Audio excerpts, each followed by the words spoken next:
Almighty God, we give thanks to you, the creator of the universe, and humbly beseech you to direct and prosper the deliberations of the members of this house here assembled for the advancement of your glory and the trust and welfare of the people of Trinidad and Tobago.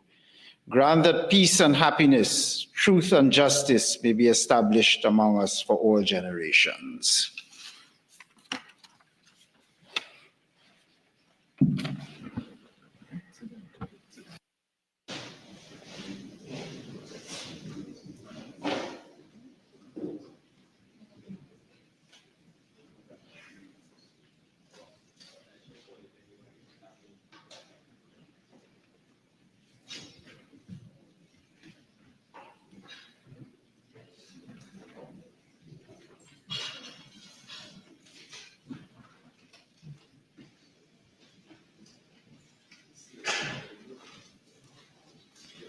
Oath or affirmation, announcements by the Speaker. Honorable members, I would like to acknowledge the presence of the following resource persons for our post-election seminar. Ms. Donna Skelly, Speaker of the Legislative Assembly of Ontario, and Ms. Hogarth. Mr. Clive Barker, Programs Manager, Commonwealth Parliamentary Association. Ms. Faith Okenekkan, the Commonwealth Parliamentary Association Secretariat, and Ms. Eilish Elliott, Deputy Director, Program Management, Parliamericas.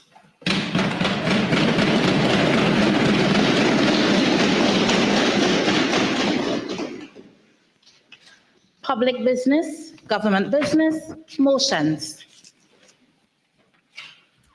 Honorable members, the debate on the following motion, which was in progress when the House adjourned on Wednesday, June 18th, 2025, will be resumed.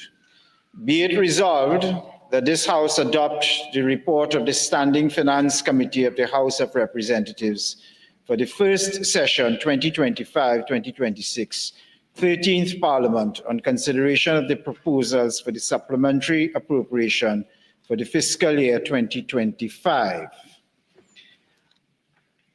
Just to remind the members, prior on Wednesday, June 18th, we had 10 speakers. I don't know if, for the economy of time, whether I need to go through the list or the members will remember those who have spoken. Oropuch East.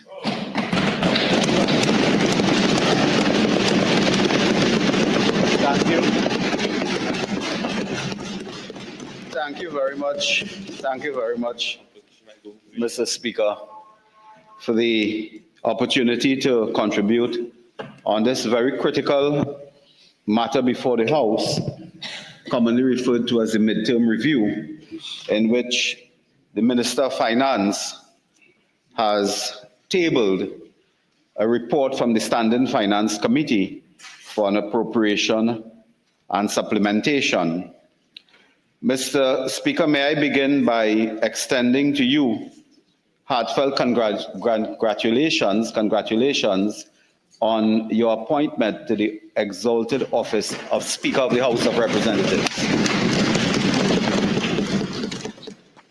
May I also acknowledge and congratulate all members of the House on their elevation to this most sacred position as an elected member of the House of Representatives, and to wish all members the best in the future. Mr. Speaker, I want to also congratulate the Minister of Finance on his management in a very short time of the economic reality facing Trinidad and Tobago, and his prudent management and analytical assessment of the economic crisis that we face now in providing resources. May I also congratulate all members on this side of the House who have spoken and given very insightful analysis of their sectoral requests for supplementation, and indicated as well their progress, their policies, and indicated in some cases, some of the critical remarks and critical observations made by ministers in several sectors as we enter this term of government. I also want in opening to thank the Member of Parliament for Siparia on her elevation for the second time as the second female Prime Minister of the Republic of Trinidad and Tobago. And Mr. Speaker, I will only make one other point on that issue of the elevation of the member for Siparia, which I have not heard yet, and that is why I'll make the point. The member for Siparia becomes the first Prime Minister of this country to be re-elected Prime Minister from the position of opposition leader. Whereas we have had a Prime Minister returning from opposition leader, that Prime Minister, it's a matter of history, was never elected by democratic means to return as Prime Minister. If you recall, it was the President who selected the former member for San Fernando East. He was not elected. This is the first time a former Prime Minister has been elected to the office of Prime Minister from opposition. It meant that in the intervening 10 years, the people of Trinidad and Tobago missed her leadership, but they also missed her heart of gold, her compassion, her care, her empathy. So, Mr. Speaker, it is with that compassion and care that all of us join this debate. Today, I want to reflect on some matters pertaining to the energy sector. But to say in the beginning that really the asks that we are requesting in this mid-year review is really minuscule in comparison to my colleagues in other sectors. Because, Mr. Speaker, when you look at the figures for all the ministries, you will realize that energy is the least of the apostles. In that we are requesting 1.3 million Trinidad and Tobago dollars in a 3 billion plus supplementation. But yet, we have a full presentation to make because both the members for Diego Martin Northeast and the member for Port of Spain, St. Anne's West, both were absent this morning. I imagine they have good reason to be. They may be engaged in a recount somewhere. But, Mr. Speaker, both members spent a considerable amount of time reflecting on matters pertaining to the energy and economy. And therefore, it is imperative that I respond in some measure and carry that argument further. But I'd like to say, because the member for Port of Spain North, St. Anne's West, did not, with good reason, reflect on the allocation of $1.3 million, which we are seeking. Because, Mr. Speaker, when you look at the breakdown of this, I think the minister has a benefit of $365,694 to be had. This is, of course, for back pay and salary adjustments pursuant to the increase in salary for government ministers that the former administration happily accepted and passed and approved. So that 35% of what we are asking for is really for the member for Port of Spain North, St. Anne's West.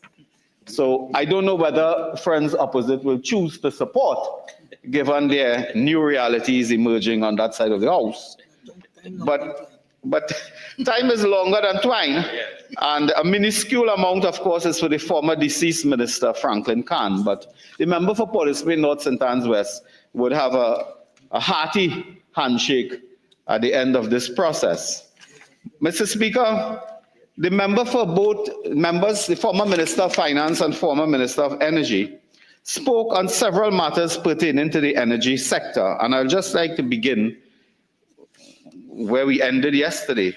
The front page of the Express newspaper yesterday with a headline, blaring headline, Shell open to boosting production from offshore field. More gas from Manatee.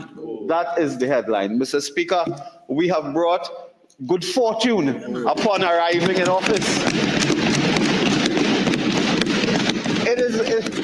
It is not just the policy project and program it is that we have brought to this country this good feeling that the international investing community are now responding to us. They wish we were here before, and as the member for Barataria, someone reminded me, and I will develop that point too. It's a very important point, that we have brought what is referred to as Barakat to the politics and the governance of Trinidad and Tobago. That means, just to tell you what it means, not everyone may be familiar, that ability to create more prosperity, more value, more good fortune by your presence, by your actions, by your persona. We have brought this. Shell has responded to a call made by the government of Trinidad and Tobago. I'll just read the first headline, the first paragraph of this article. It is the Sunday Express, June 22nd, 2025. Shell Trinidad and Tobago is open to exploring the possibility of increasing gas production from the Manatee field in response to a call from Energy Minister Dr. Rudal Munilal. Shell's Senior Vice President and Country Chair Adam Lomas has confirmed. Mr. Speaker, all we did in a short time is to work with a major leading multinational corporation and discuss enhancing gas production by giving some critical support to that multinational. And we are on the point now where we can look at a 10% increase in gas production. That means 10% revenue more. So when they ask where the revenue coming from, this morning I will outline where the revenue coming from. Because we are very clear on where the revenue will come from. And that is what we will want to do this morning. So the good news from Shell emanating overnight joins with us other pieces of good news which I'll come to in a few minutes.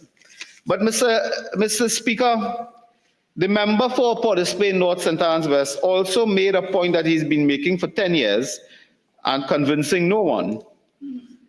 When they speak of the 2010-2015 partnership administration, they repeat with monotonous frequency of the partnership's intervention in the energy economy to provide an incentive framework, capital allowance framework for the major upstream investors in the energy sector. And they condemned that and indicated over the years that this had led to giving away profits and selling out and giving away the resources of the country and so on. Mr. Speaker, I want to contend today, had it not been for the partnership implementing an incentive framework in 2014 or thereabout, we would not be seeing this result 10 years later. The major gas fines that we celebrate today, the Mento and other gas fines, are related to the investment of the incentive framework of 2014, which led to exploration, production, drilling in the 2016, 17, 18 period. And today you are finding, Mr. Speaker, that there is an enhanced gas production that is emerging because of that capital allowance incentive framework by the first Kamla Prasad-Bissessar administration, 2010-2015. And that is a matter of record. It is a matter of fact that we must, Mr. Speaker, come to terms with. Mr. Speaker, I wanted also to give you some recent good news. As most of the countries are aware, last week we were well represented at the Suriname Energy, Oil and Gas Summit 2025. And we were very heartened that our representation there, led by the Permanent Secretary and State Board leaders, within days, that representation has produced results.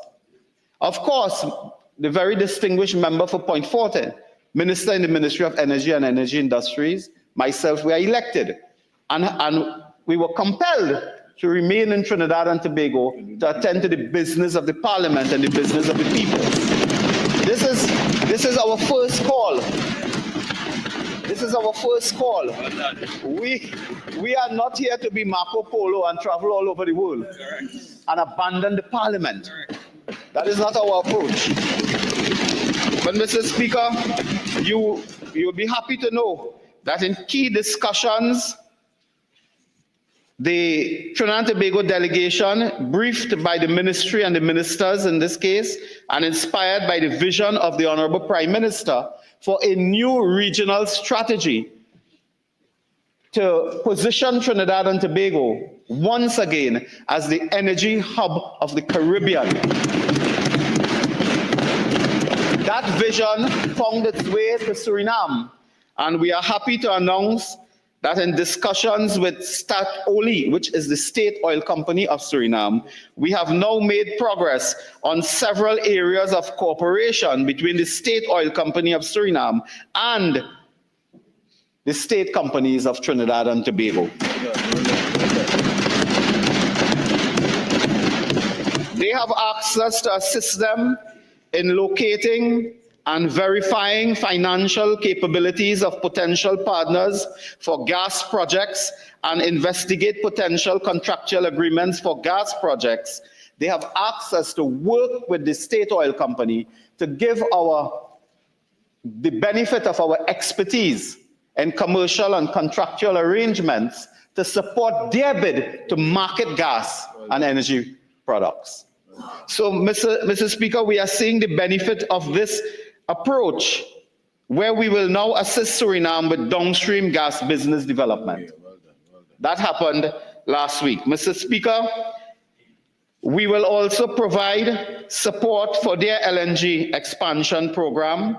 We will also offer Trinidad and Tobago as a hub for marketing their products, because the new players in the Caribbean basin, energy basin, they have not yet developed.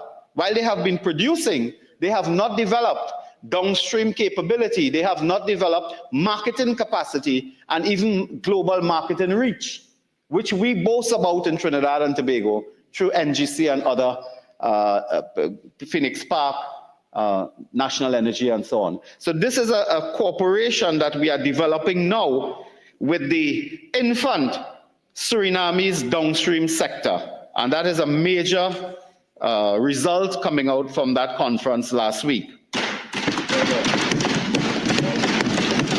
We will also be assisting Suriname with technical and institutional capacity building to bring gas to shore. They are looking at commitments.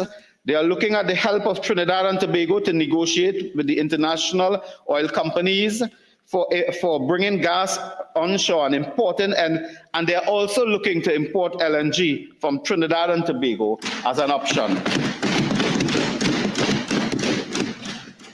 You see, Mr. Speaker, at present, they are sourcing LNG from the Gulf of Mexico at a price way in excess of what it will cost to bring LNG from Trinidad and Tobago. So we are working with them on that matter. And finally, the other matter just raised in passing with this, we also had discussions with Total Energies, a company that was in Trinidad and Tobago some time ago, French-based company, and we are discussing the potential of cooperating with Total Energies for that major global player to return to Trinidad and Tobago and participate in exploration and production, particularly in the deep water area.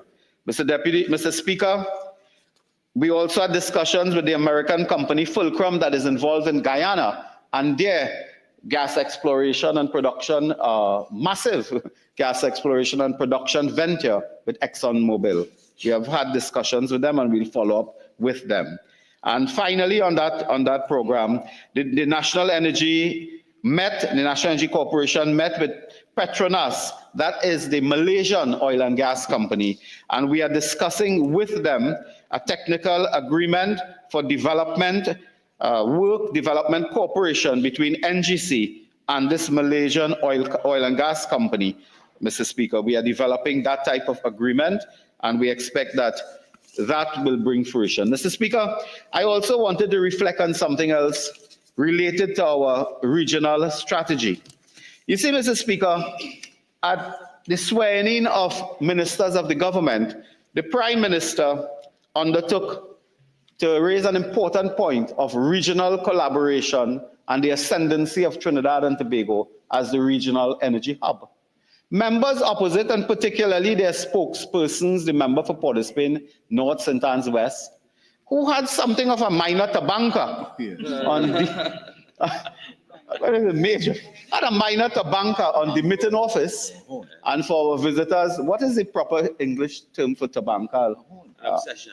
An obsession, although there's a colloquial word for it, I don't know if it's parliamentary.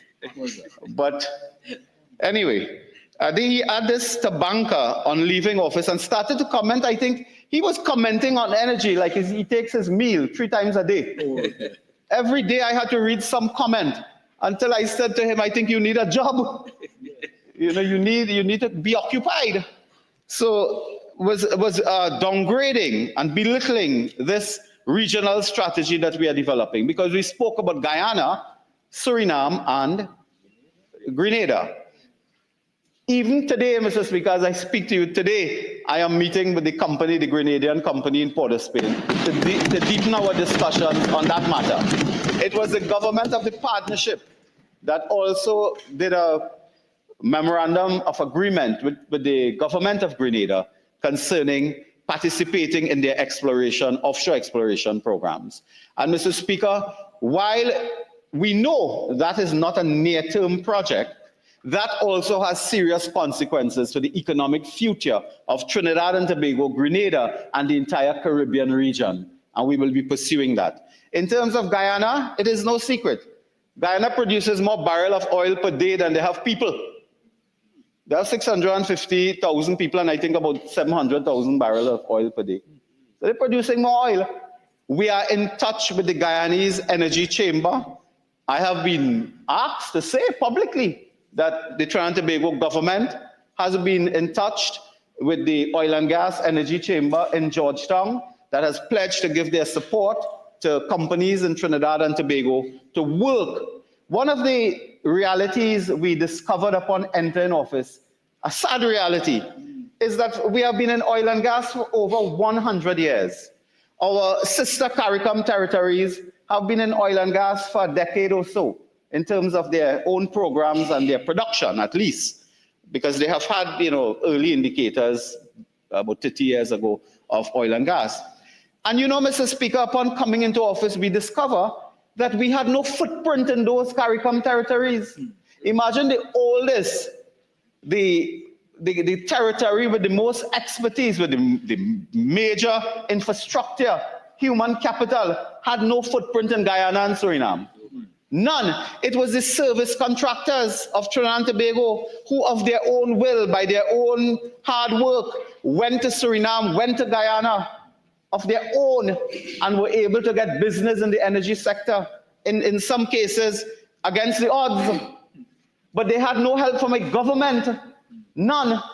And the government itself that were boasting about energy development. And, I have the maps here. I don't want to say too much because it's a fact, it's a reality that everybody accepts. Oil production, 2015 when we left office, Mr. Speaker, 78,000 barrels of oil per day, Trinidad and Tobago.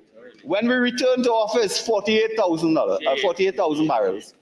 A 37.4 decline in oil production. In gas, it was the same thing, 35% more or less decline in gas production. So they presided over a decade of decline. Now, there are reasons to explain that. I'm not saying the PNM is alone to blame. Yeah, they take some of the responsibility, but there are also external factors and so on. But their management is questionable in that last 10 years. And Mr. Speaker, we have had this decline, but yet in having the decline, there was no concerted attempt to get a footprint into energy producing countries, particularly oil and gas, apart from downstream products and so on, where we could provide help, we can raise revenue, we can collect taxes, we can generate foreign exchange. Monies paid to Trinidad and Tobago company in US dollars can make its way to Trinidad and Tobago and pay taxes. And they will have to pay certain duties and so on and generate employment in the sector. There's a possibility of doing heavy construction in Trinidad and Tobago and simply moving installations to another CARICOM territory. And Trinidad and Tobago benefit by the employment, by the economic activity, by the commercial arrangements. But this was not done. And that is why we have discovered that even when there was a serious attempt by National Energy to get involved in Guyana in providing operational, technical, and production assistance to the Guyanese government through the international private sector, ExxonMobil and Fulcrum, to assist with bringing gas onshore to shore through installation, the development and management of maintenance operation of installations. The government of Trinidad and Tobago at that time said no. They said no. They said it was too risky. It was too risky, and National Energy should not participate in Guyana in that way. While you could have had a foothold in Guyana a few years ago. Today, we have another activity taking place where I believe is Phoenix Gas is involved in a bid to assist with developing a gas processing plant in Guyana as well. We are hoping that that bid goes well. We are hoping that something can happen there. Because it is critical that the state enterprises in Trinidad and Tobago establish themselves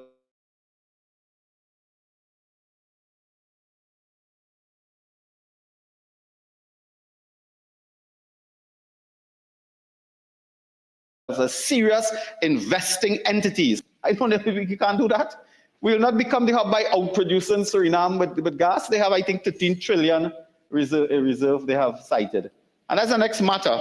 You know, the former Minister of Energy last week in his presentation, he said that Suriname had no proven gas supply. Just last week, they issued big graphs, Mr. Speaker, a big graph in Suriname issued last week, offshore activities and potential, 3 billion barrel of oil equivalent in only 3 blocks offshore for Suriname.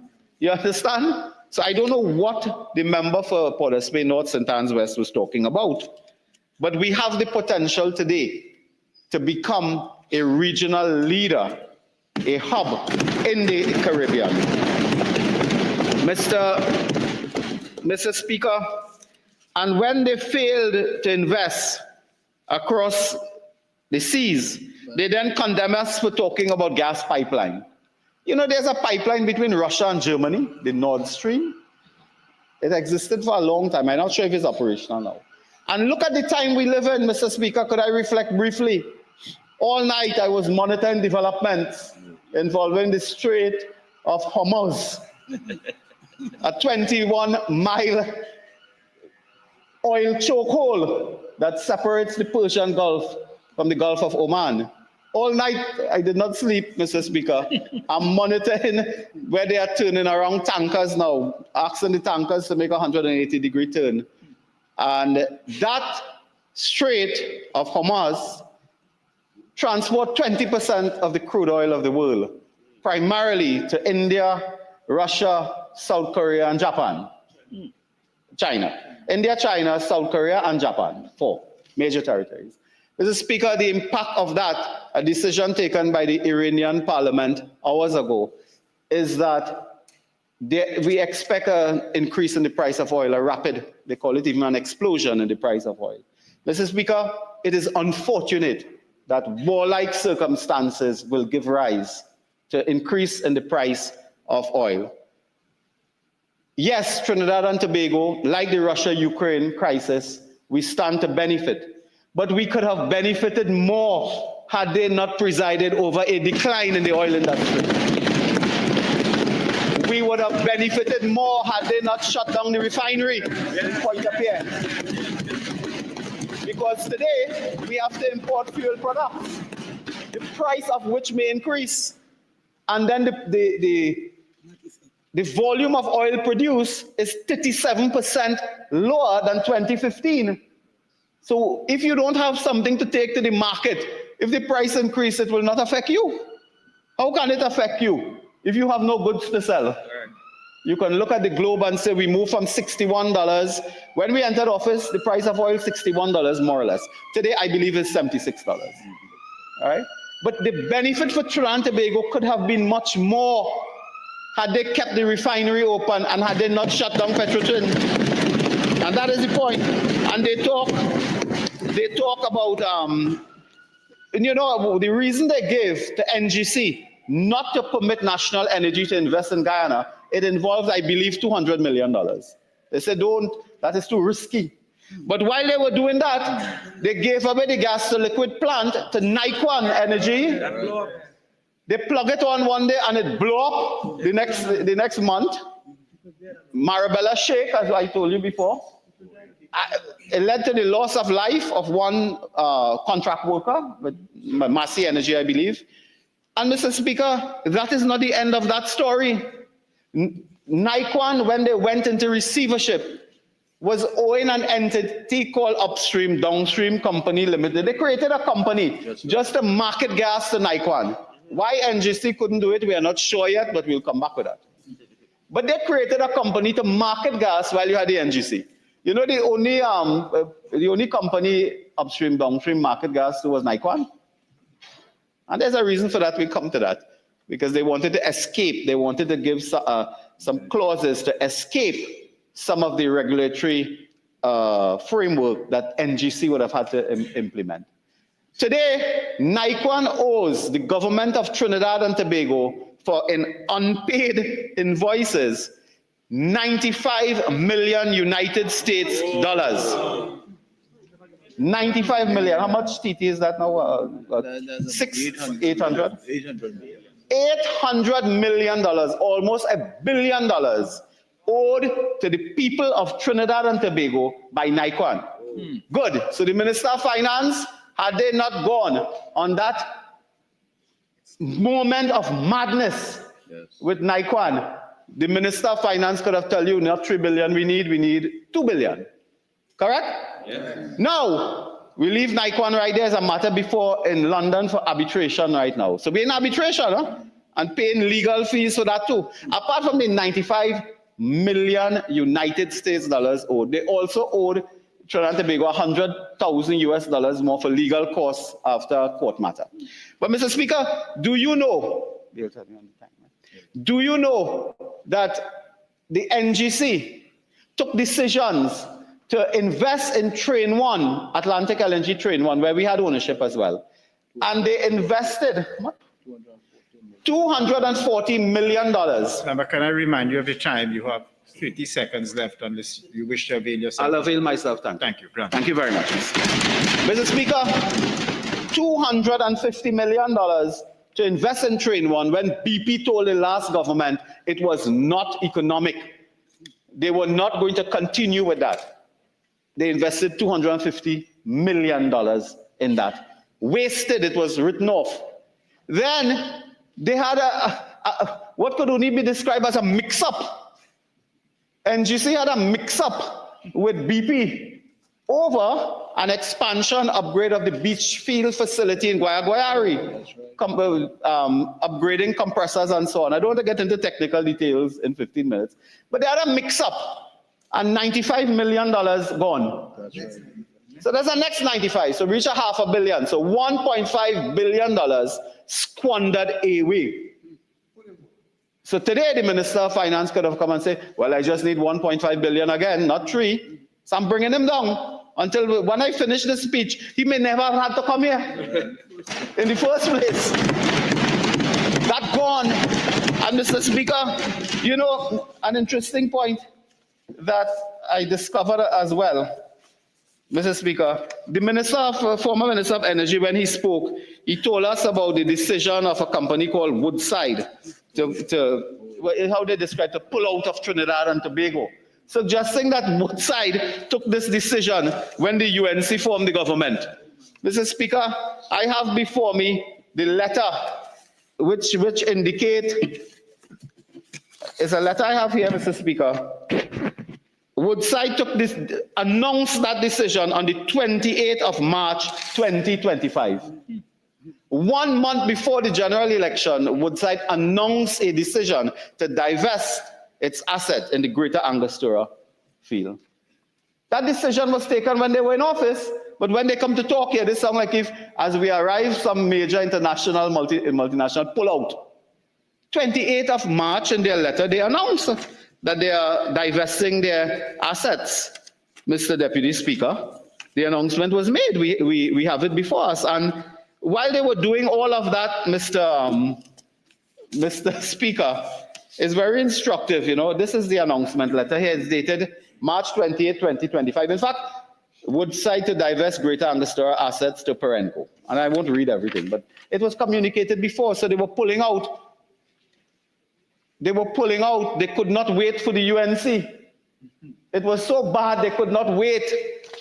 Had they had to take a decision, Mr. Speaker, after April 28, they would have been here today. Oh, yeah. I assure you. Mr. Speaker, while they were doing that, we spoke, the Minister of Finance and others spoke on this side about wasting resources, overspending, providing for their friends and family. I think the member for Barataria Sawa had us stunned with his $1 billion bill, legal fees for one ministry, and he didn't, the member for Barataria didn't even speak of his substantive ministry. He was talking about the Ministry of the Attorney General, correct? Yes. Good.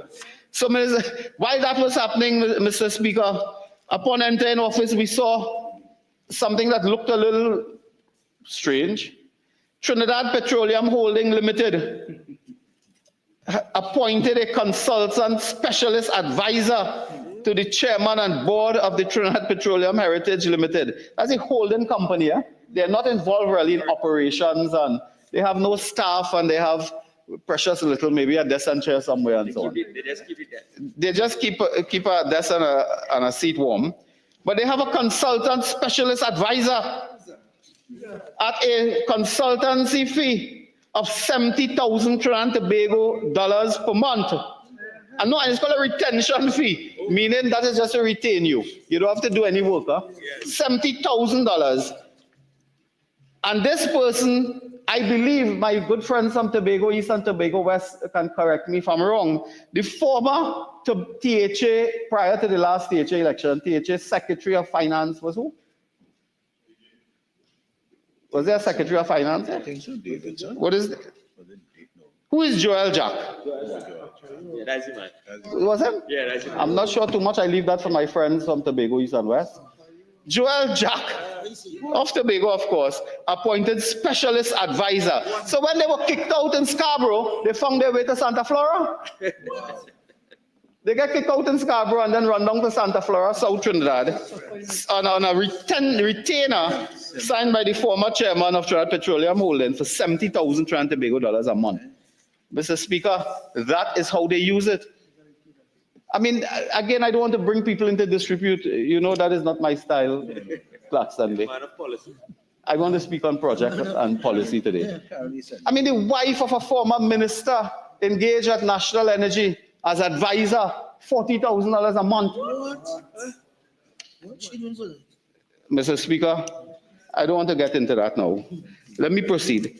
Mr. Speaker, in my closing moments, I would just want to speak very briefly. We have spoken of that. Yes, I'm just going to my notes here. Mr. Speaker, we have welcomed announcements by several major international players, including BP, including Shell, Perenco, Proman, and others. We have met with De Novo. We have met with several of the downstreamers as well. And we are very excited that a government has arrived in place with the political will, with the management capacity, with this yearning for speed, that we have to focus, Mr. Speaker, on the expansion of, we simply have to produce more oil. It is a major focus. In a few days, we will have in place a board at Heritage, and that the mandate of that board will be to do all and sundry to ensure that we return oil production to its 2015 levels of 78,000 barrels of oil. At least, that's a start. Mr. Speaker, there are ways and means of doing that. It may involve providing more acreage for the current lease operators. It may involve including more lease operators. It may involve assisting the major players in that sector by giving incentives to technology transfers. We now have technology, increasingly better technology, to retrieve and recover oil in mature reservoirs, in mature fields. And that is something we're exploring now with heritage, because it cannot be that we invest hundreds of millions of dollars in heritage and we have a further oil decline. Mr. Trump, the President of America, is famous globally for speaking to the American energy sector and exclaiming, drill, baby, drill. Hoover North, in Trinidad and Tobago, we say, keep it pumping. Keep it pumping. We'll want, Mr. Speaker, we have to encourage, facilitate, incentivize drilling, greater work, better management and efficiency in terms of the state enterprise to support our private sector operators so that they can drill more, they can obtain more, they can register. I told one recently, every extra barrel of oil per day will count. Don't mind you will produce 500 barrels more a day, somebody might produce 400, somebody 1,000. That will add up at the end of the day. So that we have to keep it pumping. And we have to ensure, Mr. Speaker, that we support the lease operators. We have to ensure we do all that we can to increase the production of oil. Because we have, Mr. Speaker, in the few minutes, I just wanted, before I come to the refinery matter, I wanted once again to put on record our congratulations to BP and EOG on the first gas from Mento, and to repeat, Mr. Speaker,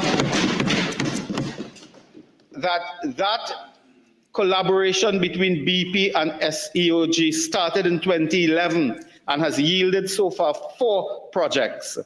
Mr. Speaker, we also wanted to congratulate BP on the SIP wells. That became possible by discoveries in 2017, again arising out of the incentive framework of 2014. The discoveries that we found there. Mr. Speaker, we want to congratulate as well all other players in this sector that has been registering with us increased production over the past month or so and has come to us for greater support. One key support, of course, several of the investors and investing entities require is, of course, VAT refunds, which the Minister of Finance is working diligently to provide to the energy companies in a manner that we can have some of the VAT refunds used by agreement for reinvesting, so that we'll take VAT refunds and reinvest it into the sector. Mr. Speaker, we have worked with our partners in the labor sector, Patriotic Energies. We have worked with the Oilfield Workers Trade Union, Mr. Speaker, to ensure that we have a clear understanding of their plan, of their vision for reopening the refinery. Mr. Speaker, as the Prime Minister announced last Thursday, when the member for Siparia became the first Prime Minister ever in the history of this country, to address a Labour Day rally at Faizabad.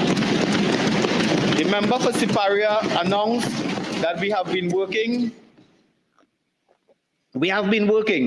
with the OWTU and others to look at a restart for the refinery. Several things have to happen at the same time, Mr. Speaker. It is not simply going down there with a cigarette lighter and lighting up the flare. You know, it's not a matter of taking the plug and plugging in to iron a shirt.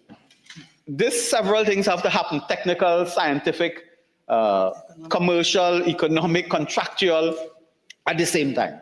But we are on the verge of implementing a refinery restart committee with technical experts agreed upon, technical expertise.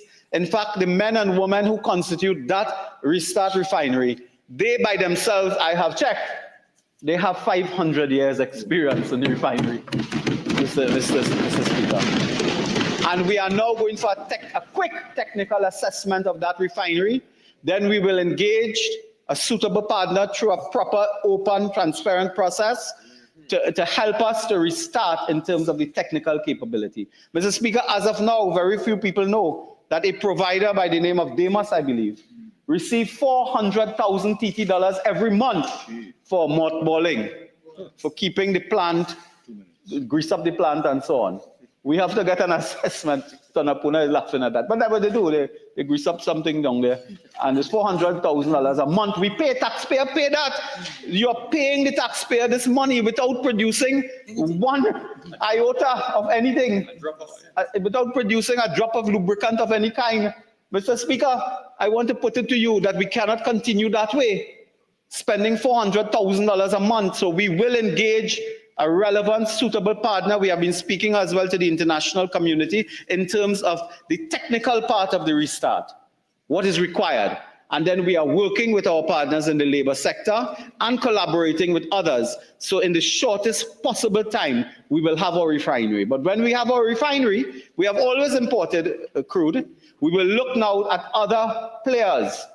And the member of Parliament, Paulsville North, St. Anne's West, and former finance minister makes this point about Guyana and the Guyana position with gas and oil and so on. Mr. Speaker, we are in discussions with the chamber in Guyana. We are in discussions with government officials to ensure that we have some commonality there so that we can source the important inputs for the refinery from Suriname, from Guyana, and from elsewhere where we have been always sourcing oil for the refinery. So, Mr. Speaker, in closing, I know the time is drawing near. I'd like to take this opportunity to congratulate the staff of the ministry, to congratulate the very hardworking, dynamic, capable, hands-on minister in the Ministry of Energy, the member for Point Fortin, for the work that they have been doing so far to ensure that we do all that is possible. And, Mr. Speaker, may I also say in my 1 minute that is remaining, that we do understand the importance of the cross-border gas reservoirs. We understand the importance of that cross-border gas province. And we are also working with the authorities in the United States. We are also working with authorities elsewhere, in Venezuela as well, to ensure that we can have some common approach to eventually benefit from cross-border fields. We warned the former administration not to put all your eggs in one basket. The basket fell. The United States government canceled 2 licenses for the Manakin, Coquina, and for the Dragon Field. The UNC didn't cancel that. Sometimes I believe they're suggesting that the UNC canceled. We never canceled any license. The US government did. We are now working with all international partners to ensure that those matters can be resolved in a way that will benefit the CARICOM territories, the United States, be consistent with the United States foreign policy, and also benefit as well the co-owners of those gas fields. Mr. Speaker, I thank you.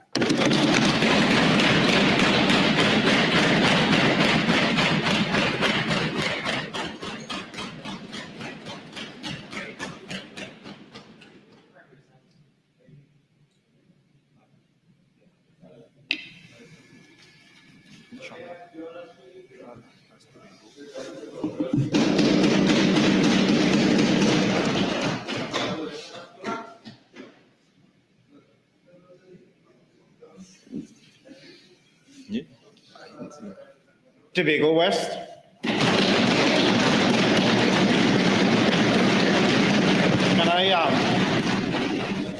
Can I, before you start, crave your indulgence just to acknowledge the presence of students of 3 primary schools, the Diego Martin Boys RC, the True Blue Tutoring and Home School, and the Siriram Memorial Vedic Primary School.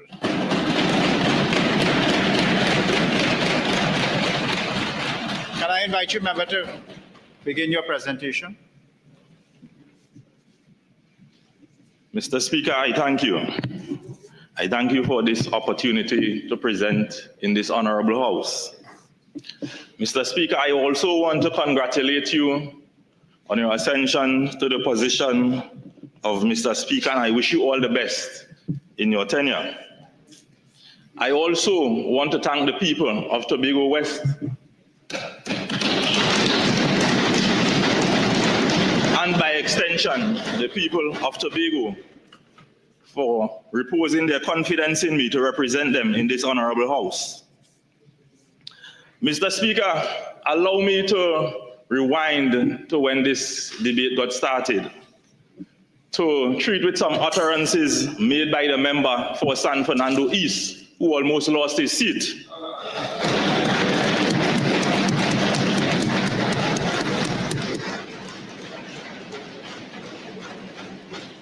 that the members of Parliament for Tobago East and Tobago West are anything but silent.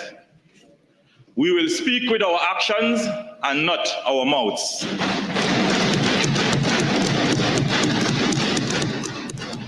I wish to say to the goodly member that I will not stand here as my predecessor and arrogantly state, it is we time now.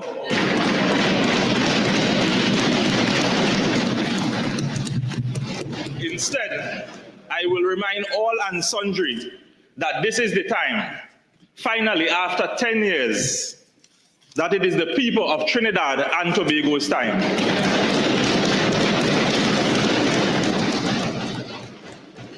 I also want to let the member know that silence is golden, because if he could go back to the elections and the utterances and all the words that were thrown by my predecessor and how I was silent, and she stated, appear not see, appear and meet me, not see has appeared today.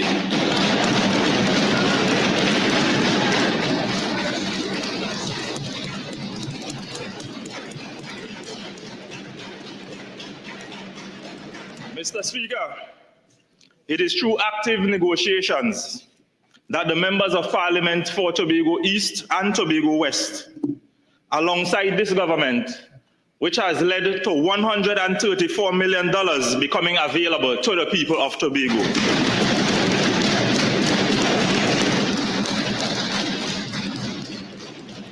It is because of this new and respectful relationship why the Prime Minister has given a missive to her cabinet that all funds allocated in this fiscal year to be used in Tobago to be directed by the Tobago House of Assembly.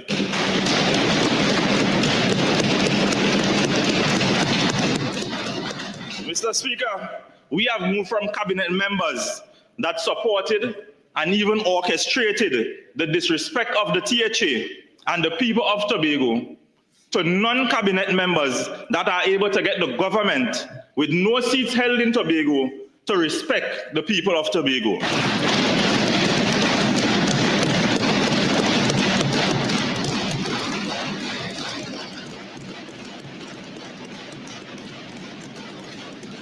Mr. Speaker, the midterm review is a strategic tool to take stock of the progress of the budget at mid-year with a view to making a course correction in critical areas by identifying emerging priority areas and adjusting the policy framework for spending and investment in the country. But for Tobago and the Tobago House of Assembly, Mr. Speaker, the midterm review could not be more critical, more well-timed, more divine as a fiscal intervention. The architects of the midterm review process never intended that it will serve to correct fiscal abuse of the Tobago House of Assembly. I speak of, Mr. Speaker, the $205 million allocation to the Tobago House of Assembly in its development program allocation for fiscal 2025. I speak of the 21% cut in overall DP allocation over fiscal 2024. I speak of the 64% cut in Assembly legislature. I speak of the 23% cut in food security. I speak of the 43% cut in tourism. I speak of the 23% cut in infrastructure. I speak of the 28% cut in education. Mr. Speaker, how can the Assembly deliver to the people of Tobago with such an anemic allocation? One would think that there is some semblance of a conscience of the PNM, particularly the Tobago PNM, but I say no. Mr. Speaker, the country and all the members of this House heard the pleas of the Tobago People's Party, bringing this reality to the forefront of this discussion, but the shameless and bold-faced reaction of the former central government is, you are in charge now, you fix it. After they treated the Tobago economy like a bad rental vehicle during their 21-year tenure, They are now handing over a limping and abused economy, deliberately underfunding the Tobago House of Assembly and asking why the economy is not rumbling like a BMW. Mr. Speaker,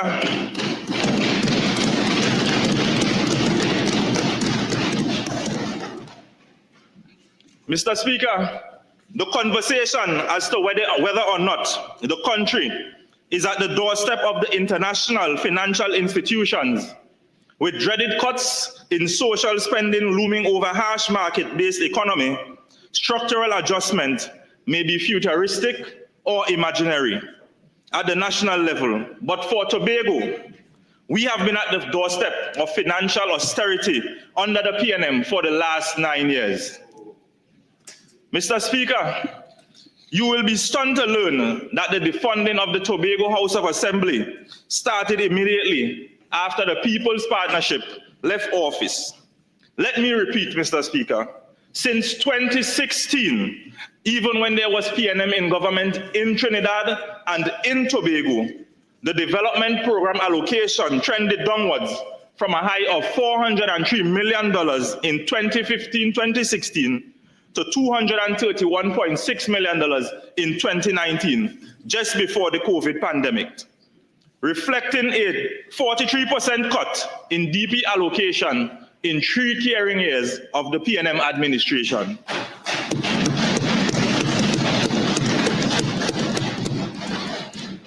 What is worse, Mr. Speaker, the deafening silence of the THA PNM members, echoing sentiments of Orville London playbook.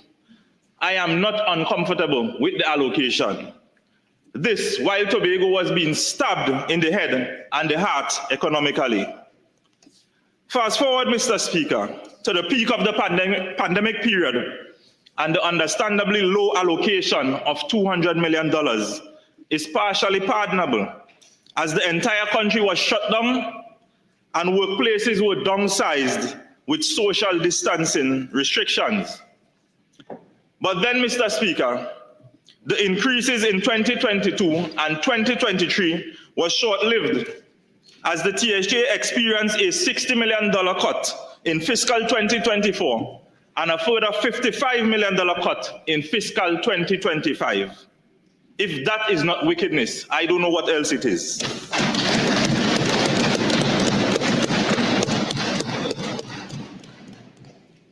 The worst part of this all, Mr. Speaker, is a case of PNM kettle scorning pot and saying it face black. You should hear them. Do more with less. Cut out the corruption. Apply fiscal discipline. And you know that all of these things the PNM are strangers to.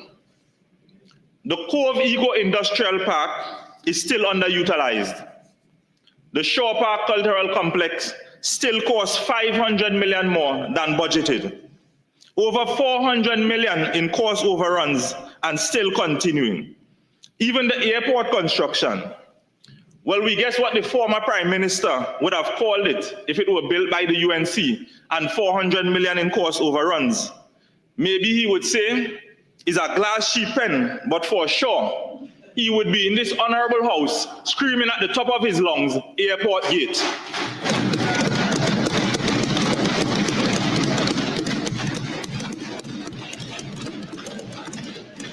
Mr. Speaker, $105 million cut from the DP allocation to the Tobago House of Assembly in 2 years, to the point that it reflects 50% of the current allocation, is scandalous at best.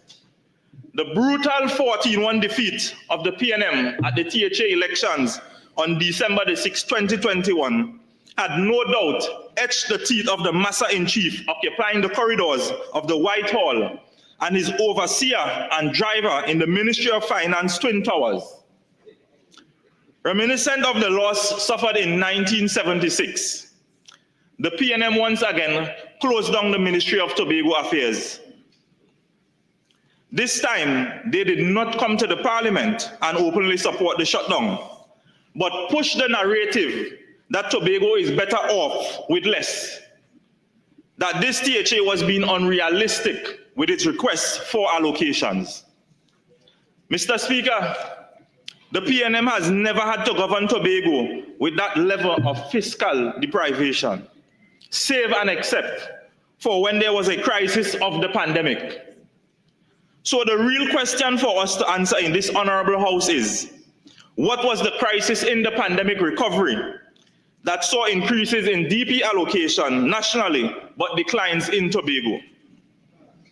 Was it a crisis of revenge and retribution for the election loss in December 2021?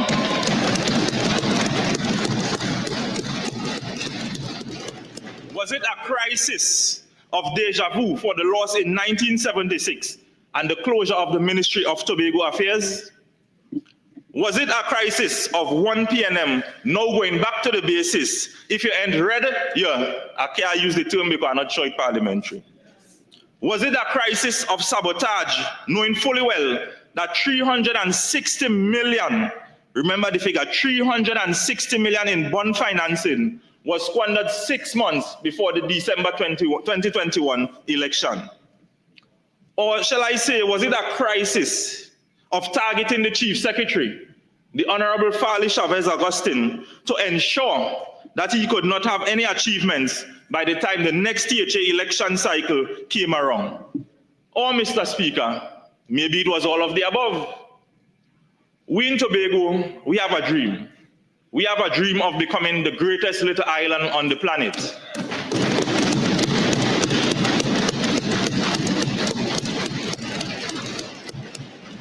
And in order to become the greatest little island on the planet, it requires resources. Mr. Speaker, the call for additional resources to the Tobago House of Assembly is neither arbitrary nor abstract. It is not unfounded in fact, and it is necessary for the first time since 1976 that the rational justification for additional resources to Tobago becomes a part of the records of this great house. In the past 9 years, Mr. Speaker, we heard nothing but empty rhetoric, but it ends now. I would like the legacy of this, my maiden presentation, to set the record straight on the development needs of Tobago and how it is often invisible. Mr. Speaker, the Dispute Resolution Commission ruled in the year 2000 that Tobago was indeed underfunded by the central government and handed down judgment to direct future central governments to allocate between 4.03 to 6.9% of the national budget to Tobago. Mr. Speaker,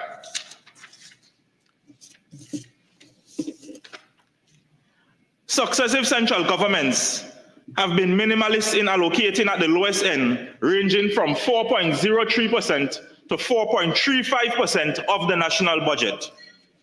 This suggests that there is some reluctance towards fully funding the Tobago House of Assembly under the guise of limited resources to allocate between the islands. This has even gone on to the response of the former Tobago West Member of Parliament, suggesting that there is no justification to take money from any ministry in Trinidad. Mr. Speaker, let me also take the time to address the midterm allocation of $134 million to the Tobago House of Assembly. Also, in addition, and perhaps most important, is the instruction of the Prime Minister that the $621 million allocated to ministries and state agencies for Tobago projects, that these entities must, not maybe, or if they want, they absolutely must come through the Tobago House of Assembly for direction for action in Tobago.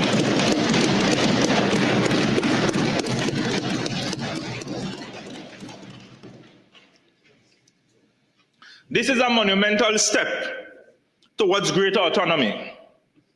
This means that the days when the Minister of Public Utilities will execute projects and programs without consulting the duly elected government of the island of Tobago for a sense of the island needs and priorities are far behind us.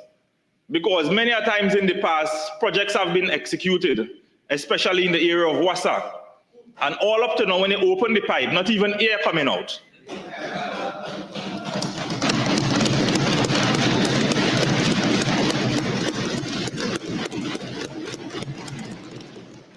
grant programs from varying ministries will now pass through the Tobago House of Assembly to the people of Tobago. The national security apparatus in Tobago will finally get some attention, and the THA will no longer have to spend millions on renting vehicles, paying for accommodation, repairing prisons, fixing up the army camp at Signal Hill, and equipping police station, among other things. This means that the ministries are respecting the authority of the Tobago House of Assembly. Mr. Speaker, the following are a few areas for which the government of Trinidad and Tobago is responding favorable to the people of Tobago through their MPs. 1, in keeping with sections 26(2) and 3 of the THA Act, MOUs are being drafted to authorize the Assembly to act as an agent of the government, statutory authority, or state enterprise, as the case may be, in respect of any of its responsibilities in Tobago. Furthermore, the government, as presented by the Minister of Finance, has decided that delivery in Tobago of services to the public in relation to the matters set out in the 6th and 7th schedule will absolutely give due consideration to the views of the Assembly. 2, the THA will finally get the non-objection letter from the IDB, to provide grant funding and technical advising on the development bank in Tobago.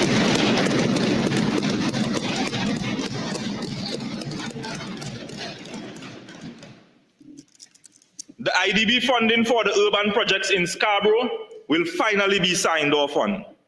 The Riseland project will finally get the go-ahead after being previously stalled by the previous central government. 3, also in the pipeline is the movement of the tongue and country back under the auspices of the Tobago House of Assembly.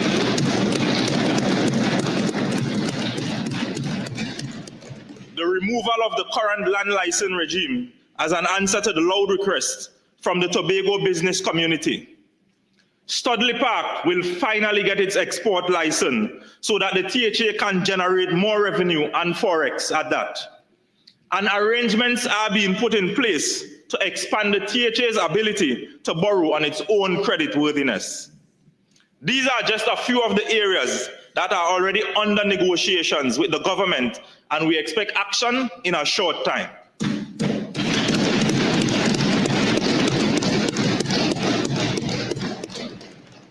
Mr. Speaker, Tobago's underfunding is legendary, and it has been no more exaggerated than under the PNM.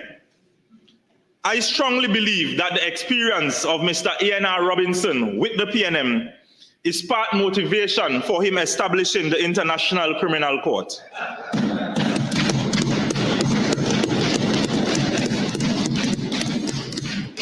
We must recall in 2022, after the PNM election loss, the THA received no increases at mid-year review.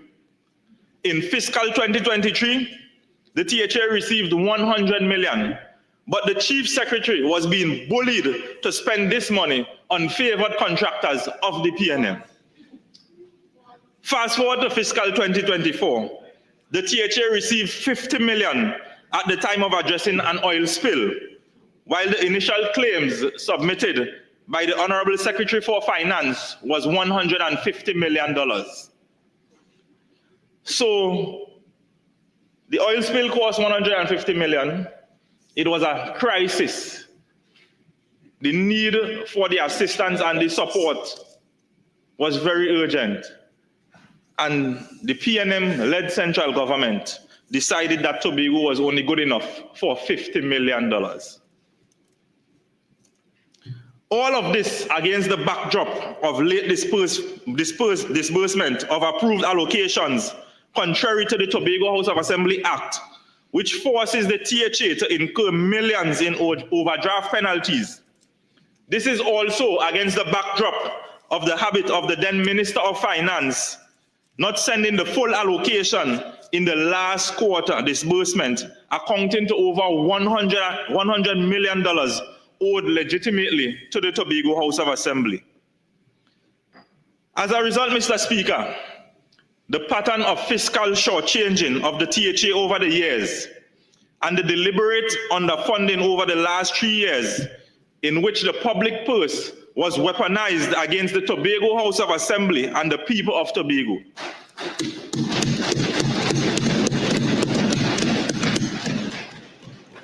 For this justification, I rest my case, but to move thirdly on to another justification, the demographic projection of Tobago.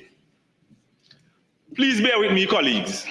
Mr. Speaker, I had not intended to lecture this honorable House, but to the historic maligning of my people by the former government, I must make this an exception.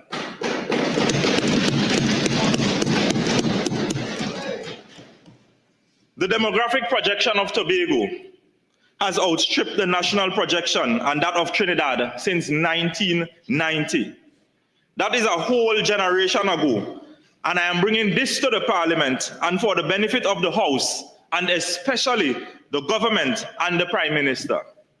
Mr. Speaker, the Tobago population in 1980 was 39,524, and this increased to 46,654 in 1990 and 54,084 in 2000. By the 2011 census, the Tobago population was enumerated at 60,874. Why is this important to you, may I ask? The truth is that the population of Tobago grew at an annual rate of 1.8% per year in the first decade after the establishment of the Tobago House of Assembly. This was followed by a growth rate of 1.6% per year in the second decade and 1.1% per year in the third decade. On the contrary, the Trinidad population grew at rates of 0.8%, 1%, and 0.4%. This meant that the Tobago population grew at an average of twice the rate of the Trinidad population over the last 35 years. The Tobago population increased by 54% from 1980 to 2011, whilst the Trinidad population increased by 25.7% over the same period, with a population of 1,016,239 in 1980 and 1,267,145 in 2011. The salient point must be made, Mr. Speaker, that because of the convention of using national statistics for a national policy, a cardinal error continues to be made when national statistics substitutes for Tobago statistics. Accordingly, Mr. Speaker, the dynamics of the Tobago population is lost and rendered invisible, and the fact that the Tobago population is growing at twice the rate of the Trinidad and national population means that the demand for goods and services in Tobago is higher per capita than in Trinidad. This may take a while to sink in, but think about it. The demand for food, clothing, housing, transportation, recreation, credit and capacity building are higher in Tobago, even though its population is statistically small. The figures don't lie, and it's not up for debate. What is needed is a party in governance that submits to the facts.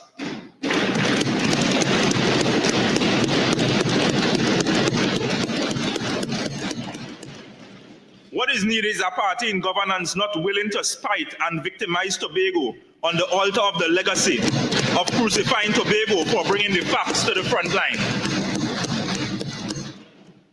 They nearly crucified A.N.R. Robinson politically because he was not a part of the Cosa Nostra. So when the PNM brings up the false narrative that for Tobago to get more, money must be deprived from a ministry in Trinidad is bogus at best. Careless to the core and a dastardly doctrine.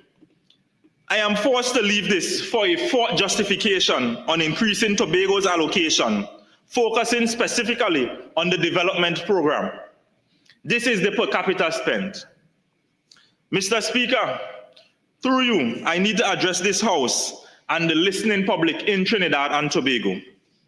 this Honorable House appropriated through its Consolidated Fund and Infrastructure Development Fund a total of $6.2 billion in fiscal 2024 and $5.6 billion in fiscal 2025 for the development program. Equally, the Tobago House of Assembly received $260 million and $205 million respectively for the same period. We all agree that the development program is key to capitalizing the infrastructure and institutional capacity for the country to invest in projects that impact positively through economic multipliers and contribution to gross domestic product. Strangely, however, Mr. Speaker, when divided by the estimated population of Trinidad of 1.4 million, this translated to a spend of $4,441 per person in Trinidad and $3,939 per spend per person in Tobago, when divided by Tobago's estimated population of 66,000 persons. Similarly, in fiscal 2025, this translated to a spend of $4,046 per person in Trinidad and $3,106 per person in Tobago. This is a deficit in investment of at least $1,000 to $1,300 per person in Tobago. And when considered over the years of this persistent pauperization of the Tobago economy, it is no wonder why persistent poverty is the single greatest threat to the development of the island. The last survey of living conditions in 2015 showed that 24% of the Tobago population lived in poverty. This was up from 19% in 2005. And after the pandemic, with a vicious lockdown of the inter-island air bridge that has not recovered to pre-COVID levels, has undermined many businesses in Tobago.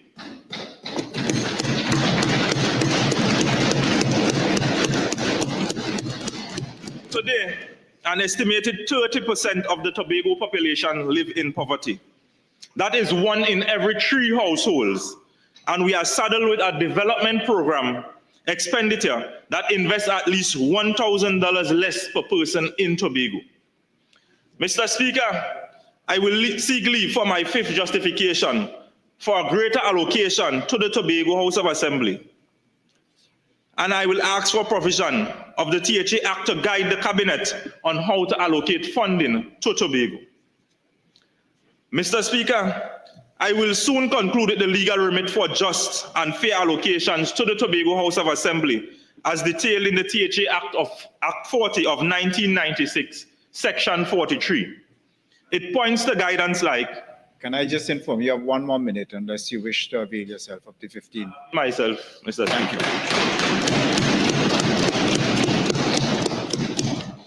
It points to guidance like the physical separation of Tobago by sea from Trinidad and Tobago's distinct identity, the isolation from the principal growth centers, the absence of the multiplier effects of expenditures and investment, private and public, made in Trinidad, restricted opportunities for employment and career fulfillment, the impracticability of participation by residents of Tobago in the major educational, cultural, and sporting facilities located in Trinidad.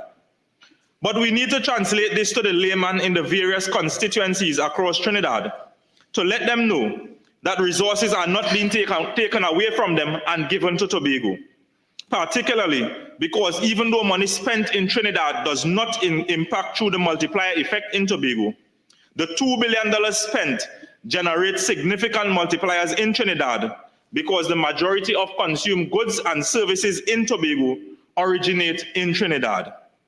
Additionally, there are realities we are very much aware of as it pertains to Tobago. We know Tobago has a higher cost of living, averaging 30%. Tobago land prices for home ownership is inflated. Housing construction costs are over 30% higher in Trinidad. And Tobago has a lower income distribution, with mean income in Tobago being $7,084 as opposed to $9,201 according to the last household budgetary survey in 2009. Therefore, Mr. Speaker, Tobagonians are squeezing out a living in this country with an income that is 30% lower on average than a citizen in Trinidad, while at the same time facing a cost of living 30% higher than in Trinidad. Combined, the Tobagonian is constructing his existence in this space with a 60% real deficit in financial capacity. As a result, and on the account of these realities, the plea is made to this House and the population at large that the call for greater resources to the Tobago House of Assembly is well justified, but was sadly never articulated by the PNM and its Tobago representatives of the past. It is my hope that these contributions shed some light on the situation of Tobago and the politics of the PNM in Tobago remain permanently in the past.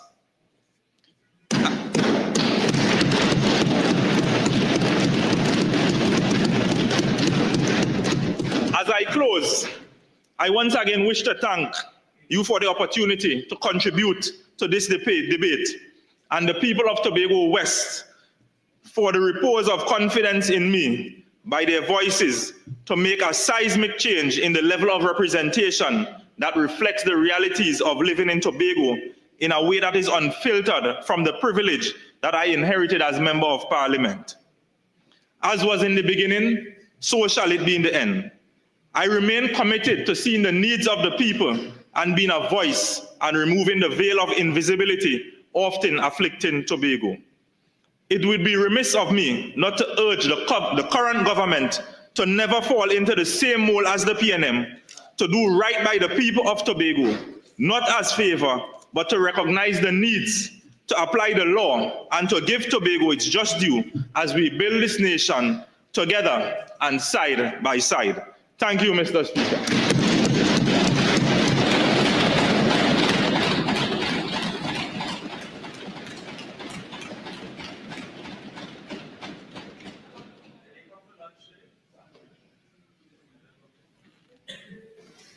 Member for San Fernando West.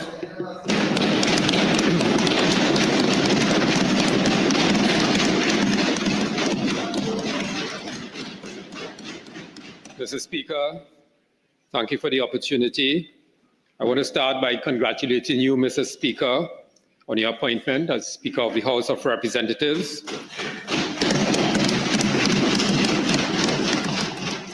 I wish to express my sincere thanks to the Honorable Prime Minister and the resilient people of San Fernando West, my constituents, for entrusting me with this privilege to serve and contribute in this honorable House. Mr. Speaker, I sat here and listened to the members on the other side, including the member for St. Anne's East. Once again, we have witnessed the opposition attempting to rewrite history while conveniently ignoring their own record of neglect and mismanagement in education. Mr. Speaker, under their leadership, our schools were left understaffed, unsupported, and unsafe. It was under their tenure that critical youth programs were mothballed and schools operated without leadership for years. In this government, Mr. Speaker, our approach is intentional. We view education not in isolation, but as the bedrock of national advancement.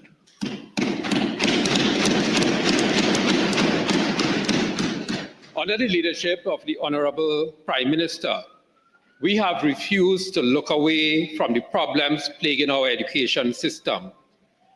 Mr. Speaker, the children of Trinidad and Tobago cannot wait and should not have to wait for their basic needs, especially after 10 years of a government who offered lip service and failed to deliver tangible and real results. We are here to ensure every child in Trinidad and Tobago, regardless of circumstances, has a path to thrive, to rise, and to lead. Mr. Speaker, Let us look at where we are now in education. And I want to look at school infrastructure and management systems. Mr. Speaker, across the length and breadth of this country, principals, teachers, and parents are sounding the alarm. And so we begin by addressing the 279 ECC centers, primary and secondary schools that have been neglected, a reflection of the grim state of our nation's schools. Those 279 institutions consist of 29 ECC centers, 182 primary, 64 secondary, and 3 special schools and 1 district office. Those are the conditions inherited by this government.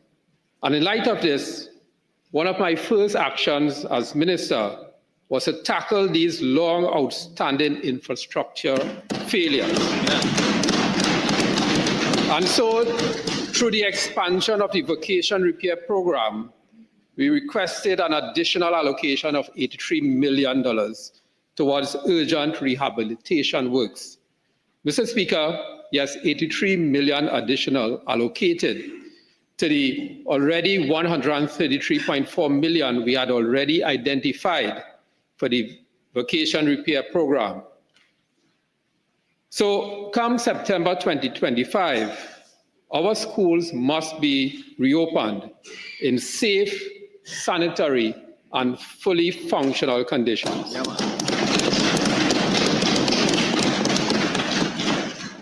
Mr. Speaker, let us not forget how we got here. This crisis did not appear overnight.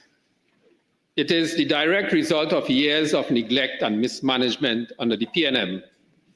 Between 2010 and 2015, 93 schools were started under Mrs. Kamla Prasad Bisesa with a sum of $1.259 billion already spent to contractors.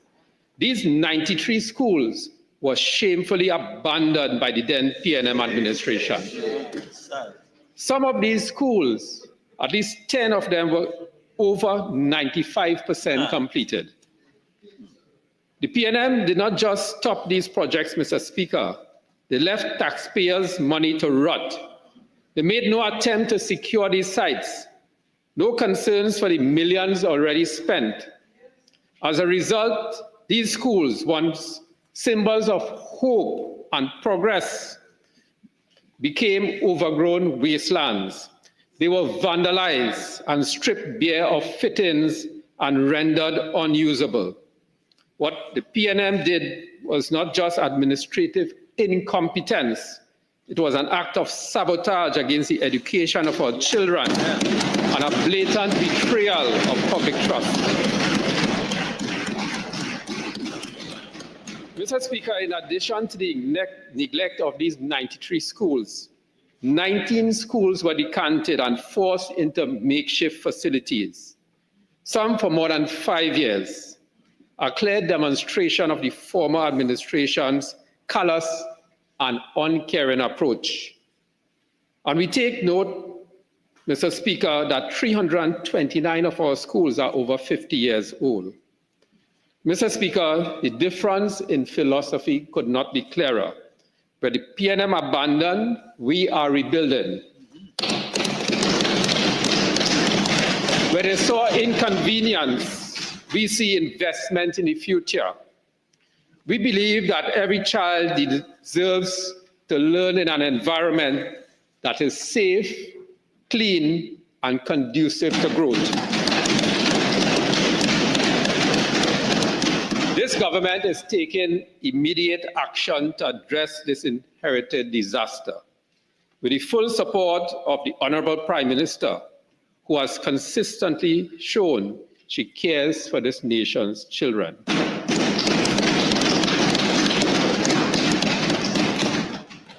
Mr. Speaker, consistent with our manifesto promise and our commitment to building a modern and equitable education system, we are relaunching the laptop program.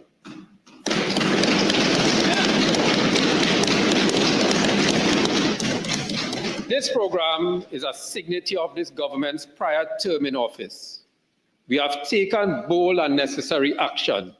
We are actively procuring 18,000 laptops for incoming Form 1 students across Trinidad and Tobago. To ensure the success of this initiative, we have requested an additional $76 million to fully support the rollout and to ensure no student is left behind in this digital age. Mr. Speaker, these devices will ensure equitable access to digital learning and bridge long-standing gaps between students of different socio-economic backgrounds. Importantly, Mr. Speaker, students with special needs, including those visually and hearing impaired, will benefit from built-in accessibility tools, assisted technologies, and user-friendly platforms tailored to their new needs. Because in our vision for education, inclusion is not optional, it is essential.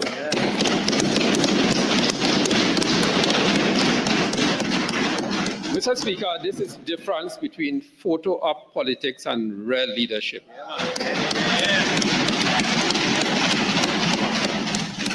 Where the PNM talks, we act. Where they cut corners, we invest. Where they left students behind, we are opening doors for every single one of them.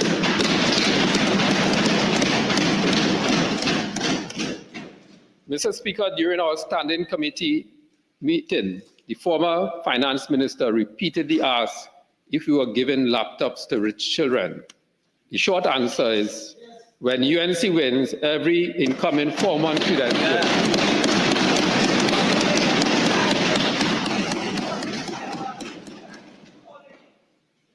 But Mr. Speaker,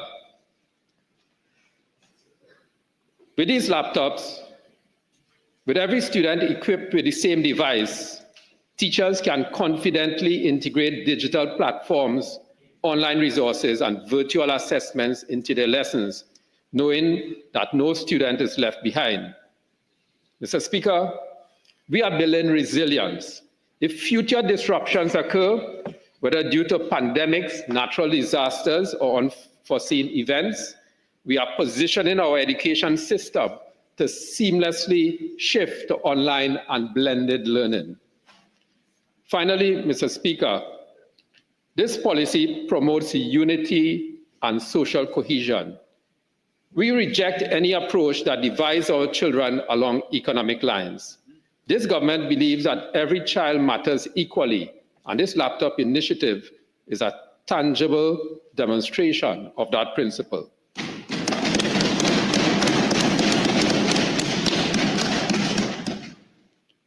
But our work does not stop with the hardware, Mr. Speaker. We have already rolled out training in AI tools and integration for 6,643 teachers at the primary and secondary school level. Our educators are being equipped not only to use technology, but to lead innovation in the classroom. Mr. Speaker, we have requested a sum of $37 million for the payment of secondary school teachers' salaries. This was under budgeted in this fiscal year. Upon assuming office, what I found was not just a staffing shortfall, it was a leadership crisis in our schools. We found vacancies at every level. At the secondary school level, there are 625 vacancies at the administrative level. 83 of the 125 principal positions are vacant. That's about 2/3 of our schools at the secondary level. 59 of 144 vice principal positions vacant. 264 of the 618 head of department vacant. 219 of the 574 dean's positions vacant. At the primary level, 222 of the 450 principal positions vacant. That's about 50%. 64 of the 110 vice principal positions vacant, 60%. 252 of the 330 senior teacher positions vacant. That's about 75%. Mr. Speaker, This is like a full-length movie from Hollywood or Bollywood. Almost everyone seems to be acting at the administrative level in our schools.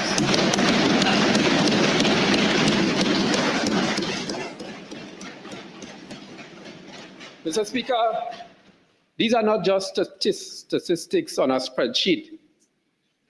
They are serious leadership voids that affect supervision, discipline, curriculum planning, teacher morale, and ultimately the quality of education delivered to our children. Some of those we had in our audience this morning. How did we reach this point, Mr. Speaker?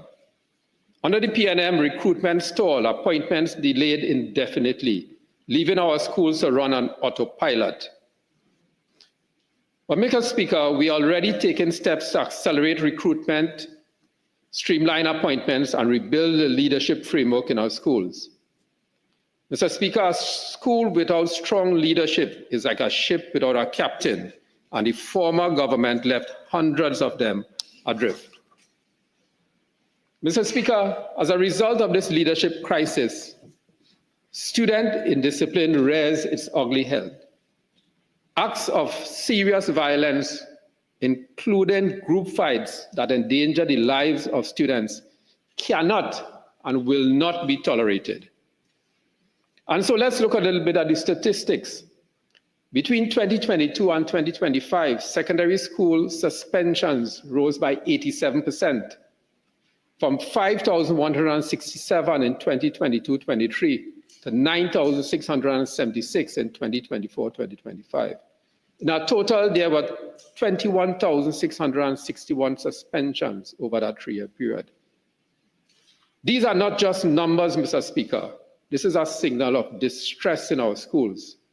However, even as we take firm action to preserve order and safety, we are equally committed to safeguarding the right of education for every child. Every child, including those who face expulsion due to their actions, deserve an education. The Ministry of Education is engaged in a comprehensive review of the programs and policies with respect to the behavior of students, following which a detailed strategy will be developed, guided by the principle of balance, that is, firm action to maintain safe learning environments.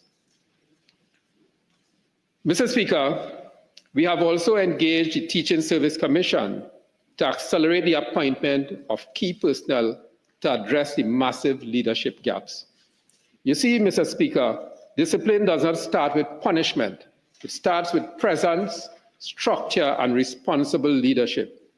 After years of neglect, that's exactly what we are bringing back to the education system. Yet, even as we look towards the future, we must look further inwards at the soul of our education system. Mr. Speaker, we are developing a national school safety audit to identify red flag institutions and deploy tailored interventions. We are reviewing the overall school code of conduct and discipline measures. And we are embedding social emotional learning and anti-bullying education across all school levels. Because, Mr. Speaker, emotional intelligence must be taught as deliberately as mathematics. Mr. Speaker, we look at contract employment at the Ministry of Education. Mr. Speaker, an additional $35,478 and 235 million was requested. However, 33 million was provided in the midterm review. Another area of under-budgeting. Mr. Speaker, this sum is to pay for contract workers, 2,121 contract workers. And this includes the 260 ECC teachers and teaching assistants for the period of August to September 2025. Mr. Speaker, these ECC teachers and assistants are the ones who take care of the youngest. And when we assumed office, this ECC sector was in a state of crisis. 64 centers lacked sufficient staff. 9 centers had no staff at all. 34 centers operated below minimum staffing levels. We were forced to redeploy field officers on an emergency basis just to supervise these children for their safety. One of my first actions was to approve the long overdue renewal of contracts for 73 teaching assistants and 13 teachers. Those appointments that had been left sitting on someone's desk. And Mr. Speaker, a similar tale exists at the primary school level and at the secondary school level in terms of performance of our students. But I want to turn to the textbook grant support for vulnerable students.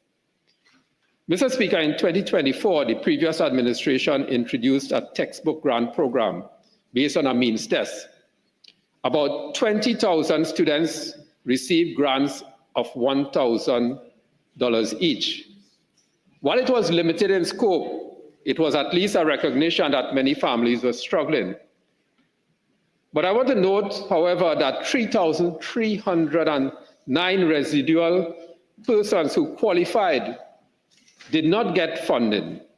And so even in 2024, that was under budgeted. But then in typical fashion, the PNM started something without a plan to sustain it. No provision, Mr. Speaker, was made in the 2024-2025 national budget. It was yet another half measure. Mr. Speaker, this government is not about public relations. We are about results. Under the leadership of a caring and responsible Prime Minister, we stepped in. We have requested an allocation of $20 million to ensure that 20,000 vulnerable students continue to receive textbook grants for this financial year.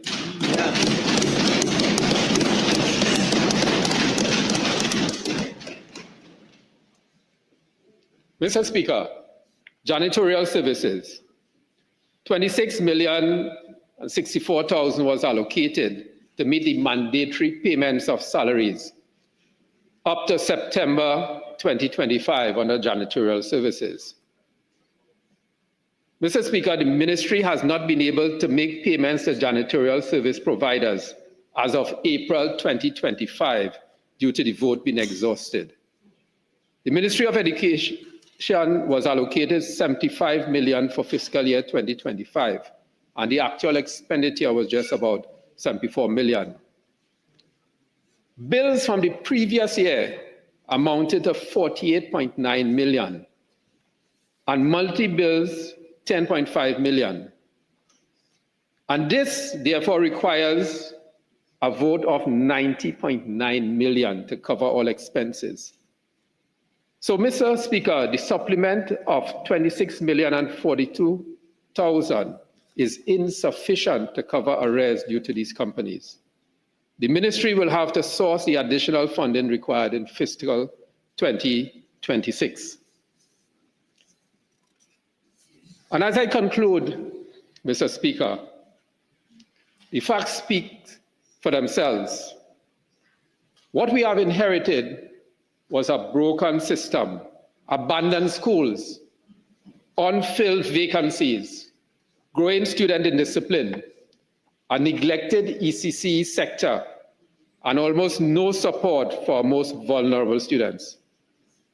But Mr. Speaker, under the leadership of our Honorable Prime Minister, we have not sat idly by. We have taken action. We are focusing on children and their parents. We are investing in school repairs and modern facilities. We are restoring leadership by filling critical vacancies. We are providing 18,000 laptops to close the digital divide. We are stabilizing ECC staffing and focusing on early development. We are continuing the textbook grants for 20,000 vulnerable students. Mr. Speaker, we are responding to indiscipline with stronger supervision and support. We are laying the foundation for long-term reform.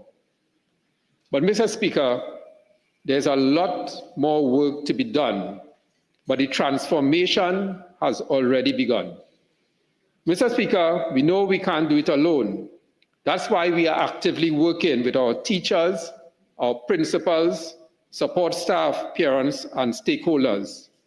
Our national education policy objectives include improve access, equity, digital readiness, and lifelong learning. These are already plans that are in shape. Mr. Speaker, quality education is not a catchphrase. It requires vision, responsibility, and the will to act. And that is exactly what this government is doing.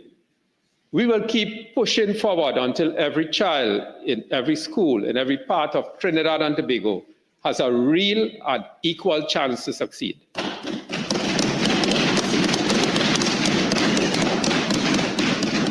And so, Mr. Speaker, I urge every member of this House to consider what these allocations represent. Not our balance sheet, but what it means to our children of Trinidad and Tobago.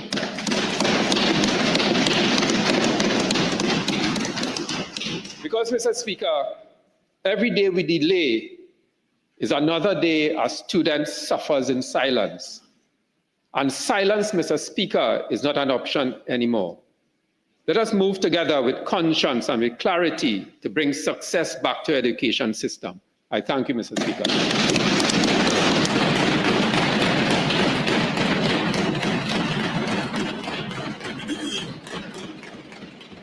Members, I propose to take the lunch break at this stage, but before I formally suspend the proceedings, can you all allow me to extend congratulations to both the members for Tobago West and the member for San Fernando West on their maiden contributions to the House.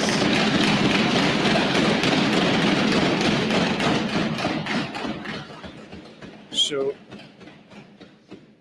pursuant to my announcement of my intention to take the lunch break, the House shall be suspended for 1 hour, and we will resume promptly at 1:17. Thank you very much.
Planning to forget Calypso and go and plant peace in Tobago, but I am afraid I can't make the grade, cause every night I lie down in my bed, I hearing a bassman in my head.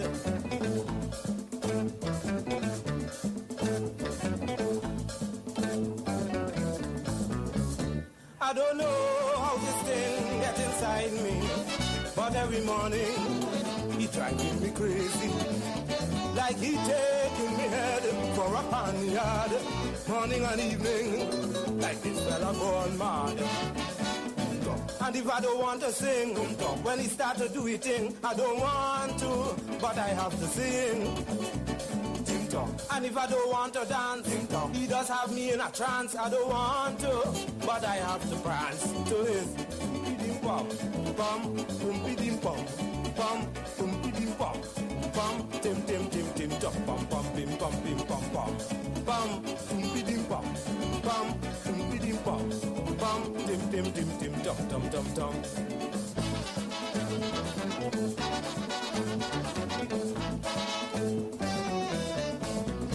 One night I said to the bassman, give me your identification. He said, it's me, Pharrell, your bassman from hell. They tell me you sing in Calypso, and I come up to pull some notes for you.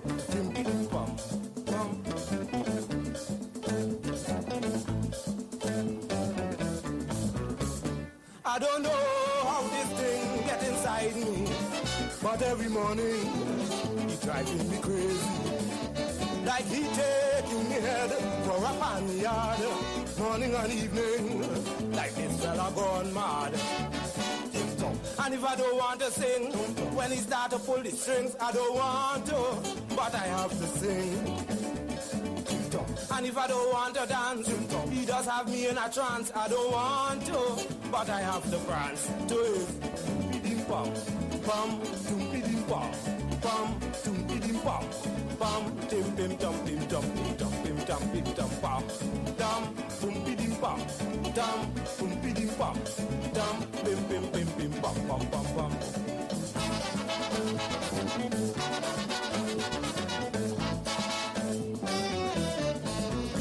I went and I tell Dr. Leon that I want a brain operation. A man in my head, I want him to dead.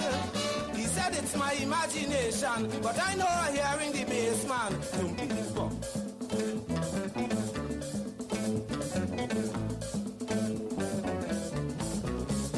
I don't know how this thing gets inside me, but every morning he driving me crazy. Like he taking me head for a panyard, morning and evening, like this fella gone mad. And if I don't want to sing, when he start to pull his string, I don't want to, but I have to sing. And if I don't want to dance, he does have me in a trance. I don't want to, but I have to prance to his tum-pi-dim pom, pom, tum-pi-dim pom, pom, tum-pi-dim pom, pom, tim-pim-tim-pim, dum-pim, dum-pim, dum-pom, dum, tum-pi-dim pom, pom, tum-pi-dim pom, pom, pim-pim-pim-pim, pom, pom, pom, pom.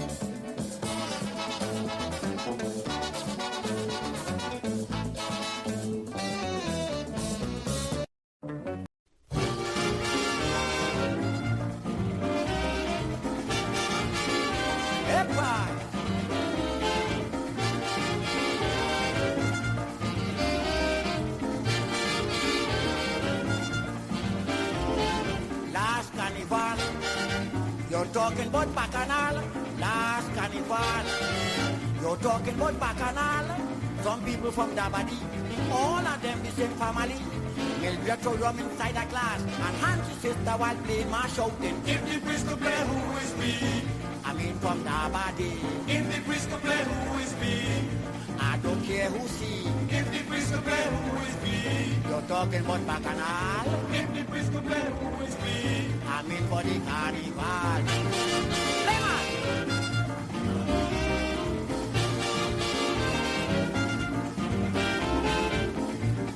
had a law never to play mass before.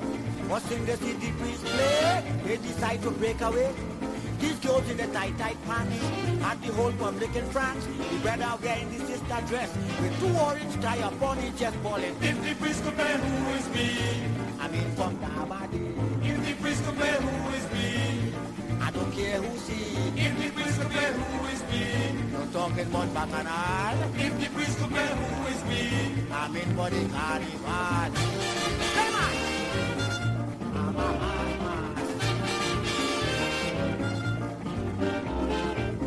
What made the band post class? Every man with a different mask. Some playing police and thief, some playing arrest the priest. A fella that called your goat, tie his neck with a conga rope. Lay down on the ground and close the eye, hug the door. He playing commit suicide singing. If the priest could play, who is me? I mean from Tabadi. If the priest could play, who is me? I don't care who see. If the priest could play, who is me? You're talking about Bacchanal. If the priest could play, who is me? Hey man! Carnival.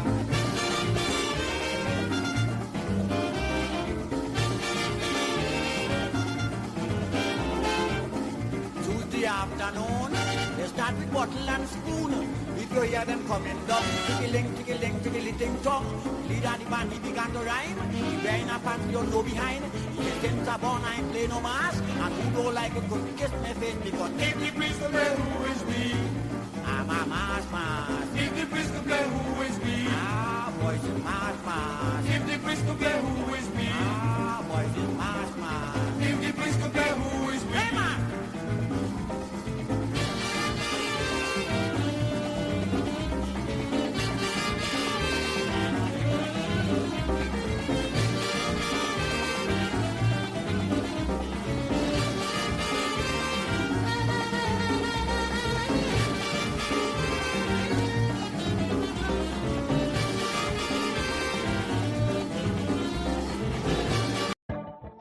Eh, oh yo yo yo, oh yo yo yo, oh die die die, oh die die die.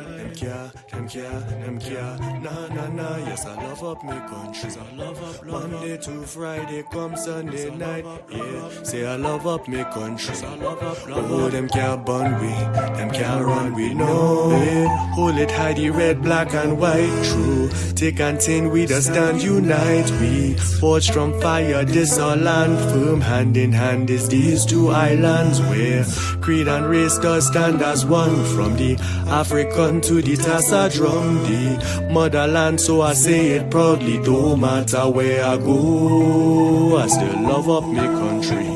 Monday to Friday, come Sunday night. Yeah, yes, I love up me country. Oh, them can't bun we, them can't run we. No, yes, I love up me country. Monday to Friday, come Sunday night. I still love up me country. Oh, them can't bun we, them can't run we. No, sing Trinidad and Tobago, Trinidad and Tobago, Trinidad and Tobago. And them can't bun we, run we, nah, singing Trinidad and Tobago, Trinidad and Tobago, Trinidad and Tobago. Them can't bun we, run we, nah.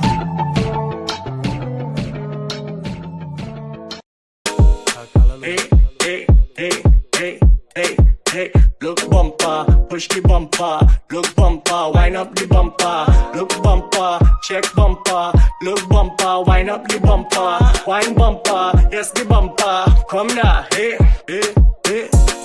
off the plane in Piaco, kiss my hand and you touch the ground, Coco Jambi and Limbo, we just trip when we hear the song. How you mean, is no place else I go consider home. All I need is sweet soca and the song we create. Baby, how you sweet so, hips to the tempo, girl I can't let go. Your body is a temple, girl I love it up bad, blessed be a vessel. And I know. Wherever I stray, my love for you never go. You girl, love from me, Grandy, love up from me, Cuba, love up from me, Scarborough, love up from right to Arima, San Fernando, Moruga, Port of Spain and Zaparia, Caranage, Barataria. Nowhere as sweet. All creed and race come together unique. Yes. Carnival jump up and wine in the street and then come on Ash Wednesday pillow on the beach. Whoa. What's the scene? The vibes run dice to horror sketch shed. How you mean? We moving right the gal them spice. We West Indies is six like peas. Them know them can't touch we. We stand as one, red, white and black fires of hope. We know in fact that if them come we now go run, pour up some rum, raise up the flag and sing it Lord I love we. Lavante, love up from me, love up from me. Maraval, love up from me, love up from me. Rigo Martin, love up from me, love up from me, love up from me. Point 14, love up from me, love up from me. Charlottesville, love up from me, love up from me, love up from me. Kaiserberg, love up from me, love up from me. Sawa, love up from me, love up from me, love up from me. Chigonos, love up from me.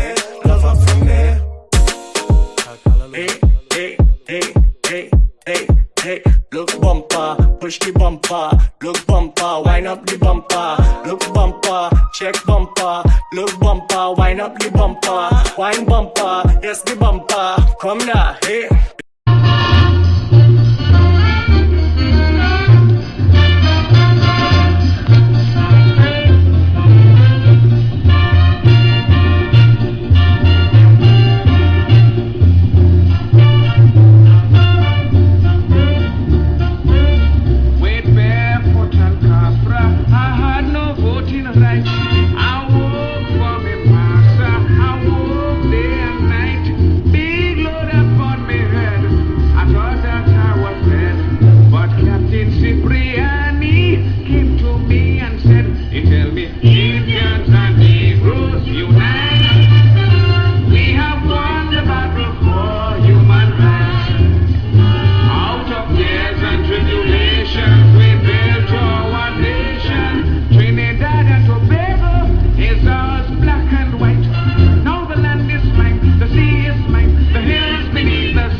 Trinidad and Tobago is ours, black and white. Now the land is mine, the sea is mine, the hills beneath the sun that shine. Where steel bands play for limbo dance and carnival. Stick fighter, bongo, I like to hear me call it too. I jump in up his pet for soup at carnival.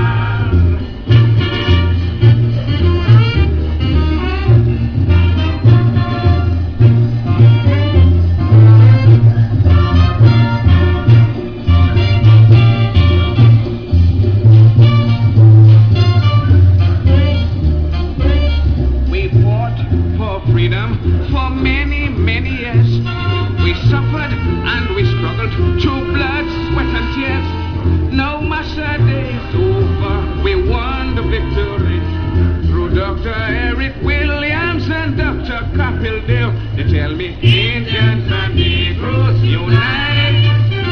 We have won the battle for human rights. Out of years and tribulations, we built our nation. Trinidad and Tobago is ours, black and white.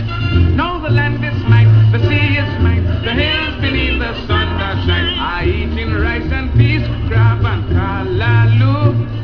Me roti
election back and I'll die away. In short, this is what I have to say. Let us forget fights and grudges and concentrate. Come, let us sit and try to relate. Because now, more than ever, we must show discipline, tolerance, and production to build a strong and better nation. I say that is the main foundation. So come, let us work hand in hand, because this is our land. Come, my brother, come, my sister, and let us build a nation together. Oh, yeah.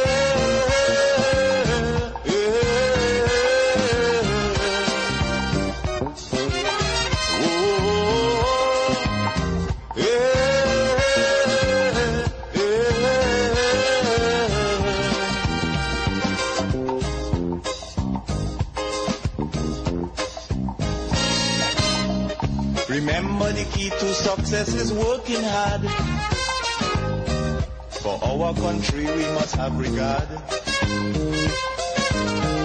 Forget all your differences, let we start to build.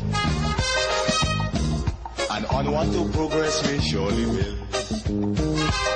Because now, more than ever, we must show discipline, tolerance, and production to build a strong and better nation.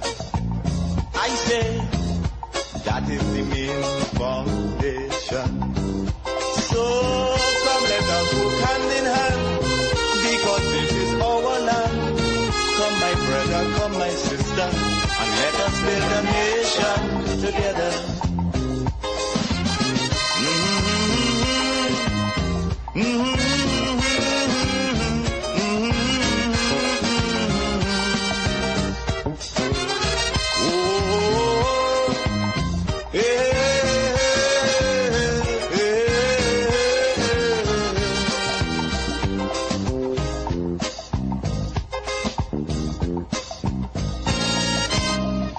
So much of things that we need to see about. Surely I do have to spell them out. Cause you know as well as I do, the only way is put in more effort and less play. Because now, more than ever, we must show discipline, tolerance, and production to build a strong and better nation. I say that is the main foundation. So come, let us work hand in hand, because this is our land. Come, my brother, come, my sister, and let us build a nation together.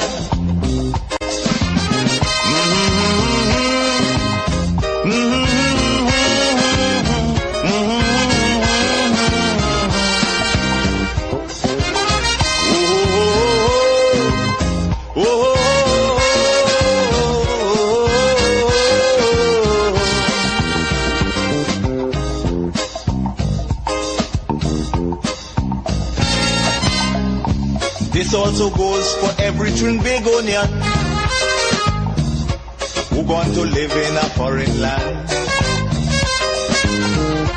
Now is the time to come home and do something, instead of staying out day and freezing. Because now, more than ever, we must show discipline, tolerance, and production to build a strong and better nation. I say that is the main foundation. So come, let us work hand in hand, because this is our land. Come, my brother, come, my sister, and let us build a nation together.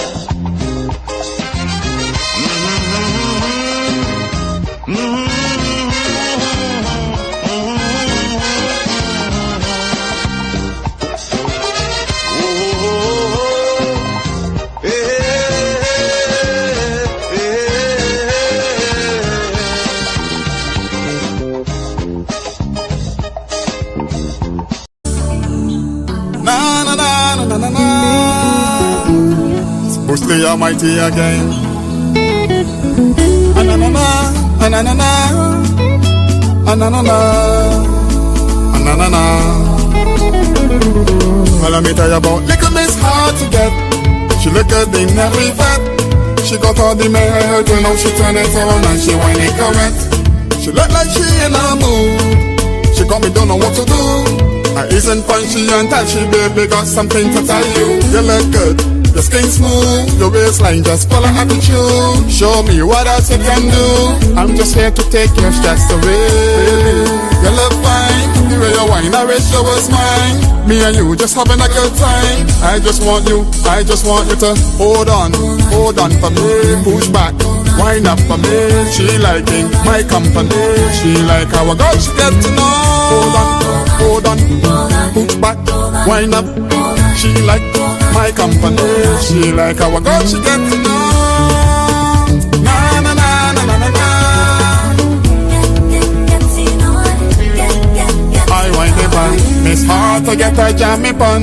Miss Hard to Get, I grind it on. Miss Hard to Get, Miss Hard to Get. Lordy, Lord have us mercy. Where you wind up on me, I hypnotize me already. Oh, you're winding slow, the way how you bubble it low. You got me asking politely, baby, rest upon me once more. She really doing a lot. She really touching the spot. She got she harmony through my head, running through just like my thoughts. She tell me that she live alone. She put her number in my phone. She introduced me into her home. And attach it to hold on for me. Push back, wind up for me. She liking my company. She like how I got, she get to know. Hold on, push back, wind up. She like my company. She like how I got, she get to know. Na na na na na na na. I wind it on. Miss Hard to Get, I jam it on. Miss Hard to Get, I grind it on. Miss Hard to Get, Miss Hard to Get. And let me tell you about little Miss Hard to Get. I get she, I get she, I get she. Lord have us mercy. Where you wind up on me and hypnotize me alright.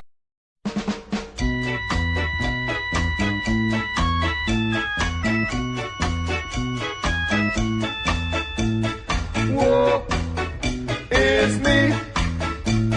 Shame and scandal in the family. Whoa, it's me. Shame and scandal in the family. In Trinidad there was a family with much confusion, as you will see. It was a mama and a papa and a boy who was grown, who wanted to marry and have wife of his own. He found the young girl who's suiting him nice. He went to his papa to ask his advice. The papa said, son, I have to say no. That girl is your sister, but your mama don't know. Whoa, it's me. Shame and scandal in the family. Whoa, it's me. Shame and scandal in the family. The week went by and the summer came down, and soon the best cook in the island he found. He went to his papa to name the day. The papa shook his head and to him he did say, you can't marry this girl, I have to say no. This girl is your sister, but your mama don't know. Whoa, it's me. Shame and scandal in the family. Whoa, it's me. Shame and scandal in the family. He went to his mama and covered his head. He told his mama what his papa has said. His mama, she laughed, she said, go man, go. Your daddy ain't your daddy, but your daddy don't know. Whoa, it's me. Shame and scandal in the family. Whoa, and scandal in the family. Woe is me. Shame and scandal in the family. Woe.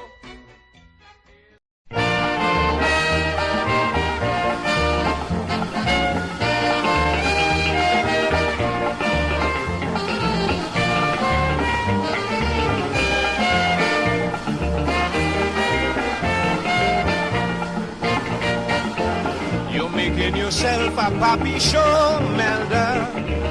You making yourself a bloody clown.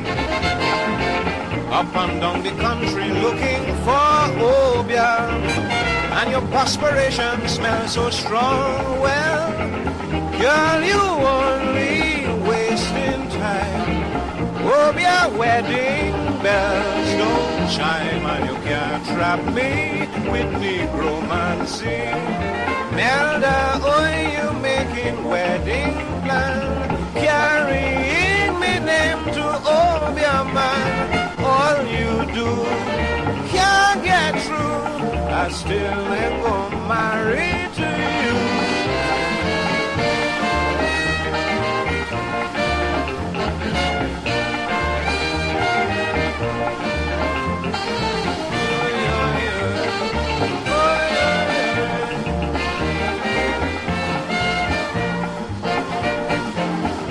Amount of incense that you burn at night, lad and gallic stinking up me place.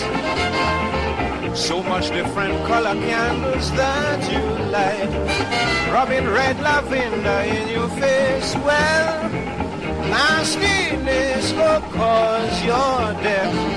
Girl, no man can stand your breath. You're too damn nasty, get away from me.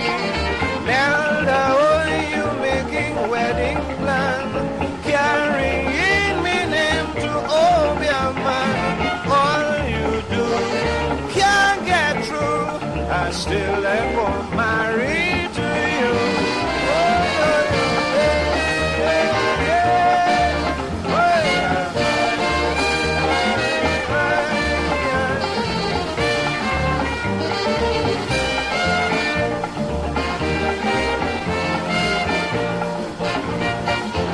If you really want a wedding ring, Melda, there are many other ways and means, like scrubbing your teeth and bathing regular. Soap and water keeps you fresh and clean, yes. Dress up in the latest style. Always wear a charming smile. Some kunu bound to say I do. Melda, oh, you making wedding plan, carrying me name to Obia man. All you do can't get through. I still ain't gonna marry to you.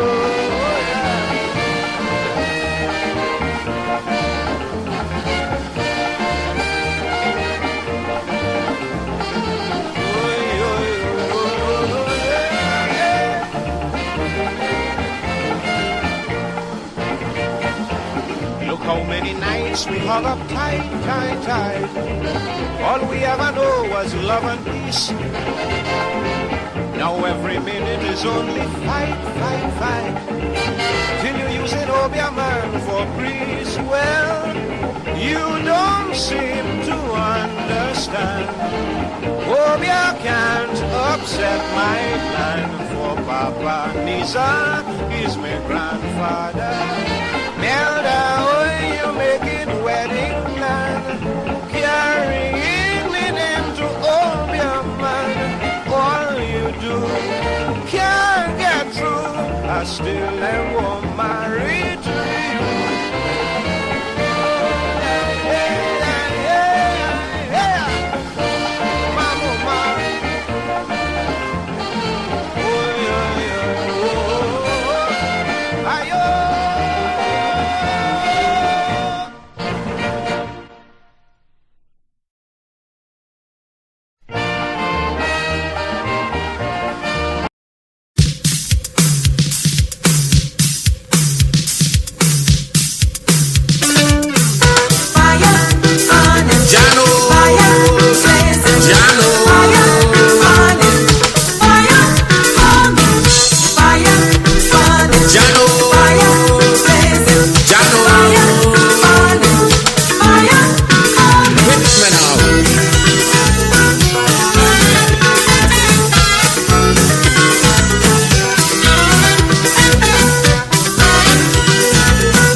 announcement morning.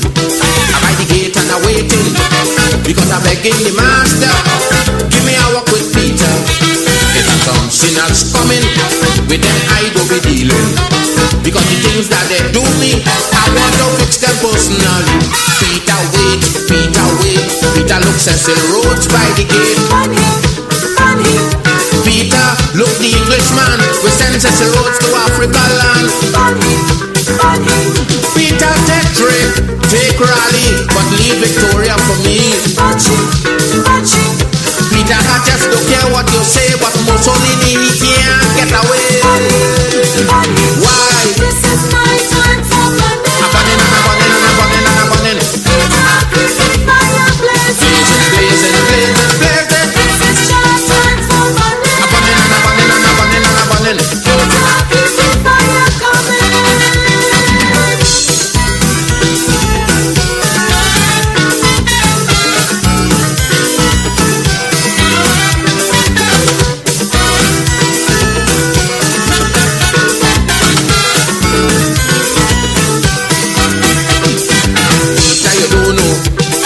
That I undergo from these madman and woman, I feel the full weight of the hand. They made the oppressed law, they never care about the poor. Peter, these people had a day, well now it's time for Stalin to play. Peter wait, I say Peter wait, Peter look Ian Smith by the gate. Funny. Peter, I don't want you to make fuss, remember I want Christopher Columbus. Funny. Peter look the English woman who in South Africa refused to put sanctions. Peter, I just don't care what you do, but Reagan going in the fire too. Why? This is my time for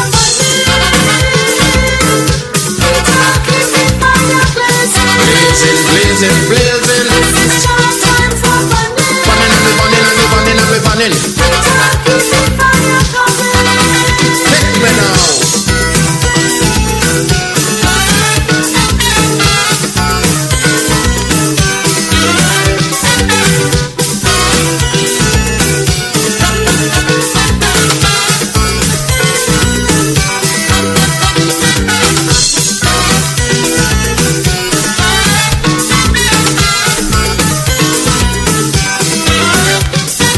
Peter, don't grudge me. Your hand done full already. You don't deal with the Führer. Go ahead and take Foster. But that woman Mary, remember that's my baby. So much confusion that she make. You got to give Black Stalin a break. Peter wait, I say Peter wait. Peter look voter reach by the gate. Funny. With voter I don't want you to waste time. Remember we still have Morgan behind. Funny. Peter look the English woman who sent foreign troops in Africa land. Punching. Peter, I just don't care what you say. The Ku Klux Klan man can't get away. Why? This is my time for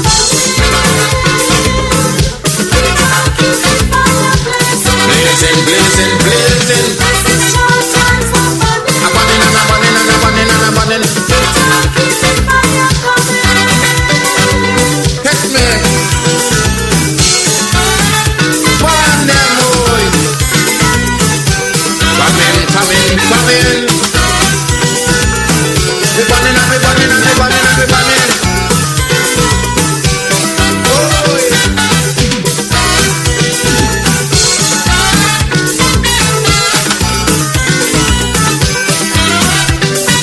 Peter, stop pushing. It have plenty more coming. They call them from overseas, but leave my low-key. During my lifetime, to me they were so unkind. So much corruption that they make. Now it is time they must feel me way. Peter, don't hold me back. Look, the one we draft the Public Order Act. Money. Peter, look, catch that big belly fella. We carry my money down Panama. Funny. Peter, look, the woman who bring foreign troops in the Caribbean. Punching. Peter, I just don't care what you do, but go ahead, go in the fire too. Why? This is my time for I'm burning and I'm burning and I'm burning and I'm burning. Blazing. You and governments of Diego Martin West, which also happen to include the former member and the Prime Minister. I also acknowledge for her leadership, my opposition leader, our leader, the honorable member for Arima.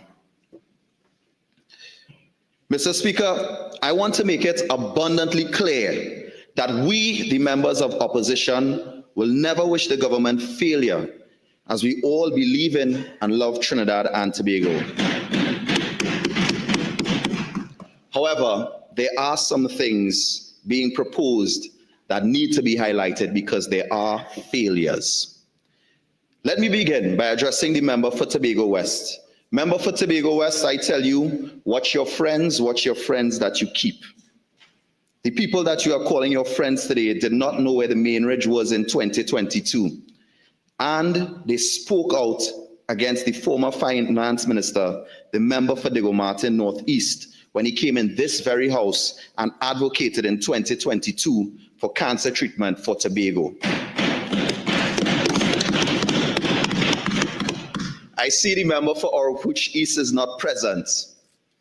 In 2020, the member for Oropouche East said this: I believe the member for Diego Martin Northeast must explain to the country how could it be that Tobago, with a population of 60,000 people, is given over $2 billion, while regional... So whilst the member for Tobago West comes here and talks about the percentages for Tobago, the very side he sits on does not support his ideologies for the island of Tobago.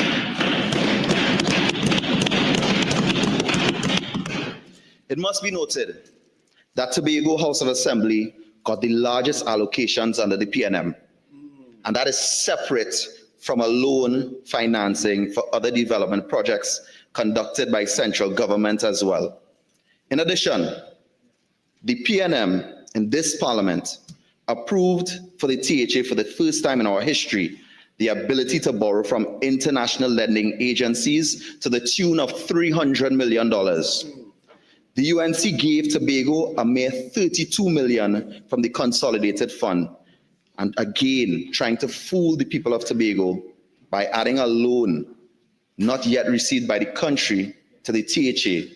And I'll tell you about that loan very soon. Mr. Speaker, the government claims that the previous PNM Minister of Finance allocated only $2.6 billion to the THA for fiscal 2025, a figure based on the DRC formula. And now for the supplementation, less than 1% is what Tobago gets Tobago West. So in your retort, please understand that those you are standing by do not stand by you. Now let's talk about the loan from CAF for coastal protection projects in Tobago, which was negotiated by the member for Diego Martin Northeast several years ago.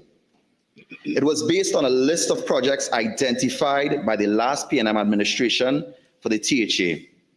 Now the story of the loan is this: shortly after the loan was approved, the administration changed, and the now Chief Secretary, the honorable member for Diego Martin Northeast, out of respect for the change in leadership, wrote to him and asked them to identify their own list of projects. They failed to do so.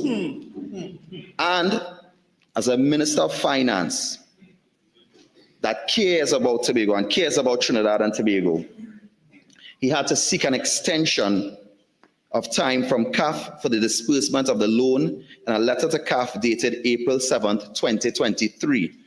The former Minister of Finance then sent a team to Tobago over a year ago in an attempt to get the new THA to make up its mind and finalize its list of coastal projects. Up to April 20th, 2023, they fail and they fail and they fail and they fail again.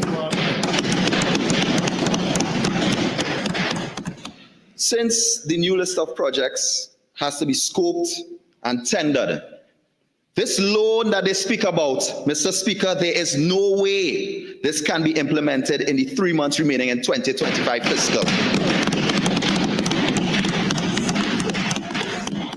So once again, in this mid-year supplementation, they are being fictitious, mendacious, and trying to fool the people of Tobago.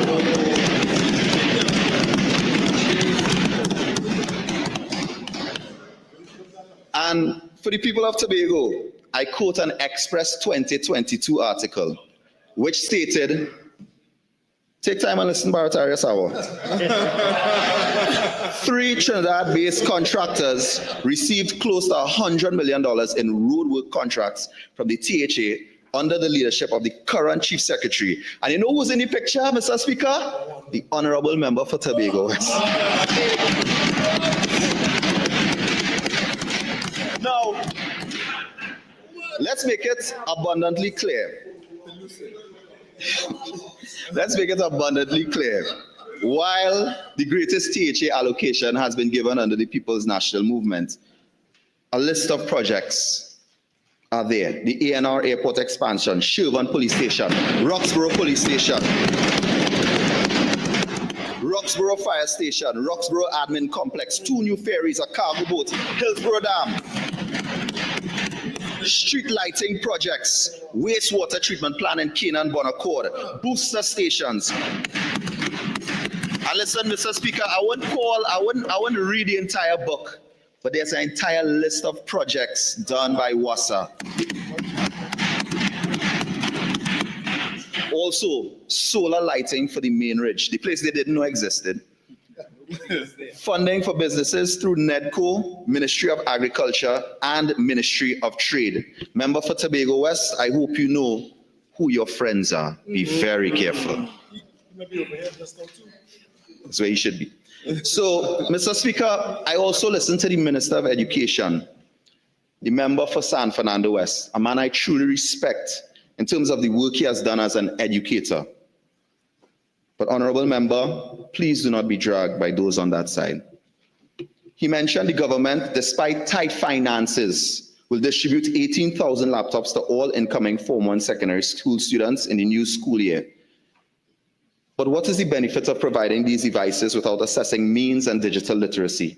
What is the benefit of providing devices supposedly to upskill when the opportunities are not there? What is the benefit of providing these devices and there's no talk of e-books, something that the former Minister of Education was working very hard on, making it make sense? A figure of $76 million. But when asked what stage they are in the procurement, there was radio silence from the Minister from San Fernando West. He spoke about equity for students, yet in fact, what they are doing is quite the opposite, and just allowing for wastages of taxpayers' money.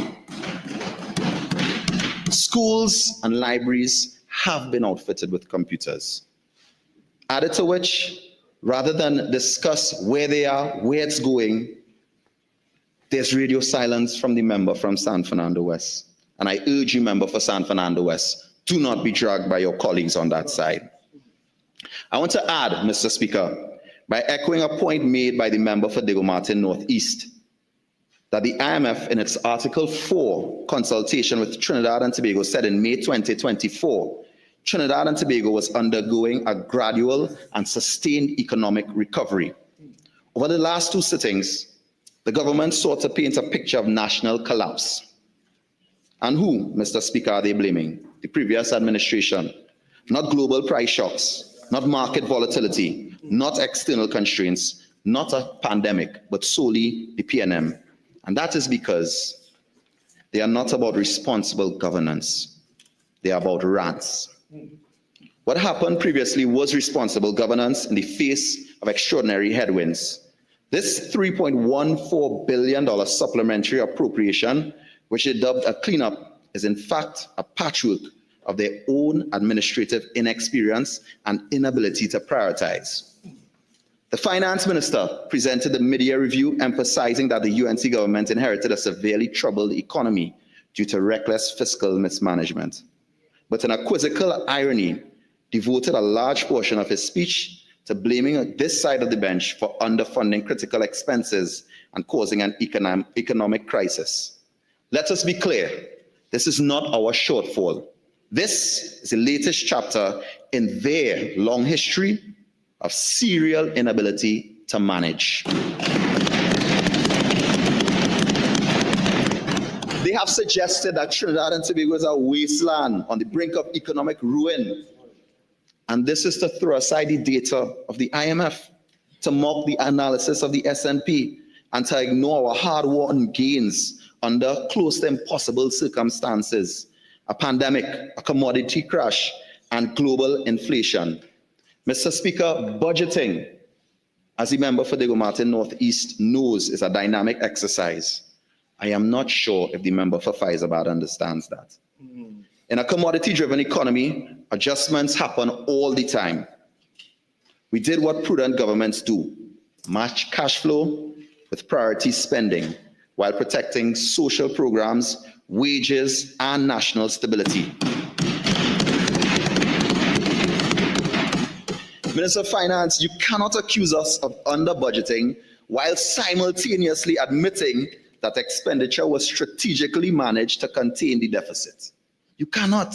It does not add up. A year one economic student understands that. What this government calls arrears is often scheduled payment, not mismanagement. But this minister is more interested in performance than fiscal truth. And we also saw the member for elaborate with his performance the other day. And let us not forget, they have ballooned.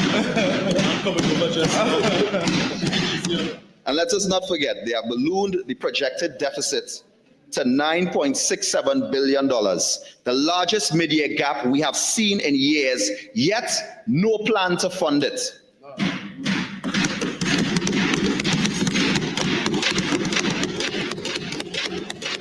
There's no financing framework, no revenue strategy, just noise. If you listen to the member for Arima, she mentioned in her presentation that the way the People's National Movement governed was based on guiding documents.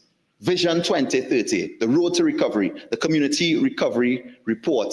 What is their plan? What is their guiding strategy? You ask them and they have none. The member for Caroni Central said, "We attract money!"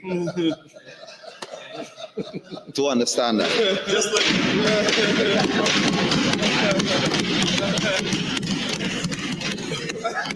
That's what you said. That's what you said, member.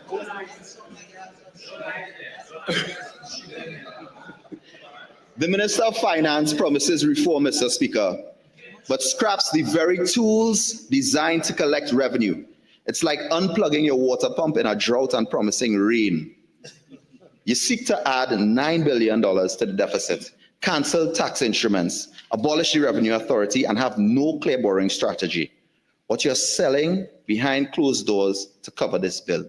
We want to know. We want to find out. The time for secrecy is over, according to the member for Oropouche East. We've heard the numbers: 728 for health, 296 million for education, 489 million for public utilities, and 275 million for public administration. They have not, however, given specifics, because when we asked the questions, they kept on saying, "We will tell you in due course." Due course has come, and there are no answers. So we must ask, have the UNC's mid-year adjustments lived up to their manifesto pledges and their own previous critiques of the PNM? We are at a point where accountability must meet reality and plans must meet performance. To echo the opposition leader, the honeymoon is over. The people deserve more than empty slogans. They deserve honest answers and structured action, not mistruths, miscommunication, and playing the blame game. Now let's look a little bit closer. This was not a mid-year review, Mr. Speaker. It was a mid-year rant with no fiscal framework, no macro forecast, and no financial logic. The finance minister claims extra allocations are needed, precisely because the PNM under-budgeted the sectors he now must finance. If that is so, we'd expect the UNC to beef up key trade support agencies and release clear policies on forex and customs, not just talk. So far, concrete measures have been nil. They propose a new foreign exchange allocation committee to ensure more transparent and strategic FX distribution. But what is the timeline on this? Who will it comprise? All we are getting is a bunch of lip service, no concrete specifics.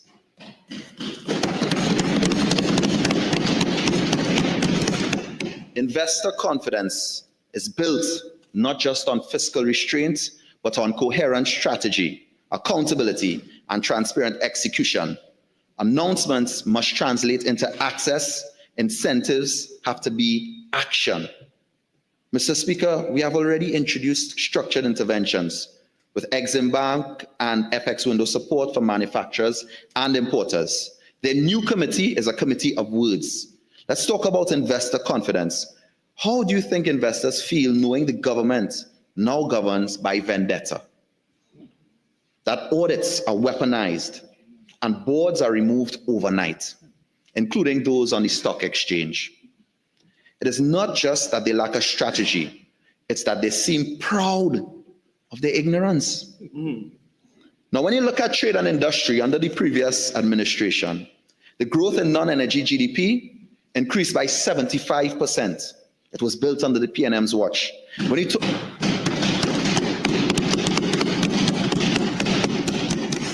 When we talk about the trade and repair sector contributing 24.6% to GDP, it was driven by the PNM's facilitation of exports and expansion of TT BizLink. The Unified Trade and Investment Promotion Agency, Invest TT, Export TT, Creative TT, was in fact PNM policy, not UNC invention. The PNM progressed the streamlining of export promotion and implementing a port community system to speed customs clearance. These were concrete steps towards transforming and enhancing the competitiveness of Trinidad and Tobago's trade and business environment. Today, they arrive here, once again, empty-handed.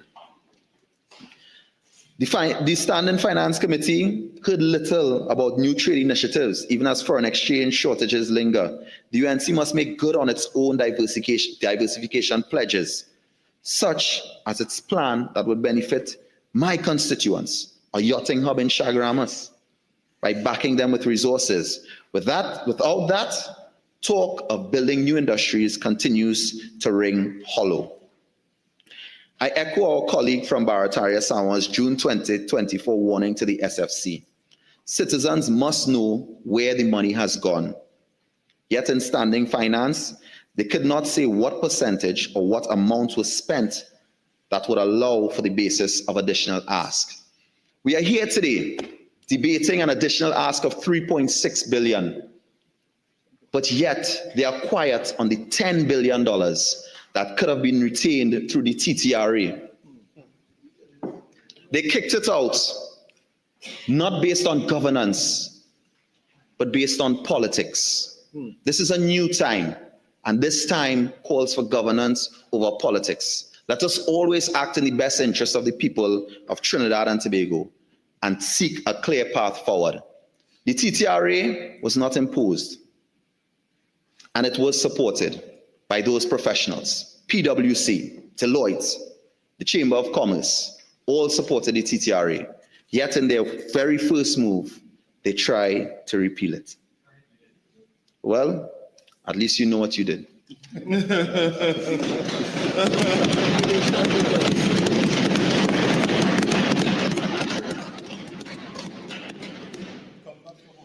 Mr. Speaker, honorable colleagues, when we step back, the pattern is clear. Under our stewardship, revenue rose from $34 billion to $54 billion, even after COVID-19 and global energy price collapse. We maintained jobs, kept schools, protected pensions, and managed public sector wage negotiations responsibly. The IMF in May 2024 stated, for the first time, Trinidad and Tobago is undergoing a gradual and sustained recovery. The PNM laid the foundation across every sector. UNC promised the moon during elections. The mid-year review reveals barely a staircase. Mr. Speaker, this debate cannot only be about what went wrong. It must also be about what they will do right and what has been done right. Let us rise above the blame game and get to the work of recovery, reform, and restoration. What do we see, Mr. Speaker, when we tally the facts? The PNM's original 2025 budget laid out numerous sectoral plans.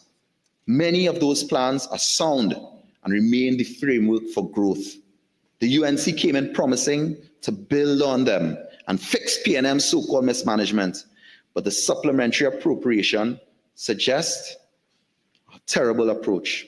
More deficits, more borrowing, including an almost $11 billion projected shortfall.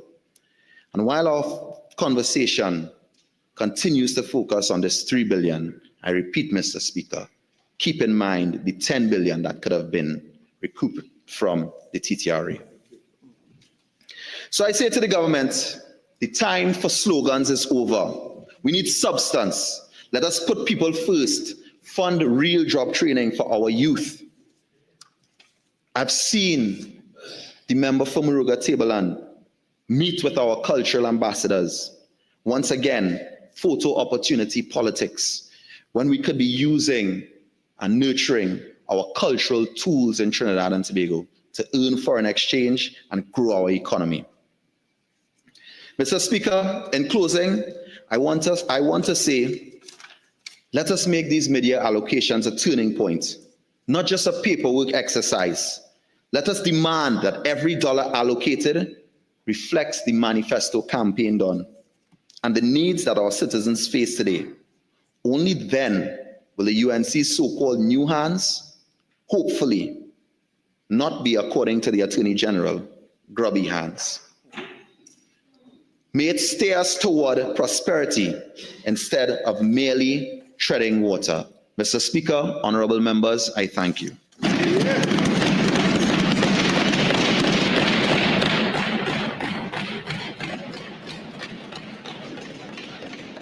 Before I call on the member for Arangua St. Joseph, permit me to congratulate the member for Diego Martin West on his maiden contribution. The member for Arangua St. Joseph.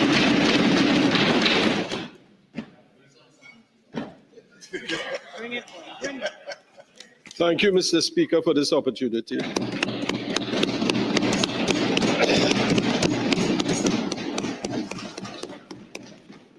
I am honored to contribute to this motion in my capacity as the Minister of Justice and Minister in the Office of the Attorney General. Both portfolios being tasked with the proper administration of justice to the citizens of Trinidad and Tobago. Mr. Speaker, as I rise to address this Honorable House for the first time in this capacity, I do so with a profound sense of duty, not only to the office I now hold, but to the people of Trinidad and Tobago who look to this government to make good on its promises. This moment is not one I take lightly. It marks the beginning of what I intend to be a tenure defined by meaning and purpose.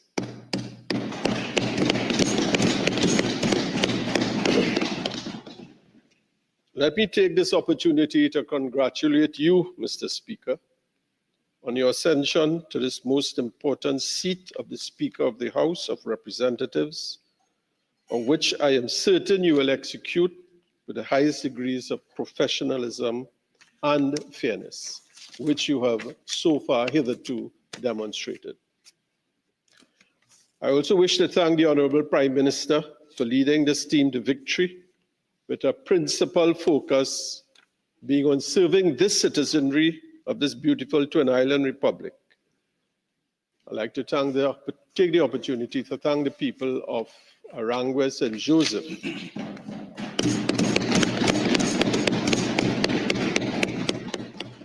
for the trust and confidence they have reposed in me to lead them in this august chamber. Thanks also to the Minister of Finance for his quick diagnosis of this economy and for prescribing some sort of medicine to get us quagmired that we are all involved.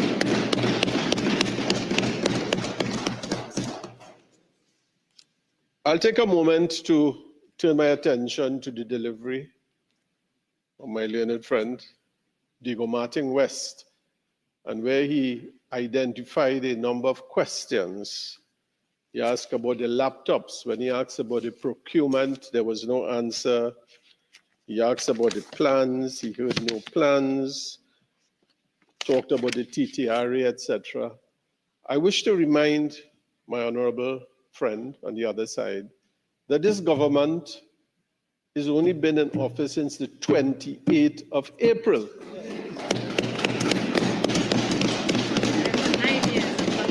29th. I've been 29. And he's asking a lot of questions as though we have been here for the last 10 years.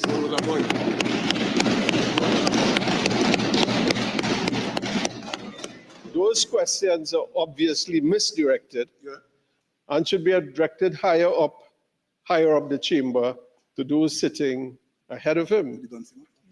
I'm not saying that.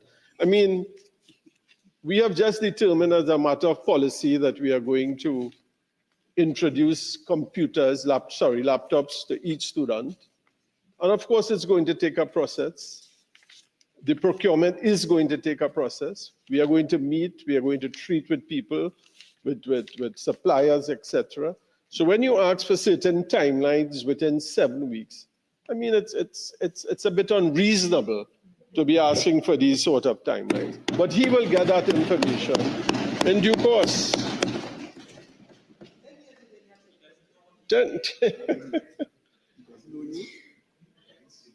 I hope I am quoting him correctly.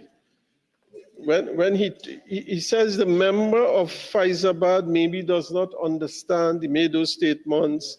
He talked about a serial inability to manage. I don't understand where those words are coming from. We have just been here 7 weeks. Seven.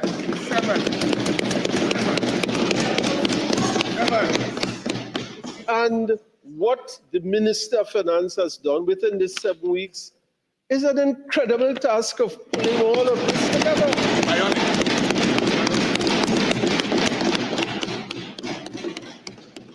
And you know, they keep talking about this supplementary budget and allocation. Someone just quickly sent me an information from my constituents because they are paying close attention. They're paying close attention what is going on here. And they said, Honorable MP, for the year 2024, the other side came right here for a supplementary allocation of $2.3 billion. Oh my. They said in 2022, it was $3 billion and change in 2022. And in 2023, it is somewhere between 3.85 billion. What is the problem? He was the Minister of Justice.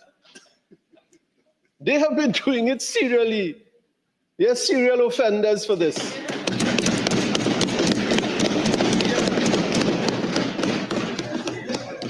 But when our Minister of Finance comes here and the Honorable Attorney General tells him, sir, the vote doesn't have money for doubles, and we get some money, they're complaining. What are they complaining about? But let me get to my main points I want to raise here this afternoon, Mr. Speaker. I want to assure you and the national public that the Ministry of Justice is not a symbolic creation. It is the embodiment of a national commitment, a long-awaited response to the call for a justice system that works. This government has delivered on its promise to create a Ministry of Justice as part of a strategic plan, in part to tackle the inherited crime crisis with intelligence, competence, and purpose. A specialized justice ministry provides strategic focus on key elements of the administration of justice and separates itself from the core crime-fighting apparatus under the Ministry of Justice.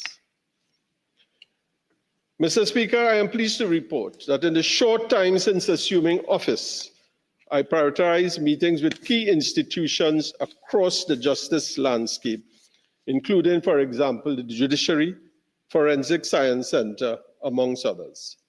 Not to be briefed from afar, but to stand on the ground to hear firsthand what is needed and to see for myself the challenges and strengths that exist within. So far, I have seen a desire from these institutions to function optimally and an outcry for greater resources. Whilst it is clear that our constitutions hold promise, they have long been underserved and under-budgeted. Mr. Speaker, recognizing the essential role of such a ministry, which exists in other Commonwealth jurisdictions, this government has prioritized the Ministry of Justice as a central pillar of this administration. It is intended to strengthen institutional capacity, enhance coordination across the justice sector, and is a testament to the government's commitment to addressing the escalating threat of criminal activity in Trinidad and Tobago. This country, Mr. Speaker, can no longer afford the cost of inefficiency. The cost is measured not only in time and resources, but in the lived experiences of families who wait in anguish for justice, for victims who wait for resolution, and of communities who feel forgotten. Whilst I'm on that point, Mr. Speaker, and in engagement with the judiciary, it was startling for me to learn, Mr. Speaker, that in the area of Cedras, in my learned friend constituency, Mr. Keza of Point Fortin, do you know, Mr. Speaker, that the magistrates' court in Cedras has been closed for years? For years. Do you know the magistrates' court in my friend's constituency of Labre has been closed for years? For years. My learned friend from Maruga, my colleague, when I heard the news, I had to double check with her today. The magistrates' court in Maruga closed for years.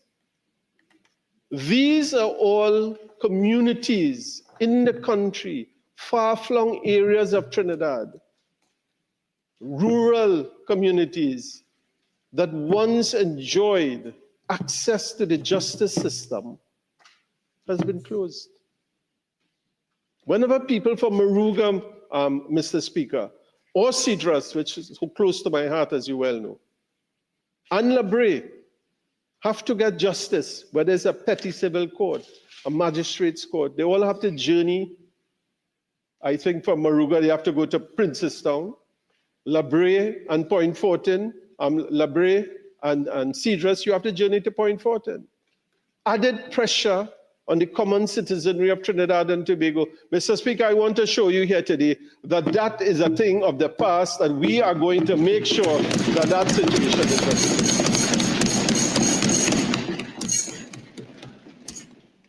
These communities have been underserved. Underserved. They're the poor people in this community, in this country. Neglected, thrown by the wayside, no concern for them. Did you hear them speak anything about that, Mr. Speaker? In their budget contributions? Nothing.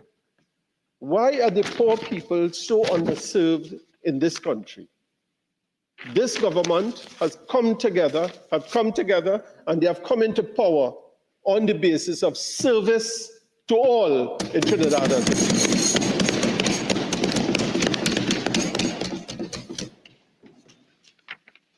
Mr. Speaker, the citizens of this country look to the court for the ultimate delivery of justice. Our priority is ensuring access to justice. The supplemental amount that has been afforded here is extremely small to the judiciary. However, we intend to make good on our promise. What is the reality on the ground, Mr. Speaker, with regard to justice?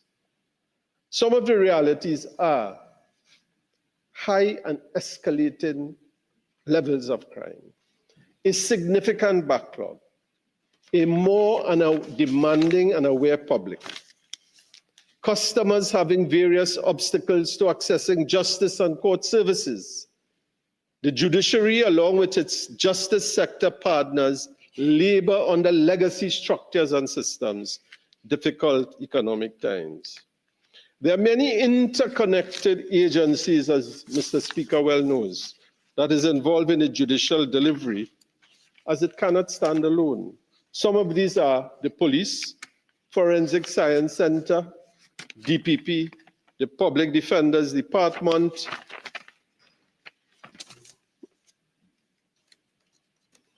amongst others.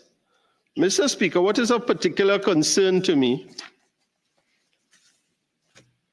is the criminal justice system. As you may well appreciate, December 12th, 2023, saw the passing of the amendment to the AJIPA, the Administration of Justice Act. And it brought a serious overhaul to the criminal justice system. We saw the introduction of masters of sufficiency hearing, etc., etc. And because it was such a comprehensive overhaul, different areas of the criminal justice system responded to the Attorney General office, saying what may have been a shortfall, maybe you can adjust a piece here, maybe you can take off a piece here, to make it a comprehensive and a working system. What was of particular concern to me, Mr. Speaker, is the Office of the Director of Public Prosecution. The Office of the Director of Public Prosecution, as this country may well know, is a constitutionally designated office under Section 90 of the Constitution. And its remit for the instituting of criminal proceedings, and he is the only authority can enter any courtroom throughout Trinidad and Tobago and can discontinue a case. That is the power of the Office of the Director of Public Prosecution. So it was pretty surprising to me to learn, Mr. Speaker, that on the 10th of June, 2025, the Office of the Attorney General of Trinidad and Tobago received correspondence from the Office of the Director of Public Prosecution, and may I just remind you of the date? It was the 10th of June, 2025. The Administration of Justice Amendment came into force on the 12th of July, 2023. This is what the Honorable DPP had to tell our existing Attorney General. By letters dated 1st and 4th of February 2024, some 4 or 5 months after AJIPA, I wrote to the then Attorney General advising of certain amendments which ought to be made to the AJIPA concerning the definition of police officer.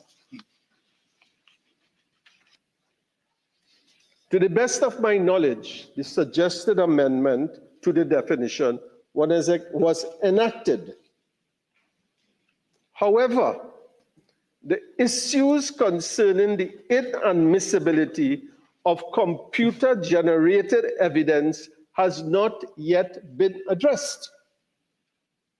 I would be most grateful to be advised by you when this is likely to occur. 10th of June, he's writing us. He's saying some 5 months after the enactment of AJIPA, in March 2024, I wrote to the then Attorney General asking him to make amendments to this. Mr. Speaker, as a seasoned attorney in your other incarnation, I see my friend from Port of Spain South is not here, but Port of Spain North is here.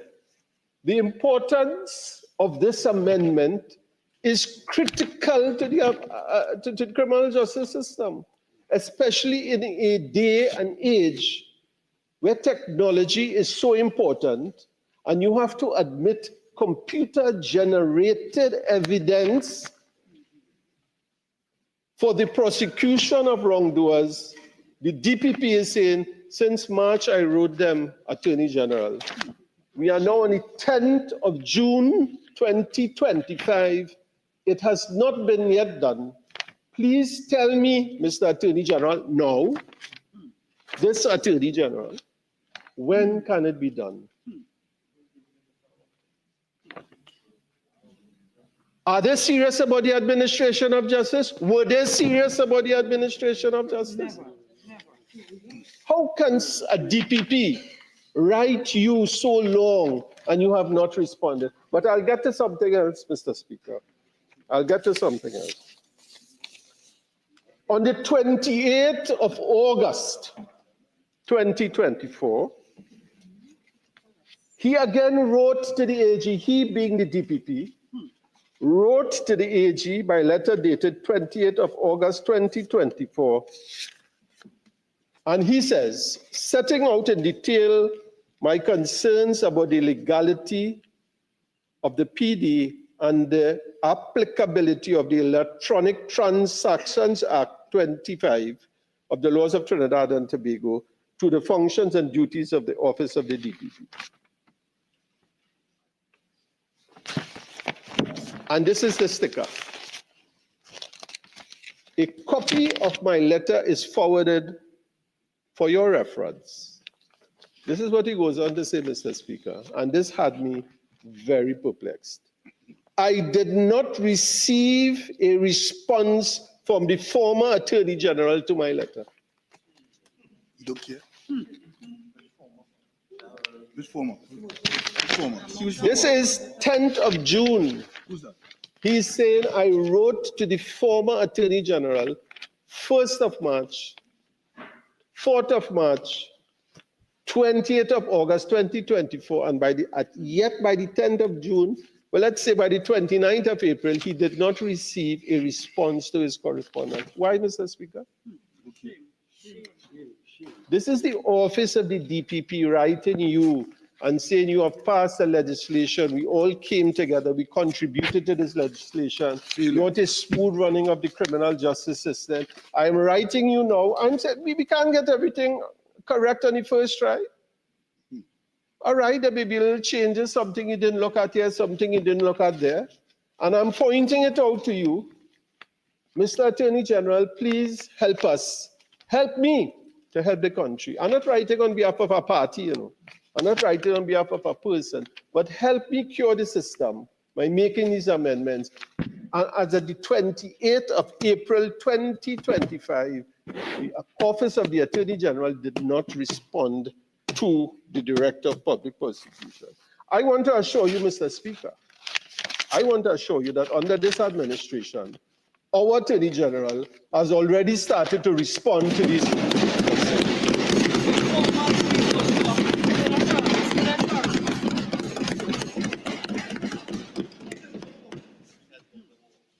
Because we are concerned on this side about the administration of justice. We campaign on access to justice. We campaign on speedier justice, and we intend to make good our promise to the people of Trinidad and Tobago.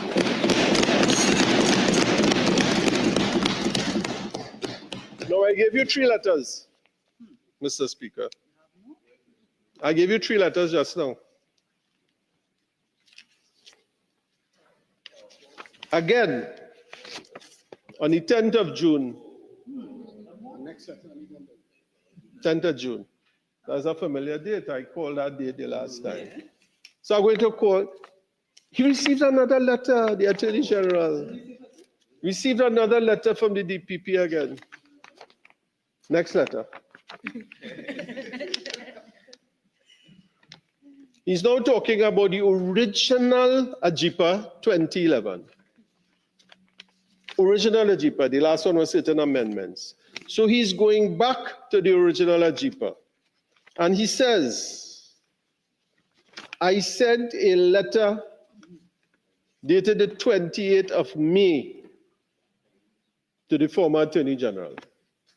And next letter of the 28th of May, 2024, to the former Attorney General, outlining 21 points in the original legislation which requires adjustment and/or amendment and/or clarification. 21. As a seasoned criminal lawyer, Mr. Speaker, I'm sure you would be familiar with most of these points, as my learned friends are here, some of them on the other side. I will just identify one or two of those points, Mr. Speaker. Locus standi of police prosecutors under the Police Service Act. Exclusion of customs officers and Board of Inland Revenues from the definition of prosecutor. Inconsistent application provisions. One which of particularly concern to the police and prosecutors in Trinidad and Tobago is the question of search warrants. This is what he says. Firstly, it is noted that at AJIPA there exists several conflicting and anomalous provisions as regard to the authority of judicial officers to issue inter alia search warrants. True. I will speed on. Under Section 5.1, it is noted that this section provides for a master to issue a search warrant once satisfied about proof of oath. I see my learned colleague, Mr. Alexander, shaking his vigorously because he knows where I'm going as an experienced police officer. This provision disqualifies magistrates and justices of the peace who were previously empowered by statute to issue such warrants. The only other judicial officer exercising concurrent jurisdiction relative to same is the registrar. Pursuant to Section 5, which allows for the issuance of search warrants on any day or time, including holidays and weekends, there have been urgent applications for search warrants outside of regular working hours. And why is that so? Because police are on the beat 24 hours a day. You pick up a lead, you want to make a warrant, to get a warrant, to go and check for some criminal activity. Because the criminals really may be exercising, they're doing their business after 4.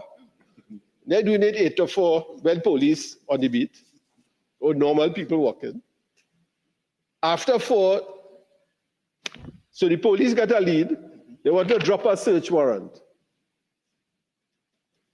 Hear what they say. Regrettably,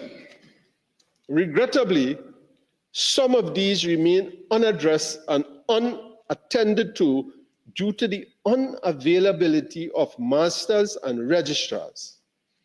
It is not uncommon for masters and registrars to be unavailable during regular work hours to tend to search warrant applications as they are otherwise engaging in court proceedings. So between 8 to 4, the masters and the registrars engaging in court proceedings, you ain't getting them.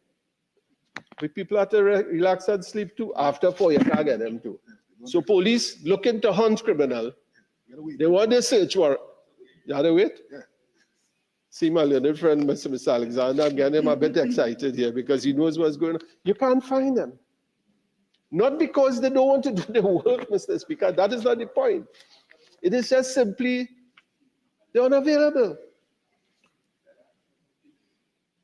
To be honored during regular work hours, to tend to search warrant applications as they are engaging in court proceedings. This circumstance is aggravated over the weekend period wherein these judicial officers remain unavailable to tend to urgent applications, oftentimes for the entirety of the week. And there's not a man on the street saying this, Mr. Speaker. There's not a policeman saying this, This is not my learned friend, Mr. Alexander, making a statement, though he could. This is the Director of Public Prosecutions of Trinidad and Tobago, writing the Attorney General on the 28th, what's the date, right? 28th of May, 2024, today demanding an answer.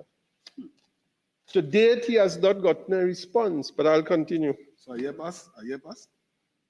In one particularly bad case, the police have informed me, the DPP, the master would have 2 weeks to deal with the application for a warrant. The DPP then says, his words, this is scandalous. He said, this is scandalous. The police need to do their work. They need the tools to do their work. Of course, we must put safeguards in place. I am not criticizing, and I want to put it on record, the masters and registrars of the Supreme Court. It simply may have turned out to be just an unworkable situation in the question of time. People need time as well. And therefore, magistrates and JPs, if you give them a certain latitude, they may find it more easier to get these warrants. As we speak here right now, Mr. Speaker, and we're discussing this issue, I want to tell you, the Office of the Attorney General is currently drafting those amendments to bring before this Honorable House to assist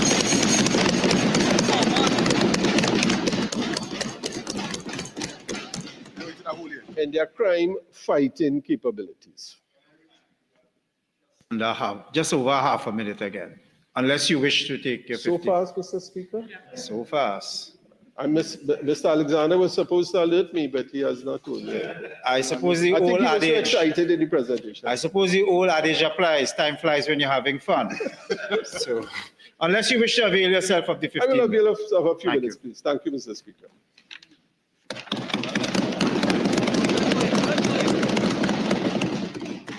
Mr. Speaker, the power to prefer a voluntary bill of indictment is now not afforded to the DPP, and he's asking to please give me that power.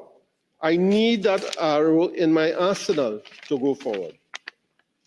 There's a defense case statement of which defense counsel, I see Mr. Sturge is not here, they have used from time to time, right, that the defense under this AJIPA is not required to produce a statement.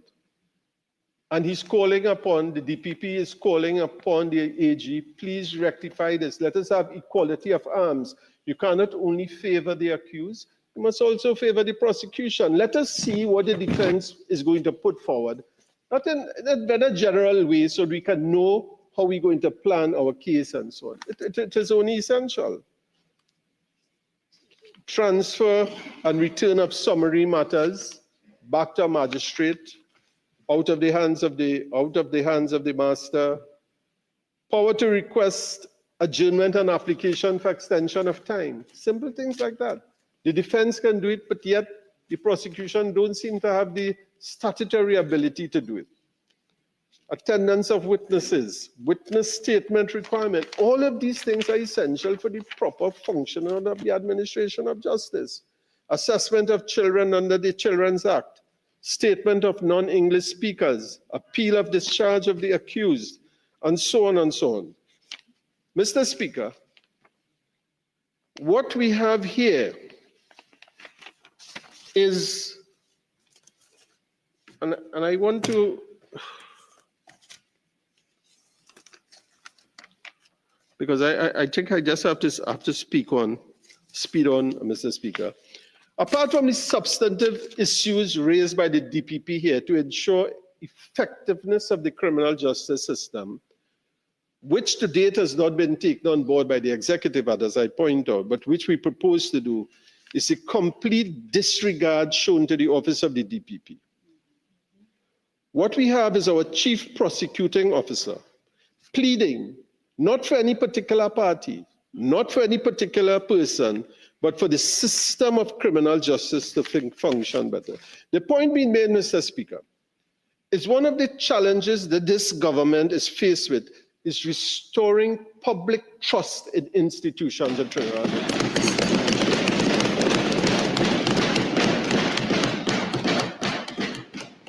We know what happened somewhere between 2021 and 2022 and 2025, where the then government was engaged in a public spectacle of trying to force the DPP to accept certain offices somewhere on Park Street, right? Was this at the time that they were writing, the DPP was writing them and telling them, please listen to me about the administration of justice? May have been around the same time, but it did not take him on.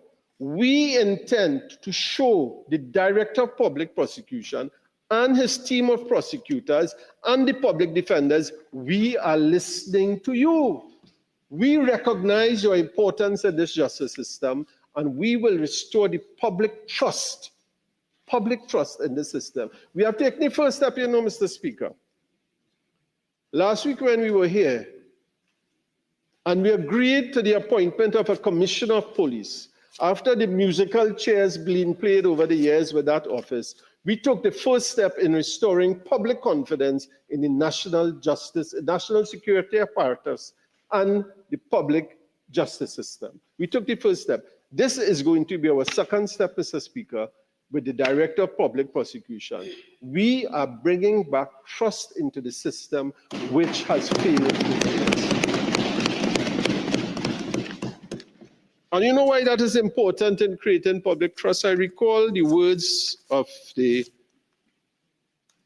acting commissioner of police, Mr. Benjamin, when he took his office sometime in February 2025. And in an interview in the national newspapers, Mr. Benjamin had this to say, and a very conscientious police officer.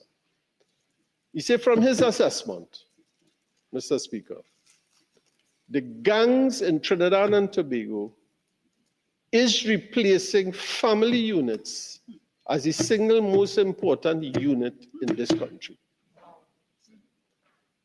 The police commissioner is saying that. The gangs are replacing family is supposed to be your cell, the single most important unit in your country. And he was saying gangs were replacing the family in Trinidad and Tobago. When there's a breakdown in the public trust, Mr. Speaker, these things happen. Young people see no hope for the future. Families are disintegrating when the state organs disintegrate. We are bringing that trust back into this system, Mr. Speaker. I thank you very much.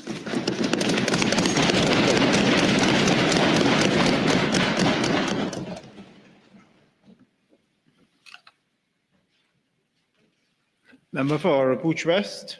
But before I do so, may I extend my congratulations to Member for Arang West St. Joseph. I think this is his maiden speech in this House. I would hasten to add that I think it's an open secret that it gives me a particular pleasure to do so, because the member and I would have started law school together. I don't think that's an open secret, so my heartiest congratulations to my honorable friend, member for Faizabad, or Pooch West, sorry.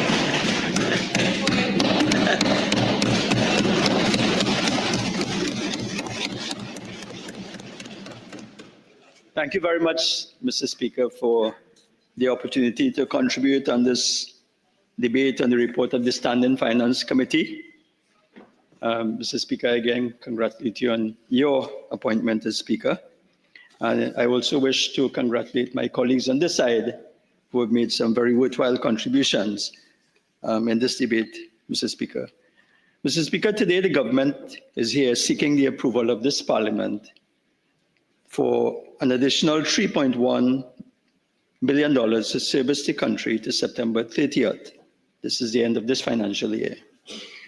Mr. Speaker, you will recall, the nation will recall, that this is a budget that we inherited on April 28th this year, when the good people of Trinidad and Tobago decided that they had suffered enough under those on the other side and correctly voted the PNM out of office. I again wish to congratulate the member for Siparia and now Prime Minister for the second time for an electoral victory that rescued Trinidad and Tobago from impending social and economic collapse. Mr. Speaker, it is extremely important for the population to understand what this mid-year budget review is about. The population must understand that this 3.1 billion supplementation that we are asking here for today is required mainly to pay the debts left by the last PNM government, and of course, were left over to pay for goods and services to the end of this financial year. I wanted to put that in context, Mr. Speaker. I think it's important that the population understand this. Mr. Speaker, allow me to thank the Minister of Finance, the Member of Parliament for Faizabad, now the Member of Parliament for Faizabad, Mr. Speaker, for making an excellent case before this House in pursuance of this critical goal, as he did last Wednesday. Mr. Speaker, the largest request in this mid-year review comes from the Ministry of Health, which is asking for approval for an additional $728.5 million. And to answer again, the member for St. Anne's East, no, this will not cover all of the outstanding debts in the health sector that your government left behind. And yes, the reason is because you on that side crashed the economy, leaving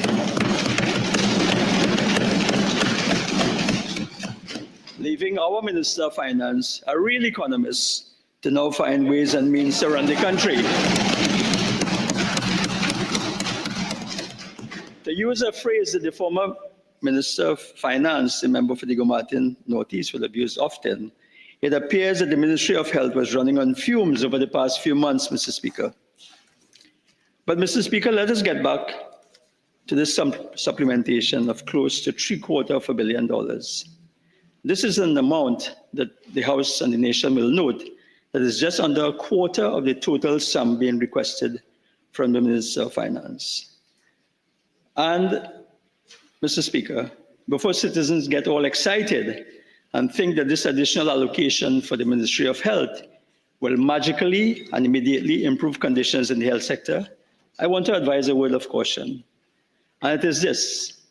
The fact is that some $688.3 million of this sum is needed to pay outstanding bills to NIPDEC and the various RHAs for goods and services already consumed, Mr. Speaker. And I'll come back to explain why we're in this situation. But I just want to give the assurance to the population, Mr. Speaker, that despite this, we will deliver on our promises in the health sector.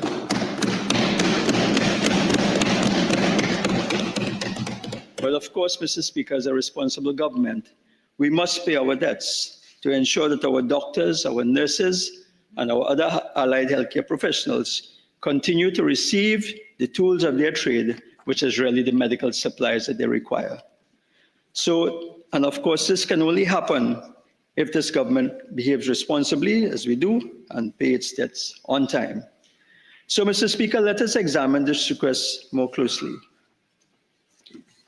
If we look at the item goods and services, there is an item under vertical services, and that's line item 39. Mr. Speaker, this is a very, very important line item in the budget, and it relates to drugs and other related materials and supplies. And a request here is being made for $3.53 million, $353.7 million. And this additional request has been asked to facilitate payments for the current financial year, and yes, Mr. Speaker, for previous years' outstanding invoices for an item called pharmaceuticals and non-pharmaceuticals. And Mr. Speaker, the question is, why are these items so important for healthcare delivery? Mr. Speaker, these items are the very lubricants that keep the engine of the healthcare system running. Mr. Speaker, these are the nuts and bolts that keep the healthcare system from collapsing. So, Mr. Speaker, let me explain. And this leads to a lot of frustration in the health sector. You have a doctor, you have a nurse, they make the correct diagnosis, then the medication is prescribed. But there's no medication available, Mr. Speaker. Another situation you might have is where you have a surgeon making a diagnosis, recommending an operation. The operation is scheduled, and then it is postponed or canceled or delayed because there's a lack of supplies, no gauze, no sutures. And that may be because suppliers are not paid on time, Mr. Speaker. So this is really speaking to the root of the problem. So of course, you imagine the frustration that the doctors, the nurses, and the patients undergo. What happens? You have more sick patients. You have longer waiting times for surgeries. So it has a trickle-down effect, Mr. Speaker. So, Mr. Speaker, why is this government making the effort to pay these suppliers the outstanding balances? It's a big amount, but it has to be done. And the reason is because we understand the consequences of shortages of pharmaceuticals and non-pharmaceuticals. Mr. Speaker, it is because we care about the people of Trinidad and Tobago. And, Mr. Speaker, it is because we are a responsible government. So, Mr. Speaker, how did we get here? Having to ask the Minister of Finance for almost $750 million to pay suppliers. So, Mr. Speaker, allow me to read a letter. This is not a problem that started recently. This has been going on for a while. Allow me to read a letter here, Mr. Speaker, dated January 30th, 2025. And this is addressed to the Permanent Secretary, Ministry of Health, and it's titled Non-Payment of Suppliers. And I read here, Mr. Speaker, and just to explain the situation we're in and the consequences of the non-payment and delayed payment of these outstanding debts. And the letter goes on to say, NEPDEC would like to bring to the attention of the Ministry of Health a matter of urgent concern with the current outstanding balances and non-payment of suppliers who provide essential pharmaceuticals. Currently, the outstanding balance owed to suppliers as per suppliers' balance of January 31st, 2025 is $623,623,540.62. So this is in January of 2025, a few months ago, Mr. Speaker. And the letter goes on to say, this non-payment of suppliers is having a negative impact on the provision of services for the health and well-being of the citizens of Trinidad and Tobago. It says you can have supply chain disruption, delayed payments or the cancellations, loss of supplier relationships. It can have legal consequences, contract breach, it might have litigation costs, damage to reputation, industry standing, supplier trust, credit issues, it might threaten loss of credit with manufacturers and suppliers. There's also the risk of increasing costs and the operational challenges. They speak about workflow interruptions, resource diversion, and so on. And they are pleading and asking, we hope to bring a resolution to the non-payment of suppliers of essential pharmaceuticals and continue to work with the Ministry of Health for the provision of service to the citizens of Trinidad and Tobago. So, Mr. Speaker, this is the situation we are in here as we speak. Now, I mentioned earlier that this is not a problem that started recently, Mr. Speaker. And again, if you will permit me to focus a bit more on this line item 39. This is an item as a member of the opposition shadowing health. I would have kept a very close eye on the budgetary allocation for this item over the years, Mr. Speaker, because I knew that the allocation of that item was essential, was important to provide these very essential goods and services. So let me just, Mr. Speaker, bring to the attention of this House and the nation the budgetary allocation, which would be from the consolidated fund for drug and other related materials and supplies, line item 39. 2015, what was the actual, and I have the actual figures here because these are figures we are going back to. 2015, how much was spent? 617,270,000. 2016, 507,456, 507 million. 2017, 531,603,000. 2018, 498 million. dollars. So we're seeing here a trend here happening from 2015 coming down. 2019, 573 million.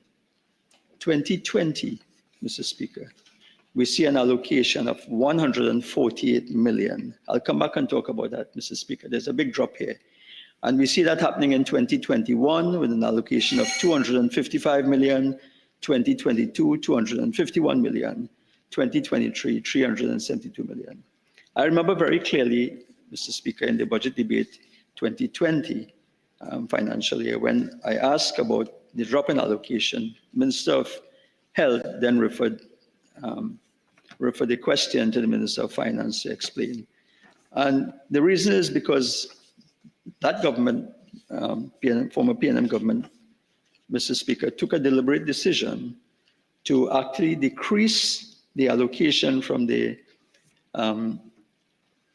consolidated fund and supplement this allocation by borrowing, Mr. Speaker. And of course, that would have had implications, because if we look here, you would have seen now in 2020, loans were taken, 478 million. 2021, loans amounting to 821 million. 2022, loans amounting to 403 million. 2023, loans amounting to $311 million, Mr. Speaker. So we're left in a situation here where you have loans being taken with its own problems, Mr. Speaker. And let me explain a bit further here, Mr. Speaker. So if we look, and I refer now to a PAAC report. This is a Joint Select Committee report from the Parliament. And this is a report, this is an inquiry that was done by the PAC to look at the issue. And the issue was an examination into the adequacy of pharmaceutical and non-pharmaceutical other supplies by the Ministry of Health. So this inquiry was undertaken, Mr. Speaker, because at this time, there would have been in the public domain the issue about drug shortages, the issue about cancellation of surgeries because of shortages of supplies. And of course, this Joint Select Committee of the Parliament, the Public Administration and Appropriations Committee, took upon itself to undertake this inquiry into what was really happening in terms of pharmaceuticals and non-pharmaceuticals and other supplies by the Ministry of Health. And these were some of the findings and the issues, Mr. Speaker. It was noted that for the period 2020 to 2023, 6 loan financing agreements valued at $2 billion, almost $2 billion were entered into to ensure that money was available to NIPDEC for the procurement of pharmaceuticals and non-pharmaceuticals. Of course, these are loans that would have attracted some amount of interest, and these are loans that are still being repaid, Mr. Speaker. The point to be made here is that the actual cost of drugs, pharmaceuticals and non-pharmaceuticals to the public, to the taxpayer, is now increased by way of borrowing and having to pay interest. And of course, we all know that the issue of the cost of drugs is a very important issue and one that, concerns the taxpayer. This report goes on to state that the committee was informed that in the past, NIPDEC received pre-action protocol demand letters from some suppliers for payments. And it went on to state, as I mentioned before, the amounts outstanding and so on. In another submission, still quoting from the report, Mr. Speaker, NIPDEC further explained that for the past 4 years, it experienced a shortfall in the financing of pharmaceutical and non-pharmaceutical items from the respective budgetary allocations. And it said, the conclusion here was that the consistent shortfall therefore highlights the revolving door of debt that encompasses the pharmaceutical and non-pharmaceutical procurement process. So we are seeing here a pattern, Mr. Speaker, where now it helps us to understand why under the last government, there was such an issue with supply chain, with shortages of drugs and so on. A big, big issue in terms of the underfunding or the late funding of the payment of these very valuable items, Mr. Speaker. So, Mr. Speaker, I want to just lay that matter to rest. But before I go there, this report also speaks to the issue with CDAP and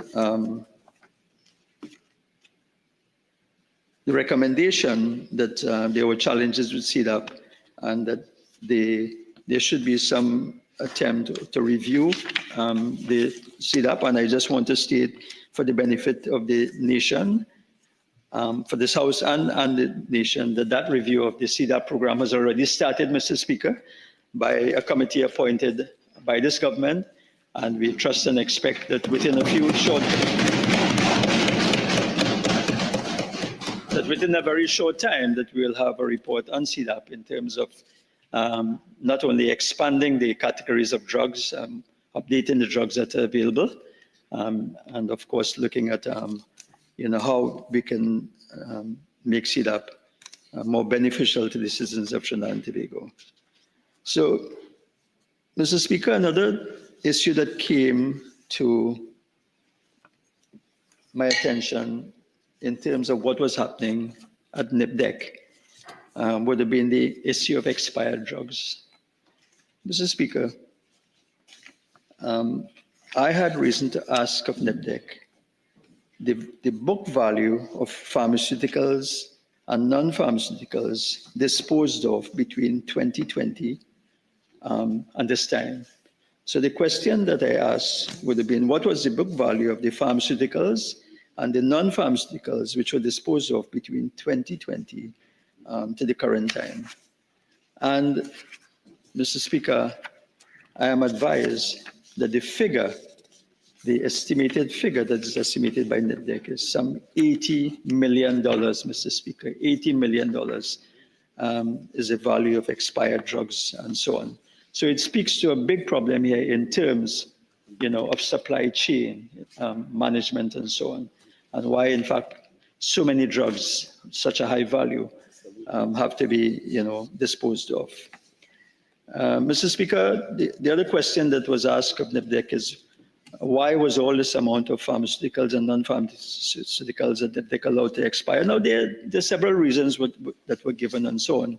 Some are acceptable within, the industry, but it pointed to the lack of an integrated inventory management system by NIPDEC across the public health sector, and that would have limited the ability to optimize inventory utilization and minimize expiration. So it shows that there's been an ongoing problem, which has not been fixed in the last 10 years. And Mr. Speaker, this government gives the assurance that that is something that we are going to look at in terms of fixing the supply chain issues, Mr. Speaker, the issues of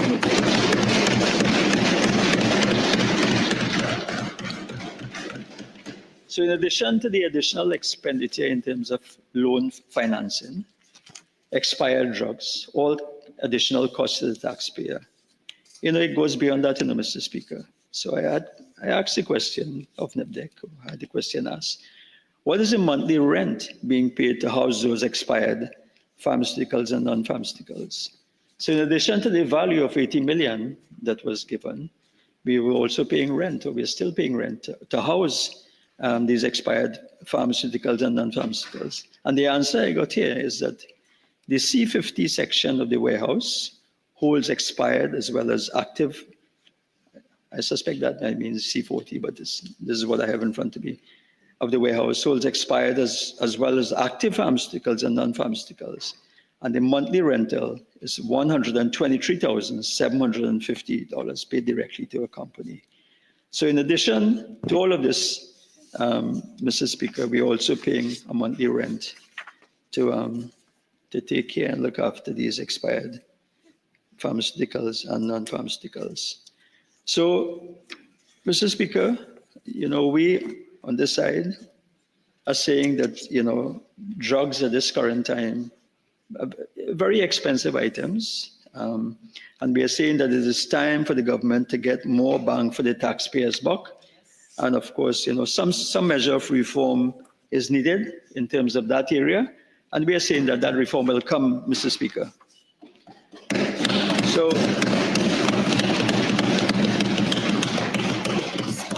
So what are we going to do? I already mentioned that the review of the CDAP is in progress. We will have to have a look at reviewing the drug procurement process, review the supply chain issues. And there's also an issue in terms of the national medicines policy, which we will undertake very shortly to review to ensure that that is up to date, Mr. Speaker. So, Mr. Speaker, let me leave the NIPDEC and the pharmaceutical underfunding story.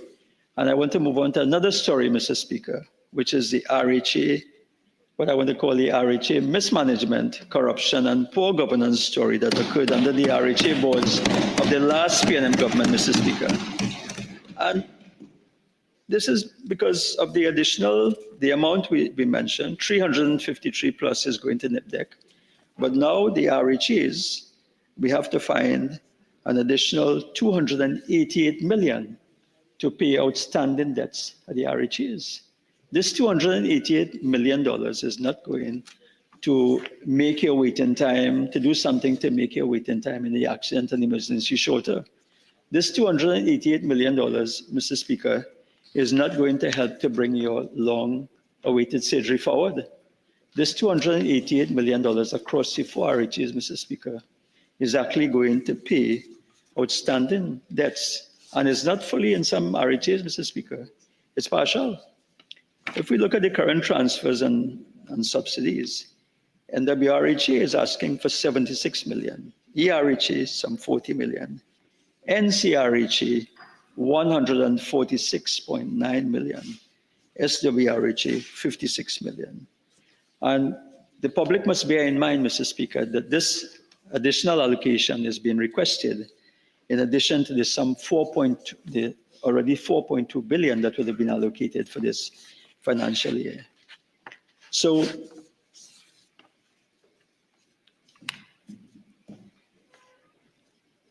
Mr. Speaker, let us look. I'm saying that that allocation is mainly to pay outstanding debts, and we'll come back to a few of those. And of that sum, the remaining 13 million will be used to expand the number of health centers with extended hours in keeping with our promise to fight NCDs by focusing on the prevention and primary care. And I'll come back and explain a little bit about the extended hours. But let us have a look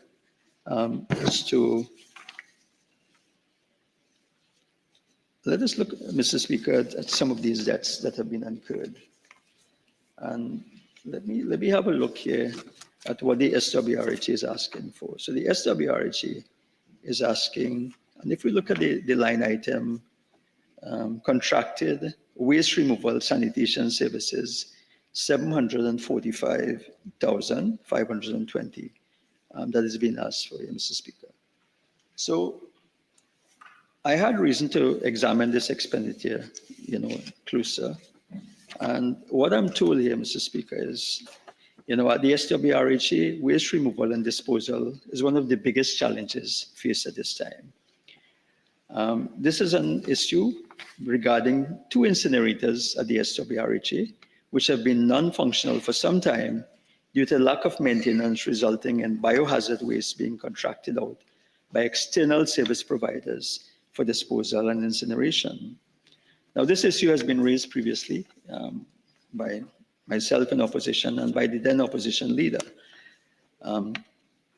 Now, this is interesting. The SWRHA, under the previous Minister of Health and that government, decided that it was more feasible to not repair the existing incinerator and instead install an autoclave, which is vastly undersized to handle the biohazard waste across the SWRHA. Mr. Speaker, this autoclave comes with a huge bill that is being footed by the taxpayer. Mr. Speaker, it costs $32,000 a month to remove 63 bins of body parts for incineration to a funeral home. I have the listing, I have the name here. I wouldn't call names today, Mr. Speaker. It also costs $365,000, $960,000 to another company every month to pay for the removal and incineration of biohazard waste, the sharps bins, as we say. And it doesn't end here, Mr. Speaker. Another $250,000 is paid to another service provider. Again, I have the names there. I wouldn't call the names today, not at this time, for the disposal of biohazard waste. But it gets more interesting, Mr. Speaker, because a generator is now being rented to power the autoclave, and this has been rented on a monthly basis at a cost of $63,500 per month. All I can say about this, is, Mr. Speaker, is that the incoming boards of the RHAs, the incoming board of the SWRHA has a lot of work on its hands, because certainly, Mr. Speaker, this is not something that the public purse can continue to fund. This is certainly an issue here of poor governance, possibly corruption, and definitely mismanagement. So, Mr. Speaker, I am advised that the rental for this generator from the date of commission to current time has cost the taxpayers of this country over $1.5 million. This is rental. I am also advised that the SWRHA could have engaged TNTech for the required electricity supply to be connected to service the autoclave at a bare minimal cost. So instead of doing that, Mr. Speaker, we are being told here that you're renting a generator. So that could have been done. So this is the issue of waste. Now, under the payments to the SWRHA, there's another interesting contracted item, pest control services, $606,810 outstanding. Now, there's a very interesting situation at the San Fernando General Hospital. And how do I relate this to pest control? Mr. Speaker, it gets curiouser and curiouser. So, again, this is the information I received. So at the SWRHA, and in particular, the San Fernando General Hospital, pest control is crucial at this time for the treatment of termites. The roof at the main hospital block, although only recently replaced at a cost of $5.5 million, is in urgent need of treatment as the said roof is infested with termites. Yeah, so this is a roof that is recently refurbished, costing $5.5 million, and now we have a termite problem. So how did we end up with that situation? How did we end up with that situation, Mr. Speaker? This gets very interesting, and you know, this is important for the population to understand the kind of shortcut that was taken. You know, this really, you know, speaks to, one can almost say, misbehavior in public office. That you have just a minute and 36 seconds again, unless you wish to. Thank you, Mr. Speaker. I will need time. The time goes so quickly, Mr. Speaker. But essentially, Mr. Speaker, the story behind this termite infestation is that, despite recommendations to do a proper job on the roof, a shortcut was taken. Let me just read from this report I have in front of me here. It meant that the hospital roof was done without having proper engineering output. Instead of 24 gauge, they're using 26 gauge, which is not recommended for commercial and hospital building according to the building codes and standards. So this really raises issues here in terms of not only the suitability of what was done in terms of the roof, the replacement of the roof, and the advice of a professional consulting company was ignored for whatever reasons. But those reasons will, I'm sure, soon come to light, Mr. Speaker. Mr. Speaker, I want to move on quickly here and talk about, there's another item here on the medical supplies. And we know medical supplies and medical gases are essential for patient care. So the medical oxygen generator plant at the SWRHA, which is servicing the San Fernando Teaching Hospital, has been non-functional since November 2022. Now, this is important to provide, of course, medical oxygen for patients. This plant remains out of service to date, resulting in medical oxygen being procured at a cost of approximately $225,000 per month, which has totaled close to a few million, that's over $1.5 million for this fiscal year. The thing here, though, Mr. Speaker, is that when the cost-benefit analysis is done here, we are being told that the cost for the purchase of medical gases because of this non-functioning oxygen generation plant has crossed $7 million compared to the cost to repair the plant, which would have been $500,000, Mr. Speaker. So, Mr. Speaker, I'm just making the point that obviously the operations at the SWRHA is not being conducted in the best interest of the population. The taxpayer is not getting value for money, obviously, at the RHAs, Mr. Speaker. Mr. Speaker, I just want to move on quickly to some other issues in terms of the extended hours. So we have some good news here in terms of it. At last, we find an item that is being used and will be used to bring some relief, much needed relief to citizens. And I speak of the 13 million that is going to be expended to provide the opening hours. Mr. Speaker, in 2015, our government would have left some 41 health centers operating on extended hours. When we came into government, Mr. Speaker, I asked how many of these health centers were still existing on extended hours. I was told there were 6, Mr. Speaker. So the government found a way to reduce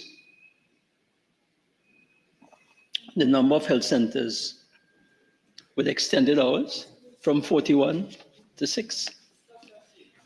What a shame. Yes, indeed. Mr. Speaker, we will maintain those 6, but we are going to add 6 more.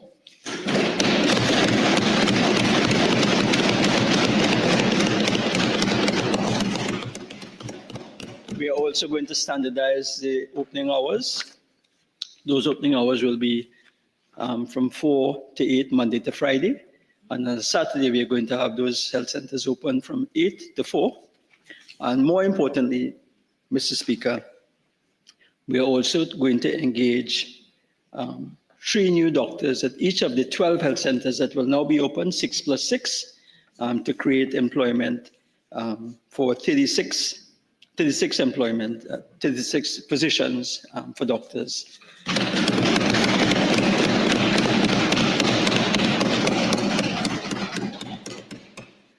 And Mr. Speaker, I wanted to relate that to another line item, which is for contract employment. And that line item speaks to a request for $127 million. That expenditure, Mr. Speaker, is necessary to pay medical interns. It is in fact, is essential that the government keeps, it's part of the contract, because when doctors graduate from medical school, obviously the internship is very important, for them to receive full registration and to be able to practice. So that expenditure there is $427 million. That will guarantee certain number of interns will be able to complete their internship. But Mr. Speaker, the bigger question here is what happens to these interns when they finish their internship. Mr. Speaker, up to 2015, medical interns, when they finish their internship, were almost guaranteed, almost 90% of them were guaranteed a job, that they'll become a house officer and they'll be able to continue their training. We have a situation here, Mr. Speaker, where, and these are the figures I would have received from the various RHAs, and I asked the question,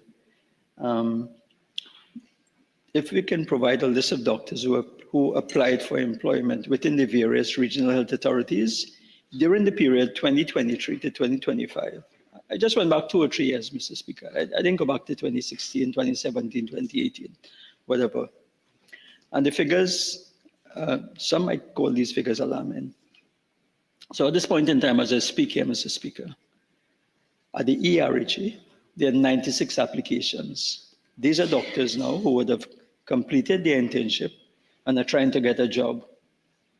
At the NCRHA, there are 263 applications. So obviously that big allocation to the NCRHA that we're asking here for is not to employ doctors, house officers. At the SWRHA, 83. At the NWRHA, 145. Mr. Speaker, this is a worrisome and a frightening situation. It means that 587 doctors have applied for positions at the RHAs and are still awaiting employment. Mr. Speaker, this is a situation that is untenable for several reasons. It is untenable from the point of view that the state, to a large extent, pays and subsidizes the education of these doctors. But it is untenable from another point. When a doctor is trained, qualifies, passes the internship, then for that doctor to remain competent, the doctor must be afforded the opportunity to work, to continue to practice. If you can't practice your profession or your trade for 2 years or 3 years, you become rusty, you lose it. And that, of course, presents some sort of danger. So as a government, Mr. Speaker, I'm saying that we will find a way, we'll have to find a way to fix the situation. But there's also another problem, Mr. Speaker. Of this list of 587 doctors, there is no system in place, Mr. Speaker, for engaging these doctors. I am told that sometimes you might be on the waiting list for 3 years and somebody might be on the waiting list for 6 months, and the person waiting for 6 months gets called for a job. And I'm told that because it can be because you know someone, or you can be a friend or a family. That is an untenable situation, Mr. Speaker. There needs to be some sort of equity in the way doctors are employed at the RHAs, and that is something that we as a government intend to look at and to fix, Mr. Speaker. And how are we going to do this? I think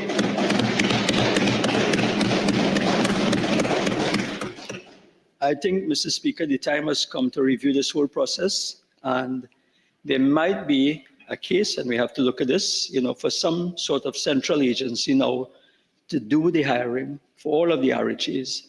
And the benefit of this, of course, is that that central agency can look at the needs of all the RHAs, hire transparently, and also allocate where the need is. And that is something that we are going to look at, Mr. Speaker.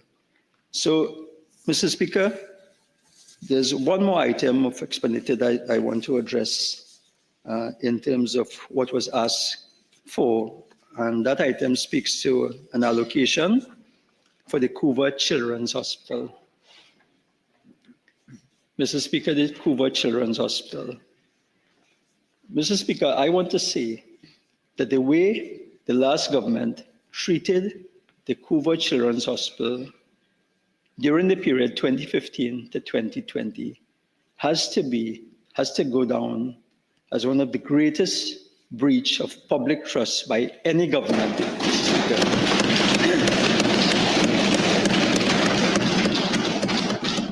Mr. Speaker, this is a government that suffered the people of Trinidad and Tobago, while you had a fully equipped 230-bed hospital at GORTT, Mr. Speaker.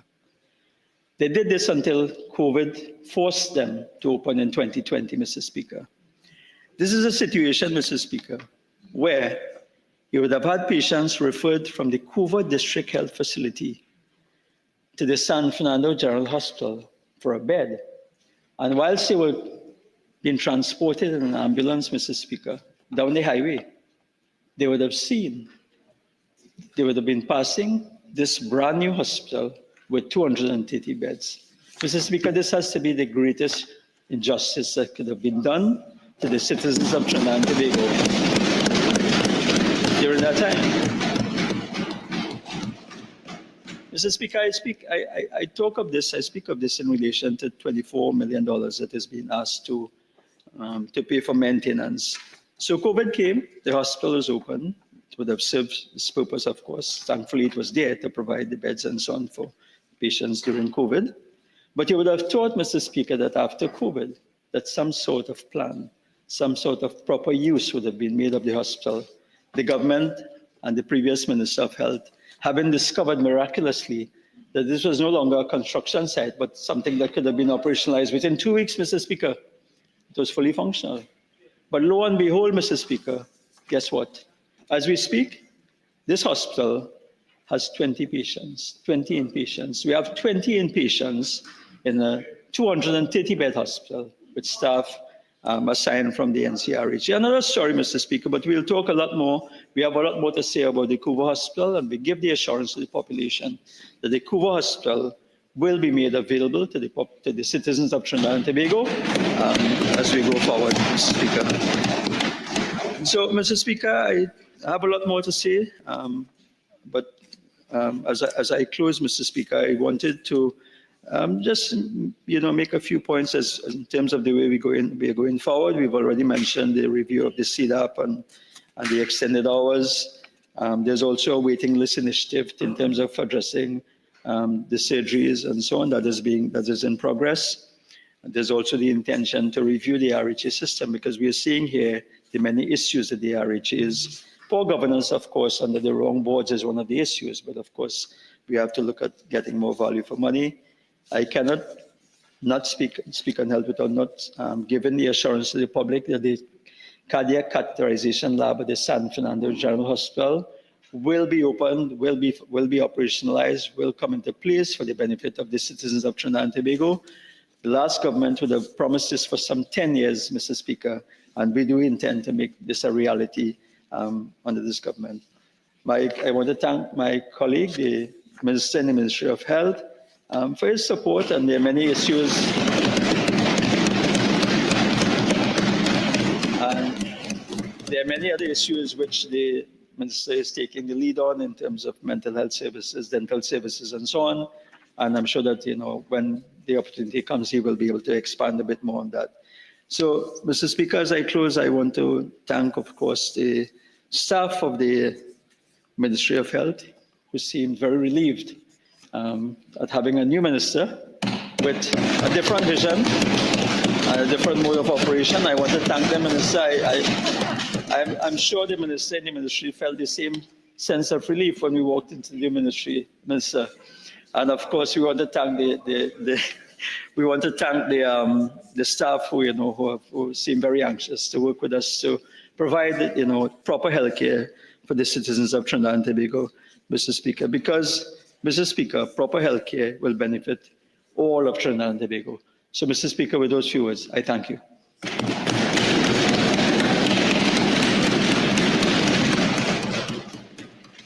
Member for Avondale West.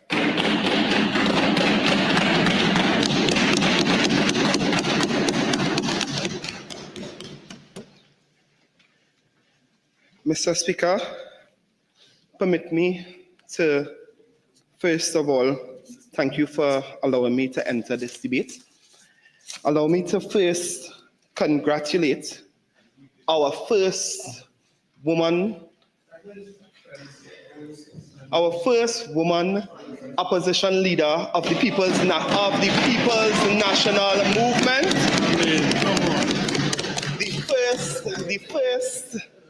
The first, please, Mr. Speaker, the first woman political leader of the People's National Movement. And I want to congratulate the honorable member for Arima for her accomplishments after 70 years as an institution in the party. Mr. Speaker, I want to thank the constituents of Laventille West for their overwhelming faith and confidence in electing me as their member of parliament.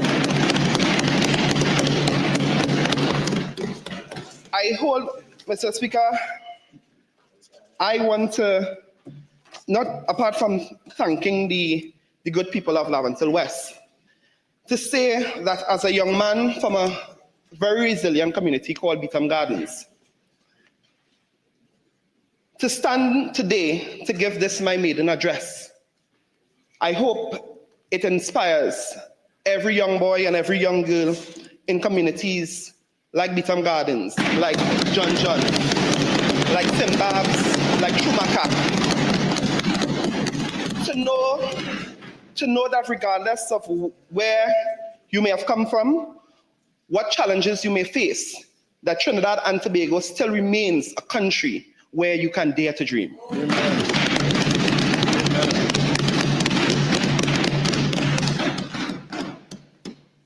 Mr. Speaker,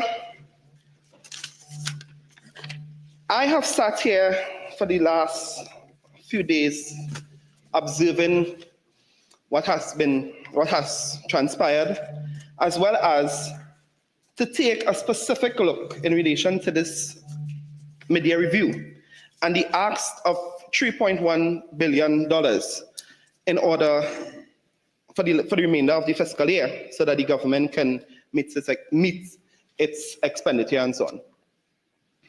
And I ask myself, as a responsible member of parliament, how do we, when looking at the economic circumstances of this country, how do we take a holistic look with the best interests of all of the people of this country? And when I look, oftentimes I'm hearing the members opposite continue to say that the economy crash, that is the worst thing, the PNM do this, the PNM do that. But without any sort of international input or data to contextualize how we became a country with reduced revenue. Because Trinidad and Tobago remains a hydrocarbon-based economy, Mr. Speaker, and it is highly sensitive to the global energy markets. In 2014, Mr. Speaker, there was a sharp decline in oil and gas prices, and that drastically affected the government's revenue. But of course, the members opposite in 2014, they couldn't care less. Because even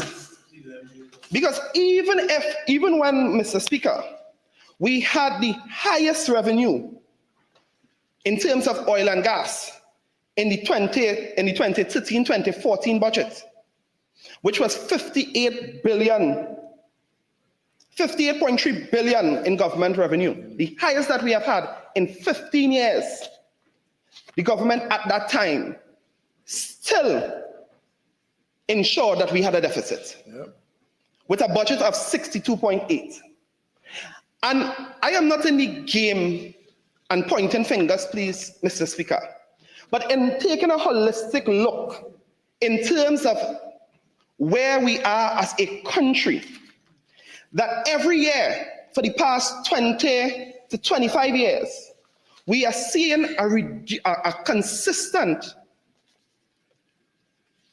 and this is across all administrations, we are seeing, on one hand, reduced revenue, and on the other hand, increased expenditure.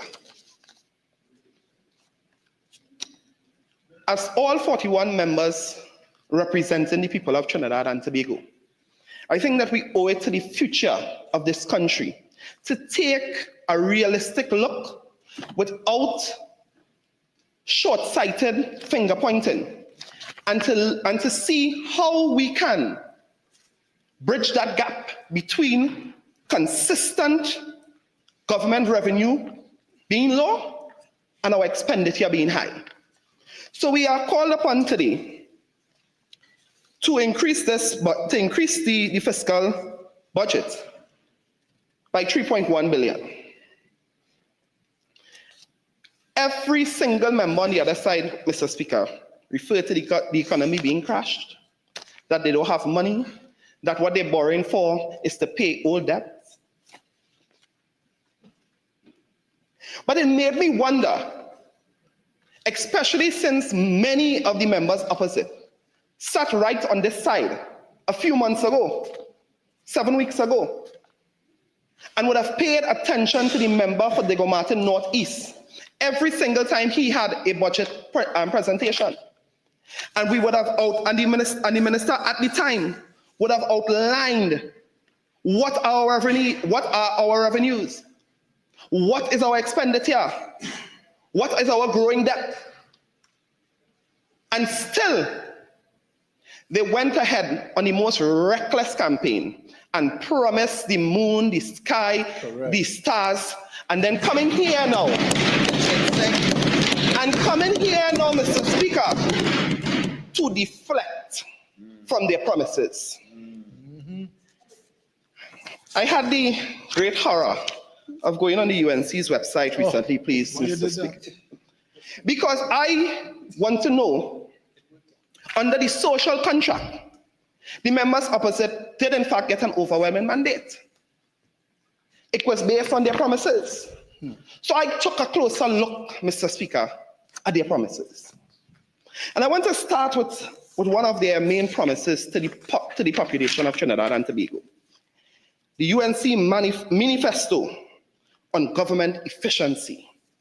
The heading is, bigger government is not the answer. Smarter government is. It goes on to say, Mr. Speaker, at the time, the member for Port of Spain North, Sentence West, would have advocated to introducing a Ministry of Implementation and Efficiency as a ministry within the Ministry of the Office of the Prime Minister. And all hell break loose. They say another ministry to add to the pile. They said, and I quote, Mr. Speaker, now they are asking the country to believe that creating yet another ministry will come at a cost the public purse, will come at a cost to the public purse, requiring more staff, more overheads, and more legislation. But the people of Trinidad and Tobago deserves more than new ministries. They deserve to have a modernized system of government that actually works. They go further to say, Mr. Speaker, and I want the population to listen carefully. We are not adding ministries to the pile.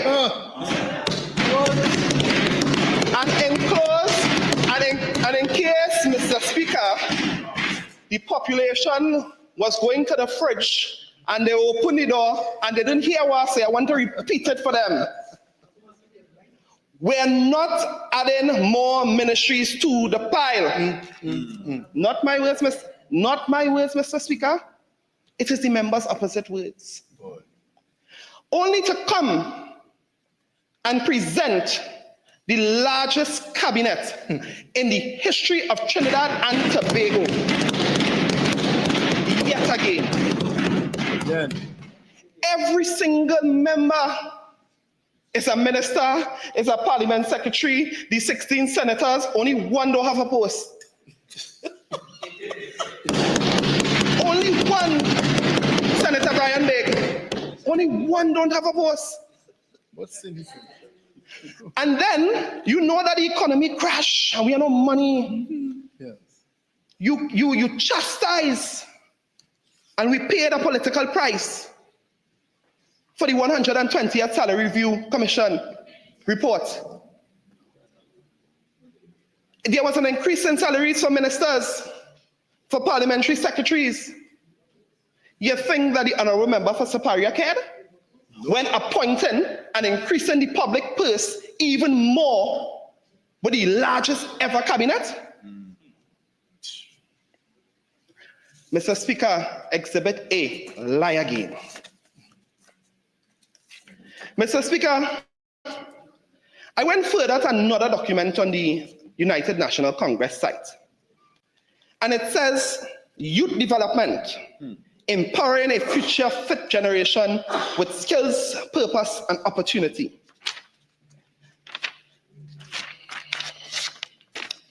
Mr. Speaker, there's a heading that says immediate actions, the first 120 days. The first 120 days of this administration will come very soon.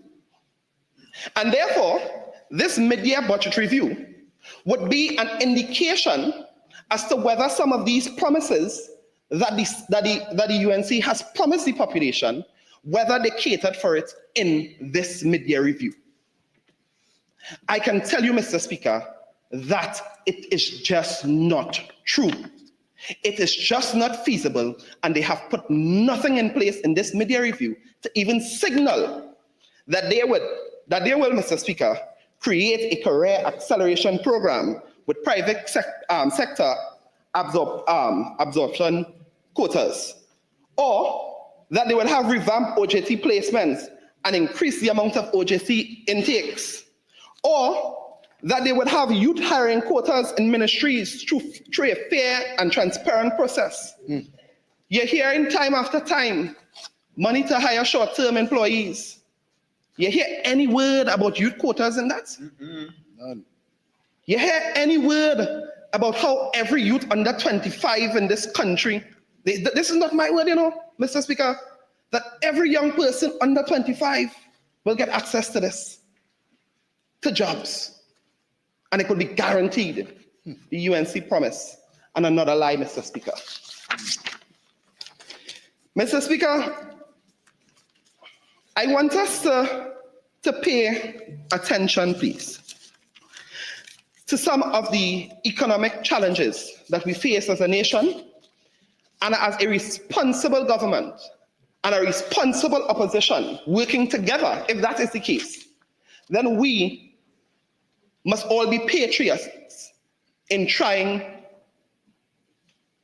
to ensure that our financial and economic circumstances is the best.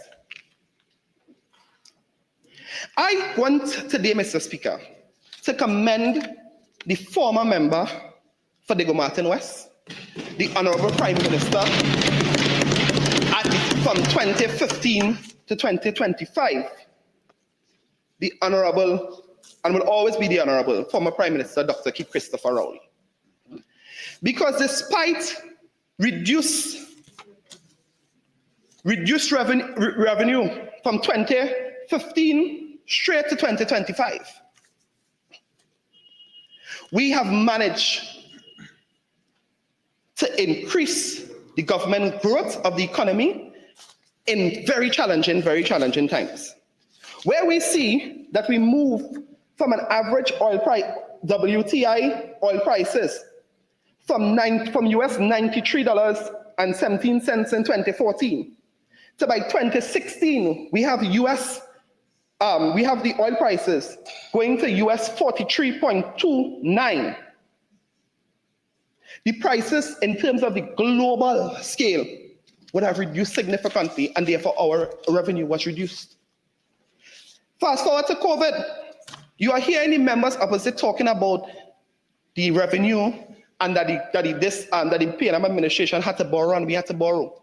But they don't take 1 second to mention the severe economic strain that the COVID-19 pandemic caused this entire world.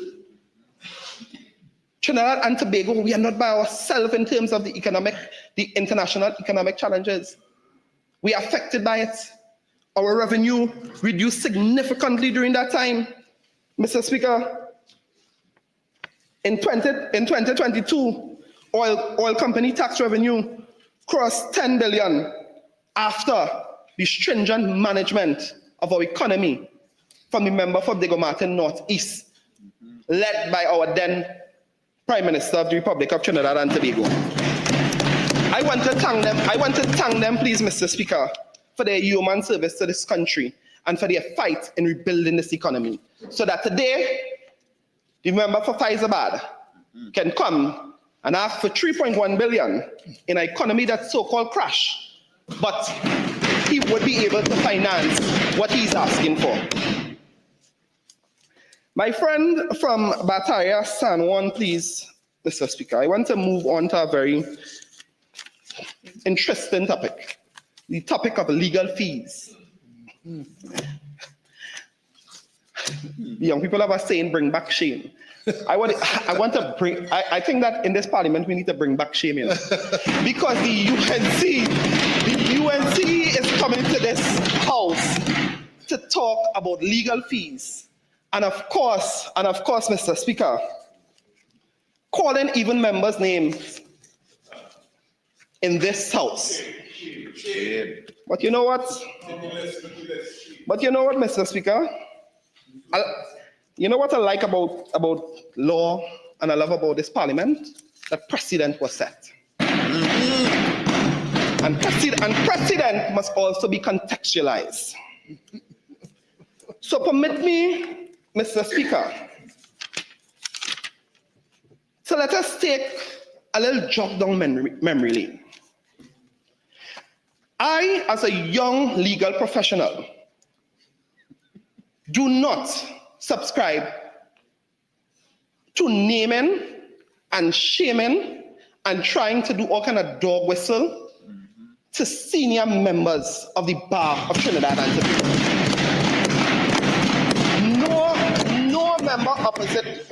No member opposite, Mr. Speaker, can expect from me within the next 5 years to degrade and disrespect any member on the other side and to degrade and disrespect any learned senior of the bar. Amen. I stand as a respectable young member of this bar. And what the member for Bataria San Juan did by naming a lot of senior attorneys, senior counsel, like distinguished and eminent such as Gilbert Peterson, senior counsel, who have served this country and has prosecuted cases under the UNC, under the PNM, because his track record speaks for itself.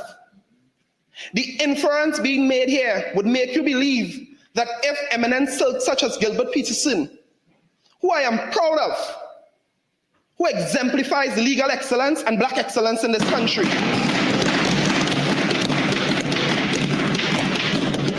to degrade him and to infer that somehow what he does on the golf course is what makes him get briefs or what makes him be a good senior counsel. But Mr. Speaker, I want to remind the opposition of a KC called Vincent Nelson. There we go. Buckle up. Are they buckle up? We in for a ride.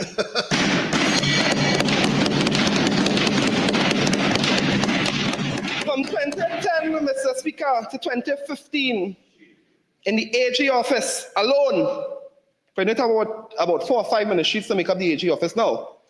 Big and better governance. $27 billion in legal fees.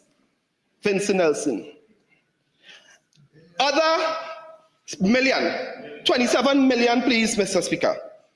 Other state agencies from 2010 to 2015, in less than 5 years, $12.1 million in legal fees, a grand total of $39.7 million within 5 years. And if the learned KC worked for his money and it was value for money, he's entitled to it. But, Mr. Speaker, I want to remind those opposite that the infrared, because it is this same KC that caused members who form part of that administration over there that saw affidavit put his career at risk because he came forward and spoke the truth. And even with a member who they have disgracefully placed to lead the national gas company of this country. My learned senior, a criminal defense attorney and a member for Toko Sangre Grande, recently in considering to bring Vibes Carter law, if to allow him and what conditions, spoke about technicalities, and even though you're innocent, you ain't really too, about the substance. Them, whilst at the same time appointing a man who, according to Vincent Nelson Casey, have some questions to answer. I don't wish to use the confines of this parliament to breach any privileges, and to defame anyone, as many members in this house do. Yeah, on the other side. On the other side.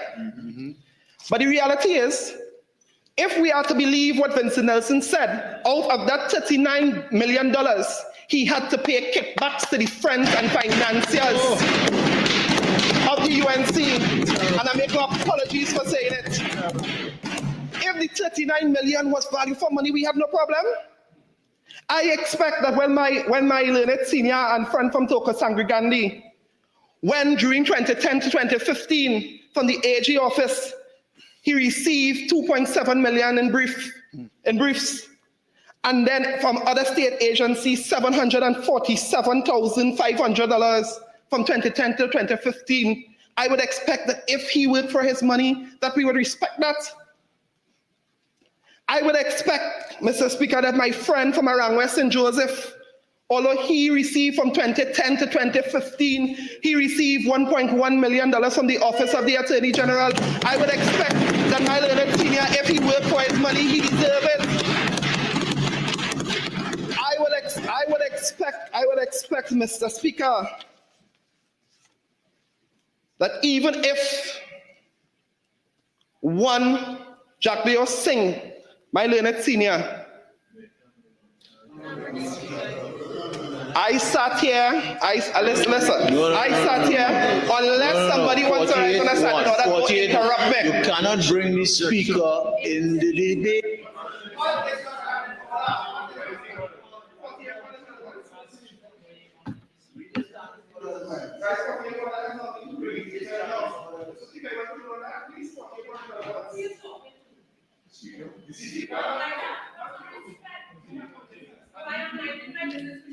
Members, please.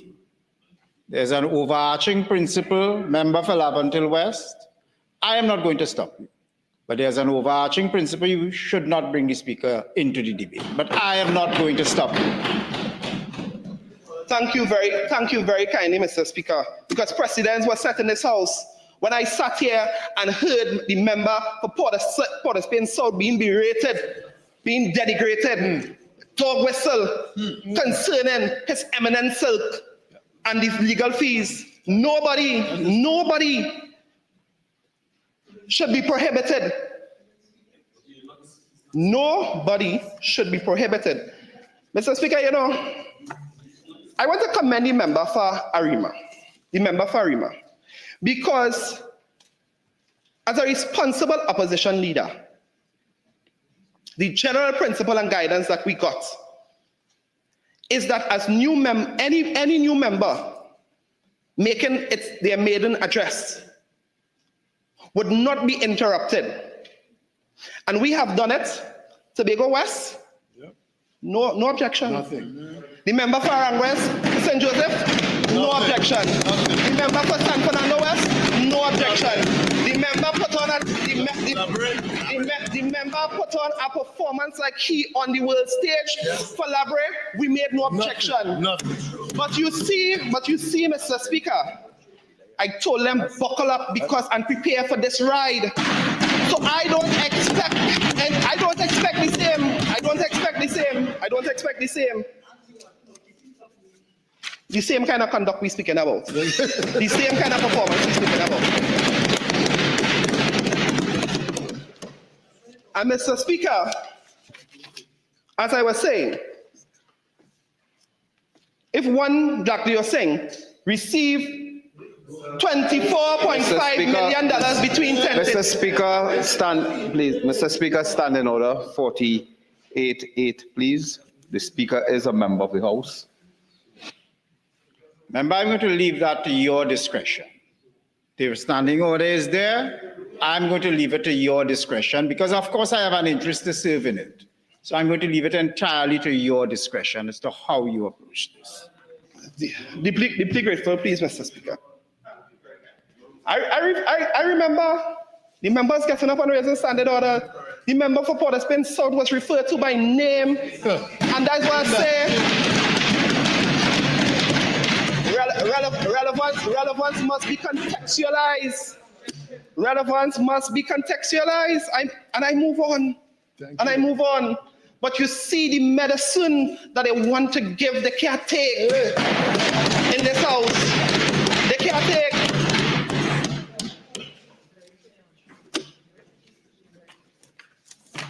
Mr. Speaker, I merely compare to say that outside of this house, I would not name and shame any attorney who work for what they work for, and they produce quality work for any government, and they continue to serve this country. And I want to commend any member in this house, and I want to commend any member of the bar who continues to offer their services to any government to fight on behalf of the people of this country. Even like Mr. Ram Logan, senior counsel, according to the member for our police. But that is true. But I merely wish to point out that we must do better. We must do better, Mr. Speaker, because, and don't scandalize and bring people's name into the issue in this house.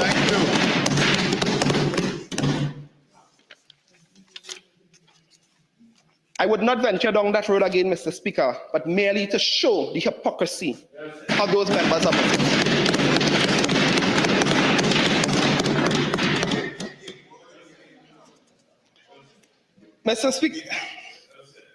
Mr. Speaker, I have listened to the member for San Fernando West, both at the Standing Finance Committee as well as in his contribution here today, please, Mr. Speaker. And there were talks about the laptop, and my friend spent some time on it from Martin West. But I want to say, Mr. Speaker, for us to be in June of 2025, the 23rd of June 2025, the school to... The 15 minutes. I would most certainly like to do so, please, Mr. Speaker.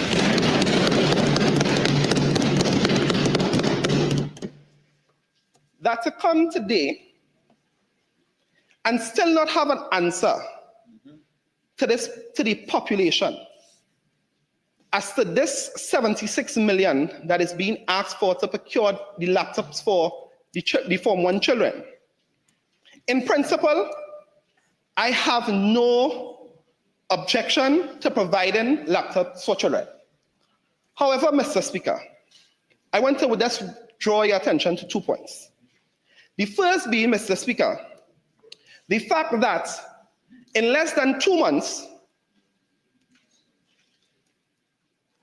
2 months and about a week, Form 1 students would be going into, the SES students would now be going into their Form 1 experience.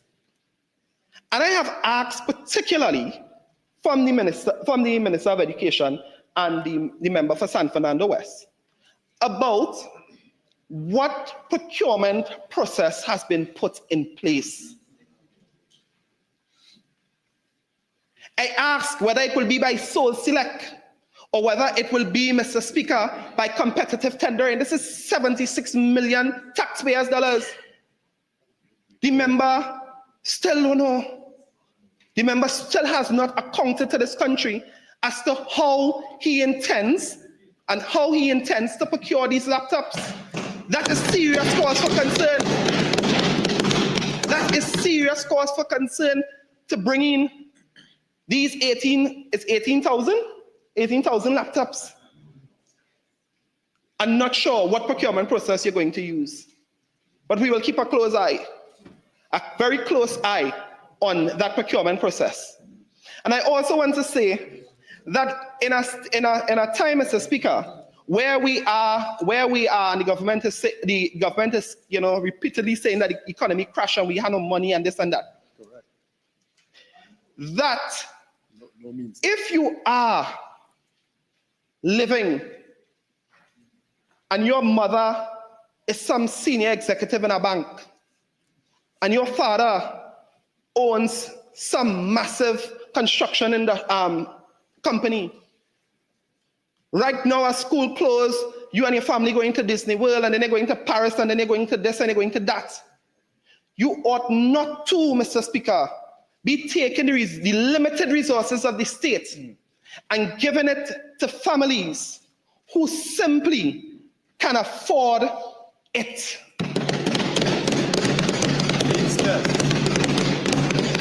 must be responsible. We must be responsible in our budgeting, and we must be responsible in our spending, Mr. Speaker.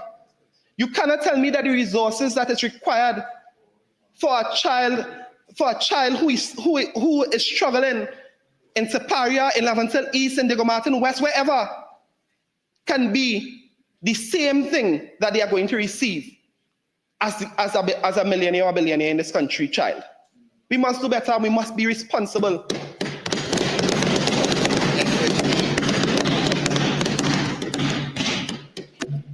A difference between equity and equality, as the member for Diego Martin West. They don't know about that. They don't know about that. You confuse them.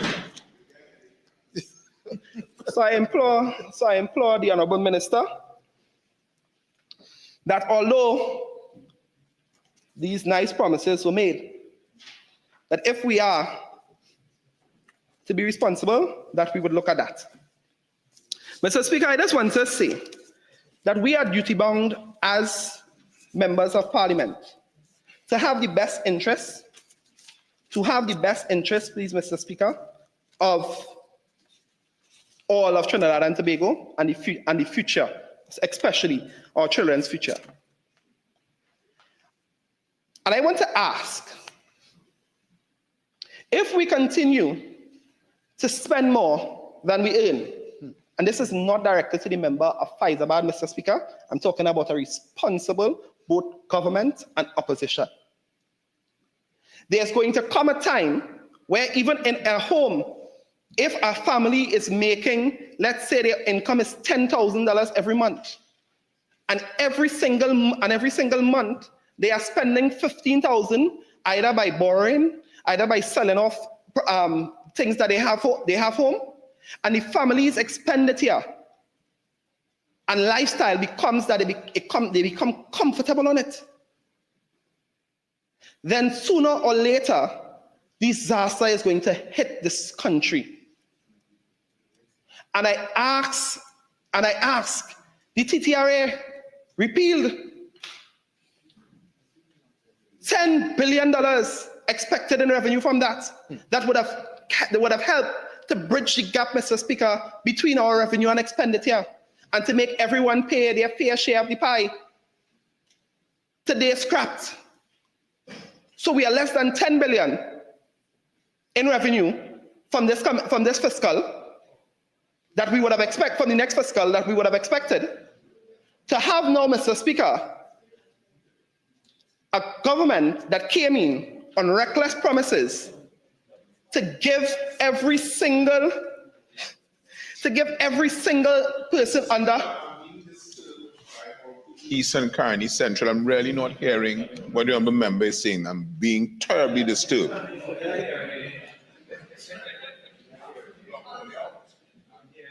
Is that an objection, interjection, Porter-Spin South?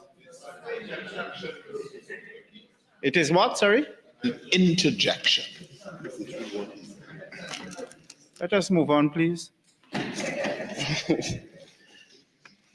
Yes, Mr. Speaker.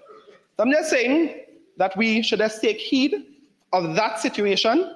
Of course, the members, the population of Trinidad and Tobago have grown accustomed to many of the privileges that came from P&M policy, which is free education from nursery to tertiary, which is free healthcare, Mr. Speaker, which is subsidized transportation, both on land and sea and air. And because of all of these things that we sometimes take for granted, if we continue along this path and not take a reality check, then we could be heading for a very dangerous future. Mr. Speaker, I warn against that, and I ask us to work as a response, as the member for Arima would have proclaimed, for us to work as a responsible opposition and with this administration to ensure that we do what is best for this country and ensure that our economic future, once again, can continue to thrive and we can continue to be responsible. Mr. Speaker, with that, I thank you very kindly.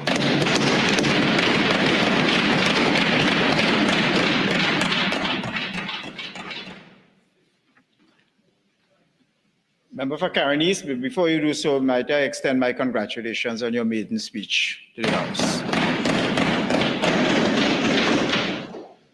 Thank you, Mr. Speaker. And,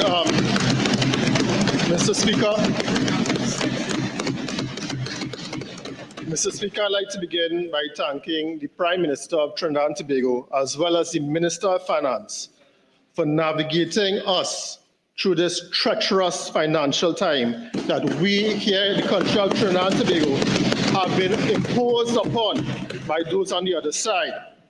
I'd like to thank those on this side who have contributed, the Minister of Finance, the Attorney General, the Minister of Legal Affairs, the Minister of Housing, the Minister of Local Government, Minister of Energy, the Minister of Justice, as well as my line minister, the Minister of Health. And Mr. Speaker, I would just like to address a few of the comments made by my friend, the member for Laventille West, and he's a new member to this House. And he spoke, Mr. Speaker, about responsible government. Responsible government. And Mr. Speaker, one of the line items that we in the Ministry of Health are dealing with here today and asking for additional supplementation is for the Eastern Regional Health Authority. And Mr. Speaker, we are asking for $21 million because there's a deficit in operational expenses to pay utilities, rent, and janitorial and security services, Mr. Speaker. The votes were empty. It's a monthly expenditure of $4.3 million. And for the period May to September 2025, somebody has to pay the bills. Otherwise, we have infrastructure in the Eastern Regional Health Authority that will just shut down. Who is going to pay the rent? And my friend here is speaking about being responsible. But they on this side, they under-budgeted. They were not responsible. It will take us now to have to fill these votes because they did not budget for this in October of 2025. Mr. Speaker, my friend as well, he spoke about this government has now formed the largest cabinet in Trinidad and Tobago. I would like to tell my friend that they on that side formed the most ineffective cabinet in the history of Trinidad and Tobago for 10 years.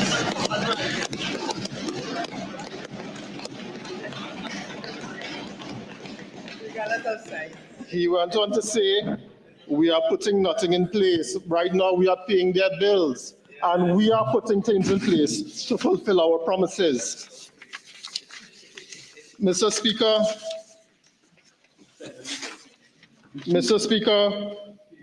he went on to speak about legal fees and the amount that is being paid in legal fees. Mr. Speaker, myself previously as a dentist before I was a minister in the Ministry of Health, if I were to do dental work on any of my colleagues here, it would appear on a document that has to appear before this Parliament. That is public funds, not so, sir, Minister, right? It's public funds. If someone is being paid with public funds, it is the right of the public to know how those funds are being spent. So he's young, he's now starting, he has a lot to learn. So, Mr. Speaker, today we are here to ask for supplementary appropriation in the sum of $3.143 billion. And this, Mr. Speaker, we cannot emphasize enough, is for urgent and critical expenditure, recurrent expenditure as well as capital expenditure. Some of the votes are empty, right? And it is necessary for the government to function. That is what we mean by they have crashed the economy. And this is to get us through the financial year, the 30th of September 2025. And what we are saying is that they did reckless fiscal management, reckless, consistent under budgeting, as well as critical votes were empty, to the detriment of salaries, to the detriment of vendors. The Minister of Health spoke about our issues in the Ministry of Health with NIBDEC. And Mr. Speaker, the Ministry of Health, after the mid-year review is done, we will be paying $353 million to vendors. And after we pay that $350+ million, we will still be owing $52 million to vendors. And that will have to be carried over into the next fiscal year. So that huge sum of money, we still cannot cover the entire arrears, and it will be carried into financial year 2026. So this Ministry of Health supplementation is in the range of $728 million, in addition to the $7.5 billion that was asked for in October 2025. And I'd like to begin with the expansion of the 6 local health centers. The previous government, they chose to only have 6 health centers on extended hours during the period 2015 to 2025. And they chose Diego Martin, Woodbrook, and San Juan, as well as Aruca, La Joquita, and St. Helena. The Minister of Health, through his wisdom, has expanded this to now 12 health centers. And these additional health centers would be Maruga, Pinal, Cedras, as well as Valencia, Comoto, and Beach. And Mr. Speaker, this would improve patient convenience in accessing care. It would reduce the need for emergency room visits. It would reduce ER visits that can decrease hospital congestion, as well as it would increase long-term savings costs in healthcare with reduced visits to the ER. Mr. Speaker, in the Northwest Regional Health Authority, we are asking for $76 million, and this is for part payment of trade payables and not for the full payment. Medical supplies will be asking for $28.4 million, and this is separate to the vote for pharmaceuticals, and this will be mostly paid to NIBDEC as well. Food supplies, $16.3 million, and security, $1.1 million. Repairs and maintenance is in the figure of $14.9 million. And I would like to address a few of the dental concerns with regards to Northwest Regional Health Authority later in my presentation. Eastern Regional Health Authority, as I said before, they have under budgeted operational expenses by $21 million. Utilities, rent, janitorial services, as well as security services were not budgeted up until the end of this fiscal year. And these are essential bills. North Central Regional Health Authority is asking for $146 million. And this is to pay in large part trade payables to the sum of $143 million. Many vendors in the North Central Regional Health Authority have not been paid in over 1 year. And this includes medical supplies for $60 million, food supplies, $3.8 million, and security in the sum of $15 million. And I'd like to get back to North Central Regional Health Authority later in my contribution, but I'd like to make note right now that if one were to go onto TikTok, you can actually see that the North Central Regional Health Authority has commissioned 3 custom-made mats for the North Central Regional Health Authority. And I will get the cost of that at a later date, but it would be expensive. And this is in preference to much more important work that the North Central Regional Health Authority should have done in this last fiscal year. And what we are seeing is mismanagement across all regional health authorities, dilapidated infrastructure under the tenure of these regional health authorities. The Minister of Health would have spoke about the Southwest Regional Health Authority, and they are asking for $56 million. Part payment to trade payables of $52 million. Medical supplies in the value of $25 million, repairs and maintenance for $7.5 million, food supplies for $3 million, and security for $9.3 million. But Mr. Speaker, over the weekend, while we had a long weekend, one constituent of Carneys reached out to me when he realized that the mid-year review was upon us. And this person works in the North Central Regional Health Authority. And what he wanted to inform me was what was happening within that regional health authority and some of the mishaps over the last fiscal year. And it was very, very interesting what he said. Apparently, at the water treatment plant at the Eric Williams Medical Sciences Complex, the only water supply to the hospital, only 2 out of 4 pumps are functional. Only 2 out of 4 pumps are functional. Filtration vessels are heavily corroded with filthy crust encased pipes, and it produces a very poor water quality to the complex. What he's telling me is there are seized valves that are unable to turn and leaking manifolds. Pipes that are deteriorating to the point of failure. The fire hydrant pumps in the water treatment plant are non-functional. There are error messages on all sensors of a fire hazard, and all pipes are leaking profusely. There's water leaking on electrical panels at this center, and the Wassa bypass line has no pressure at all. This is at the Eric Williams Medical Sciences Complex under the North Central Regional Health Authority, and this only came to our attention over the weekend. Otherwise, we would have budgeted for it in the mid-year review as well. The sewer treatment plant at the Eric Williams Medical Sciences Complex has an overflow catchment, which according to this whistleblower, goes directly into a drain. And he suspects that this may be mostly raw sewage. There's only one functioning pump for the sewer pit. The screening tank and the homogeneous basin flows directly into a nearby river, into a nearby watercourse. And he's saying that there's negligible sewage treatment that goes on with this waste. There's no activity in the aeration tank, and there's no activity in the buffer tank as well. And the waste treatment plant, in his view, is non-functional, Mr. Speaker. And it gets even worse.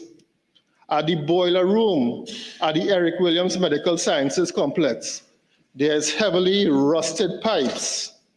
The heat exchangers are non-functional, and there's no hot water in the complex unless you go with your kettle.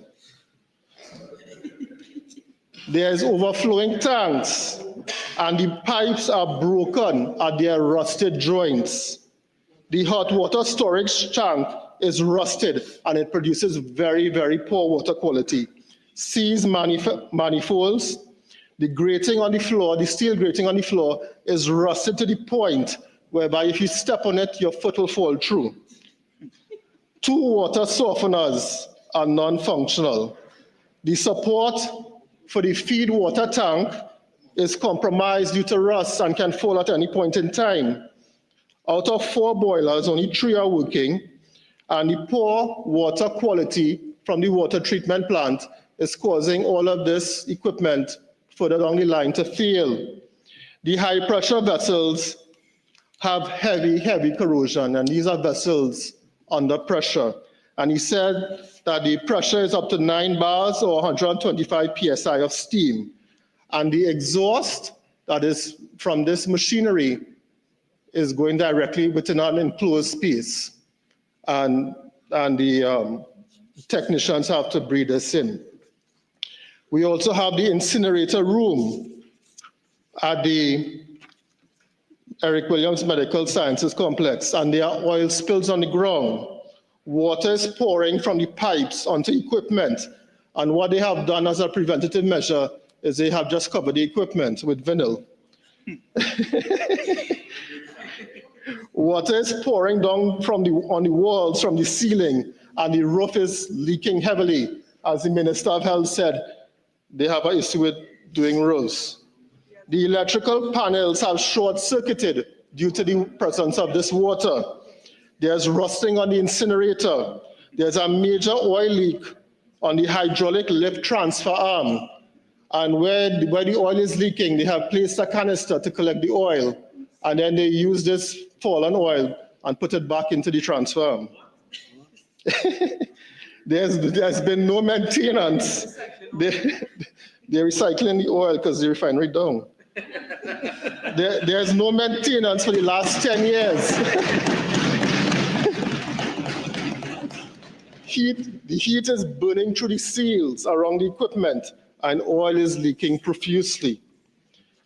And at the elevator control room at the Eric Williams Medical Sciences Complex, there are 40-year-old panels.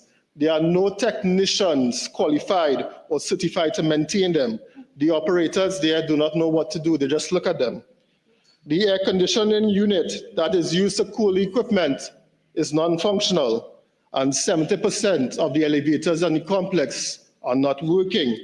Minister Bodo has given the assurance and the undertaking to tour these facilities with technical staff with the objective of having them fixed in the soonest possible time.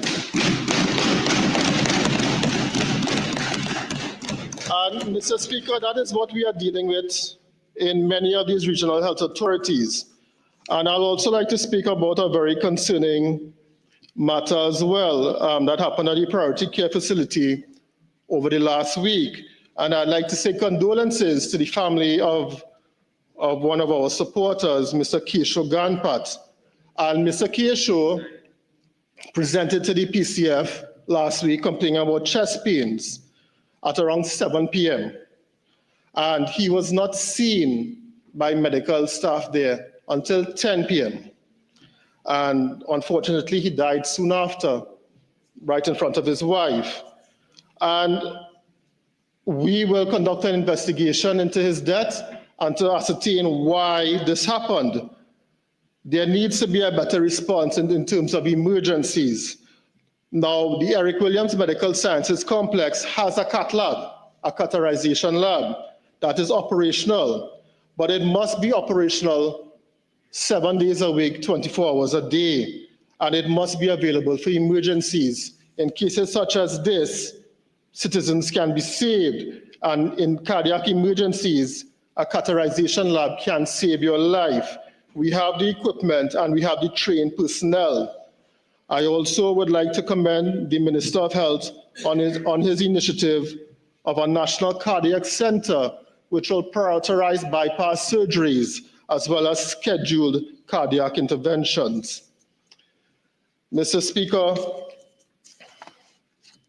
one of the most troubling things that we came across during our short tenure at the Ministry of Health was the state of dental surgeries across all regional health authorities.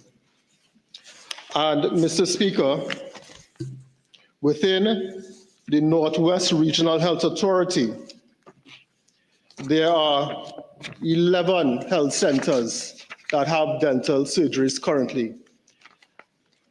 The Diego Martin Health Center, the San Juan Health Center, the Santa Cruz Health Center, the Aranguez Health Center, the El Sicuro Health Center, the Baratara Health Center, George Street Health Center, Oxford Street Health Center, Maraval Health Center, Petty Valley Health Center, and Caranache Health Center. Mr. Speaker, out of 11 dental surgeries in 11 health centers, currently only 2 are functional. So across the entire Northwest Regional Health Authority, if you are in pain or have a dental issue, you have to basically go privately. And this is a very undesirable state of events. Currently, 2 active dental surgeries in the Northwest Regional Health Authority. There's no handpieces, meaning you cannot do a procedure, you can't drill. The dentists do not even have air loop face masks. They have to bring it from their own private surgeries. There are no gloves. There's no anesthetic. So I don't know how you're going to do dentistry without anesthetic. There's no sutures, right? So if you do extraction, you can suture somebody. And there are no lead aprons if you were to take an X-ray, because you can't protect yourself from radiation. That is the very, very sad state of affairs within the Northwest Regional Health Authority in terms of dentistry. In the Eastern Regional Health Authority, in the Corial Outreach Center, The dentist has been on leave since 2022 and has decided not to come back out to work since. There's an inadequate supply of anesthetic. In many of these health centers, the Corial Outreach Center, the Komoto Outreach Center, Manzanilla Center, the Valencia Center, the Matura Center, as well as the Grand Riviere Outreach Center, there's no X-ray machine. So you can't take X-rays, you can't do dentistry. The suction units are not working, so you can't suction anybody while you're doing dentistry, and there are electrical issues. In the North Central Regional Health Authority, I'd like to say good afternoon to my political leader and the Prime Minister of Trinidad and Tobago, Mrs. Kamala Prasad-Bissasia.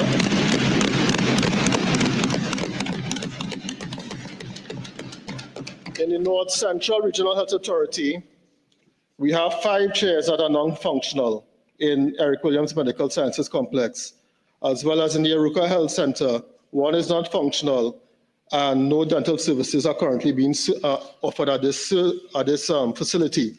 There's no X-ray unit, no sutures, no anesthetic, no handpieces, no lead aprons.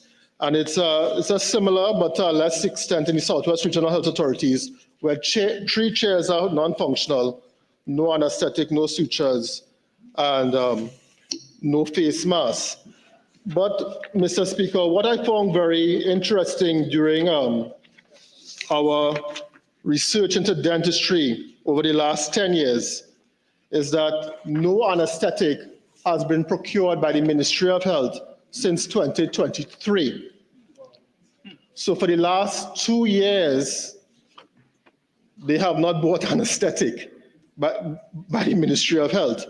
So to the life of me, I don't know what all these dentists who are on salaries have been doing for the last 2 years. The last quotation that they had was in October of 2023, and it was not accepted. There has been a change during the tenure of Minister Dial Singh on registering anesthetic in Trinidad and Tobago. And for many decades, dentists in both the public and the private healthcare sector have used certain brands. But very strangely, in 2023, some of these brands basically were not registered by the Ministry of Health. And the reason given was that they were unwilling to share their notice of approval with us. Now, what this has led to was the fact that a normal procurement of 60,000 units was not procured from usual suppliers that the ministry would have bought for many, many decades before. And this happened under the tenure of Minister Dial Singh. And this has led to basically the shutdown of dentistry in the public healthcare system. What we are seeing now is that dentists, where their chair is hopefully functional, all they are doing is just examine X-rays. And that's a very, very sad state of affairs for the kind of salaries that they are being paid. And it's not value for the citizens of Trinidad and Tobago. And moving on, Mr. Speaker, I would like to expand upon what the substantive minister spoke about, and that is drugs and other supplies, and what is being paid to NIBDEC for this current year as well as the previous year of $353 million. And this is for outstanding invoices for both pharmaceutical as well as non-pharmaceutical items. And Mr. Speaker, this is for roughly 34 suppliers. And truth be told, the actual age report balances for these 34 suppliers is $406 million. After we pay the $350 million, we still have a balance of $52 million that we would owe many of these suppliers. But quite telling is that for 2025, $625 million was budgeted for pharmaceuticals for this financial year, for this fiscal year. But, Mr. Speaker, the total spend for 2025 will be $979 million, Mr. Speaker. Roughly $350 million more than budgeted. Now the question begs, are we getting value for money here in Trinidad and Tobago? And why has the Ministry of Health chosen to, in many cases, create pharmaceutical behemoths within the pharmaceutical industry and not utilized our international partners around the world and form strategic alliances in order to reduce our drug prices here in Trinidad and Tobago? It is basically not sustainable. In the last 10 years, Mr. Speaker, the Ministry of Health, through CDAP, has spent roughly $4.4 billion. And the Ministry of Health has basically, in my opinion, created a pharmaceutical cartel here in Trinidad and Tobago. Drug prices are increased at the will and at the fancy of these companies. And there are constant supply shortages within our system, as well as there are very limited number of suppliers. We just have to speak about the Joint Select Committee on Healthcare Services, and the member for Chaguanas East was on that panel. And that panel went across Trinidad and Tobago, and every single part of Trinidad and Tobago, be it Port of Spain, Central Trinidad, San Fernando, East Trinidad, or Tobago, the complaints were the same. And we cannot get our drugs on CDAP. We cannot get our drugs on CDAP. So the status quo has to change. And I'd like to thank the Minister of Health for his review of CDAP. I would like to thank the Minister of Health for that, and his updating of the national formulary and the examination of procurement practices. Mr. Speaker, currently on the CDAP, we see roughly 87,000 active patients. And this is done at 230 pharmacies nationwide. And under Freedom of Information Act between 2015 and 2024, 16 pharmaceutical companies were identified with huge sums that they earned during this time. Smith Robinson, now known as Adventa, accrued $1.8 billion, Mr. Speaker. Bryden Pie, $742 million over the last 10 years. Massey Distribution, $283 million. Alston's Marketing, $275 million. Vernon Technologies, I don't know how that's a medical name, $231 million in drug supplies. Ayla Keys, $230 million. Superior Pharma, $206 million. Pharmaco Industries, $150 million. And I'm just calling the ones over $150 million because the list, it's quite extensive. So, we're speaking about the strain on the public purse with regards to legal fees, and the strain on the public purse, as well as Forex, with regards to these pharmaceutical companies, is mind-boggling. None of these companies, to any great extent, manufacture drugs. They purchase drugs from international manufacturers. Mr. Speaker, standing order 48.6, is the member claiming that these companies are part of a drug cartel? Speaking to the Speaker, thanks.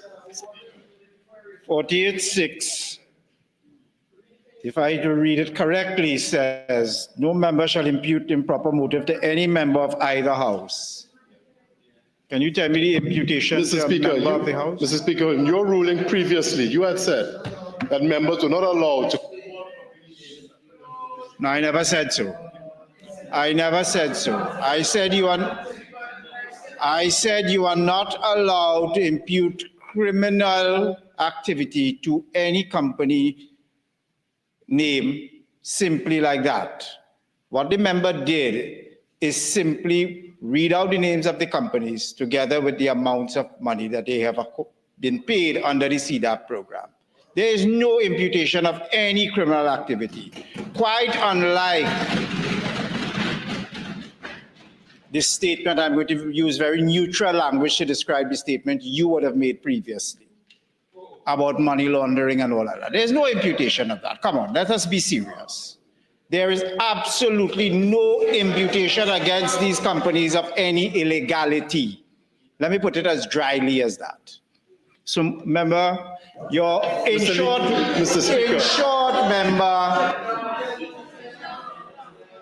short, one sentence, your objection is overruled. Member, continue. Mr. Speaker, I was at lengths to say that this was created by the Ministry of Health over the last 10 years. Your time is up almost because of the... So unless you wish to avail yourself of your 15 minutes, thank you. Thank you, Mr. Speaker. And member, what I was trying to say is that these companies were created by the Ministry of Health over the last 10 years. Nothing illegal happened. This was a P&M policy to fund the situation. That is what I was trying to say, like, you had to listen. So, but, Mr. Speaker, it gets even worse for this financial year. I told you that we are spending over $950 million on drugs for this fiscal year. And Brighton Pie, for this fiscal year, is being owed $109 million. Adventa, which was Smith Robinson, $84 million. Massey Distribution, $45 million. Vernon Technologies, $22 million. Superior Pharma, $22 million. Olson's Marketing, $21 million. And this is my point is this is a strain on the budget of Trinidad and Tobago. It's a strain on our forex allocation. And even though this happened, the status quo cannot prevail because it will only get worse in terms of less value for the citizens of Trinidad and Tobago. There are many, many, many underserved patients with what has happened here over the last 10 years. And it's not only myself that is saying that, Mr. Speaker. The Pharmacy Board is saying that as well. And in May of 2021, the chairman of the Pharmacy Board, Mr. Andrew Rahman, has hinted that there is a possible monopoly within the ministry allocation of these health procurement practices for pharmaceuticals. And what he was saying is that some companies are becoming too large and are controlling too much of the market. Agostini Limited had acquired Oscar Francois and Intersol, and due to the size of this company now, members are saying that they are not getting the same service from Agostini as many of these pharmacies that Agostini currently owns. Agostini's pharmaceutical chain is Superpharm, and the president of the chairman of the Pharmacy Board, Mr. Rahman, was saying that members are complaining of short supply of drugs distributed by this company, but being fully stocked in other stores. So what we are seeing, Mr. Speaker, is that many of the issues that we are currently faced with here at the Ministry of Health may fall under the Fair Trading Act and will have to be assessed by the Fair Trading Commission. Be it the bundling of discounts, the unfair selling practices, predatory pricing, abusive increases in prices, as well as the prevention of the use of generics. So, Mr. Speaker, I have with me a letter from the Free Trade Commission to Mr. Glenwood Suchet, President of the Private Pharmacy Business Retail Association. And the Free Trading Commission acknowledges, and I'm quoting the letter, the Ministry of Health's recent decision to undertake a comprehensive review of the CDAP assistance program.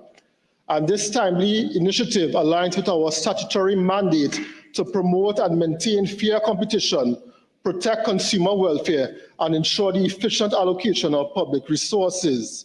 The Commission, he went on to say, is empowered under the Fair Trading Act to investigate anti-competitive practices and to ensure the maintenance of fair competition within the marketplace.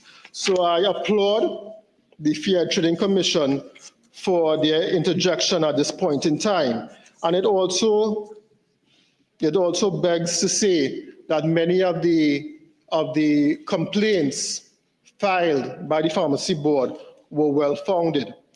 And, Mr. Speaker, what we at the Ministry of Health are seeking to do through the substantive minister, Minister Lakrambodo, is we are seeking alternatives to decrease our pharmaceutical bill.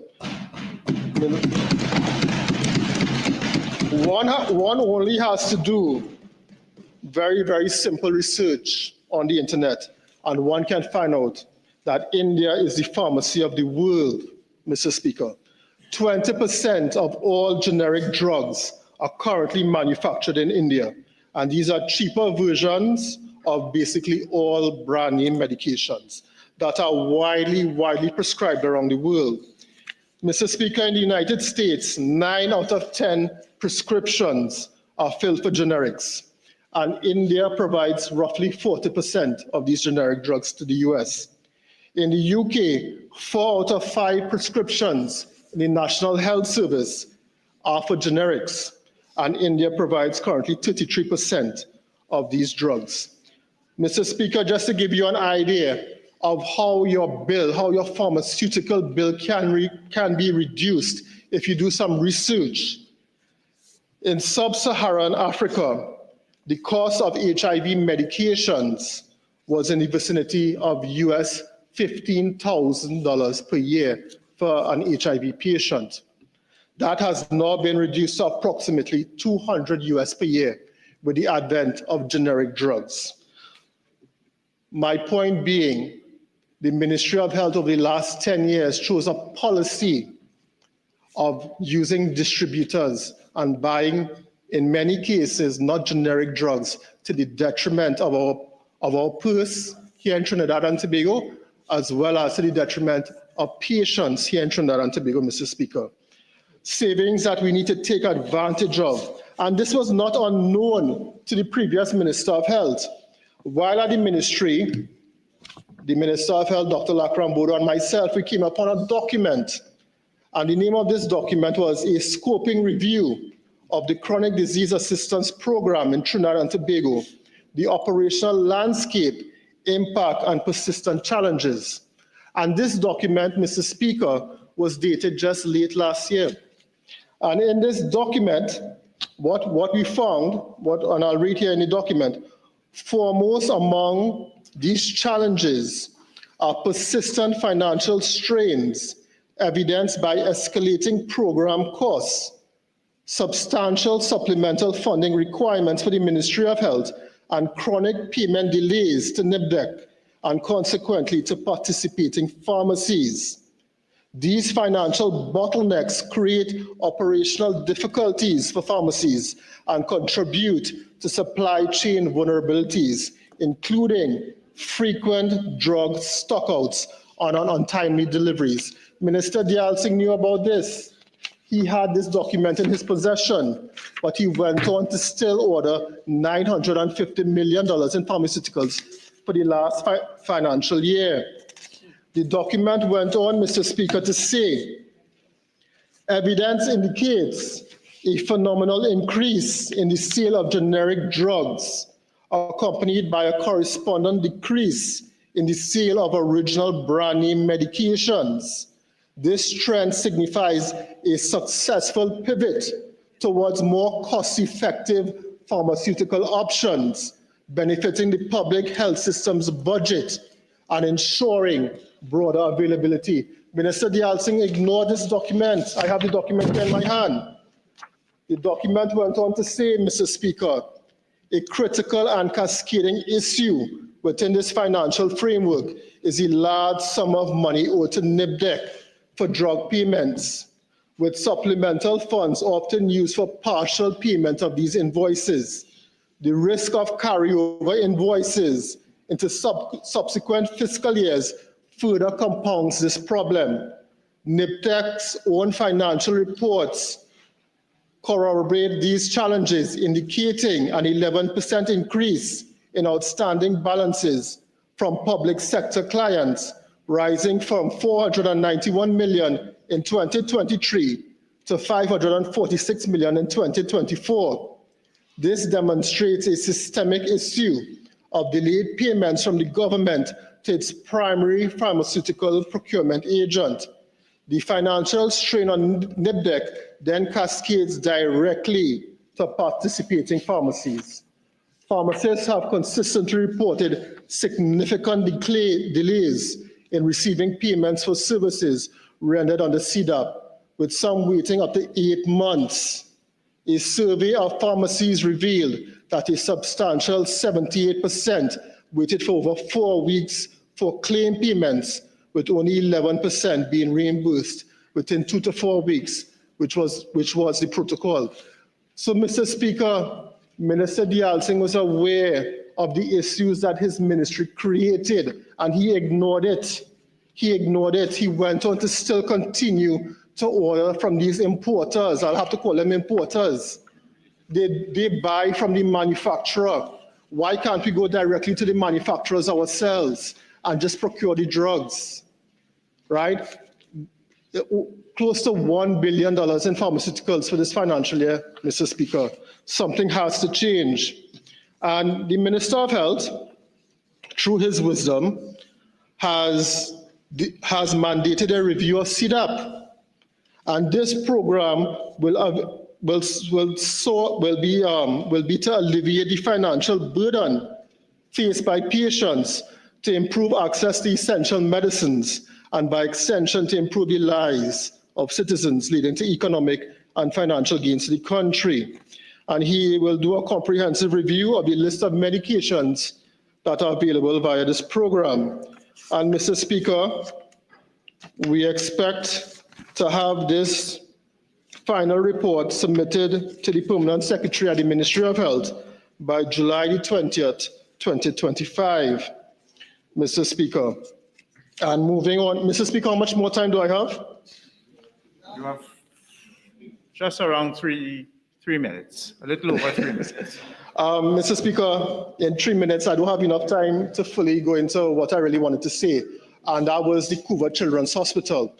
And Mr. Speaker, myself, the Minister of Health, as well as members of the Ministry of Health technical team, we viewed the Cuba Hospital, and in my opinion, that is the greatest public health injustice to the people of Trinidad and Tobago, in the history of Trinidad and Tobago. Mr. Speaker, they took a $1.5 billion facility and they made it into a glorified health center, right? They used the Cuba Hospital to do CDAP, which we just read don't have enough drugs, as well as to do x-rays. We saw surgeries, state-of-the-art surgeries not being utilized. We saw patient beds. Remember, we had a member of the Ministry of Health saying a bed is not just a bed. Well, we saw all what a bed could be with all the various equipment around in the room and everything there. Those beds, the equipment pristine for 10 years, Mr. Speaker, not being used. Mr. Speaker, we went through all of COVID. The member there spoke about COVID-19. I was there during shadowing health with Dr. Bodo during COVID-19. One of the major issues we had during COVID-19 was the fact of reagents and being able to do laboratory testing on a timely basis. And that was one of my major issues during COVID-19. Mr. Speaker, when you go down to the hematology lab in the Cuba's hospital, there are counters of medical equipment covered, never used, with dust on it, Mr. Speaker, blood testing equipment that were never even commissioned by GORTT. Millions and millions of dollars of state-of-the-art equipment on counters that were never even used. Fridges, special fridges at different temperatures, depending on at what temperature you need to store the blood at. Not even plugged in, never used for 10 years, Mr. Speaker. And one of the major issues we had during COVID-19 was laboratory services. It is the greatest injustice to public health ever in Trinidad and Tobago, and we have to thank the PNM government for that, Mr. Speaker. And Mr. Speaker, with those few words, I'd like to thank you for allowing me to contribute today, and I'd like to thank my political leader and the Prime Minister of Trinidad and Tobago for allowing me to contribute. Thank you very much.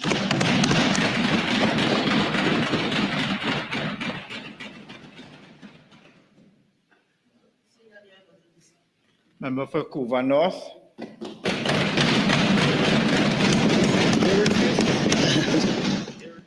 Mr. Speaker, I have something to say. After that presentation from the honorable member for Caron East, I mean, what can they say?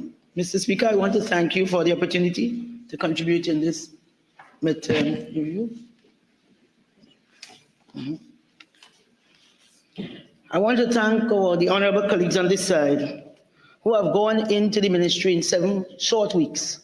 And I know why our honorable members on the other side are confused, because the folks on this side, they sound so self-assured, so ready for the road.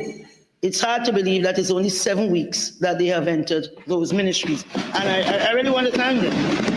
I particularly want to commend our colleague from Tobago West, because at last Tobago has representation, right? So passionate, so fervent. And I know a lot of good will come from your being in this chamber. I really want, as a Tobagonian, I want to thank you. And I've also heard that the member for Tobago West is from Tobago. So I had to tell him, don't drink bush tea for people fever. That's what Tobago is saying, you know, so you should know what that is about, all right? So, Mr. Speaker, the honorable members on the other side, they are still coming to term that it's just a few short weeks that they were in power and now they are out, because, you know, they approached the election of G25 with an air of inevitability. You know, they said the member for Muruga Tableland, that's he gone. Sawabahataria, don't bother with that. You know, St. Joseph, you ain't winning at all. For Miaro, they say we sent a boy to do a man's job. The so-called honorable MP for Miaro won by over close to 7,000 votes. Won by a landslide. So, Mr. Speaker, the PNM was dead wrong 7 weeks ago, and they're still wrong today. They were dead. And really and truly, it is mind-boggling to hear those on the other side who for 10 years systematically and deliberately destroyed the economy of Trinidad and Tobago now want to ask us, want to ask the Minister of Finance, where the money coming from? We want to know where the money going. That's what we want to know. We want to know where the money going. You're asking the wrong question. First, we have to ask where the money going. Because after 10 years, ignore the obvious in a country so rich in resources, arable land, so diverse in talent, so brilliant and entrepreneurial in our citizenship. Asking where the money coming from. Mr. Speaker, the United National Congress and this government, we were never against the Dragon Gas Initiative. But we told the then government, do not put all of your eggs in one basket. When we saw the former Prime Minister and the former Prime Minister, I mean, how sweet it is that we have about 3 living Prime Ministers, former of the PNM. 2 of our most senior public servants, public officials at the time, dancing at the end of a conga line in Venezuela. We warned them that to join a line and wine is not a good economic strategy. We warned them. Warned them about that. But today, the very distinguished Dr. Rudal Munira, member for Approach West, East, show them what an energy minister, could sound like. You understand? It's just gas all over the place. You know, all the potential. And we know when you say so, it's so. So I want to assure that the Prime Minister of Trinidad and Tobago and the Minister of Finance, again, a man so self-assured, he has come here, he has presented the supplementals to what? To their budget, you know. To their budget, lest we forget, this is the PNM's budget of 2024-2025. This was their fiscal measures and everything wrong inside of it. Right? We have said ad nauseam that what they had proposed, the sums were incomplete and the arithmetic was wrong. And now they want to drill us about where the money coming from. But our Honorable Prime Minister of Trinidad and Tobago and the Minister of Finance will speak directly to the people of Trinidad and Tobago on the issues of diversification and how as a people, everyone, all will have a chance at progress and an opportunity to go as far as their ambition and ability will take them. Because we in the UNC are not afraid of the people. We do not perch ourselves above the people. We know why we are here, and more importantly, we know who brought us here and on whose business we are here to look about. We are not at all about making the rich richer. So in that regard, the Honourable Prime Minister and every single representative of the people on this side will continue to engage in a very transparent manner. Mr. Speaker, consequent to the very brilliant presentation by the member of St. Augustine, I mean, the Minister Khadija, I mean, out there in her boots, and as if that, you know, she's going with food. That is the UNC. That is how we operate. Yeah, you know, she went with food. After all was said and done, as if helping people with their flood was not enough. So after her presentation, we know that the money that they got did not go into cleaning drains. I don't know what it went for, but it didn't go into cleaning drains. Because, Mr. Speaker, at 43 sub-item 09, there's an increase, a supplemental sum of $1.9 million for the Ministry of Works and Infrastructure, which is for the implementation of a critical program of works in preparation for the rainy season, which is already here upon us and very active. I mean, the very same week I entered the ministry, there was an extended yellow alert. The rains and flooding appeared to be everything, everywhere, all at once. But people, I mean, when you asked, I remember there was a survey on the television, and they asked, do you think Minister Amin handled the flooding? Yes. Well, what did they say? 85% here said yes. And that could have only happened under United National Congress government. Because we know that flooding can severely impact people's lives by causing physical injuries, loss of life, damage to property and infrastructure, displacement, and long-term psychological distress. So we don't leave it to suffer and talk about a bill on riverbank and all of these things. What we do, we try our best to mitigate in the first instance. And if it is, we can't, obviously we just can't, we then try to restore. Right? So as a consequence, the Ministry of Works and Infrastructure, part of the foremost priority is really flood alleviation. And as a consequence, there's a focus and significant interventions are ongoing in areas such as Caroni, South Harapooch, Digo, Martin, and Coover. We have also reinforced embankments in vulnerable locations, including Bamboo Number 2, Valsin South, and Newcut Channel in Penal, where prior flooding events have posed imminent threats to homes and livelihood. And of course, we continue with the upgrade of the Caroni River mouth and the work there. But despite these interventions, areas such as Valsin South, Tranquil Road, and Ibis Gardens continue to experience flooding. Just last week, you know, we were looking at the Caroni River, and there was a breach, which we have now kind of put a temporary fix to. And the member for Shoguanas West kept calling me, asking, please send a pump. So I asked them, the persons, the technical people in the ministry, I said, please, I need a pump to send for the Ibis Garden people. And they said it wouldn't work. We have tried that before. I tell the member it wouldn't work. And I felt that was the end of that. In 5 minutes, he called me again. He said, oh God, please send a pump so the people at least know we're doing something. Might I disturb you? It's 4:30. I propose to take the usual tea break now. I'm sorry to cut you in mid, but you're 8 minutes into your presentation. So I propose to take the usual tea break, subject to the agreement of members. Unless the House is agreed, we can allow the member to finish and take the tea break later. We'll take the break? I'm told that we'll take the break now, 4:30. We come back at 5:15, subject to the members of the House. Thank you. So House is now suspended until 5:15.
Saltfish stew is what I like, so do.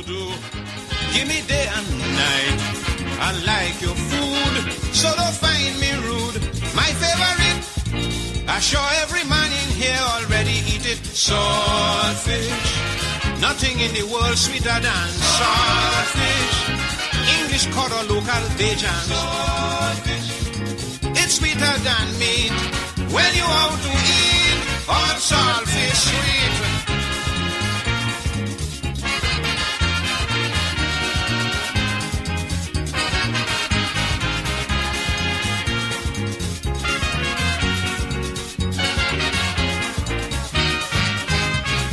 Very well, I like the taste, though the smell sometimes out of place. It's hard to take, but make no mistake, I want you to know, it's because it's extra sweet, it's smelling so boy. Saltfish, big money does run behind it. Saltfish, man does dig down man to find it. Saltfish, it's sweeter than meat. When you out to eat, all saltfish sweet. Some like it hot, some like it cold. No matter what, partaking young or old. When it's served with wine, man does chew it fine. Put no pepper, the bone in the center does be sweet like sugar. Saltfish, some men does get drunk to taste it. Some does go on high to face it. It's sweeter than meat. When you out to eat, all saltfish sweet.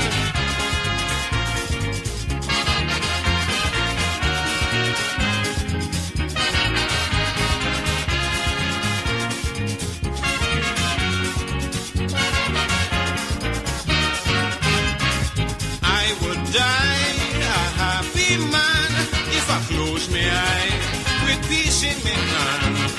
Bury me in the cemetery any morning. Put a saltfish picture on my tombstone saying, Sparrow was his greatest lover. He even adored the odor.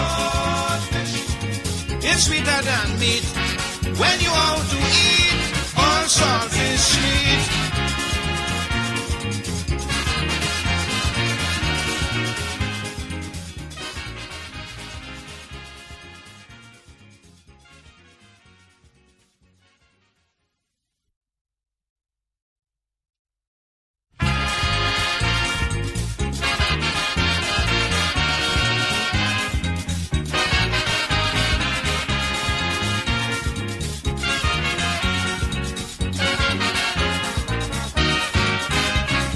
Saltfish stew is what I like, so do. Give me day and night. I like your food, so don't find me rude. My favorite, I sure every man in here already eat it. Saltfish, nothing in the world sweeter than saltfish. English cod or local Bajan. Saltfish, it's sweeter than meat. When you out to eat, all saltfish sweet.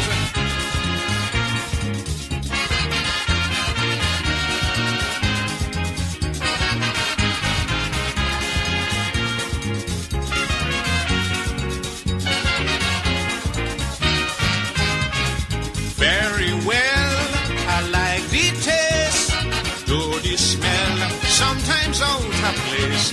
It's hard to take, but make no mistake, I want you to know, it's because it's extra sweet, it's smelling so boy. Saltfish, big money does run behind it. Saltfish, man does dig down man to find it. Saltfish, it's sweeter than meat. When you out to eat, all saltfish sweet. Some like it hot, some like it cold. No matter what, partaking young or old. When it's served with wine, man does chew it fine. Put no pepper, the bone in the center does be sweet like sugar. Saltfish, some men does get drunk to taste it. Some does go on high to face it. It's sweeter than meat. When you out to eat, all saltfish sweet.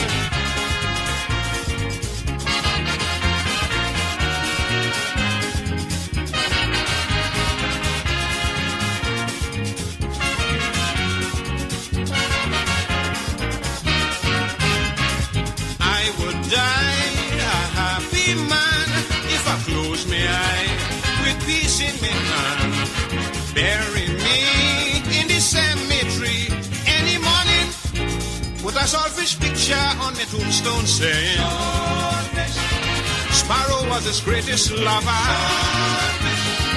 He even adored the odor. It's sweeter than meat when you out to eat. All salt is sweet.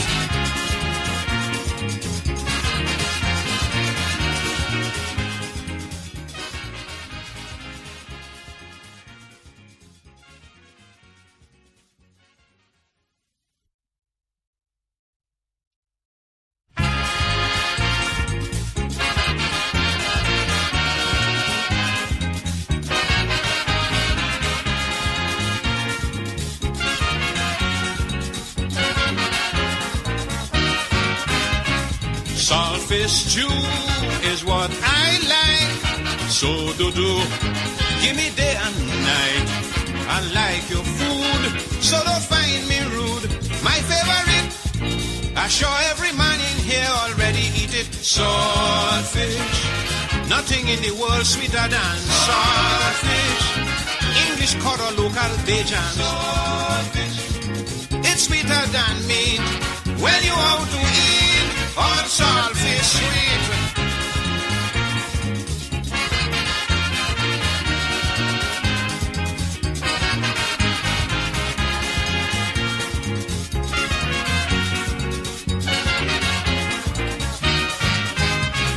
Very well, I like the taste, though the smell sometimes out of place.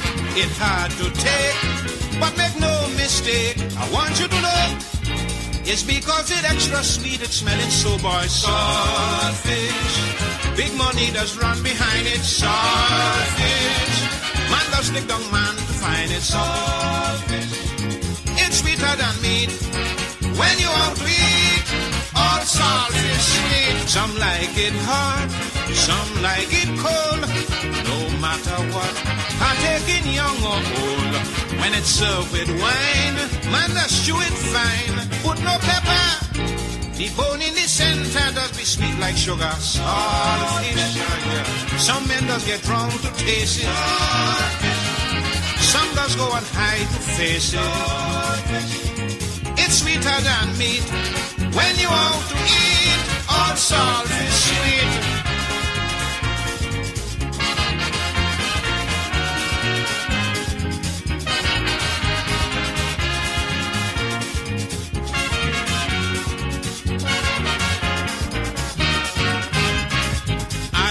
Die a happy man if I close my eye with peace in my hand. Bury me in the cemetery any morning. Put a saltfish picture on my tombstone saying, Sparrow was his greatest lover. He even adored the odor. It's sweeter than meat when you out to eat.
girl from Muruga Tableland. I remember that was very painful to the member then.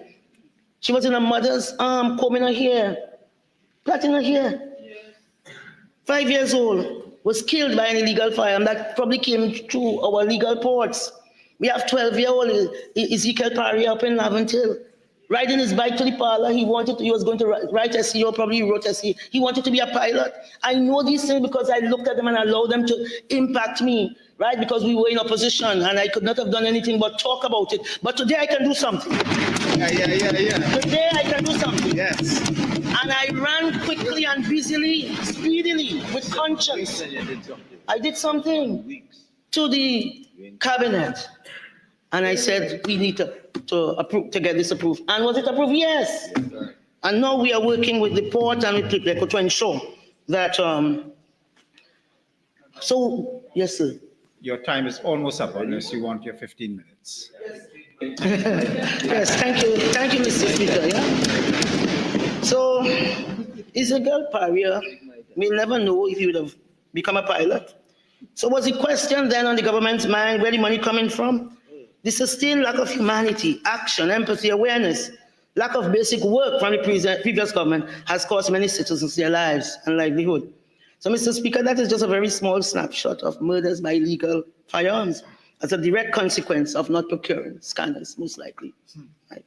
So, Mr. Speaker, this morning, and that doesn't end there, the people's livelihood. This morning, I got a WhatsApp from the member for Shugona Seats.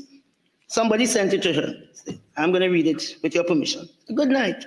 Sorry to bother you, but I have a big problem with customs. My last 2 shipments were delayed by customs, and it cost me about $100,000 in rent and demurrage. I presently have 2 containers to clear, and I have already paid my duty and VAT. Customs is giving me a lot of trouble, and I cannot afford to continue paying these charges. Can you speak to any of your colleagues who can assist? She sent it to me. And what was the message to me? Hello, Minister. Several of my constituents are facing issues with customs. This gentleman told me all these charges he will have to close down. Did the PNM care? No, they didn't. And this is their legacy. So don't come here and ask us where the money coming from. Tell us where the money going and what was the basis for your decision, Mr. Speaker, what we do or don't do as a government, it affects real lives. It's the reason we are here. This government, the government of the United National Congress, as I said, has since approved the procurement of these scanners, and we are really working very hard to ensure that we get it installed very quickly. Mr. Speaker, at folio 04011150, well, this is NIPDEC with some principal payment on a $682 million, $3.75 fixed rate loan. There's an allocation of $14.1 million. And basically, the write-up, I saw the statement next to it, this is listed to meet the debt servicing payment due on 25th July 2025. It is instructive that part allocation from this sub-item was transferred to the project, leasing of semi-submersible barge. So what is happening here is that this money now is to pay for some semi-submersible barge. What the explanation did not say is that on August 27, the dockyard, what we knew as carried up. The semi-submersible sank. Only the PNM that is happening. A semi-submersible. Not supposed to sink. It's supposed to go down, come back up, But only the PNM miracles happen. It never came back up. It sank to the bottom like a stone. And they're saying for lack of maintenance. All right? Now, when I asked them what was the value of this piece of infrastructure, they told me $10 million. No, but it didn't remain at the bottom of the ocean, of our ocean. It was sold to some company in Turkey for $1. What? My God. A scrap. But it is in Turkey working beautifully as a dry dock. Okay? So what has happened there is that, again, I was told at Carried Up that they have lost from 2022 to now, they have lost approximately 25 million US in revenue because they invoice in US. So in a time when everybody asks us about Forex, they just crashed, Carried Up. Now, in 2020, By the way, the then Minister of Finance, the very Honorable Mr. Colomimbe, would have, through this CLICO, or maybe not honorable, the member for Digo Martin Northeast, who is probably not honorable because he doesn't like the idea.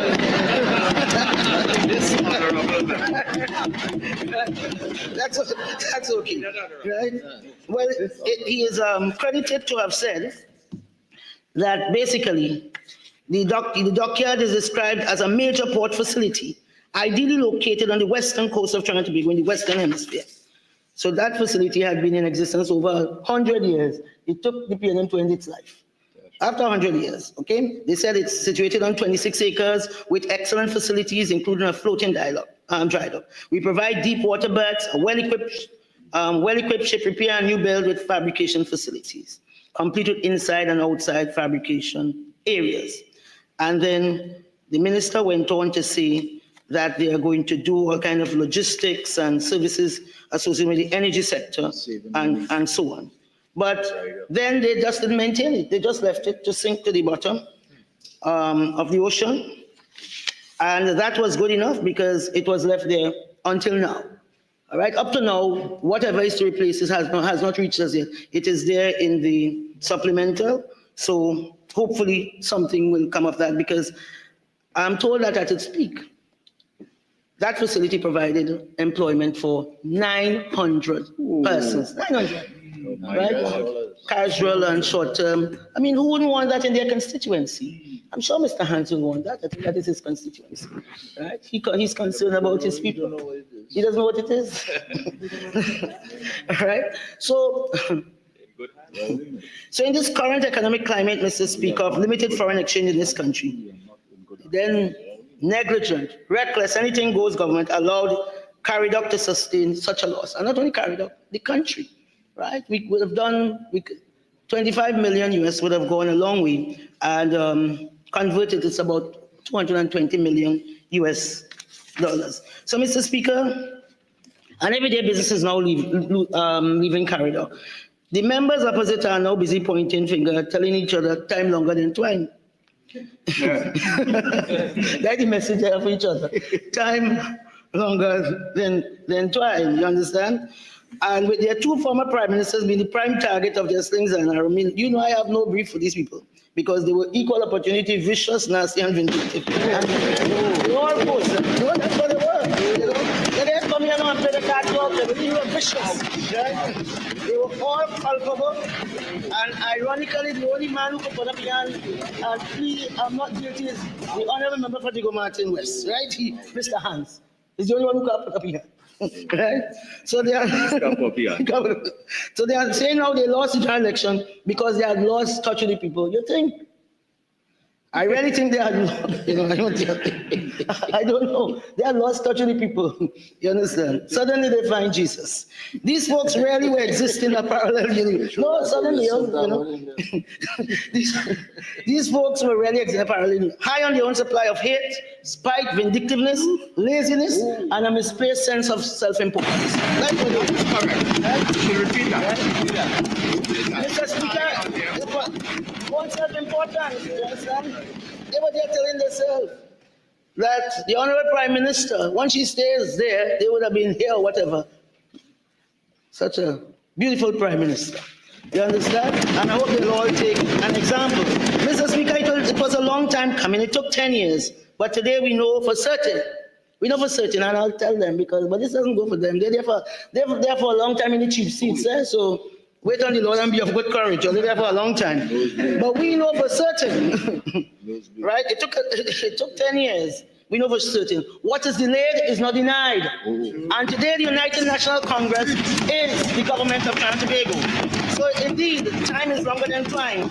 Right? I sincerely want to thank the people of Trinidad and Tobago who on April 28, 2025, write with their fingers and chase these folks out of town. And let them sit in the cold, uncompromising seats of the opposition benches, hoping and praying that the stay will not be long. And I tell them the plight today proves that man could do as much, but they can't do as long.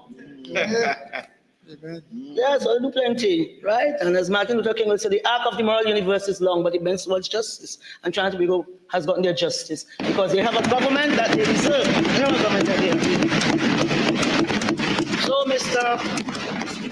Mr. Speaker, they could bring cent, penny, 5 cents, 10 cents, dollar. Let us enjoy the view because it's going to be a very long road. So in conclusion, Mr. Speaker, in this mid-year point, the Ministry of Works and Infrastructure continues to deliver on its mandate with discipline, competence, consistency, and measurable results. We are contributing towards building a resilient nation, preserving national infrastructure, stimulating economic growth, and preparing Trinidad and Tobago to meet the challenges, both the opportunities and challenges of the years ahead. Because we are saying there must be order. And for us, our contribution to order is the manner in which we are going to go forward with our infrastructure. As the great former Prime Minister of Singapore said, Lee Kuan Yew said, anything cannot go. There must be order. And order for us starts with the environment, the way our environment is kept and maintained for our people. We in the UNC remain accountable, remain committed. We on this side are people-centered, all with thankfulness, of course, in this case, to me, to the great people of Cuba North. I thank them profusely. And Mr. Speaker, as a government, we remain fully focused on delivering value for the people of Trinidad and Tobago. Mr. Speaker, I thank you very much.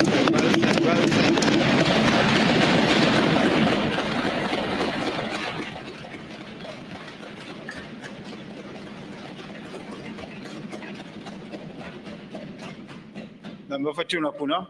Yes, man, yes.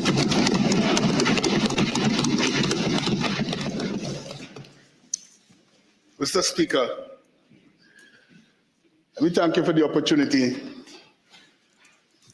to contribute to this debate today. And let me also congratulate you on the ascension of the Speaker of the House. And also let me commend the representative for Siparia and Prime Minister of Trinidad and Tobago.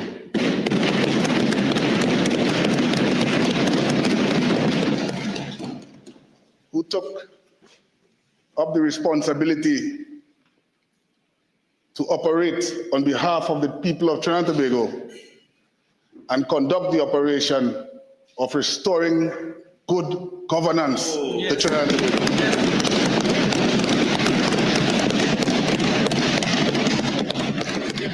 Mr. Speaker, I rise today in the capacity of the Homeland Security Minister.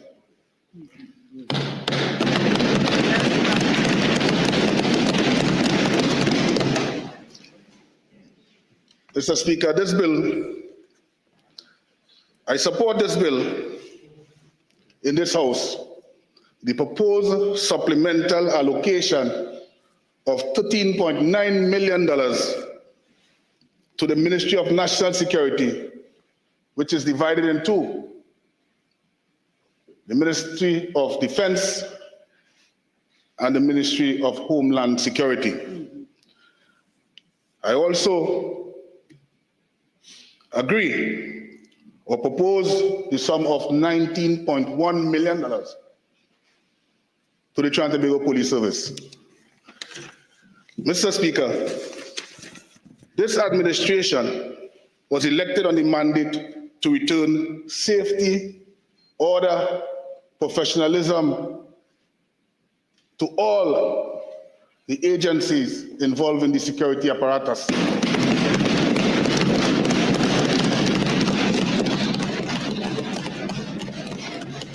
Mr. Speaker, if I stood here today and say I'm not ashamed, even from where I came from as a police officer for the last 32 years, suffering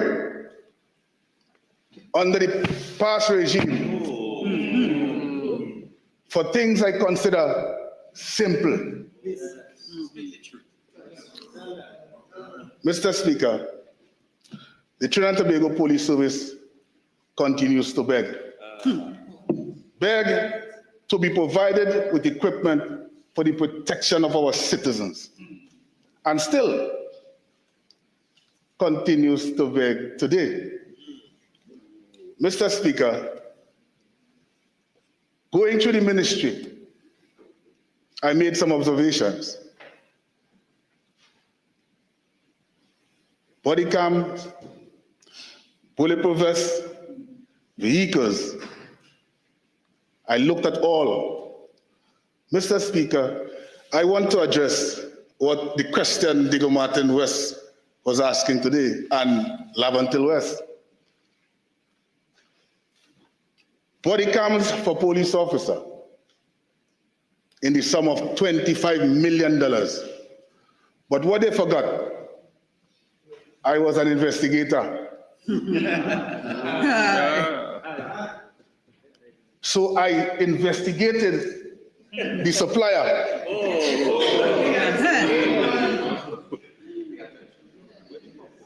And now, the same amount of body cams, the same type of body cams would have arrived here in this country for $15 million. So if my good friends on the other side want to know where the money gone, or where the money was going, where was that $10 million going?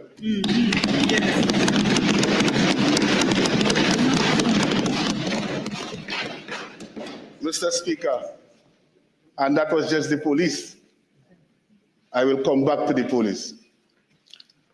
Mr. Speaker, I beg and I hope to God today that no part of Trinidad and Tobago will have a high-rise fire. A building above a certain height, because the fire service in Trinidad and Tobago have no equipment to out it. Where the ladders?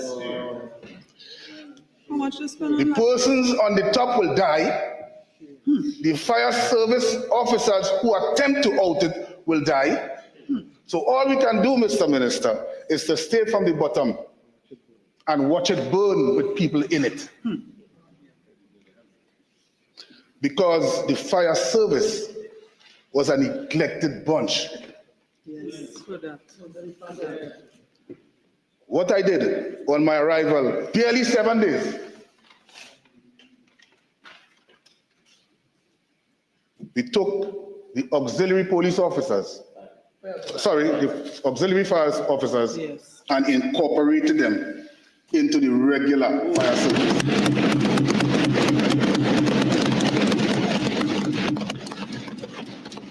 We have a tendency, Mr. Speaker, of asking members of the public to do more with less. We are asking the fire service to do more with nothing. I went to the San Fernando Monrepo fire station a couple of weeks ago, and they have everything packed up there, Mr. Speaker, for simple things. Tobago, my colleague in Tobago, if there's a fire at your location, I suggest we make arrangement to the Ministry of Works to have the boat ready to take the fire, 1 or 2 fire tenders that we have down here, up to Tobago, hoping that we reach in time to out the fire. So bad? There are areas around South Trinidad begging to have fire stations provided to them. Cedros, Princess Town, and I could go on and on. I don't know what was happening in those ministries, but the mandate I got was to fix it.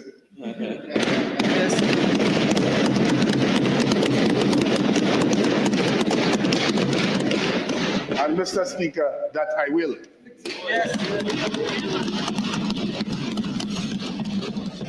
The Immigration Department of Trinidad and Tobago. I saw time and time again, all this document here, 41 pages of failure on behalf of the government, the past government. 41 pages. Where are the fingerprint system that was to be used at the airport? They spend money for that. It is mentioned time and time again, but never materialized. Promises never materialize. Typical PNM. CCTV and drones. The drones that they bought here was from Toys R Us.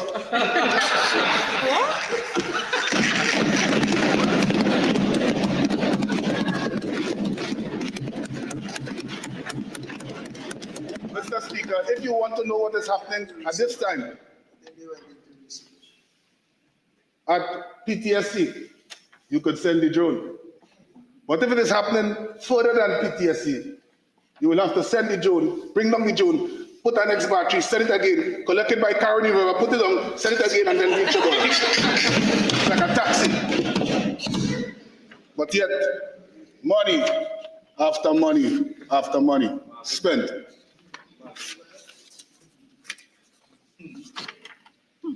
Let me go to the prison service for a short time. The prison service, they say you are a product of your environment. And we're wondering why those prisoners behaving like that. Prisoners, whether guilty or not, because you understand how the system works here. You are attorneys. A man is innocent until proven guilty. But yet, a man is still going off in a bucket without simple things as soap. The system is destroyed, but yet when we put a man through the system for a simple thing, probably as maintenance or otherwise, how do we expect him? Or how do we expect that system to rehabilitate him? Not to increase his hate and venom for society? But then again, millions of dollars are being spent. Mr. Speaker, I had the opportunity, and I'm going from left to right for you to understand, Mr. Speaker. I had the opportunity to see the ladders. It's a historical site.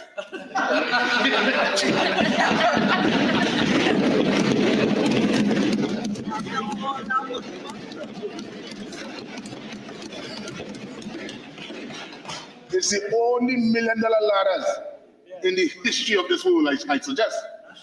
Yeah, it should be placed in the library,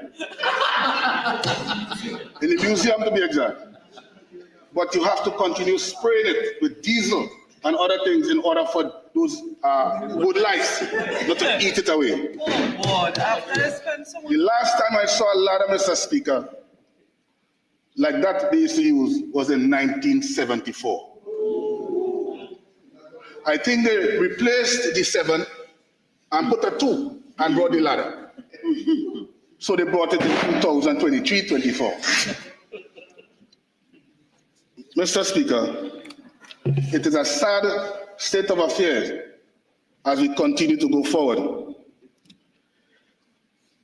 Mr. Speaker, I also observe we talk about rehabilitation and school violence. The community police of the Trinidad and Tobago Police Service is asked to do more, time and time again. Even the magistrate courts are sending persons there. Persons involved in school fights, etc. But yet, the funding is never there. They have found themselves in a very embarrassing situation a couple of years ago with something called the Commissioner's Cup. You remember that? It's a football between communities. And after the last day, when victory was gained by a particular group, Mr. Speaker, there was nothing to show. So the youths believe that all the effort, they were disappointed. And if they are disappointed by persons who trying to give them an opportunity, then who can they believe in? Mr. Speaker, I want to bring to the attention of all members of this House this evening, and for those watching on television, the school children of today, they have gained some information from the network, the social media network, where they are putting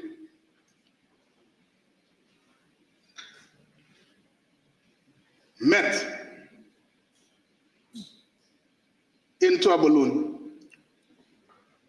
filling the balloon with helium gas,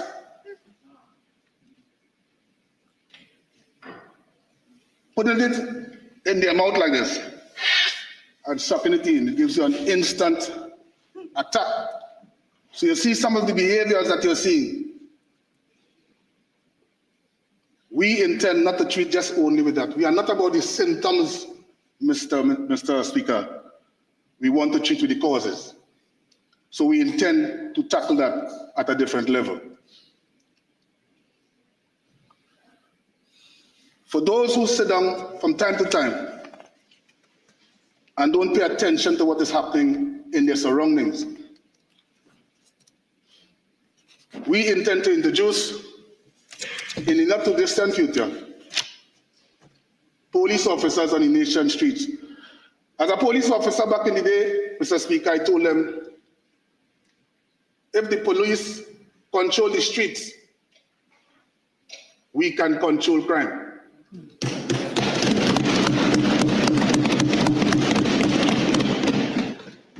At no time, someone will go and rob someone and go next door and sit. They go back into a vehicle and they make good their escape. So we need to strategically put police officers on the nation streets in particular areas so we can make particular interceptions. We intend to follow through, Mr. Speaker, to ensure safety and security for all our citizens, no matter what it takes. The agencies I mentioned to you earlier, Mr. Speaker, every day they are calling. We have in the Trinidad and Tobago Police Service a rental debt of over $12 million. $12 million approved by the ministers of national security of the past.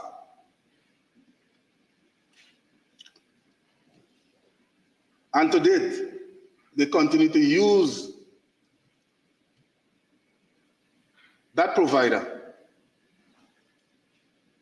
without paying him for his services.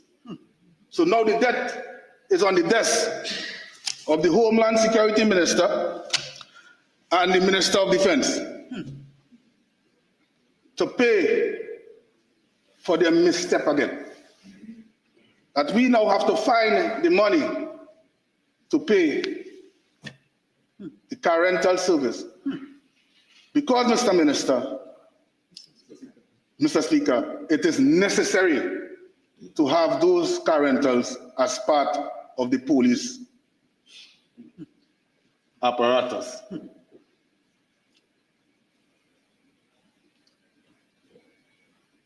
Mr. Speaker, lying on the beds at Komoto, we have manned equipment stored there that cannot be moved.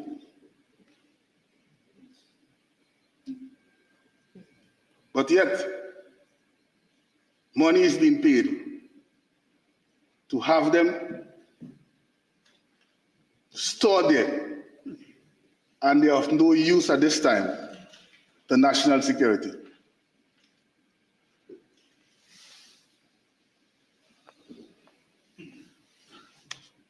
When you look at the members on the other side, they mention here where they put together new and improved police training academy supported by the Komuto facility. So if you go up to the Komuto facility, and just like the police headquarters in San Fernando, if rain is falling and you walk inside, put an umbrella over your head. Inside the building? Inside of the police station. But yet, Mr. Speaker, one of the colleagues on the other side took it upon himself to make some parliamentary remarks about me. In his delivery of a speech with respect to his internal election. Mr. Speaker, if I can mention it, I would. He said that I was Duncy, Mr. Minister. But let me ask you this, Mr. Minister, Mr. Speaker. To me, Duncy is knowing that rain is about to fall in June and you fail to clean the waterways and cause the place to flood.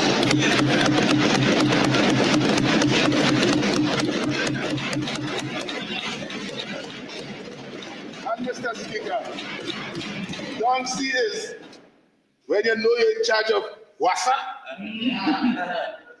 and you want to know why the water pressure so low, you didn't check the leaks. That is Duncy.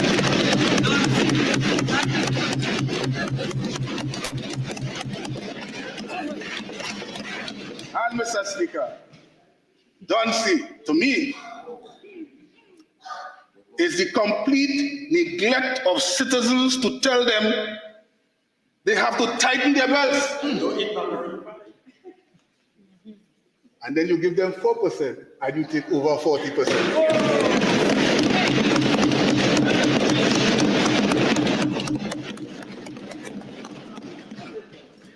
Mr. Speaker, Duncy to me is when you shut down the refinery in Petrotrade instead of trying to implement initiatives to cut costs and to increase productivity and efficiency. That is Duncy.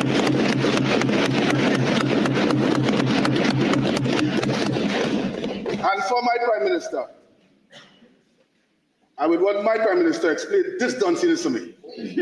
Dunciness is calling early election and getting leaks 26.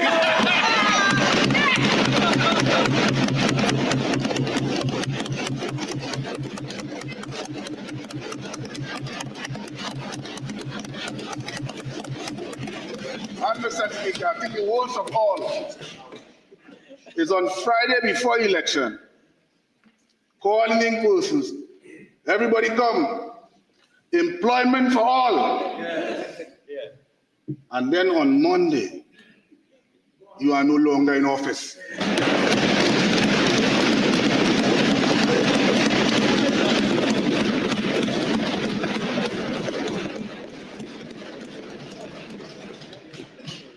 Mr. Speaker,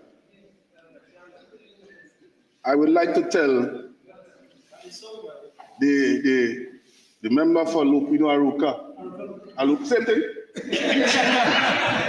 Yeah? I would like to tell him this. When you came to the Trinidad and Tobago Police Service, I remember you quite well. Mr. Speaker, when somebody comes to a new institution, you hold their hands. You walk them in the park after that to show them the way. But instead, he chose to put his knees on my neck, and try to damage my character. But I remember the goodly gentleman. We used to call him Just Wouldn't. Mr. Speaker, on a point of order, 48-6. 48-6. Yes, President. Yes, Mr. Speaker. Can you explain the improper motive being imputed to you? Mr. Speaker, the member referring to the Honorable Member of Parliament for Aruka Lupino is saying that I put my knees to his neck. I think it was rather figuratively. No, Mr. Speaker, that is imputing improper motive. Hang on. If I'm to get the gist of your complaint, the gist of your complaint is that the member actually means that you put your physical knee on his physical neck. Is that what you're saying? Mr. Speaker. No, hang on a second. Am I to understand that your interpretation of what the honorable member just said is that hang on a second. That what the honorable member just said is that you are actually putting your physical knee on his physical neck. Mr. Speaker, I raise a point of order. It is your responsibility to rule on it. Well, I'm trying to elicit from you the gravamen of the facts upon which you rely on 48.6. You see, 48.6 for the benefit of members of the public, and I don't want to take too much time up, is no member shall impute improper motive to any member of either house. So all the member was saying, and it is a literary device used very frequently by writers.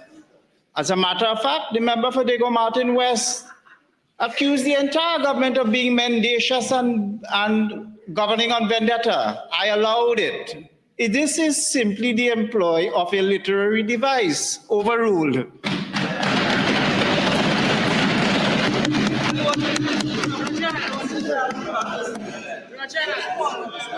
Thank you, Mr. Speaker. Just wouldn't understand. Keep going, Roger. We just at the point where I understand why my good friend behaved. We remember him back in the day. He just wouldn't come to work. He just wouldn't take a report. Mr. Speaker. Mr. Speaker.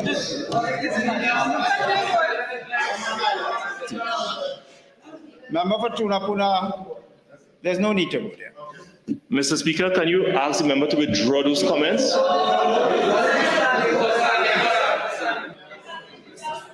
Member for Tunapuna, there's no need to go there. We can skip along the debate a little bit.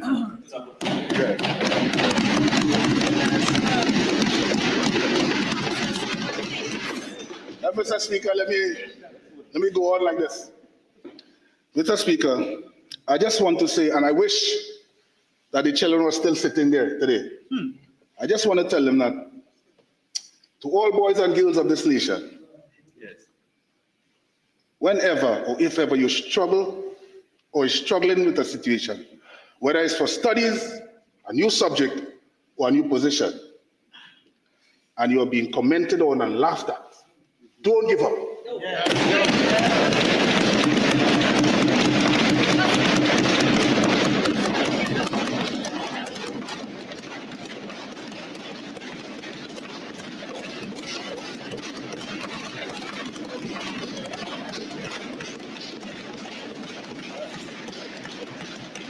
Keep going. Gain confidence in yourself and achieve your goal.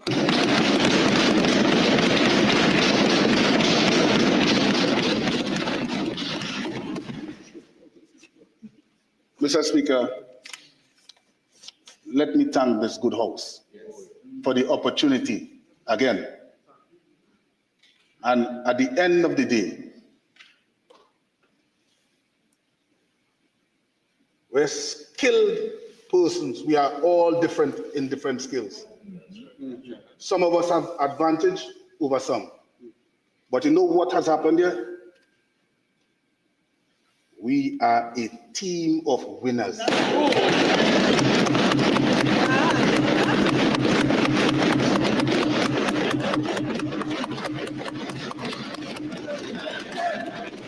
Everybody, Mr. Speaker, will play their part in securing this nation and bringing it back to what it used to be. I'm hoping that Dr. Eric William is now proud. Thank you, Mr. Speaker.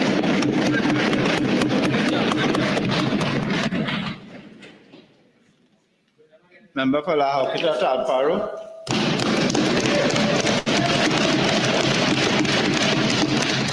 Mr. Speaker, I rise today with deep humility and immense gratitude as I make my maiden contribution in this honorable house as the elected representative for the proud and vibrant constituency of Lahokita Talparo.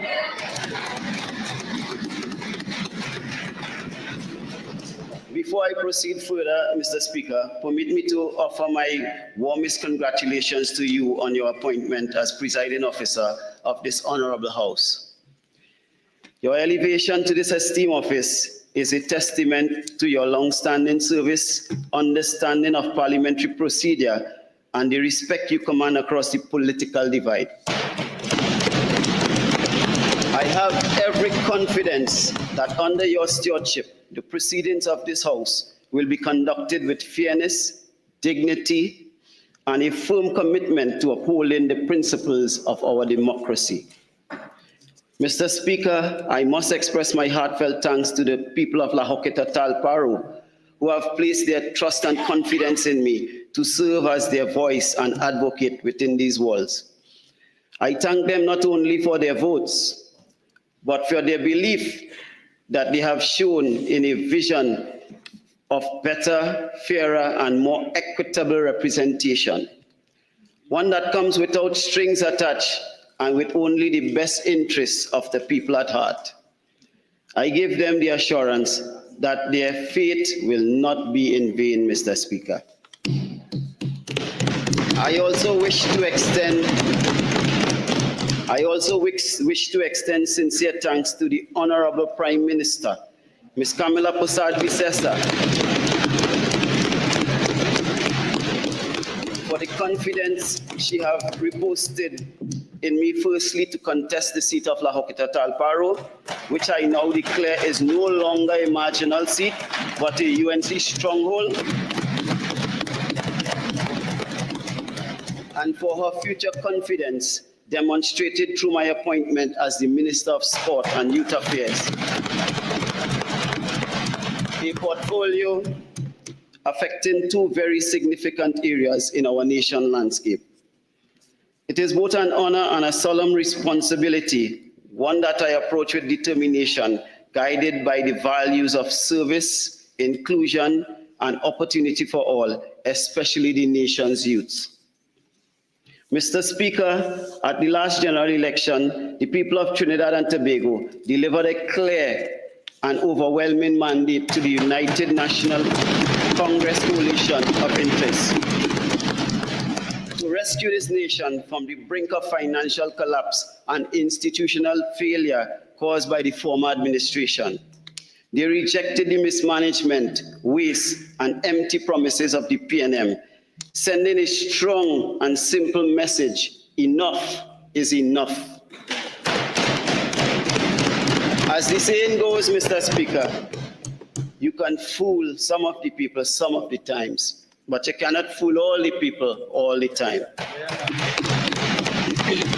On April the 28th, the electorate made it abundantly clear that they had seen through the smoke and the mirrors. They delivered a distinctive verdict, a rejection of the failed leadership, broken promises, and political theater that defined the former regime, including the two individuals who previously presided over the ministries now reconstituted as the Ministry of Sport and Youth Affairs. Mr. Speaker, one was the self-anointed mayor of La Hoquita Talparo, who claimed that he would have dimmed my bulb, but instead I switched the entire circuit breaker on him. His tenure was defined by shameless partisanship, reckless development of public resources, and a distributing tendency to reward loyalty over merit, Mr. Speaker. The other was the queen of nobody lives there, led by a ministry long on photo ops, but painful and short policy, and meaningful service delivery. Together, they stood as living examples of all that was wrong with the PNM style of governance. It was style over substance, patronage over professionalism, and propaganda over performance, Mr. Speaker. The people were watching, Mr. Speaker, and on election day, they made a choice to turn the page. What they now demand is what this government is committed to delivering. And what this government is committed to delivering is leadership anchored in integrity, equity, and a genuine commitment to national development, particularly in the areas of youth empowerment and sport, where past neglect must now give way to bold and purposeful action, Mr. Speaker. It is against this backdrop that this newly installed government now comes before this honorable House to seek approval for a supplementary appropriation of $3,143,983,761, Mr. Speaker. Mr. Speaker, this is not a request made lightly. It is a necessary intervention to stabilize the fiscal foundation of our country, restore confidence in the machinery of the state, and realign public spending with the people's priorities. Mr. Speaker, as I turn my attention to the supplementary appropriation bill, I recognize the critical nature of this debate. It is not merely a matter of accounting or allocation.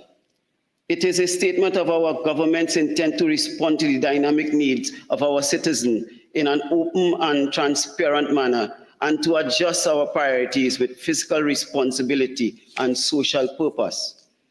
Mr. Speaker, I stand here today in support of the Minister of Finance, the Honorable Member for Faizabad, whose first order of business on assuming office was to establish the state of this country's finances. I do not envy him, Mr. Speaker. He has to weigh the competing needs of various ministries against the very limited financial resources available. Mr. Speaker, the Prime Minister, the Honorable Kamala Persad-Bissessar, last week indicated to this House that the government will give account of how money has been spent and that there will be no secrecy to the spending of taxpayers' money. Today, Mr. Speaker, I stand to give this support to the Minister of Finance on this bill, noting the Prime Minister called for transparency to the people about the use of public funds. I will share with this House and the nation obscene wastage, fiscal irresponsibility, and reckless management that occurred within my ministry, Mr. Speaker. Mr. Speaker, this is a clear and majority factor that contributed to why there is a need for supplementary allocation in the ministries listed in the bill now before the House. Mr. Speaker, over the past few weeks since assuming office, my team and I have been looking at the expenditure and operations of relevant heads of the Ministry of Sport and Community Development and the Ministry of Youth Development and National Service, which now come under the remit of the Ministry of Sport and Youth Affairs. What we have found is nothing short of scandalous, Mr. Speaker. It is against this backdrop that I stand here, Mr. Speaker, and suggest to this august House that it is not just because of poor planning and fiscal neglect that there is need for budgetary supplement. Mr. Speaker, based on what has been unearthed at the former Ministry of Youth Development and National Service in particular, the nation finds itself in this current financial state where key delivery heads are strapped for resources due to the reckless mismanagement, squandermania, and wanton misuse and abuse of public funds. Mr. Speaker, as we examine various heads requiring supplementation, I am left astonished, though regrettably not surprised by the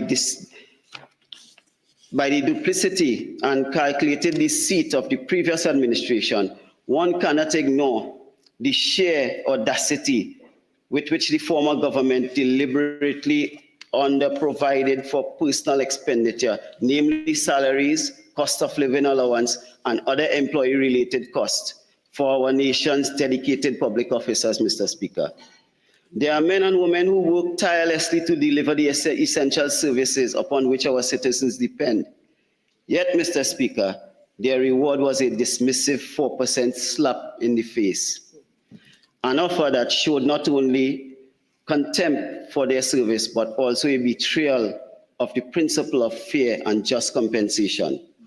Meanwhile, Mr. Speaker, at the then Ministry of Youth Development and National Service, there was a surge in short-term hiring from January 2025, right up to the eve of general election. Mr. Speaker, the former minister was busy doling out short-term contracts to a parade of PNM party faithfuls and political operatives in the thick of general election campaign. This is the sweeping that he was engaged in. Mr. Speaker, the facts are damning. The following is just a few of the PNM officials who were shamelessly recruited and remunerated with taxpayers' dollars. 61 of them, Mr. Speaker, 61 of them. And what the accounting officer in the ministry would have told me when I started to go through this file is most of them were not qualified for the position, Mr. Speaker. And should I call names? Should I call names? Yeah? Mr. Anthony Garcia, former Minister of Education, appointed as technical advisor, youth training, at a cost of $23,600 per month. Mr. Kwesi Robinson, former chairman of the Tunapuna Piako Corporation and known PNM social media officer of the PNM executive, $22,000 a month, Mr. Speaker. Ms. Laurel Lizama Lee Singh, former PNM senator and PRO of the Central Executive of the PNM, and now the education officer, appointed the program coordinator for youth in business, $22,000 a month. But what is interesting, Mr. Speaker, I was also told by the accounting officer that they never saw Ms. Laurel Lizama on the job a day. Mr. Speaker, we have another one from my constituency, Raquel Bisoon, a very interesting person, a PNM local government candidate and a youth league member, a program coordinator for Community Fresh Vegetable and Produce Shade House, $22,000 a month, Mr. Speaker. We have Ndale Young, former PNM senator, technical coordinator, youth health and career caravan at a cost of $16,000 per month. This very said gentleman, Mr. Speaker, what I would have seen is a timesheet showing me that he's not coming to work for days. But I saw a Rhoda Barat stating that we would have fired him in the ministry. He technically fired himself because he's on a short-term contract. Yeah, he abandoned the job.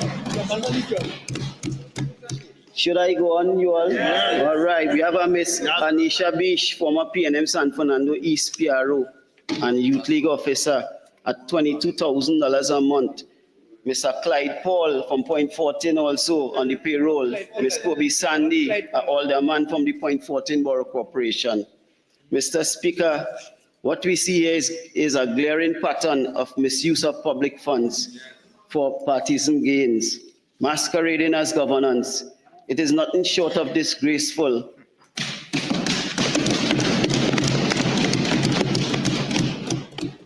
Mr. Speaker, what we see here is so disgraceful, Mr. Speaker. Somehow, Mr. Speaker,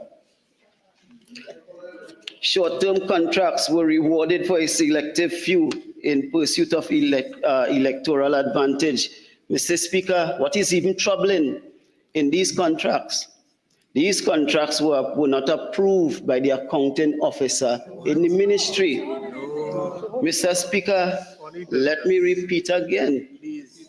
These contracts, the short-term contract issued to P&M official in the months leading up to the 2025 general election, Mr. Speaker, they were not approved by the accounting officer in the ministry.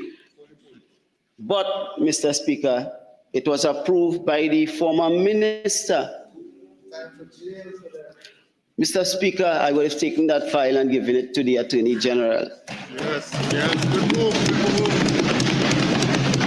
When my team reviewed the files, Mr. Speaker, they found that the line minister at the point in time signed off approving the hiring, Mr. then Speaker, passed the file back to the Point permanent. of order, Mr. Speaker. 48-6.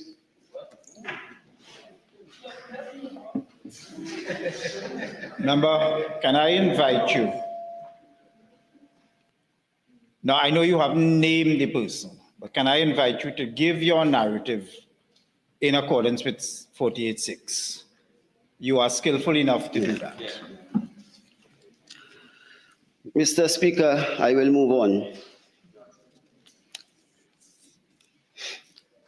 In case my colleagues on the other side is unaware, the Constitution of the Republic of Trinidad and Tobago and the Public Service Convention, the minister's responsibility is to determine policy, whilst the permanent secretary's responsibility is to implement policy and managing the day-to-day operations of the ministry, including recruitment and hiring, Mr. Speaker.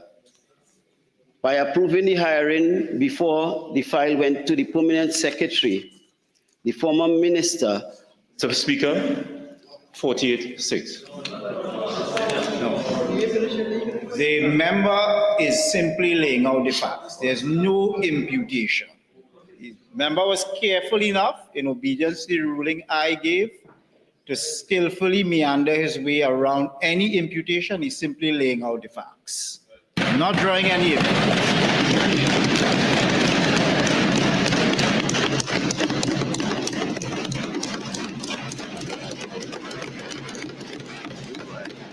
Thank you, Mr. Speaker.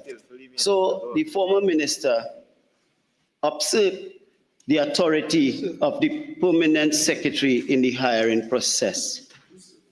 Let me go to the youth caravan. Mr. Speaker, he wouldn't know.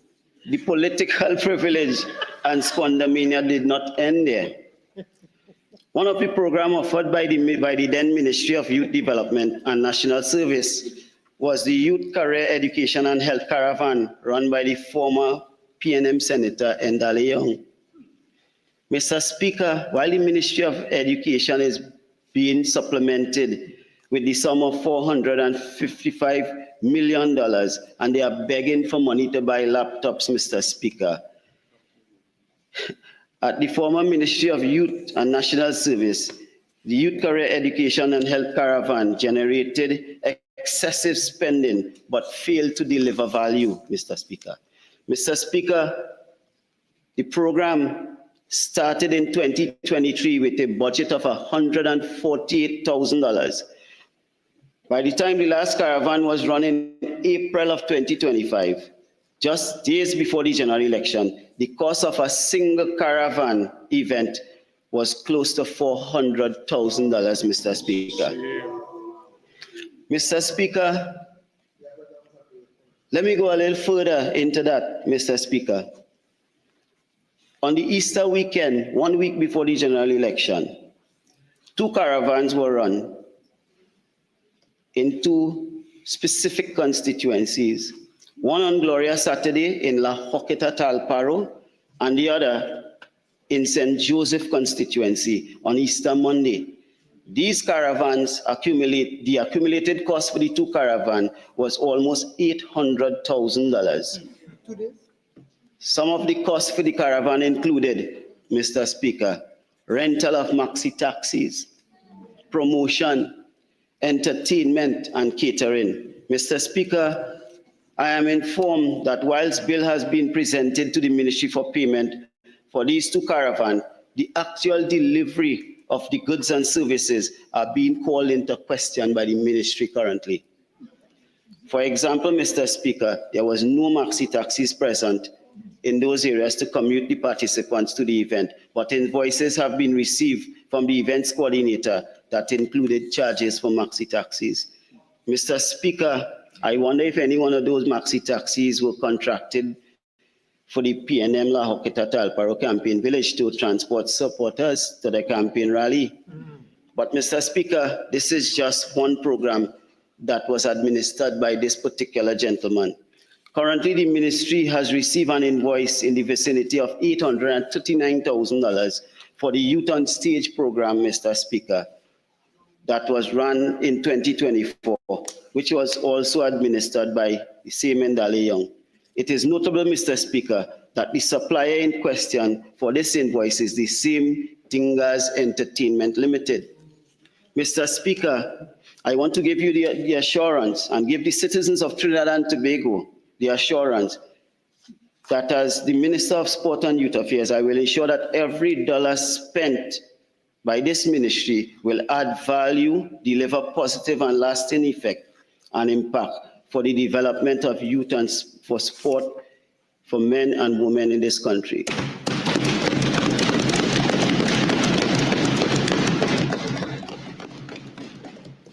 Mr. Speaker, while the Ministry of Agriculture, Land and Fisheries is faced with funding shortfall of $9,600,000, the former Minister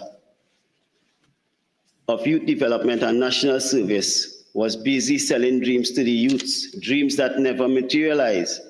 Through ill-conceived and poorly executed initiatives, the former minister peddled false hope under the guise of youth empowerment, but delivered only disillusionment and disappointment.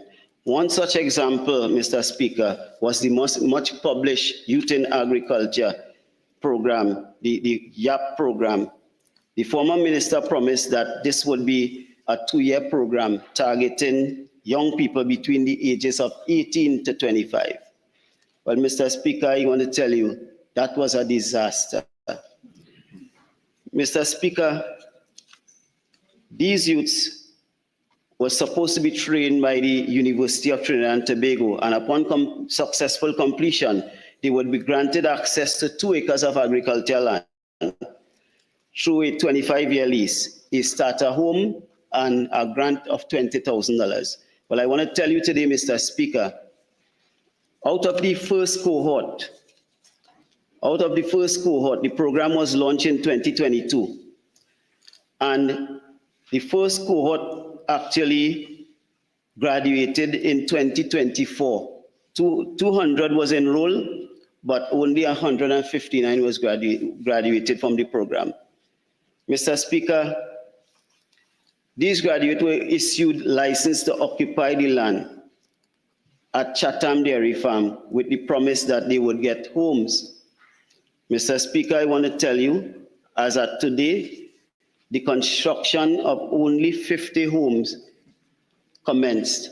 And out of the 50 homes, only 8 has been completed. And this is a cohort that would have graduated since January 2024. Mr. Speaker, the remaining 42 houses are still under construction. and the next 101 graduates are still awaiting their houses and their checks, Mr. Speaker. Notwithstanding that, Mr. Speaker, we had another cohort that completed in January, and we have a next cohort that will complete the course in September. And Mr. Speaker, there's no contracts awarded to build houses for these people. We will have to find that particular money. There's no lands identified, no lands developed. And Mr. Speaker, I would have visited this site for myself last week to see what is happening down there. And Mr. Speaker, there's no real infrastructure in place. In 95% of the project, there's no electricity, no drainage, Mr. Speaker, so I don't know how these graduates will occupy these lands. Mr. Speaker, the injustice does not end there. Now, Mr. Speaker, it is an established conversation that programs requiring high levels of financial monitoring are placed under the remit of Head 18, the Ministry of Finance. Mr. Speaker, while the convention is well attended, the reality of the exact opposite. Instead of placing it under the single vague line item, Ministry of Finance, current transfers and subsidies, fiscal incentive program for farmers, serious questions are raised given the pervasive mismanagement of this program. Mr. Speaker, I want to move on to the Chatham Dairy Farm, Mr. Speaker. Mr. Speaker, I also visited the Chatham Dairy Farm, and a contract was awarded for the Chatham Dairy Farm, Mr. Speaker, for 25 million. No, Mr. Speaker, not 25 million. What I'm seeing here, the original contract sum is 28,700,000. Mr. Speaker, what I saw there is not even $10 million in work, Mr. Speaker. Mr. Speaker, notwithstanding that price for the construction of the project, they have a $7.7 million scope creep value variation. This is a 27% scope creep, Mr. Speaker, in the project, carrying the project up to almost $30-something million. Mr. Speaker, payments has been made to date on this project for $25.6 million. The variation has not started yet, Mr. Speaker, but the contractor has almost exceeded all the monies on the project. But the basketball court is not built yet. The play field, the intended play field, has not been started yet. And there's one other building that wasn't started, Mr. Speaker. When you take into consideration, Mr. Speaker, the retention on the project, and you take into consideration the contingency on the project, which is supposed to be 10% of the contract sum, it seems as though the contractor has exceeded the payment on the original contract. And the project, Mr. Speaker, they are claiming that the project is 75% completed, but the contractor has already exhausted the entire contract sum, the original contract sum on the job, Mr. Speaker. Mr. Speaker, this is cause for investigation, audit. Mr. Speaker, I had the opportunity to visit the El Dorado Girls Youth Camp. This is our next project that the Ministry of Finance should audit. Mr. Speaker, the original cost of the project, this is a project, okay. I would like to move on with 15 minutes, Mr. Speaker.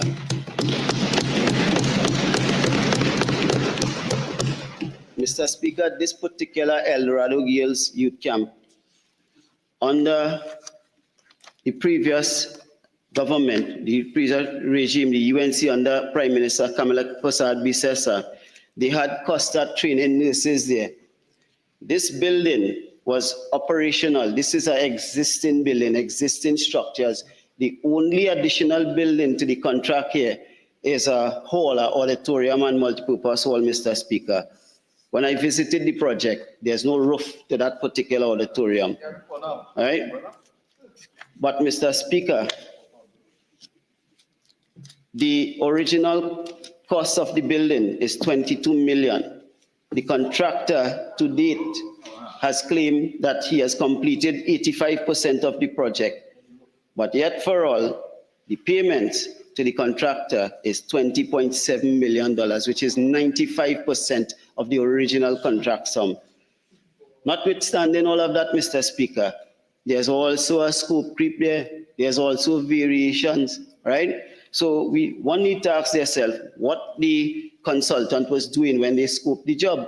One of the things that is happening there too, Mr. Speaker, the client, which is the ministry, do not know anything about the variation. So the consultant is just producing the variation and coming to tell the client, you need to pay for this. Mr. Speaker, as I said, the additional cost on this project is $10 million, and the contractor has received 95% of the original contract sum to date, when the original works has only 85% of the works has been completed. Mr. Speaker, notwithstanding all of that, what I'm realizing on most of the projects is that the consultant is deliberately leaving out the fire alarm system, the IT system, and they are bringing it into the contract now as a variation work on most of these projects. One needs to know why they are doing this. Mr. Speaker, California, same thing at the project in California, where the contractor received 95% of his contract sum. There's also a variation there, Mr. Speaker. The original contract is 2.2 million, and there's a variation of $1 million. Malik facility, Mr. Speaker, the contract sum there is $8.4 million. There's also a variation there for IT and different things, Mr. Speaker. Mr. Speaker, Basilon Street, same thing in Basilon Street. Basilon Street, the contract there was $13.5 million, while the additional works is $3.1 million, Mr. Speaker, 23% of the original contract sum. Mr. Speaker, one of the questions will come on from the next side is, when you are going to enroll students into these facilities? Most of these facilities right now is shut down, and the ministry owes the contractor no money, Mr. Speaker. Mr. Speaker, in concluding, I want to just raise one other thing with the MILAT program, the MILAT on my part, Mr. Speaker. One would recall in April of this year, they had to send home all the students from the MILAT camp in Mausika because there was no food, Mr. Speaker. They had no food. They applied for funding and they had no food. They had to close down the program for 3 weeks and send the children, 185 students, back to their parents, Mr. Speaker, because there was no food. Mr. Speaker, one would just imagine. So, Mr. Speaker, let me say, I want to touch on sport. How much more minutes I have, Mr. Speaker? Around 12. 12 minutes. Just under 12. Okay. Mr. Speaker,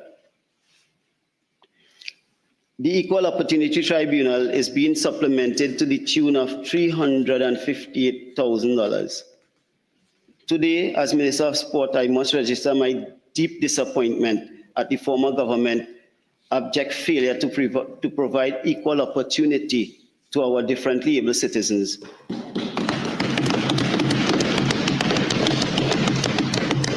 One need to only mention the name Veera Bachchan to remind it of how exclusion and bias was allowed to persist unchecked.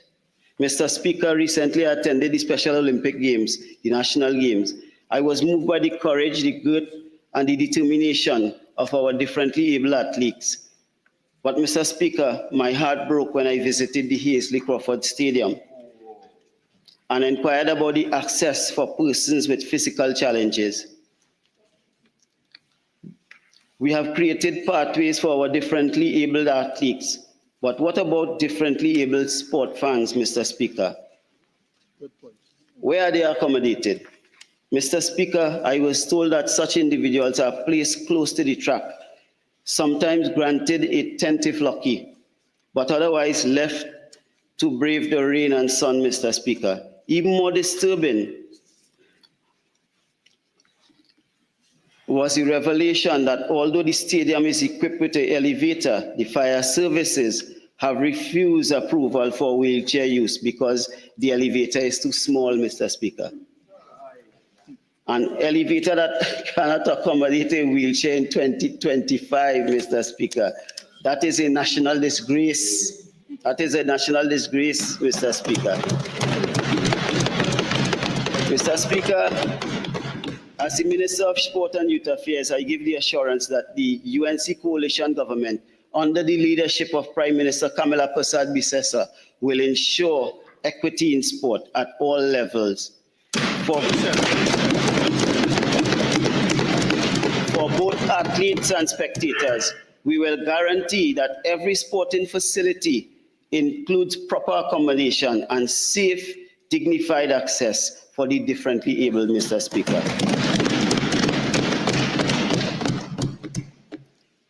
Mr. Speaker, the PNM carelessness is also reflected in the 32.7 million budgetary shortfall in the Tobago House of Assembly. I recently met with the THA officials regarding their sporting infrastructure, and I was disheartened to learn that the Black Rock Beach facility, which faced countless roadblocks under the then nobody lives there minister, is now underutilized due to insufficient funding to host and promote tournaments, Mr. Speaker. Mr. Speaker, as I close my maiden contribution, I do so with a deep sense of responsibility to my constituents, to our nation youths, and to all who have entrusted this government with the task of rebuilding. This supplementary appropriation bill is not just about numbers. It is about correcting past mismanagement and realigning spending with the people's need and priorities. Under the leadership of Prime Minister Kamala Persad-Bissessar, we will face these challenges openly, Mr. Speaker, with transparency, accountability, and a firm commitment to national progress. To the young people, this is your moment. The Ministry of Sport and Youth Affairs will be your partner in empowering you with opportunities. Mr. Speaker, I thank you for the opportunity to contribute and reaffirm my pledge to serve with integrity, purpose, and unwavering focus on people-centered development. I thank you.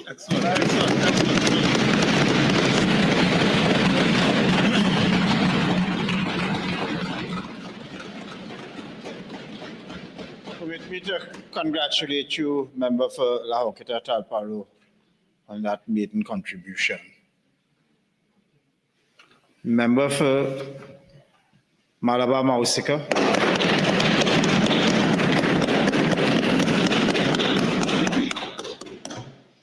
Thank you, Mr. Speaker, for the opportunity to contribute once again in this House. Mr. Speaker, in the interest of time, so many things that we could respond to. Not enough time to do it, Mr. Speaker, but I will try to cover as much as I can. I note the contribution of the member for Lahoketa Talparo. Spirited contribution, Mr. Speaker, but one thing was missing. No figures for supplementation, so I guess his ministry wasn't underfunded and under-budgeted. Mr. Speaker, permit me to just correct for the record some representations that were made by a couple members opposite last week. Mr. Speaker, I start with the member for Barataria San Juan. For the second time, Mr. Speaker, in less than a week, the member would have made a representation that is factually incorrect. Not surprising. And given that he's a practicing attorney at law, one would expect that he has considerable experience with respect to research. So to come to the House and make such what I call amateur representations or misrepresentations, Mr. Speaker. Mr. Speaker, the member for Barataria San Juan accused the former Minister of Finance, the member for Diego Martin Northeast, of presiding over 10 consecutive budget deficits and not contributing 1 red cent to the Heritage and Stabilization Fund. Mr. Speaker, it took me less than 1 minute to do research on both of those issues. So I will now correct the record for the benefit of the member. In 2022, Mr. Speaker, the government of the People's National Movement would have recorded a surplus, the first in 14 years, of which 14 years, Mr. Speaker, 5 was under them between 2010 to 2015, Mr. Speaker. 5 consecutive years of budget deficits. So, Mr. Speaker, in 2022, a budget surplus of $1.08 billion was recorded, and the member for Caroni Central would have alluded to that during his contribution. In fact, he referred to it as minuscule. $1.08 billion, minuscule, Mr. Speaker. Well, we don't subscribe to that characterization, Mr. Speaker, such as some being minuscule. In the same way, we don't consider a tax exemption over $1 million on the purchase of a Mercedes-Benz G-Wagon minuscule. We don't consider $1 billion to be minuscule, Mr. Speaker. Mr. Speaker, with respect to the claim or the representation by the member that the former Minister of Finance made no contributions to the Heritage and Stabilization Fund, again in 2022, a simple search, Mr. Speaker, of the Heritage and Stabilization Fund Report 2022, page 3, paragraph 5, it reads, a welcome windfall from the sharp increase in global oil and gas prices was a sizable increase in government revenues compared with the budget estimates for fiscal year 2022. And for the fiscal year as a whole, energy revenues exceeded budget estimates by approximately $3.9 billion. As required by Section 14 of the Heritage and Stabilization Fund Act, the government transferred a minimum 60% of the excess revenues to the HSF. Transfer of roughly $346.2 million was made in 2 tranches in September and December. And this was the first transfer to the HSF since July 2013, Mr. Speaker. Well, no need to address that, you didn't raise it. Mr. Speaker, members opposite talking about us reading the fund. It is interesting to note, Mr. Speaker, that just up until a few months ago, the member for Separia was encouraging members of the public to visit the internet and to look at the National Economic Transformation Plan, which you can no longer find despite your best. Perhaps the member for Tunapuna, who indicated that he is a good detective or so, could help us to find it now, Mr. Speaker. Because that document, I believe it was on page 46 of that document, Mr. Speaker, they indicated that a new UNC government would have withdrawn the interest component of the Heritage and Stabilization Fund to pay down debt had they gotten into office. Mr. Speaker, it is in that document. Well, they'll probably have a hard copy, but you can't find the soft copy any longer. Thank God for screenshots. But the member for Separia invited the whole of Trinidad and Tobago to look for it, so how you could say it's not for me? I don't understand. I am part of Trinidad and Tobago. You know. Mr. Speaker, the member for Faizabad, the Minister of Finance, in his contribution, spoke about some 60,000 companies that were struck off the registry, the company's registry, Mr. Speaker. Mr. Speaker, based on information placed in the public domain by the member for Barataria San Juan, that figure is actually 46,671 companies that were struck off the register, Mr. Speaker, for failing to file annual returns. Mr. Speaker, the last administration would have basically bent over backwards to assist these companies to get them into compliance, Mr. Speaker. There was an amnesty that was extended on several occasions, Mr. Speaker, for these persons. In addition to that, the government would have, through the Ministry of Digitization, Mr. Speaker, would have made it so much easier. So now, Whereas before, what obtained, in order to be able to file your annual returns, you had to print it, hard copy, fill it out in duplicate, go down to the registry, stand up in a line, submit the document for scrutiny. They give you a slip of paper to go to the cashier, you pay, and then you come back and stand up in another line to get your stamped copy. Now, Mr. Speaker, you can do all of that from the comfort of your home or your handheld device.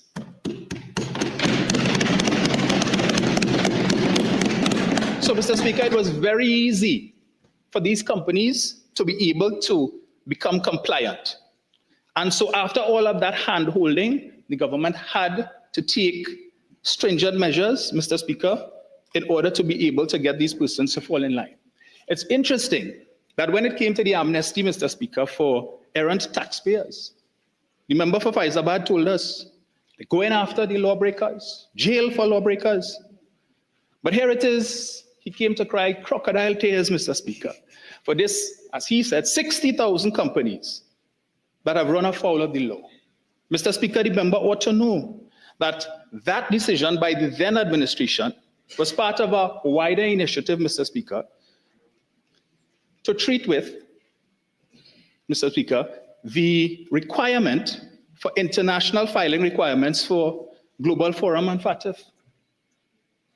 The member for Barataria Sanwan told us a lot about the blacklist and how we were under the blacklist under the member for Diego Martin Northeast. But all of this, Mr. Speaker, was to contribute to that. Now, they have reinstituted the amnesty, the Minister of Legal Affairs.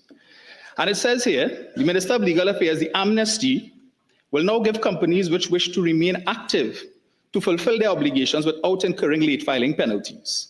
He said the amnesty will also let struck-out companies be restored to the company's register. Hossain said not only private companies have been struck out, but also public companies have been non-compliant under the Companies Act. So when the member for Faizabad a few months ago accused the member for Diego Martin Northeast of encouraging law-breaking through an amnesty, again, that didn't age well, Mr. Speaker. And here we are, amnesty, giving a blight, to use a term from the member for Faizabad, to lawbreakers. Mr. Speaker, the member for Karani Central spoke a lot about the HVIP program. And he lamented how many of these housing units were constructed in PNM constituencies and a little that was constructed in UNC constituencies. But I don't understand why the member complaining about that. Because for the last 5 years, all we kept hearing from the other side, PNM constituencies have the most amount of crime. PNM constituencies have the most amount of poverty. PNM constituencies have the worst infrastructure. Everything was wrong with PNM constituencies. UNC constituencies, clearly, a veritable utopia. So therefore, if it is houses, HVIP units were being built in PNM constituencies, it's because you all painted a picture. In my own constituency, Mr. Speaker, while I was campaigning, I came across a lot of these HVIP units. My constituency wasn't mentioned by the member, but I could tell you, the beneficiaries of these units, Mr. Speaker, were very, very grateful to the government. And I also met, Mr. Speaker, other persons who would have applied for that program. And I saw the conditions of the houses that they lived in, Mr. Speaker. And so I hope that that program would be continued, and so that these persons who are looking forward to getting their units, Mr. Speaker, that they would receive them. Mr. Speaker, the member for, just get this here. The member for Tunapuna, in his contribution, I just wanted to touch two things quickly on his contribution. He made reference to, Mr. Speaker, one, the issue of cameras, body cams, and a contract that was issued for some 25 million, and now cameras are coming into the country for some 15 million, and he's asking the question, where did the next 10 million go? Mr. Speaker, perhaps that question might best be directed to the person who would have brought his career as a television celebrity to an abrupt end, because that was a contract of the TTPS, Mr. Speaker, right? He also raised the issue, Mr. Speaker, about prison service. I thought prisons was under Ministry of Justice, but then things are moved around so often under ministries over the last 7 weeks. 1 minute is this ministry, then is the next ministry. I sat on a board, Mr. Speaker, and I resigned since the 5th of May. And the only reason why I took so long is because I was waiting to see who the new line minister would be. Up to now, 7 weeks later, I'm still awaiting a response, acknowledgement of that letter. So when they're making a song and dance about people don't want to resign on boards, we resigned since 5th of May, Mr. Speaker. The other board members, we all resigned. All of us resigned, we didn't wait, Mr. Speaker. I will allow the member for Tunaputan to use his detective skills, Mr. Speaker. His very good detective skills. Mr. Speaker, anyway, Mr. Speaker, the member also spoke about the issue of prisons, and in particular, he mentioned prisoners still having to use buckets, what they call slop pails. Mr. Speaker, in 2012, the then Cabinet of the People's Partnership commissioned an inquiry into the state of prisons in this country. It took me all of 30 seconds while the member was speaking to pull up that report. 420 pages, Mr. Speaker, outlining the issues with prisons, the conditions in prisons, and a list of recommendations to fix those prisons, including the issue raised by the member. Mr. Speaker, what was done? 2012, 2013, 2014, the fact that that still exists tells us that those recommendations were never taken on board. What was the purpose of the report? What was the purpose of the report? No, I come into that. You all commissioned the report. And what did you do with it, Mr. Speaker? Mr. Speaker, but good, it's good, you all will deal with it now. But Mr. Speaker, they commissioned this report. Nothing was done. In fact, Mr. Speaker, and I suspect the reason why nothing was done is because the then Attorney General operated under the philosophy, his own words, jail and make the ripe fig. His words, Mr. Speaker. And then, further to that, what did they do to improve prisons? Well, Mr. Speaker, there is a fence at Golden Grove Prison, for those of us who live in the East, that the prison officers up at Golden Grove refer to as the eater food fence. $88 million was spent on that fence, Mr. Speaker, and the only thing it guards is bush. Guacano, shining bush, fever Mr. Speaker, respectfully, I stand on Standing Order 48-1. The member is joining the debate very late. This matter is not even in the estimates that we're dealing with. I don't know where the member is going with this, Mr. Speaker. 48-1, I'm responding to the member for Tunapuna. No, I'll give him a little leeway. He's responding to what the member.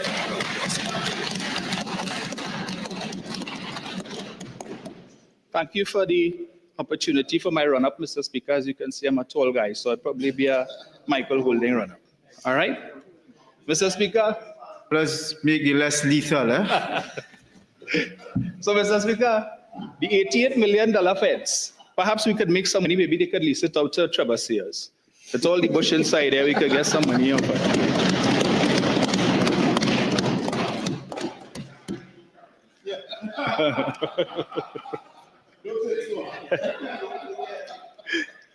Mr. Speaker, we are here today. We've heard a lot about the last administration, under-budgeting, under-resourcing, underfunding ministries. In fact, the member for Faizabad suggested that it was something that was deliberately done. And you would think, Mr. Speaker, that supplementations only started after September 7, 2015, right? Members of the public listening. But I believe, Mr. Speaker, this will not be the last supplementation as we go through the next 5 years. So as our members need to be careful when they say certain things, because we'll probably be here next year doing the same thing. But the member for Arangwell St. Joseph, during his contribution, Mr. Speaker, one of his constituents would have sent in some information about budget supplementations for 2020 and 2021 and 2022, and I was hoping he would go back a little further, but he stopped short. Mr. Speaker, 2011 budget supplementation, 2.735 billion. 2012 supplementation, 1.543 billion. 2013 supplementation, 2.898 billion. 2014 supplementation, 4.051 billion. Mr. Speaker, I wouldn't be so uncharitable as to suggest that the reason for these supplementations is because the then government was underfunding, under-budgeting, under-resourcing ministries. Of course not.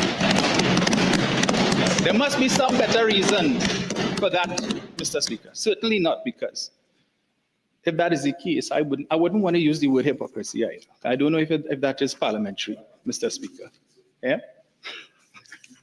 But Mr. Speaker, if you would allow me just briefly to touch on the supplementation for 2013, sorry. And yes, Guardian article dated 6th of February 2013, written by Anthony Wilson. In tabling the 2013 finance bill in the Senate 2 weeks ago, Finance Minister Larry Hawaii said he was seeking the Senate's approval to supplement the 2012 budget by adding $1.56 billion to fund urgent and critical recurrent expenditure to September 30th, 2012. He also sought the Senate's approval to vary the 2012 budget by $2 billion. Mr. Speaker, we are here today, some 9 months after the last budget was read and passed. But in 2013, 4 months after the budget was read and passed, they came back for a supplementation of $1.56 billion to fund urgent and critical recurrent expenditure. Was that incompetence? 4 months? Mr. Speaker? Interesting. But Mr. Speaker, that wasn't the only interesting thing that came up during that supplementation exercise. You see, Mr. Speaker, I said we are here today again because of mismanagement by the last administration. But in 2013, Mr. Speaker, the then Minister of Finance gave some advice to the then government that, according to him, Mr. Speaker, would have removed the term budget deficit from the lexicon of Trinidad and Tobago, Mr. Speaker. What were those two pieces of, those prescriptions, Mr. Speaker, that he would have recommended? Permit me, Mr. Speaker. There are two measures that can be implemented almost immediately, this is the Minister speaking, that will ensure the country would be able to balance its expenditure and revenue into the foreseeable future. So not just 2010 to 2015, maybe 2015 to 2025, foreseeable future. The two measures are the elimination of the fuel subsidies and the introduction of the property tax regime. The elimination of the fuel subsidies will cut billions from TNT's annual expenditure, while the introduction of a property tax regime will add billions in revenue. And it should be obvious that these measures would be easier to implement when the economy is stable as it is now, as opposed to waiting until the economy is in decline to cut the subsidy and increase the tax. So here it is that the minister was telling us in 2013, the time was right then, when the economy was stable, Mr. Speaker, to introduce the property tax. Mr. Speaker, 48-1 respectfully.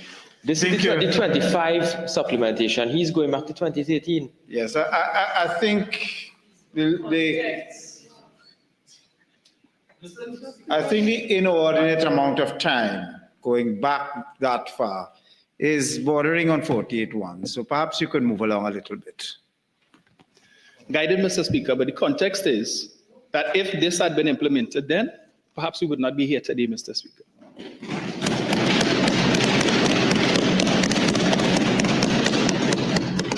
Because, Mr. Speaker, the minister then did say that. It was for the foreseeable future. So while we complain about budget deficits contributing to why we are here today, if this expensive piece of advice had been taken, things might have been different.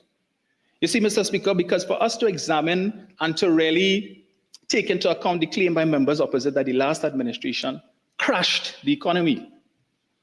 And members opposite sometimes, Mr. Speaker, behave as if they are yet to get the memo that the election is over and they have won.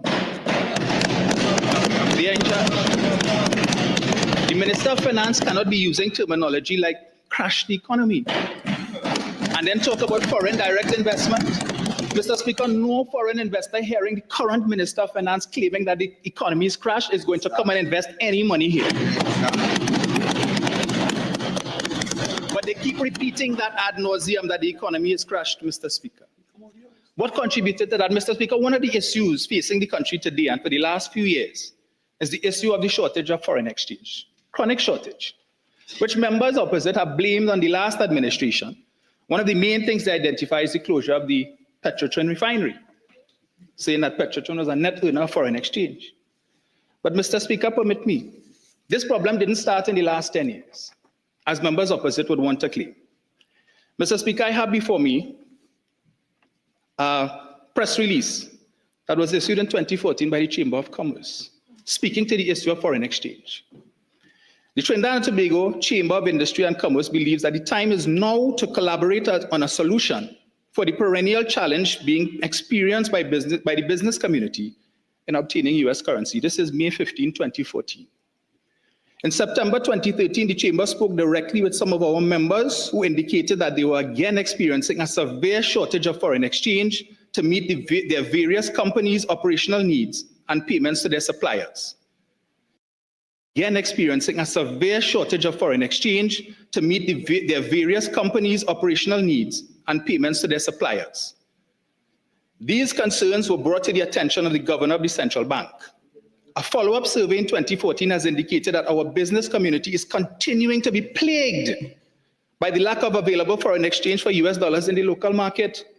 And in spite of the central bank's new system for allocation of US dollars to the authorized dealers, and despite the recent further injection of US 50 million into the local foreign exchange market, a third follow-up survey with our members has indicated that the situation has not improved. May 15, 2014. Some of our businesses are experiencing severe difficulties with respect to meeting their foreign exchange needs to pay suppliers for imported goods, which can have a detrimental impact on their operations and viability of their businesses, says Catherine Kumar, CEO of the Chamber. Our members have also expressed some concern with the new arrangements for allocation to the authorized dealers. The private sector is now being advised to shop around for foreign exchange, but this is not an efficient way for them to conduct their business. And even when this is done, their requirements are not being met.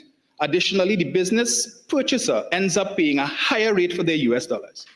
Same thing happening now, same thing they accuse us of, Mr. Speaker, black market $8, 2014. It didn't start post September 7, 2015. Given the current scenario, the Chamber will be hosting a meeting on June 6th at the Chamber building, which will bring together the business community, the President of the Bankers Association, and the Governor of the Central Bank to allow direct conversation and understanding of each of the parties' roles in the distribution of US dollars. And as always, the Chamber will promote a collaborative approach to provide meaningful recommendations for resolving the situation in a sustainable manner. Again, Mr. Speaker, the member for Oropuch East spoke about it, that when a government is governing, Mr. Speaker, it is for the foreseeable future, so that the actions that they took 2010 to 2015 has a direct impact on where we are today. Mr. Speaker, when we consider what the last administration, who they accuse of crashing the economy, met when they came in 2015, Mr. Speaker. Mr. Speaker, we were in a recession when they came in. We were in the throes of the third consecutive quarter of negative growth. Mr. Speaker, the textbook definition of a recession is 2 consecutive quarters of negative growth. But the central bank governor then, apparently he was not aware that he needed 4 consecutive quarters to come to that realization. And by the time he had come to that realization, Mr. Speaker, the time for course correction had gone, and it was basically damage control. That is what the last administration came in and met, Mr. Speaker.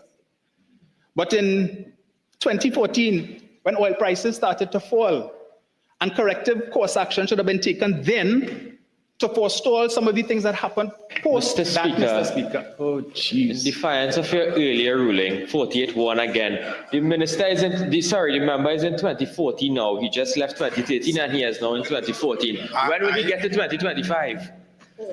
I think I've given a sufficient amount of leeway. Remember, let's skip along a bit, shall we? Mr. Speaker, I am so guided, but again, past, pull out. I'm simply trying to connect, Mr. Speaker, how we got to where we are.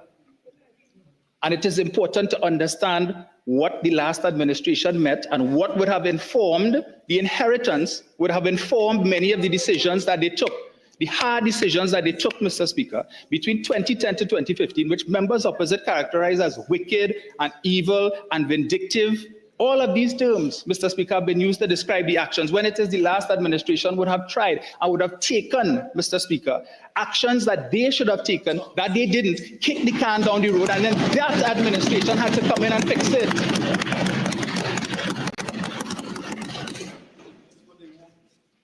Because if they had done it back then, it would have mitigated the situation, and then the things that the last administration had to deal with, they would not have had to. For instance, Mr. Speaker, we talk about the state of the energy sector. They accused the last administration of destroying the energy sector and turning Point Lisas into a graveyard. But Mr. Speaker, if the Minister of Finance under them, 2010 to 2015, had done half of what the member for Port of Spain, North St. Anne's West had done in his 4 years, Dragon gas might have been flowing since 2017, 2018. And then the member for Port of Spain, North St. Anne's West, Mr. Speaker, could have been focusing on seeing how much of the other 200 trillion cubic feet of gas in the Mariscal Sucre field he could have gotten. But he had to be focusing on Dragon, when Dragon should have been taken care of, because they didn't do what they had to do, Mr. Speaker. But again, we talk about the energy sector and what last administration did. Mr. Speaker, Mr. Speaker, just allow me, please. The member for Arangwe St. Joseph had spoken about letters being issued and no response and so on, and the impact of that. But the Point Lisas Energy Association, Mr. Speaker, in 2011 wrote a letter to the Minister of Energy talking about gas curtailment. The letter wasn't answered until 3 years later. And that resulted in 8 companies, Mr. Speaker, losing over $10 billion in revenue in the space of 4 years. Government of Trinidad and Tobago, Mr. Speaker, would have lost over some $635 million in revenue because of that. That revenue could have done so much over the last 10 years, Mr. Speaker. Really? All right. Mr. Speaker, when they came in 2010, the overdraft... Mr. Speaker, respectfully, 48-1, Mr. Speaker. Nobody is guiding him on that. Did I see more, member? Let's skip along a bit. 53(1) E and F and G's and G. Against St. Augustine, Barataria, San Juan, to a lesser extent, Lebre. I'm not finished. I'm not finished. Cuba North. Not Cuba North, Mr. Speaker, but certainly St. Augustine, Barataria, San Juan, and Lebre.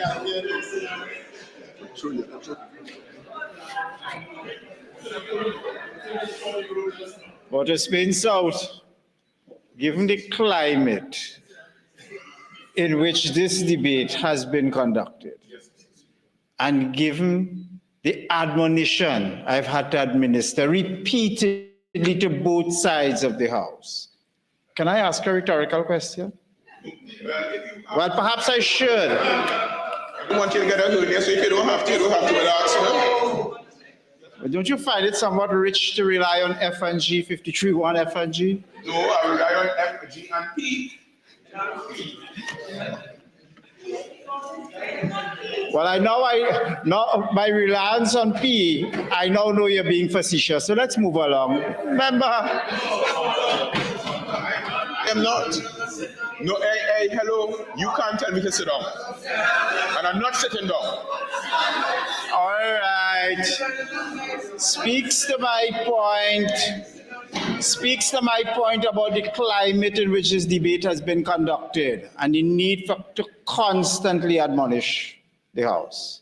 Let's move on and not take up the time for the member, please. Who I've reminded his time is up now. So unless you wish to... I will avail myself. I'm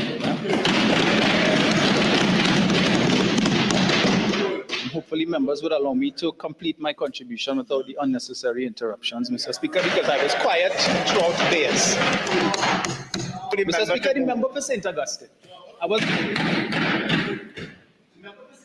during the Standard Finance Committee when she gave her 5-minute run-up, referred to her ministry, the Ministry of Rural Development and Local Government, as the ministry closest to the people. Mr. Speaker, I beg to differ. I think the ministry that is led by the member for Shogunas East is perhaps closest to the people, because the people, no, it's not a competition. Of course, but I'm just sharing my view, right?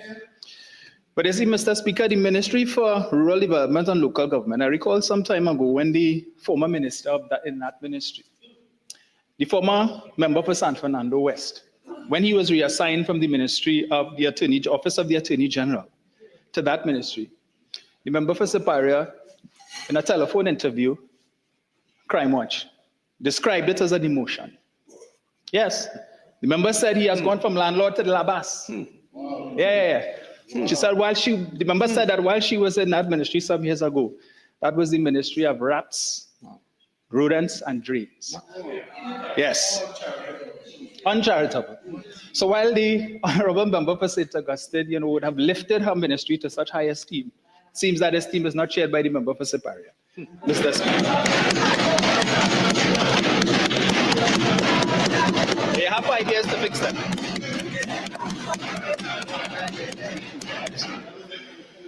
Yes. Mr. Speaker, I read an article quite recently, just a few days ago, by where the newspaper would have quoted economist Valmiki Arjun, where he was speaking about, and he spoke a lot about the current state of the economy. Again, would have referred 2025. Again, he would have referenced, the representations of members opposite with respect to the state of the economy. And he mentioned one thing in particular, the overdraft on the exchequer account or the consolidated fund, Mr. Speaker, standing at some $46 billion in overdraft. It's interesting, Mr. Speaker. 2015, it was 33 billion. So it was increased by 13 billion in 10 years. When they came in 2010, it was 10. 23 billion increase in 5. Mr. Speaker, 48-1, Mr. Speaker, 48-1.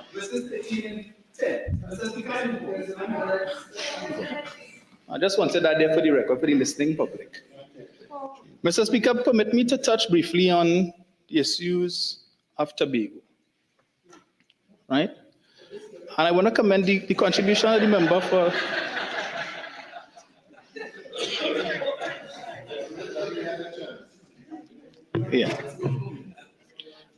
well, perhaps it would be great if you all could combine your contributions to 2025 and don't go back until 2015, 2020. Because we could talk about the fact, Mr. Speaker, that we on this side lost by 15,000 votes. Across the 9 constituencies, we lost 15,000. I didn't lose. You thought I lost. Based on what you put up on your Facebook page. Put up on the Facebook page. Do you intend to address the House, or do you intend to engage in a cross-aisle verbal confrontation? You have a choice here. Members, you have a choice. Either you address the House or you engage in this cross-aisle verbal confrontation. Again, Mr. Speaker, I am so guided. It seems every time I make a contribution, members opposite always have a chorus. Mr. Speaker, there are many things that the last administration would have done for the benefit of Tobago. It is no secret, Mr. Speaker, that the government, the former administration's ability to deliver for Tobago would have been impacted negatively by the relationship between the then Prime Minister and the current Chief Secretary, Mr. Speaker. Notwithstanding the fact the former Prime Minister, former member for Diego Martin West, Mr. Speaker, would have bent over backwards to try and accommodate, despite the disrespect that was meted out to him, to accommodate, Mr. Speaker, the Chief Secretary.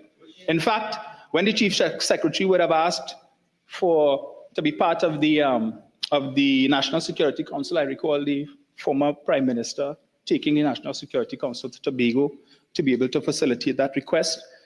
When the request was made for Tobago Police Service, again, the former Prime Minister would have gone to Tobago to speak to that issue, where he would have had his conversations with the Prime Minister and was willing to compromise, Mr. Speaker.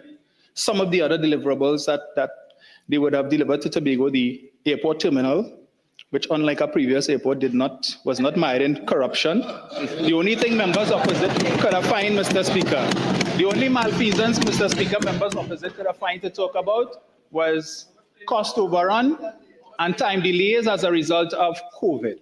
Nothing else, Mr. Speaker, and that is no longer a conversation. It was convenient for the election, but it's no longer a conversation. Mr. Speaker, the former administration would have purchased for the benefit of Tobago 3 ferries, Mr. Speaker. They delivered none. None. Ran down the 2 that they inherited from Mr. Manning's administration. Took this administration when they came in, despite accusations of crashing the sea bridge, 3. So while the last administration, Mr. Speaker, was focused on strengthening the sea bridge, Mr. Speaker, for the benefit of the people of Tobago, members opposite were busy sending missives to the authorities in Australia, claiming malfeasance and misbehavior in that transaction, Mr. Speaker, undermining not just this country, but Tobago, who they now claim they love so much.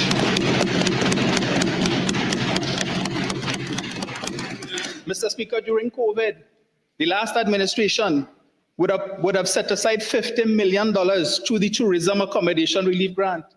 $50 million in grants, Mr. Speaker, to hoteliers and bed and breakfast in Tobago so that they could upgrade their facilities in time for when the ban was lifted, Mr. Speaker. But members opposite were complaining, the border is closed, nobody ain't coming to Tobago, where are we wasting that money for? That money could be better spent on salary relief grants and helping the people and providing meals in Trinidad and so on. Today, a lot of those persons who would have availed themselves of that grant, Mr. Speaker, their facilities are much better to accommodate. Mr. Speaker, I sit on a private board, Mr. Speaker, regional, that has regional connections, Mr. Speaker. It's an association board. And every year, we have a conference in each of our member territories. Last year, it was held, this year, Mr. Speaker, it was held in Barbados. And next year, the responsibility for hosting that conference falls to the Trinidad Association. And we normally have about 400 to 500 attendees. Mr. Speaker, the first choice, of course, would have been to host that Trinidad and Tobago. But we know the challenges that we experience if we hosted it in Trinidad itself. Our Trinidad members would not be inclined to come out to spend that amount of money just to stay in the Hyatt. So we went to Tobago to look at what Tobago's offerings, what they have to offer in terms of hotel accommodation to be able to facilitate this conference. We went, Mr. Speaker, and unfortunately, the hotels that currently exist in Tobago could not meet our needs. We visited the Magdalena, 56 million settled by the last administration to make repairs. But one of the challenges, Mr. Speaker, is that that conference usually requires an all-inclusive hotel, which Tobago does not have. And despite the fact that the entities that we would have visited were willing to try and see how they could create an all-inclusive package, it just couldn't work out, Mr. Speaker. The former Prime Minister, former member for Diego Martin West, prior to becoming Prime Minister, made arrangements for sandals to come. And we know the history of that. They run sandals. All kind of misinformation, Mr. Speaker. Speaker, 48-1. This debate has nothing to do with sandals. This is a report of the Standing Finance Committee for the supplemental appropriation. Yes, member. Come on, let's just carry it on along. Mr. Speaker, prompting the late chairman of Sandals Group to say that Trinidad and Tobago is just simply too political. Because of that, pack his bags and they left. But that was an initiative that was started by the former Prime Minister, former member for Diego Martin West before coming into office. And one of his last acts before leaving office, Mr. Speaker, was to bring Sandals back. And he would have given a directive to the folks in Tobago, lead it this time. Let's get it right, Mr. Speaker. So that is a credit to the former administration, the former Prime Minister who would have put that in place. So let's hope this time that they get it right, Mr. Speaker, so that when next My association needs to host a conference. Hopefully there will be facilities in Tobago to accommodate, and the island can benefit from the money that they would have lost out on, Mr. Speaker. Mr. Speaker, there's another hotel, the Marriott Hotel, that also wants to set up at, is it Rocky Point? Again, based on the initiatives of the former administration, inviting, Mr. Speaker, bids to establish a hotel there. But Mr. Speaker, we would have heard a lot from the administration in Tobago. There were lots of reasons advanced as to why that is not a good spot to site the hotel. We heard about there may be some links to the First People and bones having been found there and so on. We heard that the light from the hotel will affect the turtles and the like. But as soon as the owner of the hotel, Mr. Speaker, offered to sell shares to the THA, all of a sudden, Mr. Speaker, positions changed. We're now willing to listen. So the claims of links to the First Peoples have now become anecdotal. We could probably put some shades on the turtles. They could wear some ribbons to deal with the light. We're willing to bend, Mr. Speaker, to accommodate now because there's the prospect of ownership for Tobago. But again, these things were initiated by the last administration, Mr. Speaker. The Roxborough Hospital, one of 5 that was built by the last administration. That's why we heard a lot about the Cuba Children's Hospital, but we will talk about that on another occasion, Mr. Speaker. So, of course, there's Mr. Speaker, there's so much that we could talk about that was done, but in the interest of time, that was offered. But again, just to make the point, Mr. Speaker, that the former administration was willing to work with the current THA, and it's interesting now, with the change of government, how accommodating the Chief Secretary is to the new administration. Perhaps if he had extended that same level of courtesy to the last administration, Tobago might have been on a better footing.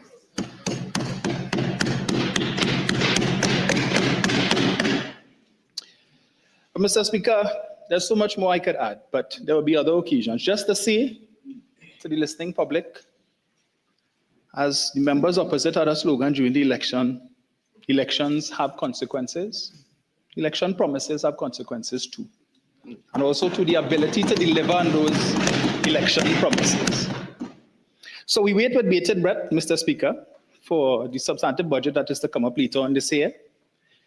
Again, we heard members of the labor movement a few days ago talking about, the 10%, and they expect that to be paid during the next budget, but you need to have negotiations before so that there could be allocations in the budget to pay. You can't come after the budget and then negotiate and expect there to be money. So if that happens, I guess we'll have to come back here next year, Mr. Speaker, around the same time for supplementation to be able to pay the 10%. So yes, another midterm. So this, as I said, would not be the last.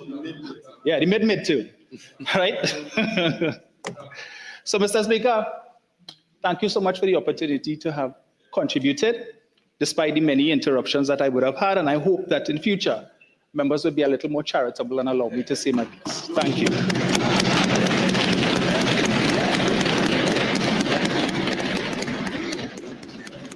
Mr. Speaker, in accordance with Standing Order 15.5, I beg to move that the House continue to sit until the completion of the business before it. Honorable members, the question is that the House continue to sit until the completion of the business that is before it. Those in favor say aye. Aye. Those against say no. The ayes have it. The business of the House will continue. East, member for Chaguanas East.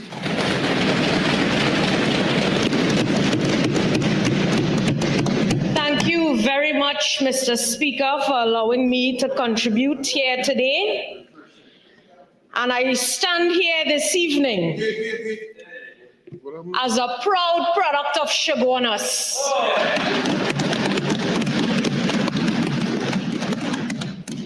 Mr. Speaker, I rise today with humility and purpose to make my first contribution as Minister of the People, Social Development and Family Services in this 13th Republican Parliament.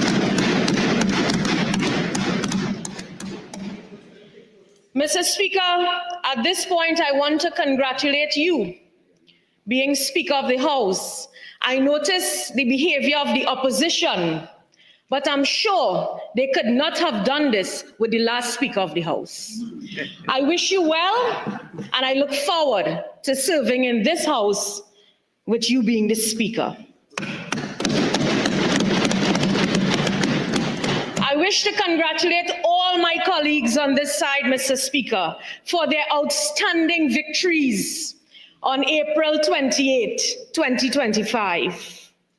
Mr. Speaker, if you look on this side, you see a reflection of Trinidad and Tobago. Mr. Speaker, you see a mixture of youth and experience. You see different faiths. You see labor. You see lawyers. You see doctors. You see everything that you can think about when it comes to Trinidad and Tobago on this side, the government bench in this House.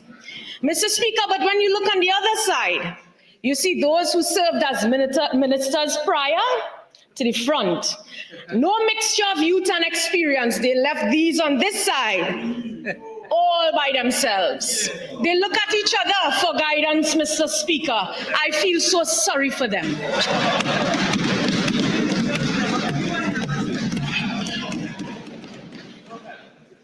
Mr. Speaker, at this point, I want to thank the Prime Minister of Trinidad and Tobago, and I have to say her name, the Honorable Kamla Prasad Bisesa,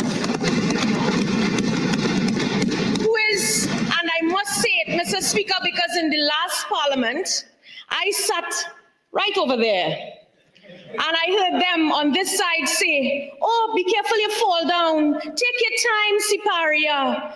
Mr. Speaker, Siparia is back as the Prime Minister of Trinidad and Tobago. And today I say it proudly, a woman of wisdom, courage, and vision for her country. And I want to thank her for her unwavering mentorship to me and for giving me the opportunity to serve once again to the people of this country, Mr. Speaker.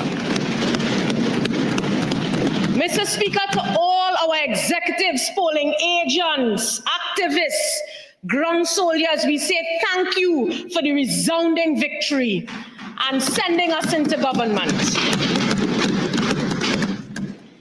Mr. Speaker, I sat here last week, Wednesday. I sat here all of today, and I heard some remarks being, thrown for us, that it is now 7 weeks.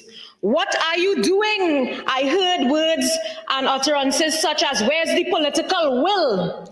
Mr. Speaker, I am surprised to hear former ministers uttering those terms when they served for 10 years in this country and have very little to say in terms of what they have delivered.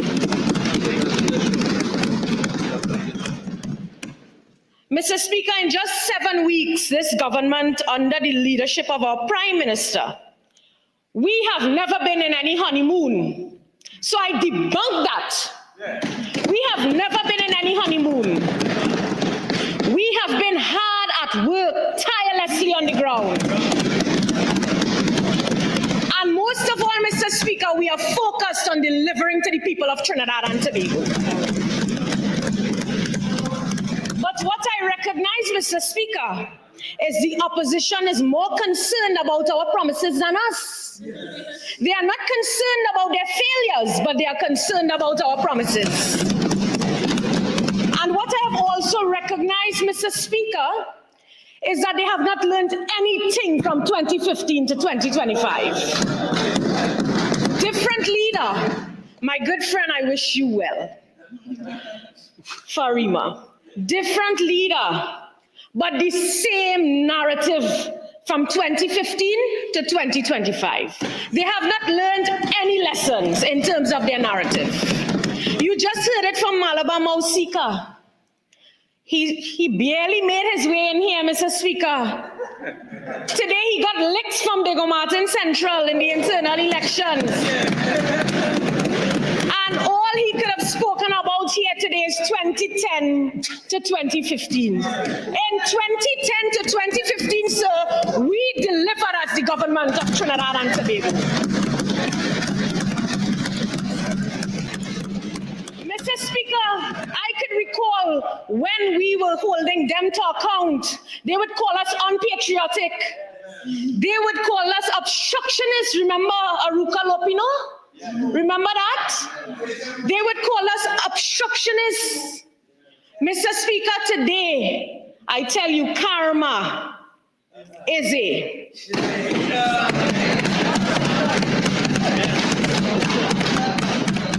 Mr. Speaker, I was shocked to hear the member for St. Anne's East. Shocked to hear the member questioning us about laptops, school book grants, school repairs. But I cannot forget that's the same member who said recently, you know, she blamed PNM children for school violence. What a shame. What a shame. So I expect nothing better. Mr. Speaker, and I couldn't believe the member for San Fernando East. Mr. Speaker, from 2020 to 2025, the member for San Fernando East was under the tender supervision of the former Minister of Finance. Tender. The former Minister of Finance was nothing but a daycare proxy to him. And today he wants to come here to tell us and give us advice as to how to run our finance ministry and our government affairs. Mr. Speaker, we reject their advice. The people voted against their advice.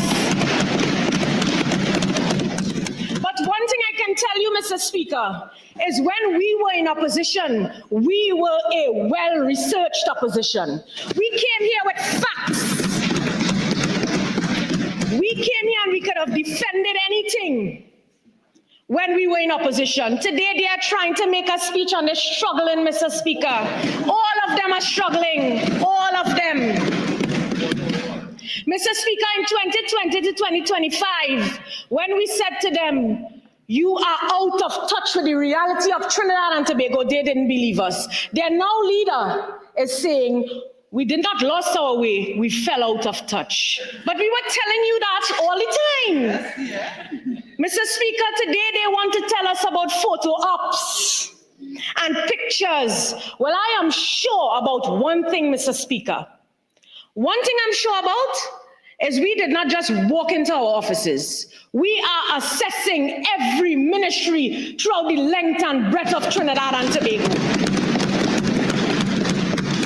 Mr. Speaker, and when we take photos, when you see photos, we are showing the people of Trinidad and Tobago where we are at and what we are doing.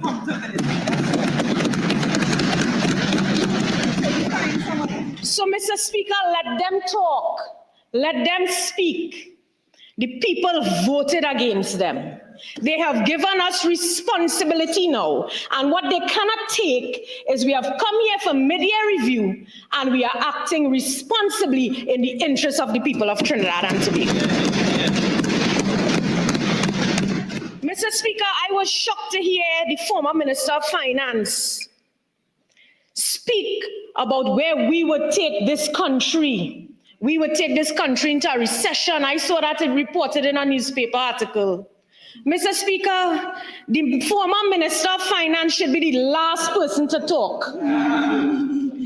Because just before the election, just 7 weeks, well, 2 months ago, the former Minister of Finance was allowing road paving frenzies. I don't know if you recall, Mr. Speaker, CPEP bloating. Some of those teams, you can't even see them. I could speak for Shogunas East. You can't even see some of those teams right now. Mr. Speaker, you just heard my friend, the Minister of Sports. I never saw so much maxi taxis in the constituency of Shogunas East. Brown ban, yellow ban, red ban, green ban. Mr. Speaker, maxi galore. And that was the former Minister of Finance presided over those things. And today want to come to school this opposition. We, according to him, we debunked that, Mr. Speaker. Mr. Speaker, I heard Diego Martin West speak about management. Mr. Speaker, Diego Martin West came here to tell us about management when they mismanaged the resources of this country for 10 years, Mr. Speaker. 10 years. I want to tell us about management. Hands off. Yes. Mr. Speaker, just now we saw Malabar Mausika. I say no thank you for that boring road trip down memory lane. Mr. Speaker, I don't know if anyone in this house can recall, Lavantil West came here today to tell us about international figures.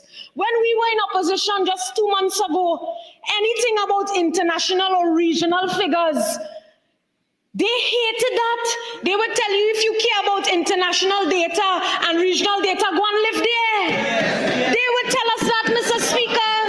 And today you are telling us we did not bring international figures. Mr. Speaker, Lavantil West wanted to tell us about reading out the listing of attorneys. Lavantil West, go to the Hansard and look at what your government did to us over the years when they read out listing after listing for us.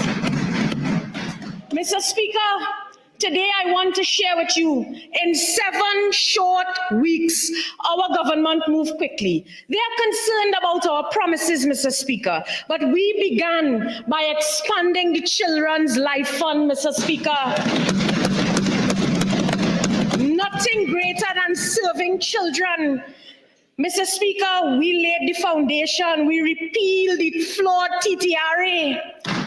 A move backed by logic, not emotion.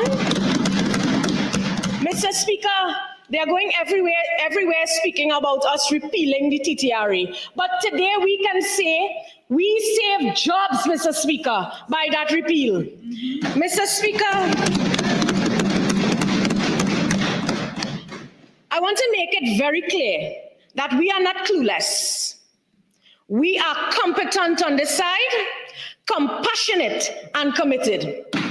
I heard Lavantil West in a public meeting speak about compassionate. I had to listen to that one.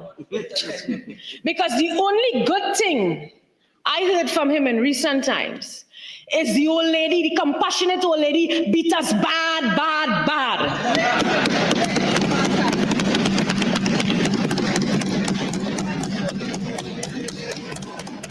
Mr. Speaker, why are we here today? Mr. Speaker, in 2024, the former Minister of Finance presented this budget to us.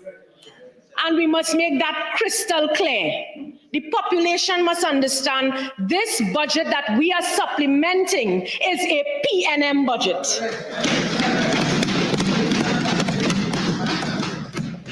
Mr. Speaker, we are a responsible government. We were a responsible opposition. Today, we are a responsible government. And we are here, not for no media rant as they are saying. We are here to secure supplemental funding to pay the outstanding bills that they left. Mr. Speaker, we are here to fund critical initiatives that were abandoned by them. And Mr. Speaker, we are also here to deliver on some of our promises early in the game, which are bothering them. And our promises, Mr. Speaker, speak to the needs of the people of Trinidad and Tobago. Mr. Speaker, I am not sure which government globally will bash or speak against laptops for children. Mr. Speaker, today we are here presenting a mid-year review that is people-centered. We are here presenting laptops for all, Mr. Speaker. We are here presenting school repairs, Mr. Speaker.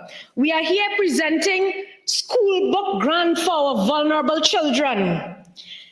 Mr. Speaker, I was surprised to hear the member for St. Anne's East when they themselves said in the budget 2025, their fiscal measure was that of school book grant for children. They presented no allocation.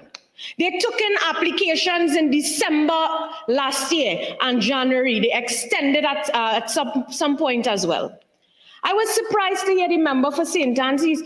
She, the member, did not speak with her former Minister of Finance for an allocation.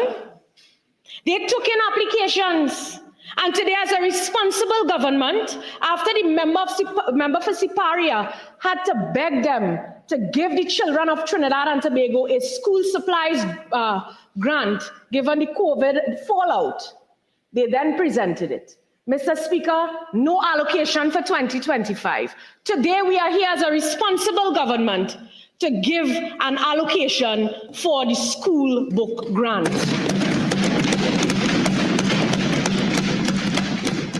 St. Annecy said she's holding us accountable for the school book grant. Mr. Speaker, I remember when children did not get the school book grant last year, St. Augustine, you remember? They had to text a number. After being approved, school started, no grant. They had to text a number, no response from the number. You had to go to the school supervisor's office to get a response. For months, no school book grant, Mr. Speaker. And then St. Annecy's want to come here to talk? Mr. Speaker, I could tell you, we on this side are very hardworking. I am very hardworking, Mr. Speaker. This is not self-praise. I know I work hard. And we are not here, and I am not here to take no lecture from none of them. None of them, Mr. Speaker.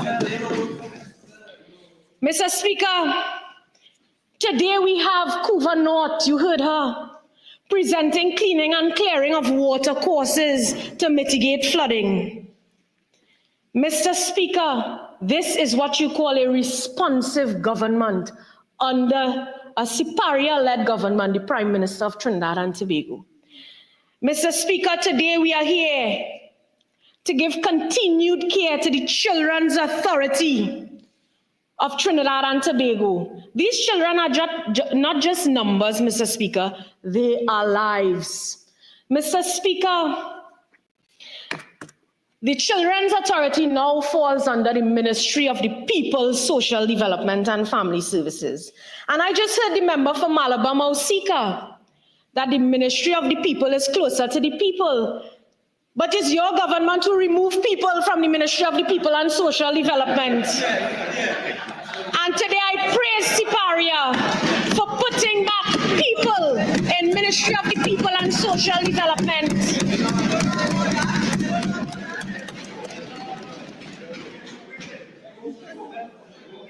Mr. Speaker, I want to deal with what they have left. The former Minister of Finance told us on Wednesday that he withdrew money from the HSF to save lives in this country. Mr. Deputy Speaker, I'm sure you remember that. Mr. Speaker, sorry. You know, it's still from the last, sorry.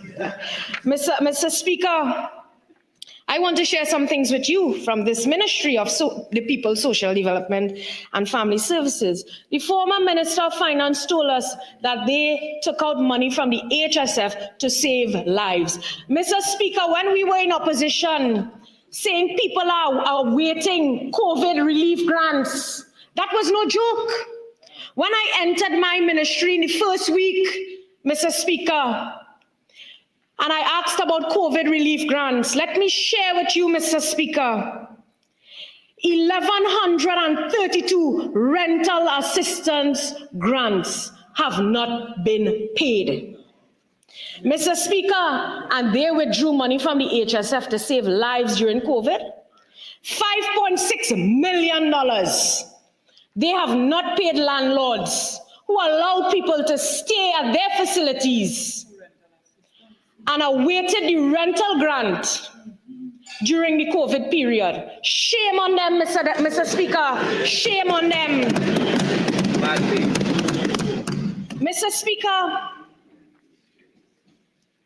when I entered the Ministry of the People, in the first week, we were looking in some of the drawers, you know, preparing our office and so on. Today, I want to share with you, Mr. Speaker, you know what we found in the minister's office? 800 plus food cards. And people in this country are crying out for food support. And when they ask for it and they line up by the mall, you say they're greedy, they're not needy. Yes. Mr. Speaker, some cards used, some unused. Some in reports that there were vouchers as well, Mr. Speaker. That is what they left.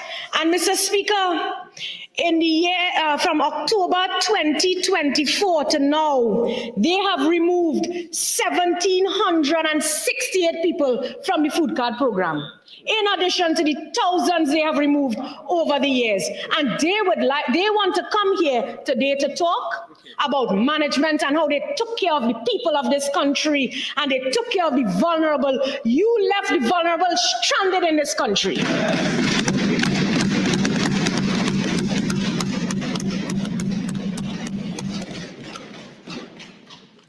Mr. Speaker, last Wednesday, there was an ombudsman report laid in this House.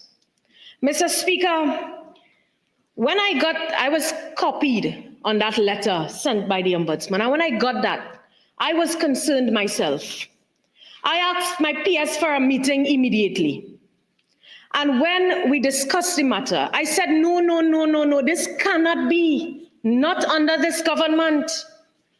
Send it to the controller, let's get the guidance based on the advice that I also receive, and let us pay this person, Mr. F, urgently, as a matter of urgency, Mr. Speaker. Mr. Speaker, that report was laid on Wednesday. And let me show you, Mr. Speaker, political will. I want to share with you, the Ministry of the People, Social Development and Family Services sought guidance from Comptroller of Accounts on the manner in which to treat with checks which were stolen and fraudulently encashed. After consultation, guidelines were provided. Approval has been granted for the printing of a substitute check, which will be delivered to Mr. F in July 2025. That is political will, not leaving someone to wait since the 26th of the 1st, 2024. This matter was taken up, Mr. Speaker. And today it takes a new government to deal with Mr. F. But this government will ensure that Mr. F receive his check in July 2025.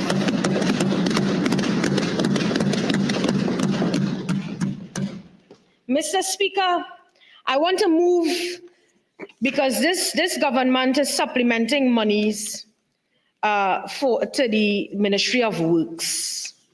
Mr. Speaker, I want to deal with the vulnerable a little bit here, the Eldamo bus service. And the former Minister of Finance and those opposite are speaking to how they delivered to this country. Mr. Speaker, time and time again, we said the Eldamo service was non-operational. It was reported in the newspaper. I want to share with you, Mr. Speaker, based on a report I received from the PTSC in terms of bus routes and this Eldamo service. Let me share with you some of the routes, the route types, the status of it, Mr. Speaker. Chagonas to Chandanagar, mandatory route, bridge under repair, no available unit, non-operational. Mr. Speaker, Chagonas, Freeport, Chiklan, mandatory route, poor road conditions, and no available unit, non-operational. Meaning, Mr. Speaker, non-operational is the status. So this means that if you have a differently able person in these communities, because of poor road conditions, when we had a Minister of Works and a minister in the Ministry of Works, who wanted to be the MP for Chagonas East, could not take care of these matters here. Mr. Speaker, Chagonas, Couva, Grand Couva, mandatory route, poor road conditions, no available unit, non-operational. Mr. Speaker, and they want to talk? They want to talk today? Mr. Speaker, that is how they have treated the poor, the vulnerable, persons with disabilities in this country of Trinidad and Tobago.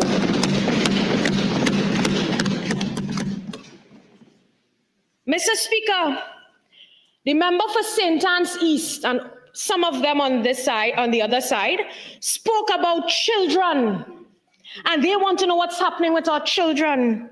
Mr. Speaker, I want to share with you,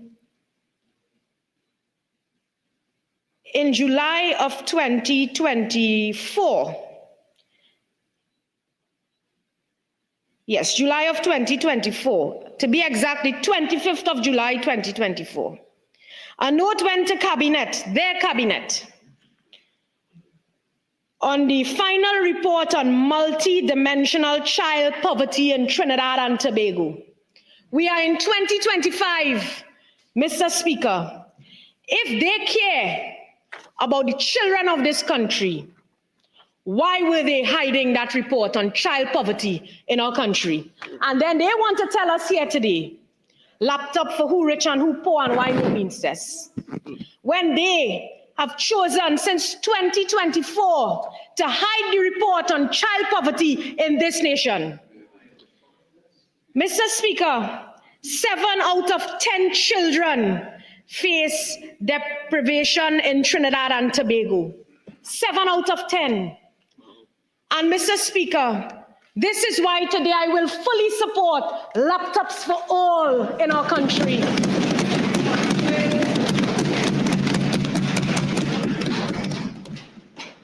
Mr. Speaker, this UNICEF report also speaks to what they call a child grant. And you heard in our manifesto, baby grant. Mr. Speaker, we have been seeing the issues in our country and we have been dealing with it outside of government and now in government. And slowly but surely, Mr. Speaker, we will deal with all of the issues. Mr. Speaker, I heard Diego Martin West speak about pensions were protected. Mr. Speaker, pensions were protected. Let me deal with pension a little bit. I want to deal with pension a little bit, Mr. Speaker. Mr. Speaker, when I entered the Ministry of the People, Social Development and Family Services, you know what I was faced with? Let me tell you what I was faced with.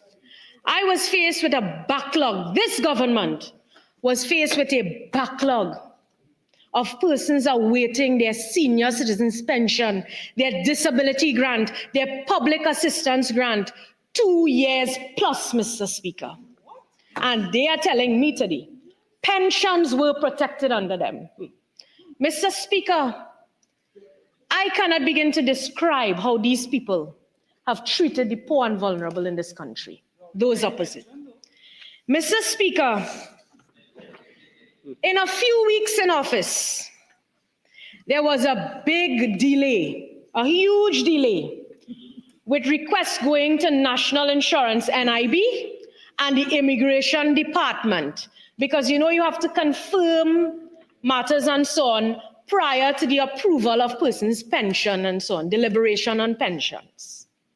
And Mr. Speaker, today I can tell you. 1 minute unless you want your 15 minutes. Sure, Mr. Speaker, I'll take my 15 minutes. Thank you very much.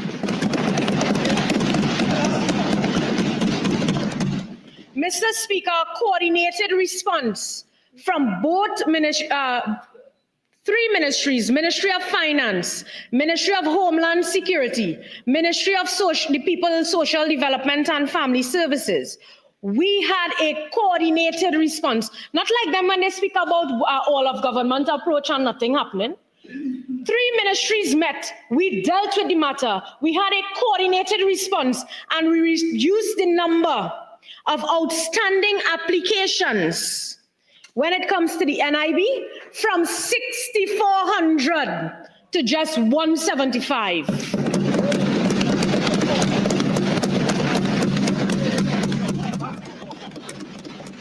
Mr. Speaker, that is political will.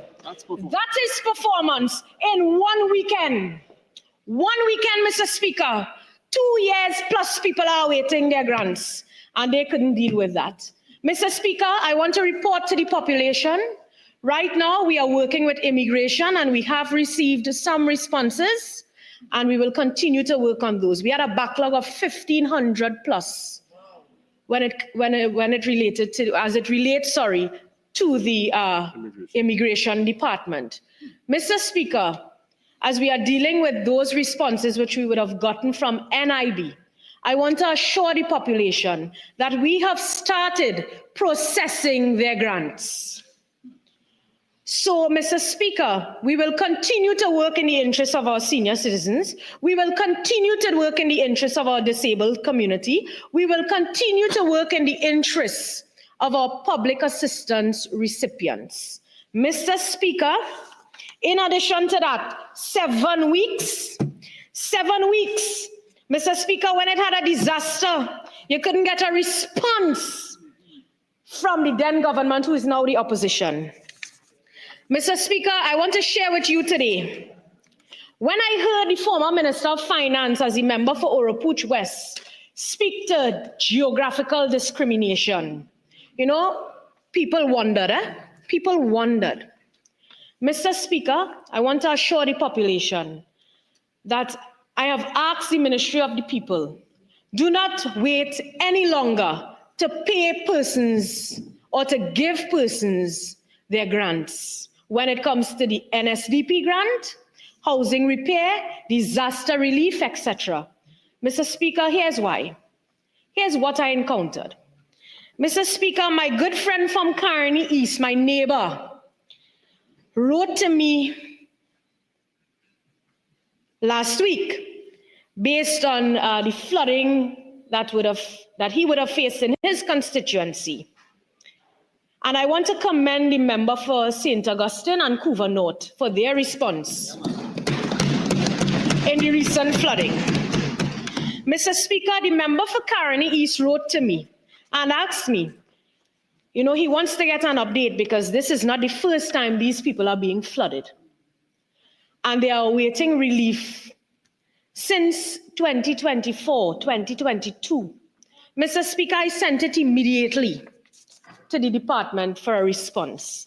I want to share with you some of the responses. Listen carefully, Mr. Speaker. Client was affected by flooding on July 31st, 2024. Client was affected on May 18th, 2025. Based on assessment, client is again eligible for household items. Based on the event in 2025, the client will be eligible for relief. Mr. Speaker, another one.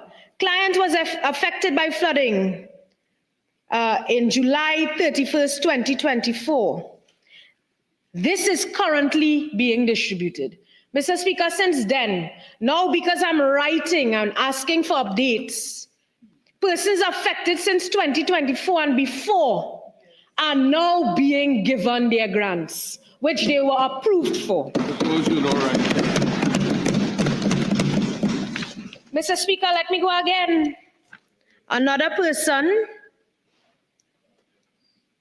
Client was recommended for disaster relief for household items, grant for washing machine, living room set, etc. School supplies grant for 2 children and clothing grant for 8 persons for the event on May 18, 2025, filed to be submitted to PS for approval on June 9, 2025. Mr. Speaker, we have been responding to matters arising out of the flooding. And as you can see, a proactive government. We are already responding to our disaster relief, persons affected by disasters within our various constituencies. Mr. Speaker, there are several others. I want to share this one with you. Client was affected by flooding on July 31st, 2024. Client was affected again on May 18th. Pending distribution here now, Mr. Speaker, pending distribution. So, Mr. Speaker, persons affected before, client affected another client, July 31st, 2024. This is now going to the PS for approval, June 9, 2025. Another one, client was affected by flooding on August 31st, 2024, filed to be submitted to the PS for approval on June 9, 2025. Mr. Speaker, when we spoke about geographical discrimination, we were speaking the truth, Mr. Speaker. There are persons awaiting their disaster relief grants from as far back as 2023. And now you have more disasters taking place. But I assure the population that we will work on these matters as soon as they arise. I want to share with you, Mr. Speaker, all of the disasters being reported in the media. I can't share all of it with you right now. I have it here with me though. All of the disasters being reported on the media, reported by MPs, whether which side.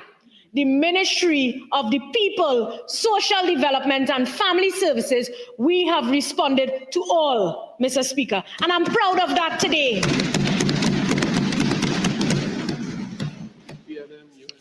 We have reported to all matters affecting our nation that was reported to us when it comes to child abuse.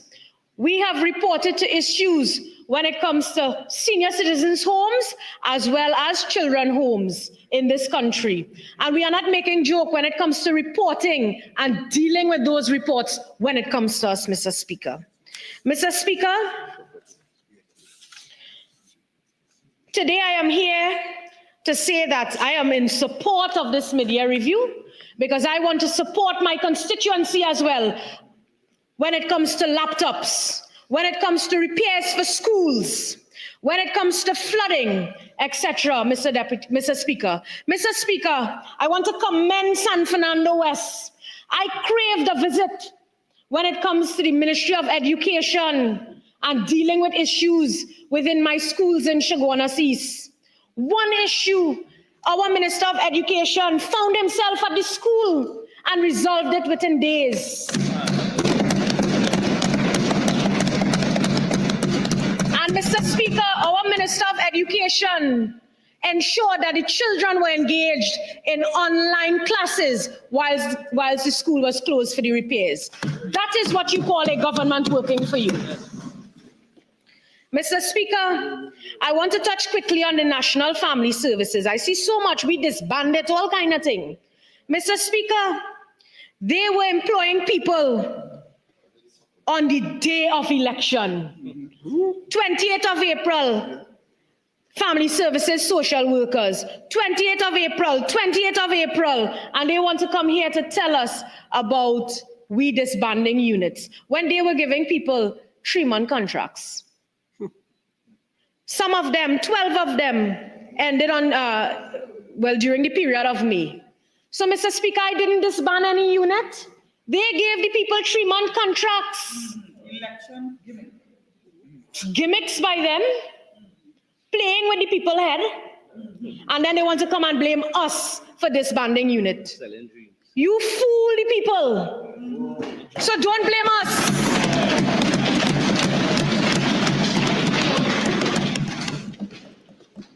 Mr. Speaker, I don't have much time again,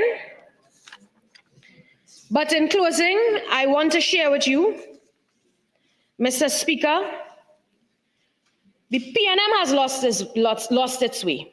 We have not lost our way. We do not want to be like them, so we are taking proactive measures. Mr. Speaker, we are using the Parliament's time today to approve funding for real people, Mr. Speaker, with real needs in this country. Mr. Speaker, I stand here today committed with my colleagues in restoring dignity in this country and hope. I stand here today with my colleagues to rebuild our institutions in this country. Mr. Speaker, I stand here today to thank my constituents of Chaguanas East for their overwhelming support towards me in this 2025 election.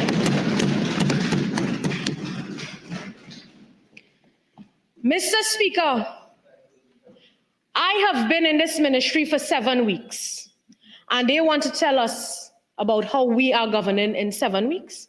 Mr. Speaker, I've been to several buildings, beautiful plaques, no operations, ghost buildings, no operations. And I repeat, Mr. Speaker, the NTRC, they opened as the National Therapeutic Center for our disabled community.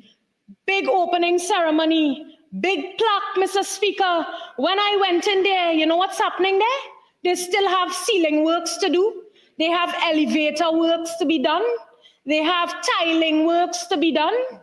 And that is completion and ready for the disabled people of this country.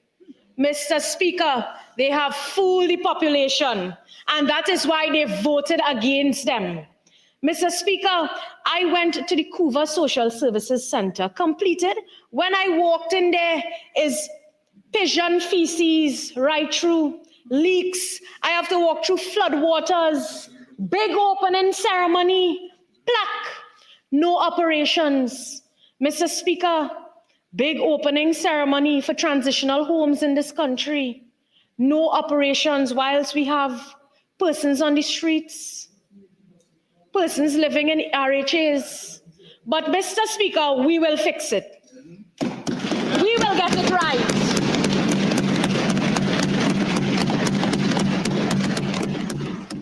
Mr. Speaker, I stand committed to the people of Shoguanasis. And I say to you, Mr. Speaker, it feels good to sit here in the seat of Shoguanasis. I sat right here, Mr. Speaker, as I close. And a former member for La Hoqueta Talparo said to me, a young man called, he didn't even know the man's name. He said, Rishi Sukai, not Richie Sukai, will wipe her out of Shoguanasis. I will not be here after the election in 2025. Mr. Speaker, they brought him. They thought he could beat me. They thought he could wipe me out. But when I say wipe him out, well, they vexed with me for that during the campaign trail. But Mr. Speaker, hard work brings great rewards. I stood my ground. I served my people. And today I'm here again. Mr. Speaker,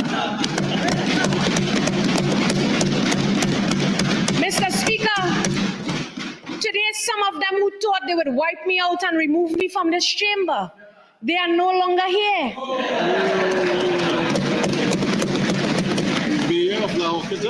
Mr. Speaker, some of them now aspiring to be a mayor when I pass that stage.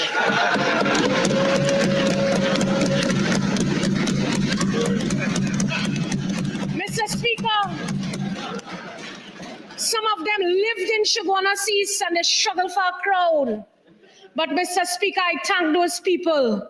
All of them rallied behind me. They supported me and they gave me victory. Mr. Speaker, I didn't win with 1,100 votes. I won with 4,800 votes this time. So, Mr. Speaker, I took care of the people. They laughed at me for sharing fish. I remember that. Well, weekend go and I shared fish again. Mr. Speaker, I will continue to take care of the needs of the people. I share with you it's a difficult task. It's a great responsibility. But I will give my might, my energy, and my power into this to serve the people of Shoguanasis, to serve the people of Trinidad and Tobago under my Prime Minister and with all of my colleagues. I thank you, Mr. Speaker.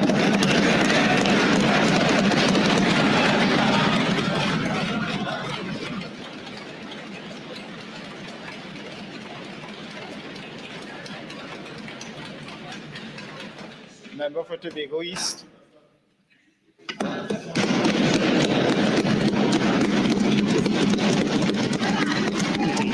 Yes.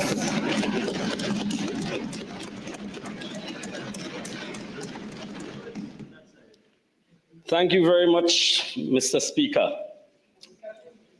And may I take this opportunity to congratulate you on your appointment as the presiding officer of this House.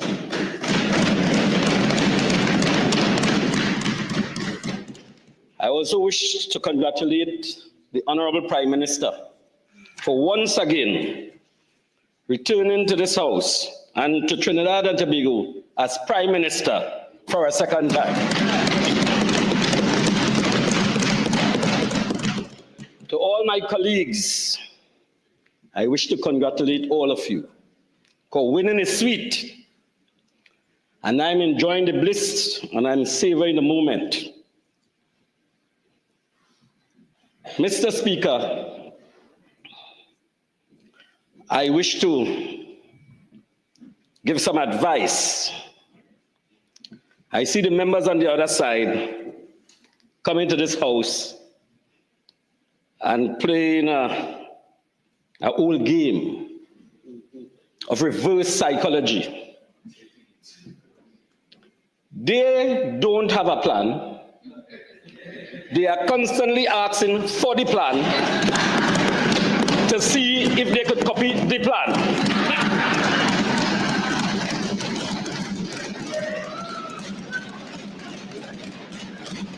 But I'm noticing that they have real problems with following the script. So what I want to say to them, don't fight up with the script. Look at us work and take example.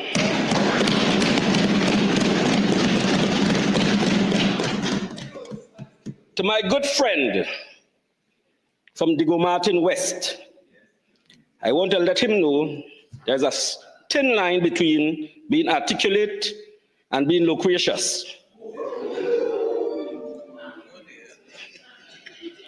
I certainly hope that he doesn't graduate to buffing, aggression, and abuse, because that constituency seems like it understands that well.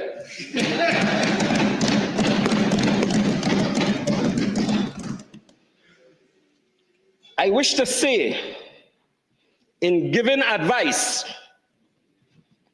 you must understand that no advice is good, especially advice that is unsolicited.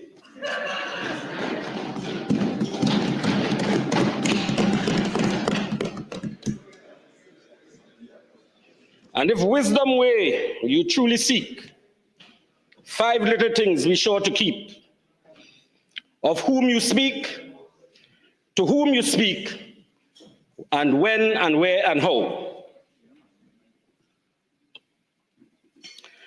Mr. Speaker, as a retired officer of the Trinidad and Tobago Fire Service, I wish to go there first.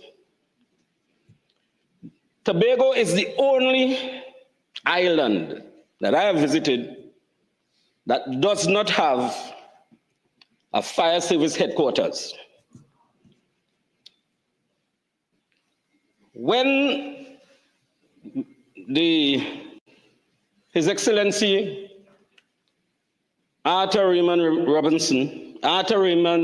Napoleon Robinson granted a reprieve to the PNM with the 1818 and gave them government, there was a minister by the name of Martin Joseph, and there was a big charade in Tobago where they offered the fire service in Tobago 14.7 acres of land to construct a headquarters. But you do not fool Tobagonians. Do not promise us anything. And if you promise us anything, make sure you give us. I would leave the rest for those who are wise enough to read.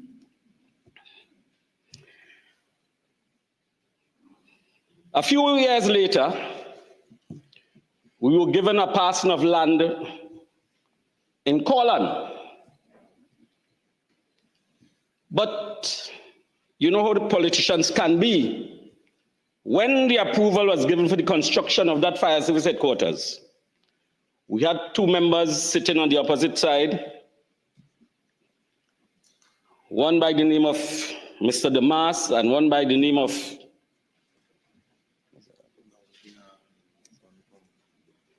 the other one was from BlackRock, Stanford Calendar. And they were on the same side. And one wanted the station in BlackRock, and one wanted it in Plymouth. And they went out of government, and the station was never built. Fast tracking.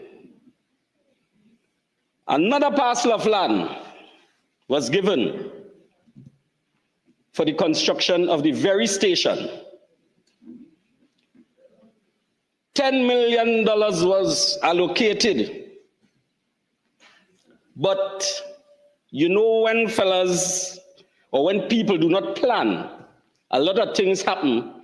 And because of the surprises that come up, they make ad hoc decisions. It is well known that in Roxborough, Delaford, Belgarden, Goodwood, and Speyside, Lands for me, the then PDP gave the PNM a beating there. So the strategy was to take the $10 million and rush to build the Roxborough Hospital, rush to build police station, rush to build fire station. But let me give you some history. The fire station, nothing is functioning there now. Poor workmanship. Leaks. If you pass the station, you would see the lights flickering, you would think that is a Christmas party going on inside. Standby generator, non-functional. Pumps for the domestic supply in the station, non-functional. The toilets, you have to pour a bucket of water in the toilet to take away the stench before you can use it. That is what is happening presently at Roxborough Fire Station. The hospital, Mr. Speaker, I listen to the news daily, and I've heard about how many beds, hospital with how many beds in Chaguanas. I heard in Sandy Grande, Arima. The hospital, I being the authorized signatory at the time, it hurt my heart to have to sign an approval to open a 23-bed hospital. Mr. Speaker, one street in Roxborough will overwhelm the hospital. And if you are acquainted with the topography and the geography of Tobago East especially, you will realize that it takes more than a Herculean task to take patients from East Tobago or North Tobago to the Signal Hill Hospital. If I may revisit, Mr. Speaker, the fire station in Scarborough, it's public knowledge that there was a fire there sometime in 2018, sometime in April of 2018. Mr. Speaker, out of the hearts of good fire officers, led by my good self, we decided that we would reconstruct that station. The monies given to reconstruct the station was $629,000. Mr. Speaker, by the time we were finished with the floor, the money was exhausted. But I live good in Tobago, and corporate Tobago, as well as members of the THA, combined with us, and we reconstructed the station. Mr. Speaker, I demitted office on the 18th of August 2022, leaving the connections for the air conditions to be done, the installation of a suppression system, and a kit room to be built. Mr. Speaker, that condition still exists today. It was so much of a disingenuous approach to taking care of the business of Tobago that a project section was sent from the ministry to analyze the work that was done. Mr. Speaker, we are speaking here about changing almost an entire floor that was previously of timber. We are speaking about changing an entire roof. We are speaking about changing all doors and windows, toilet, washrooms. And Mr. Speaker, I was happy for the visit. So when the assessment team came, the report was $9 million plus of work was done. And we asked for $300,000 to complete that station. And to date, that money was not given. Mr. Speaker, it is carnage, in my view. The entire economic areas of Scarborough and environs is without cover. Just recently, a few weeks ago, the Scarborough Library was on fire. And the response to the Scarborough Library was from Roxborough Fire Station. And we had caring people, we had representatives in this parliament, and they are boasting about building a fire station. And Mr. Speaker, if there was anything about care in the minds or in the consciences of these people, Tobago would have been better off.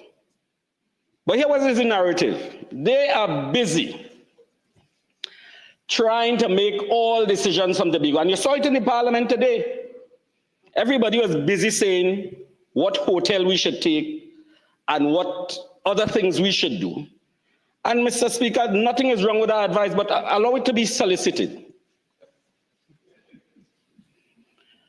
Because we have proven over time that we do know what we want as Tobagonians. And you see, they continue to commit the ultimate sin by trying to say to us what we should have. Well, they paid the ultimate price.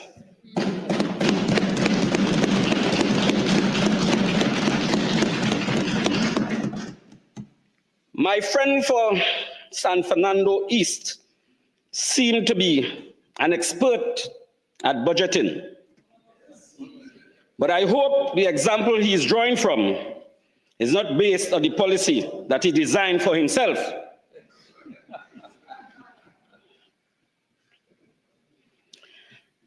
Mr. Speaker, it is the former member of Tobago West who stood in this honorable house and shouted, "Nobody lived there." That is all right, Mr. Speaker. So we designed for my colleague, Joel Marcus Sampson, to send her on leave so she would become intimately attached with the geography and the topography of Tobago.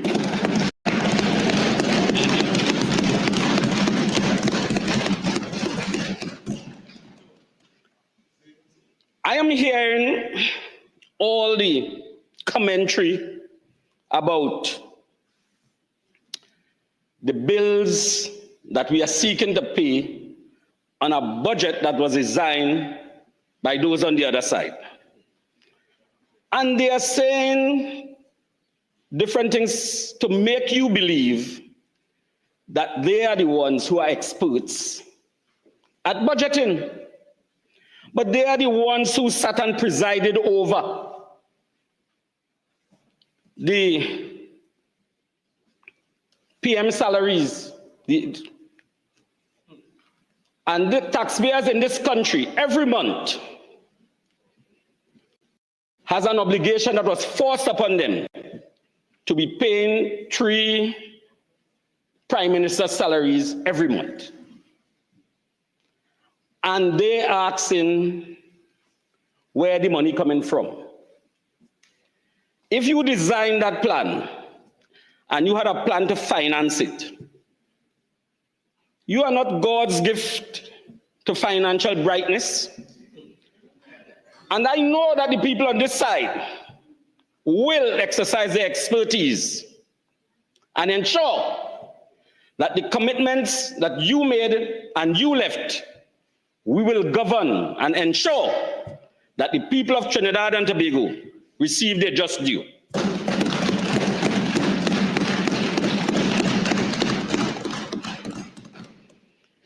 If you listen carefully to the document that was presented, most of the monies are going to satisfy the demands that was created by the Salary Review Commission recommendation. And Mr. Speaker, they were in a perfect position to decide that they would not take it.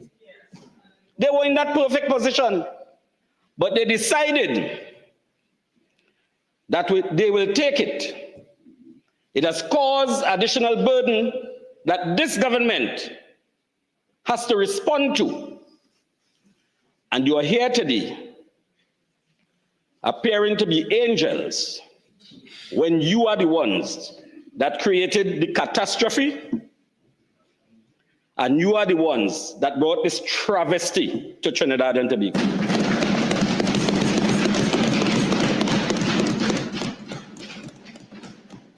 But I am not worried. You see, you are in the perfect place now to learn what good governance is about.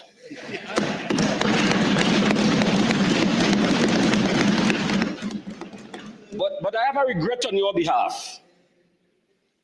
You will not see governance again in the near future.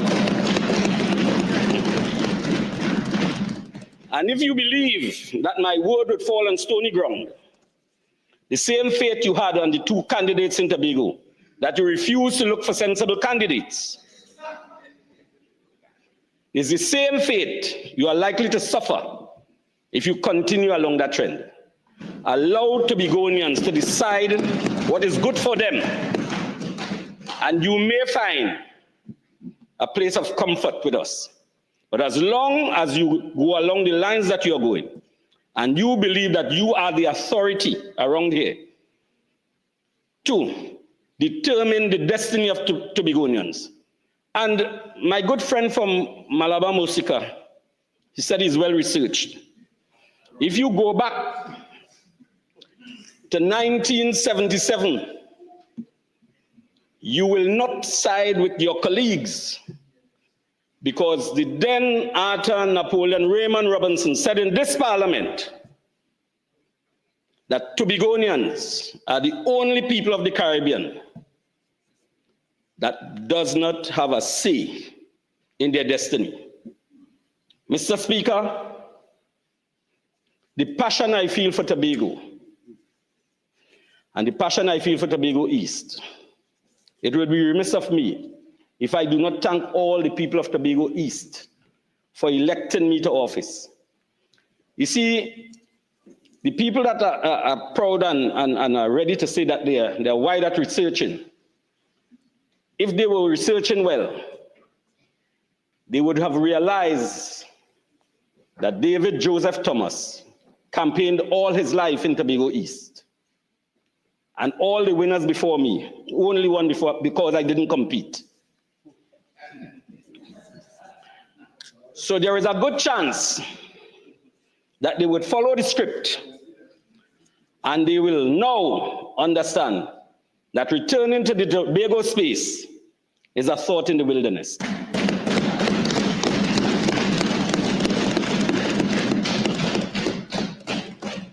And Mr. Speaker, I want to close by saying to my good friend from San Fernando, from the Martin West, I know he has some Tobago roots, and he would be very familiar with drinking hot water for other people's fever.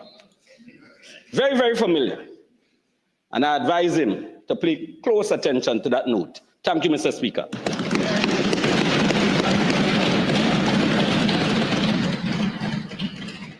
Kindly allow me to extend my deepest congratulations to you on your maiden contribution to this House.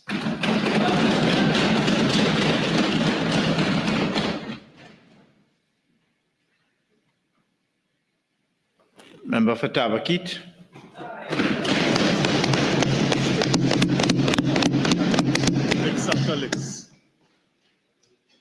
Thank you, Mr. Speaker, for recognizing me this evening. I was watching my friend from Diego Martin Central. I thought that he had the wherewithal to take to his legs and enter the debate, but as I saw him comfort himself back in his chair, I decided to enter the debate.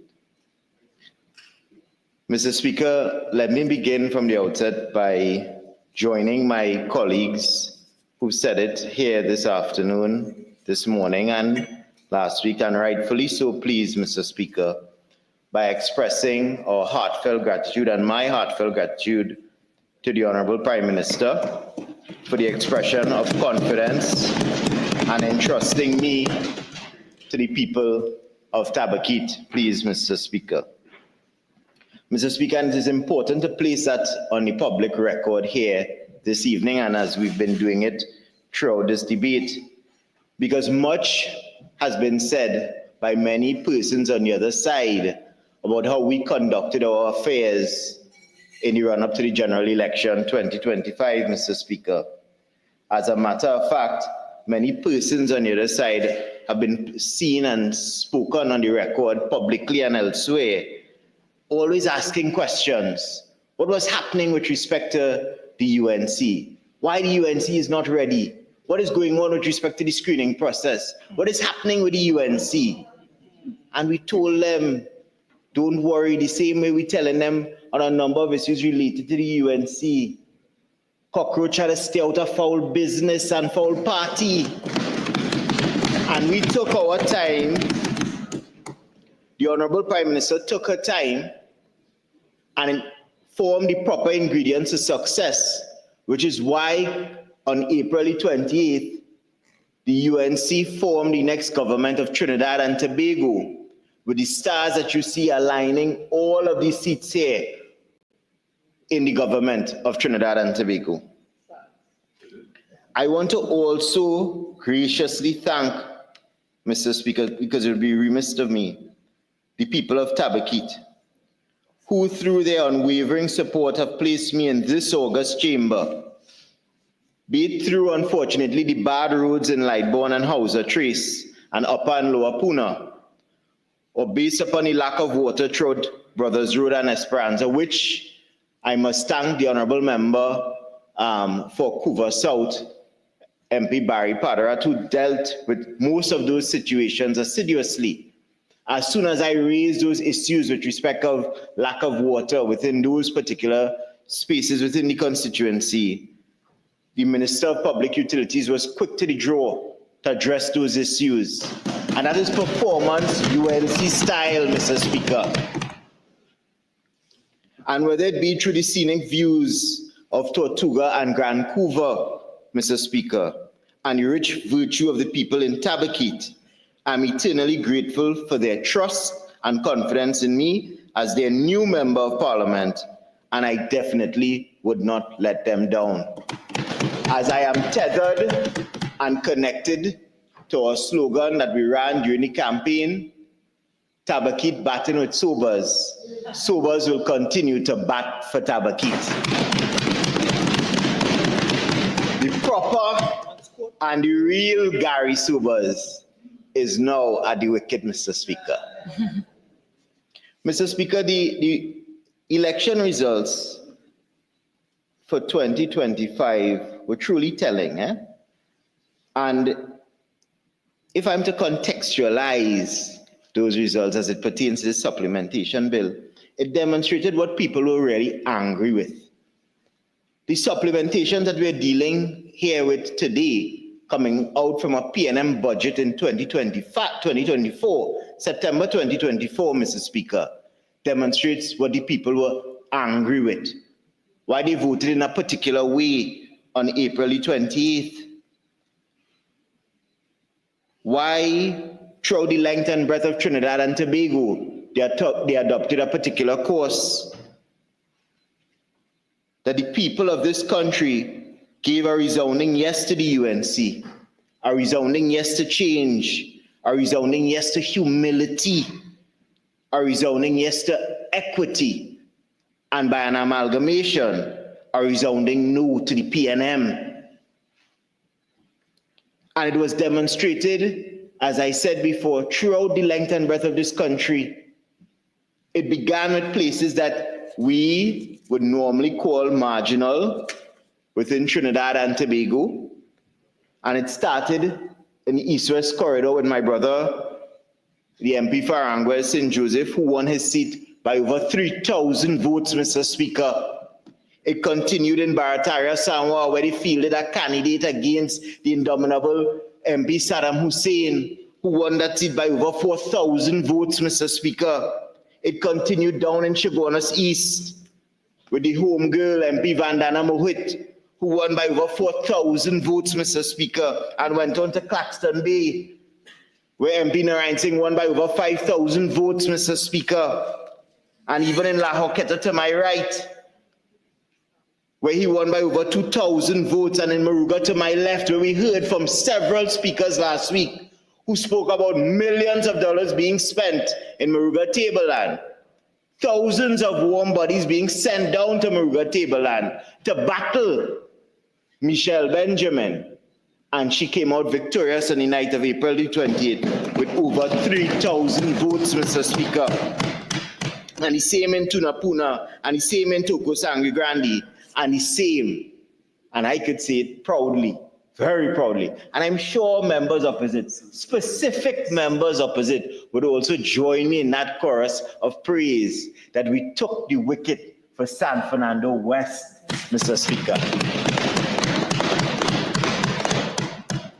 But this election also demonstrated to the people of this country that a lot of the seats opposite us that they believe to be safe, Mr. Speaker, in reality, they weren't that quite safe. Because when we look down at our friend, the good MP from Malabar, Mosika, talking on the last time that I think he spoke, not today, on Wednesday, I believe it was, speaking about the confusion of the Dominics, the tale of two Dominics. He was right to speak about that. Because by the grace of 500 votes, he is the Dominic that is here. But give it a next 5 years, he will not be the Dominic sitting in that seat. And the same thing, unfortunately or fortunately, however you look at it, Mr. Speaker, could be said about the chief whip on the side of the opposition now, Aruka Lupino, who barely skated into his seat by winning that in less than 300 votes. Yeah, well, don't worry, Chaitan go pray it on you next time and you go, no about licks then. And then when we move back down to San Fernando, please, Mr. Speaker, and we consider our good friend in San Fernando East, where I like to say that unfortunately sometimes you have the tree standing up on top of San Fernando Mr. Hill. Speaker, on a point of order, 48-1. Yes. It's the member's first speech, so I'll give him a little bit of a run-up again, but skip along. Skip along. Just as I was contextualizing, like every member contextualized for the last 2 days, I will continue saying what I was saying. No, my friend. Unlike you, I have some experience here. I was not reading. As I was saying, the member for San Fernando East, where the tree stands on San Fernando Hill, and unfortunately, the apple has rolled down into the wharf. He barely kept his seat by less than about 600 or 700 votes, Mr. Speaker. And yes, consider it a win for today. It was Mr. Speaker, point of order, 48-1. Yes, member, I think you've made your point. Continue. Move on with that. Mr. Speaker. So as I was saying, Mr. Speaker, as it pertains to what took place during that period, the country hit a proper reset, a refresh of sorts, please, Mr. Speaker. And I come to this August chamber understanding, and I want the people of Trinidad and Tobago to also understand, because it has been said, but to contextualize that properly and to concretize it, please, Mr. Speaker, what we are being asked to do today, which members, if they were quick to jump up for their standing orders from before, they would appreciate essentially that this entire debate or discussion is to deal with supplementation. But I heard members on the other side speak about all sorts of matters that had nothing to do with supplementation. Didn't mention an iota of supplementation linked to any ministry. So for them to have the gall and temerity to stand on any point of standing order outside of those things that they've already spoken about, Mr. Speaker, is quite hypocritical. quite hypocritical. We are here, Mr. Speaker, to treat with a budget that is being laid, a budget that is being presented and passed by this administration, who had no responsibility, Mr. Speaker, for the expenses associated with the very same budget. We are here, Mr. Speaker, as a government to deal with budgetary expenses inherited from a previous PNM administration. We are here, Mr. Speaker, to deal with a budget tethered to expenses that require supplementation due to loans. A budget tethered to short-term contracts for electioneering, Mr. Speaker. Many speakers before me spoke about all of those short-term contracts that they found in their ministries. We are here to deal with supplementation tethered to the SRC report and the acceptance of those increases. And that is exactly why they were voted out of office. You can't be telling all the public servants that 4% good for them, but for 900 people in this country, over 40-something% is good for them. I am here today, Mr. Speaker, but my hands are clean. We've written and we'd asked for some supplementation as well because we have issues to deal with. We weren't afforded the supplementation, but I'm still here and able, properly well placed to speak on these issues, Mr. Speaker. This budget and its supplementation, I have properly coined it, is a UNC administration and a UNC government, unfortunately, dealing with bills for the boys. Yes, that is what it is. Bills for the boys. And as I take my time, Mr. Speaker, as I am allotted, to deal with some of the issues coming from members of the other side, firstly with respect to San Fernando East, who spoke ad nauseum about property tax benefits and local government reforms. And maybe if we had focused upon that, we wouldn't be in the situation we are in today, and that we shouldn't be speaking about crashed economy.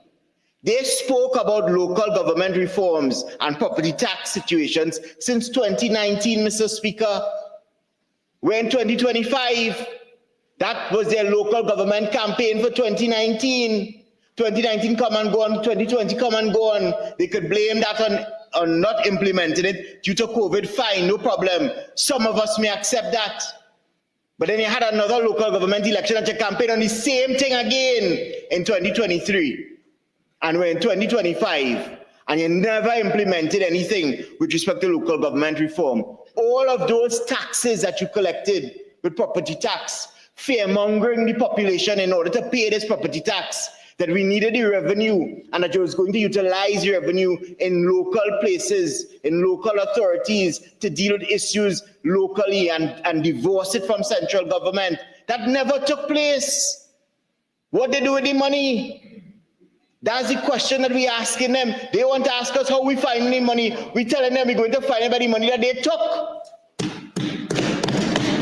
and redistribute it accordingly, equitably, Mr. Speaker. Because I had a serious problem with that. We all did. I live in San Fernando, Mr. Speaker, and I know about how they went about dealing with this property tax, the valuation exercise. Persons spoke about that on a number of occasions publicly, Mr. Speaker, that people were just randomly driving around the place and saying, hey, we'll ascribe our value to this house here and ascribe our next value to that house there. And when persons were going down to Palms Club to pay, you have your neighbor standing up next to you and he have a different property tax value from you. And you want to know why. And the people behind the desk can tell you the answer to that. And then when they come in to tell the population it is for revenue generation, for the same budgetary situation that we found ourselves in, their response is, well, that's the way we're dealing with it, but we was also using the satellites in the sky. We was checking the Google in the sky and the map in the sky, and that would tell you how big the house was and how we can calculate the property tax on that. Mr. Speaker, there are persons who live in this country in places like Federation Park. I cast no aspersion. I would like to live in Federation Park, Mr. Speaker. One day, maybe, if I ever decide to leave San Fernando, right? but there are persons who live there with walls higher than the walls that guard the prison. So how you see inside their house to calculate property tax and valuations? But you'll come down San Fernando and do a valuation on the kennel in the person house because you will want to tell the population that it is to inform the deficit in the budget and to bring in revenue. Yes, you had to do that and properly explain it to the population, and you never did. So don't stand up in this chamber now with a different administration and tell us that is how you would have intended to fix the shortfalls that you created when you had the opportunity and you did nothing about it. The member for Diego Martin Northeast and also the member for Port of Spain, St. Anne's West, please, Mr. Speaker. They also spoke about deficits with respect to what we were dealing with here tonight when they spoke sometime last week. And one of them, I believe it was the member for St. Anne's East, or maybe in amalgamation, both of them spoke about the issue with gas from Guyana. I think it is the member for Port of Spain, St. Anne's West. And I heard the member for Urupuch East speak about it as well this morning, and he rubbished some of the things that were said, Mr. Speaker. But the most important point I want to raise in buttressing what the Minister of Energy spoke about this morning, Mr. Speaker, is that sometimes when you listen to the other side, you wonder whether or not it's a twilight zone that you are entering. That these people would have spoken on one side of their lips when it would have benefited them, and now that they're in opposition, they're saying something totally different. The members spoke as if they never explored the possibility of getting gas or an arrangement of getting gas with Guyana. That's how it came to me. That's how it came to me. Well, if they know it didn't happen, why did they go there in 2022 and ask and beg the Guyanese people to get into an arrangement with them? In Guyana Times, May 23, 2022, Guyana Trinidad discussed availability of Petrotrin to refine Guyana's oil. PM Rowley, the Guyana Times, May 22, 2022. With Guyana receiving growing interest for small refineries here, Trinidad and Tobago has touted the availability of Petrotrin, its state-owned refinery that is currently under negotiations for sale or lease to refine Guyana's oil. This was revealed by former Prime Minister Dr. Keith Rowley during a press conference in Port of Spain shortly after returning from a week-long engagement in Guyana for the Agri-Investment Forum and Expo that was held from May 19th to 21st. Prior to his return to Trinidad, PM Rowley had a joint press conference with President Dr. Irfan Ali in Georgetown, where he was asked about the extent of cooperation between the two countries in the area of energy and the possibility of using Petrotrin refinery. In response, the Tobago head of state would only confirm that discussions were indeed held on this, but opted to keep those talks behind closed doors for the time being, given that the deal is not yet sealed for the new operator of the refinery. And I heard in crosstalk my good friend from Port of Spain, North St. Anne's West, saying, well, that's not how we just negotiate. We don't go and beg anybody. And that's why I didn't get through. Because you're not humble. Because 6 months after that, Mr. Speaker, the Guyanese announced that they're going to sign an MOU with the Dominican Republic to build a refinery. The Dominican Republic know about Punta Cana and party and fete and thing. They don't know nothing about no oil and gas. But they prefer to sign a deal with Guyana than sign a deal with Trinidad and Tobago under the PNM administration. But they are master negotiations. And they go out there doing master work negotiating on behalf of Trinidad and Tobago. And I expect those on the other side, lower down the bench, who have absolutely no experience, political experience or otherwise, to be in gas at what is being reported here on the floor of the House, Mr. Speaker. Because for the majority of the debate, they were in Wonderland. They themselves could believe the mass amount of corruption being reported to this House that took place under the last administration. And I think they're wondering whether or not, based upon the PNM slogan, whether they made the right choice.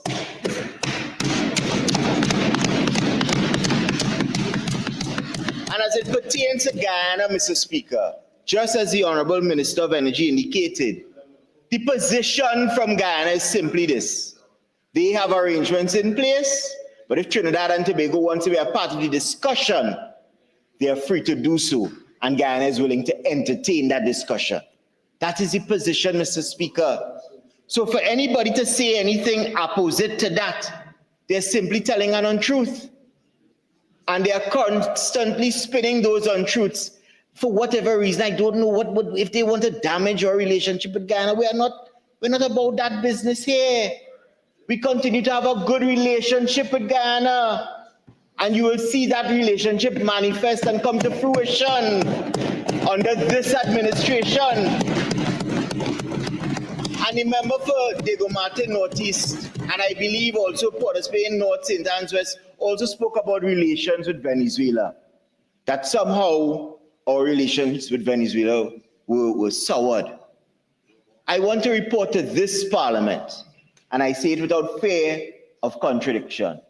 I am the substantive member and the minister with responsibility for foreign and CARICOM affairs. And I need no help, Mr. Speaker, from anybody, any former of anything on that side when it comes to that. We have a very good relationship with Venezuela, Mr. Speaker. A very good relationship with Venezuela. A transparent and open relationship with Venezuela, Mr. Speaker. No hiding. No hiding. And I'm glad that the Minister of Energy spoke about hiding.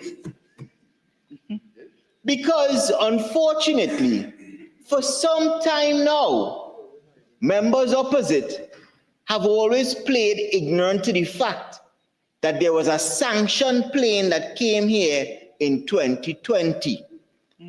And that the narrative that was peddled was essentially that this plane just come, they don't know who on the plane, they come to the diplomatic center and they had a conversation and they were shocked that these people were sanctioned. Mr. Speaker, as I said, I am the Minister of Foreign Affairs, and I treat, sometimes almost on a daily basis, Mr. Speaker, with something called an overflight request, or a landing request, Mr. Speaker, on a daily basis. These documents come to my desk, and they articulate in great detail what is the type of plane that is landing, where the plane is coming from, who are the persons on board the plane, what are their nationalities, Mr. Speaker, what is the purpose of their visit, Mr. Speaker. It comes to my desk. And as a matter of course, Mr. Speaker, the Minister of Foreign Affairs, which this particular position that I'm articulating to this Honorable House existed before my time. Point of order, 48-1. No, overruled. For obvious reasons. The truth hurts. The truth hurts. So the documents would come to me, Mr. Speaker. And because essentially this is something that existed before my time, the position would be that the Minister of Foreign Affairs would forward those documents to Special Branch and the Ministry of National Security for no objection for the landing. And there's a unit within the Ministry of Foreign Affairs that would also liaise with the ministry, the State Department and Treasury Department in the US to determine whether or not the plane, the people, the items they bring in, whether they are sanctioned by the US. All of that information would have come back to the ministry. So when any one of them stands up and says, we don't know, it could be true that the rest of them might be clueless and they didn't know. But I'm certain that the Prime Minister knew, the former Prime Minister knew. And I'm certain that the Minister of Foreign Affairs then, he knew. And I'm certain that the Minister of National Security, he knew who was on that plane, and that plane was sanctioned, and that person was sanctioned, and the people accompanying her were sanctioned. Sure. So let the record reflect pellucid, or in the words of Senator Al-Rawi, pellucidly clear, which means clear, which annoys me to no end. Let the record reflect pellucidly. Pellucidly. Oh God. Port of Spain South, I would generally, and I say this with no brief, I would generally take your direction for the Spain South. Yes, that's my senior. I would generally take his direction, right? But not here, right? Not here. I have many seniors in this chamber, you know. Many seniors in this chamber. On a normal occasion, I would take direction from them, but not here. That I want to make it be lucid, Mr. Speaker, right? That essentially the record should be set clear from today. When they say they did not know that Delcy Rodriguez was sanctioned and that the plane she came on was sanctioned and that the other members of PDVSA were sanctioned, that is a bold-faced untruth, Mr. Speaker. A bold-faced untruth.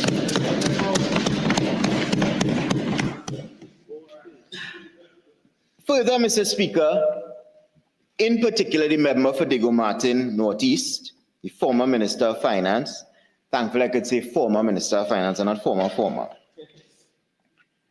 He spoke, no, he didn't. Oh yeah, no he is.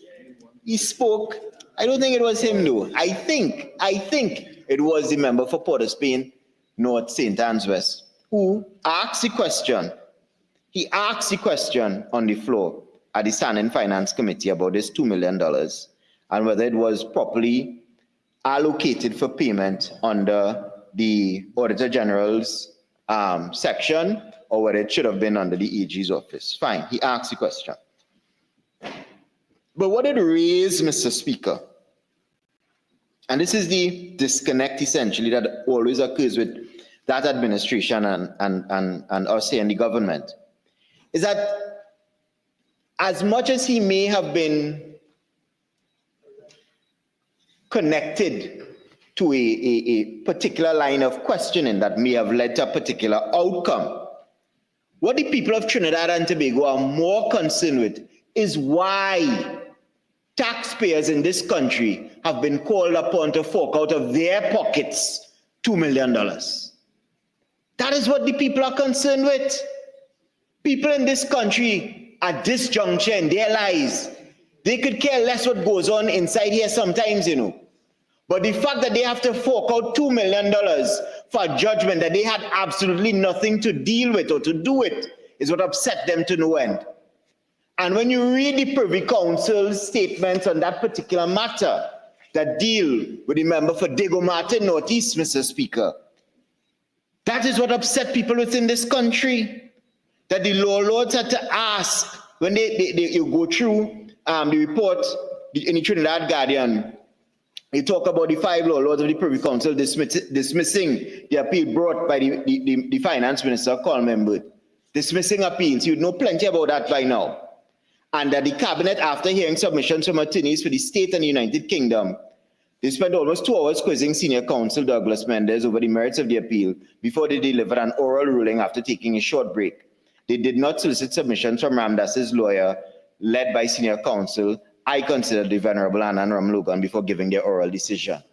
I consider venerable, right? And in most instances, learned Speaker, you would understand that when you go upstairs to the Privy Council and they spend 2 hours quizzing you, but they have nothing to ask the other side, something wrong with your case. Something is wrong with your case. And the law lords, especially, in the end when they were talking, Lady Ingrid Simler, who questioned Senior Counsel Mendes, she questioned him whether there was an even-handed approach in the probe and whether Minister Imbert's conduct would also be under consideration. That is why we had to pay this $2 million. Just because you didn't deal with the matter in a fair way. Parity is something that escapes them, Mr. Speaker. Do you want your 15 minutes? Yes, please, I would avail myself, please, Mr. Speaker. Parity is something that escapes them. Equity escapes them. And that's why they find themselves in these horrendous positions. But they're happy because none of them paying that $2 million. Well, maybe they may pay it out of their tax, but they get more money now. But the majority of people in this country who feel it are the ones who sit outside of this parliament. The ones who sit outside of this parliament, don't worry, you'll be joining them outside the parliament soon enough, San Fernando East. And Mr. Speaker, one of the issues also that I took great umbrage with, Mr. Speaker, is all of this talk about education. And that you had coming from St. Anne's East questions about laptops. And you had questions coming from, this would be what, Diego Martin West. Yeah, I could read, but I can't see hiding all the time. Diego Martin West talking about laptops and asking about means tests for laptops and laptops and laptops and laptops. And he's so fixated on laptops. And we don't understand why they like to punish children like this.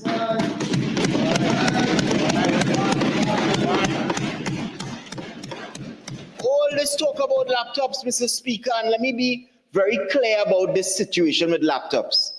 If those laptops were in place back in 2020 during COVID, we would not have lost 2,800 children who were lost because they could not be connected during COVID. I wonder if the member for St. Anne's East, as Minister of Education, she could give a report to this parliament and to the rest of the country where those 28 children have gone. If they found themselves in a life of crime, and how can they be brought back into society to lead a meaningful life and contribute in a meaningful way? Mr. Speaker, when COVID happened, I was in the other place. And I remember they telling the country and us, because we all didn't know what was going on, what they were going to do. Their master plan to deal with COVID. And the master plan started off right back by social development. By telling people, go social development, you will get sorted out. And when they went social development, the gate locked. The security guard meet you outside and give you a slip of paper. Here the disconnect, Mr. Speaker. The disconnect between the have and the have-nots. He giving you a piece of paper with an email address. He tell you log on to that website there and download the form. Download the form, print the form, fill out the form, scan the form, and then email it back to that thing, and we'll start processing your money. The disconnect between the most vulnerable people in society who don't have no laptop, they have no internet, they have no printer, they have no scanner then. And that is what they told people then. And now you're fixated on why we want to give laptops to children in this country. Because if they had those laptops then, one laptop in the home to help the parents as well too, to access those grants, things would have been much different, Mr. Speaker. We would not have lost 2,800 children to COVID in that manner, Mr. Speaker. So when you're asking a plethora of questions in the Standing Finance Committee, all of them here dealing with laptop and $37 million increase and contract employment and university services and who handling procurement and list of school repairs and receipt and this and that and the other. Not a single question properly to deal with this issue of laptops, and not a single question then to deal with school violence. But you come here the other day when you had an opportunity to speak and you say that you asked about school violence. I went through the Hansard and the record. The Hansard wasn't prepared then, so I had to rewind the thing on the YouTube to listen to it. Not a single question on school violence. School violence plaguing this country in so many different ways, apart from physical acts of violence on children within this country. And you come to the parliament not even with a plan or a solution to offer to San Fernando West. Not that he needs any assistance from them. But you say you ask questions about it, and in reality that was not the case. You say you had plans and policies to deal with it. You were working on it when you were in government. But none of them have been implemented. And if they have, they've not come to fruition. Because look at the state of school violence in this country today. But that is PNM, governance PNM style. That is getting it done. Red and ready. They're all in it. The 28 showed them what the country thought about that. And if their attitudes remain the same, Mr. Speaker, they will get a curtail again next 5 years. I heard, Mr. Speaker, the member for Malabar Mosika, he mentioned a very important economist name in this house, and he said that he looked at something that the gentleman wrote. I believe it was Dr. Valmiki Arjuna, and just like the member for Mosika, Malabar Mosika, he could Google in a little 20 seconds. I Googled as well too. And I found the actual contribution that Dr. Arjun wrote about the budget presentation, the extremely fantastic budget presentation presented by our Minister of Finance, the Member of Parliament for Faizabad. And I want to read into the record in the Hansard what Dr. Arjun had to say, lest anybody is led astray. It appears that numerous arrears ranging from payments to service providers and contractors for pre-election infrastructure works, suppliers' bills, wage negotiation settlements, and debt obligations, among a host of others, were left behind by the previous administration. This points to clear under-budgeting for the current fiscal year. That is what he said. The Minister of Finance has taken a prudent step, this Minister of Finance, to address as many of these liabilities as possible now, to prevent them from rolling over into fiscal 2026. This preserves budgetary space for critical development initiatives in the next year, rather than diverting future revenues to settle past due arrears. This also signals to investors. So they talk about, oh, we talk about the economy crash and we go run investors. Always say that. When we expose all about Jindal, look, we run Jindal from here. Always the ones doing all the madness in the world when you all were in government, running everybody from Trinidad and Tobago. And when we speak the truth, we're running this investor. Well, if we are running people of that caliber, Mr. Speaker, I don't want them in this country. We have enough to deal with on the other side.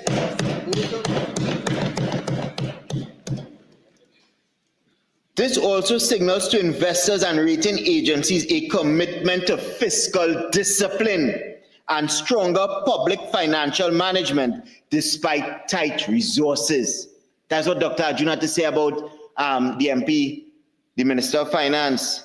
The minister is now tackling a delicate balancing act, managing large inherited arrears and liquidity pressures, while also suppressing a swollen fiscal deficit due to subpar oil and gas production and pre-election spending. The new projected deficit of 9.67 billion, while comparable to last year's deficit, together with the overdraft in our consolidated fund of 46 billion forex reserves at US 5.2 billion, underscores our tight financial position and the urgent need for decisive revenue measures, plugging the holes in tax collection by modernizing the BIR, and spending reprioritization to prevent further erosion of fiscal buffers. He went on to say that the Minister of Finance did indeed mention some of the strategies to enhance diversification and the export trust. For instance, a foreign currency tax exemption for businesses, if implemented in the coming fiscal year. This can serve as a tax incentive for those who earn foreign exchange through export income on the condition that these earnings are all brought back into the local system and not held in accounts abroad, which can encourage a greater push by companies to increase export performance and at the same time lower capital flight. And he basically closed off by saying, as a result of agro-processors can compete more effectively abroad, increasing both export volumes and foreign exchange earnings. Moreover, manufacturers of cosmetic, specialty packaging, and construction materials will gain the support they need to penetrate extra-regional markets, further diversifying our export base. It's a good 3-page long document. My friend from Mosika, Malabar, once interested, I could send it to you. And anybody on the other side. So when they want to stand there and pontificate and say and spew all sorts of vitriol as to what this government didn't do, or what we're saying is wrong, and what we're not about to do, and what we can't do, and what we're not prepared to do, we are here to tell you that we are not you, we are not like you. We are much different. We will succeed where you have failed, and we will carry this country back to the heydays of proper economic development. We've spoken about our measures with respect to crime and criminality within this country. We've spoken about the education sector. We've spoken about the energy sector. And you will see Trinidad and Tobago flourish properly as it always has been, tried, tested, and proven to be true under UNC administration, led by the most venerable Prime Minister within the Caribbean region and the Western Hemisphere, Mrs. Kamala Persad-Bissessar. I thank you, Mr. Speaker.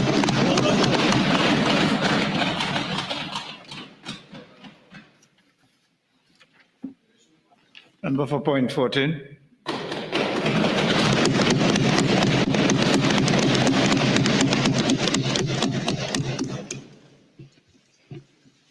Mr. Speaker, I rise at 9:25 in the night on this day, June 23rd, to make my maiden contribution in this August House, Mr. Speaker. I want to first say to you, Mr. Speaker, again, congratulations on your ascension to be the presiding officer over this August House. And I congratulate you, sir, in advance as you continue to lead and to show direction into this August House. Mr. Speaker, I also would like to say on my own behalf, congratulations, and I can't continue to heap those congratulations upon the member for Superior and Prime Minister. Yes, this for the second time, being the only woman in this country, and I dare say possibly, I could be wrong, in the Caribbean, to have held the post of Prime Minister twice, the Honorable Kamala Persad-Bissessar, SC. Mr. Speaker, I would like to thank the citizens, the burgesses, every single person throughout the length and breadth of the constituency of Point 14 for reposing the confidence and for giving the United National Congress Coalition of Interests that chance to have proper representation in this parliament by electing me as their member of parliament on April 28, 2025.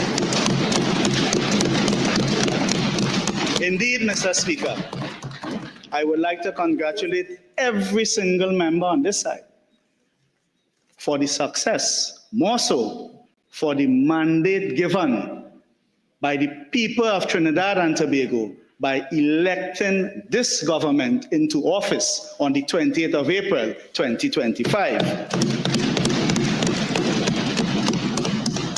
And Mr. Speaker, my contribution will be straight to the point. I'm taking a page from my minister, the Honorable Dr. Rudal Munilal. Yes? Of our Puchis, who would have done a particular thing earlier on. But I am going to go straight to the point, Mr. Speaker. And the issue is, why do we have to deal with a midterm review that where the Honorable Minister of Finance has to now come to this August Parliament to request $3.143,983.761 billion. This is, and I'll go straight to what is clear might be one of the most glaring reasons. Mr. Speaker, in keeping with some of the things that some of the run-ups and the ups and the different downs and so on today, I would like to walk back. In 1996, Mr. Speaker, crude oil importation was 13,838,460 barrels at a TT value of 827,248,468.80. The revenue for that would have been I'm talking about the refinery here now, that's in case that's to be clear for the records. The revenue for that, Mr. Speaker, would have been $4,412,243 TT dollars, or US equivalent at the time, 732,608 US. And the contribution to taxes at that time would have been 520,627,343.11 TT dollars. Fast forward, Mr. Speaker. In 2014, crude oil importation was 22,410,809 at a cost of TT 15,822,153,802.05.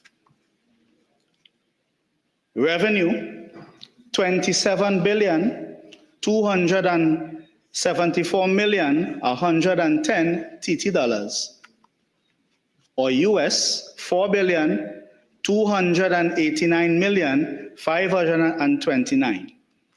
Tax contribution to the economy, or to the government, would have been 7,116,350,295.54. And one more, that's for the sake of comparison. You see, Mr. Speaker, this member for Parliament of Point Fortin, there's two things I know very well: labor legislation and the whole thing about labor. And the second thing I know fairly well is oil and gas.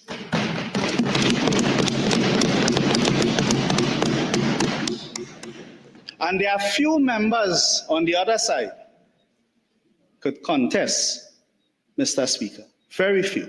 That's why I start with figures, because they always talk about the figures and where they so. I'm starting with figures, Mr. Speaker. Mr. Speaker, in 2018, crude oil importation,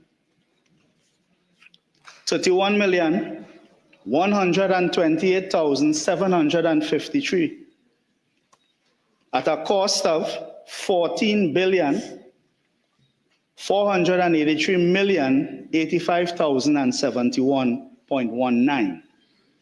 Revenue 23,406,065 TT, or US 3,466,410. Tax contribution 519,566,811.87. And just in case for the records at this House, the source of this information is a Freedom of Information request dated the 9th of July, 2024, and as also a response dated July 15th, 2024. This request was made by a private citizen, to which I would not name. And just for the record, Mr. Speaker, Board of Inland Revenue contributions by the Pointe-à-Pierre refinery, not Petrotrin as a whole, the refinery would have been, and I'm talking about for a period, at over a 10-year period, 57 billion 470,630,868.62. Mr. Speaker, if we are to suppose why we are in this state, it is because of the greatest economic sin committed by a government, by the shutting down of Petrotrin refinery and sending home all these workers.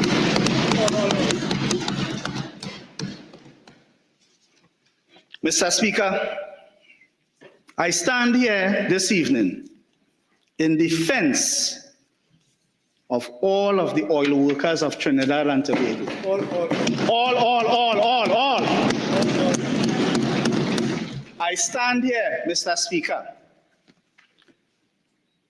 again, talking for the records, that according to Reuters, the definition of refinery margins, just for the record, because you see, it is important for the public to understand. You see, the trade union movement said to Trinidad and Tobago that the story of Petrotrin will never end until there's justice, both economic justice, social justice, and indeed justice at the courts to be prosecuted against those who made that cardinal sin, costing this country serious revenue that has cost us now to be in this state where we are now. But let us walk back a little bit again. You remember Malcolm Jones, Mr. Speaker? Yes. Malcolm Jones in 2008 shut down 10 platforms, producing platforms in the main field of what was known as Trinma operations, Southwest Soldado. Yes? Those 8 platforms, Mr. Speaker, cumulatively, we would have lost production. At that time, Trinma was doing between 32 to 36,000 barrels per day. And the shutdown of those 8 platforms, Trinma's production went down to 21, and in some cases, as low as 19,000 barrels per day. At that time, the oil price, Mr. Speaker, would have been somewhere between $60 to $76, as much as fetching a price up to $120 US per barrel during that period of around 2007 to about 2010. Again, anybody, the person who does Google quick could Google and see the price. That's to verify and to examine the veracity of my claim. Yes? You see, Mr. Speaker, I lived it.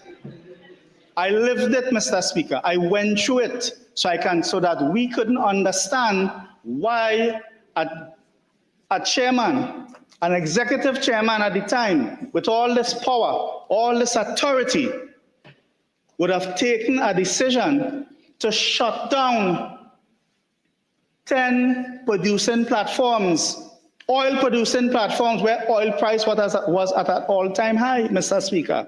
We couldn't understand. And when pressed for reasons, he said to us, the labor movement, I was present when that statement was made, and God rest his soul, he might be able to say, well, I'm telling untruth. But he said he don't need to produce oil to spend money to fix all those locations. He could buy oil. You see, Mr. Speaker, Trinidad and Tobago don't like to pay attention to history. And when Malcolm Jones said he could buy oil, because at that time the refinery margins were good, we were making money, Mr. Speaker. So we entered into WGTL and ULSD and all these projects that has cost the taxpayer, that has cost us now to make some sort of decisions that has now led us into where we are right now, which is this hole that we have to dig ourselves out, that we did not need to be in the first place, Mr. Speaker. Malcolm Jones at that time was more powerful than the Prime Minister himself. Yes? And Mr. Speaker, the decisions that he made has haunted us up to this day. And when actions were being taken to deal with that, when that particular administration came in, it disappeared. Poof!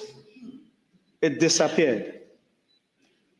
No action was taken against Mr. Jones. Mr. Speaker, they say the sins are the father. Are you prepared for when the sins are the children, or the sins are the parents, start to fall on the children? Mr. Speaker, I'm saying to you, it is because we have not comprehensively dealt with that situation, that elephant in the room, that national elephant, which is Petrotrin. We have not dealt with it, Mr. Speaker. We have not dealt with the errant, the arrogant, the arrogance, Mr. Speaker, by the then Minister of Finance, the member for Diego Martin Northeast, and the then Prime Minister, the member for Diego Martin West, and the then, at the time, I can't remember what he was. I think he was Minister. Well, I can't remember. I mean, I have respect until you disrespect, Mr. Speaker. But I'm simply saying, those gentlemen, those august and esteemed gentlemen, they did not listen. They didn't listen. And no matter what you tell them now, they would still stand up and try to justify the decisions they made, the decisions that cost the lives of some 900 Petrotrin workers who don't have a medical plan today, who have passed away. Yes? A decision that has cost, Mr. Speaker, the jobs of 5,432 workers in the main, but the knockoff or cumulative effect of close to 45,000 persons. And now in 2025, after COVID, that effect has just multiplied tenfold, Mr. Speaker. And that South Trinidad now is in a state of depression because of the decisions taken by the PNM government. The PNM government at the time in 2018. You see, Mr. Speaker, I'm no longer emotional about it. And I am clinical and clear because I lived it, Mr. Speaker. And I'm sure while I'm speaking here, hundreds of Petrotrin workers, retirees, their families, hundreds of contract workers, offshore, workers who work on rigs and so on, are looking on, waiting, hoping that after this speech, some announcement will be made so that that refinery could restart immediately. But you know what? This government will do it, and we'll make sure that we get that refinery restarted in quick time. Something that those persons on that side refuse to do, Mr. Speaker. And they refuse to do it for two reasons, in my humble opinion. This is my opinion. One, in the first instance, Mr. Speaker, the story was concocted when they did not reveal that I'm talking about very early in 2020, 2021, they did not reveal to the public that the refinery had a lien. They didn't do that. They failed to do that. And it is only after, Mr. Speaker, when all of the bacchanal, then they say, it have a lien, so we can't sell, we have to lease. And secondly, Mr. Speaker, and again, this is my opinion, and I want to make sure I'm speaking parliamentary language. It was an attack, well calculated, well orchestrated attack on the labor movement, mainly the Oilfields Workers Trade Union, Mr. Speaker. Note I said, Mr. Speaker, that's my opinion. Yes? Yes. So, Mr. Speaker, let me go forward now so that I'm placing here for the record the reason why the Honorable Minister of Finance, Member of Parliament for Faizabad, has to come here and ask for additional funds. It is because the PNM administration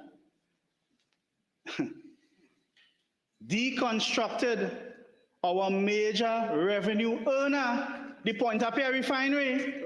They deconstructed it. And just for the record, Mr. Speaker, refinery margins are defined according to a router here. Again, Google man, you can Google it.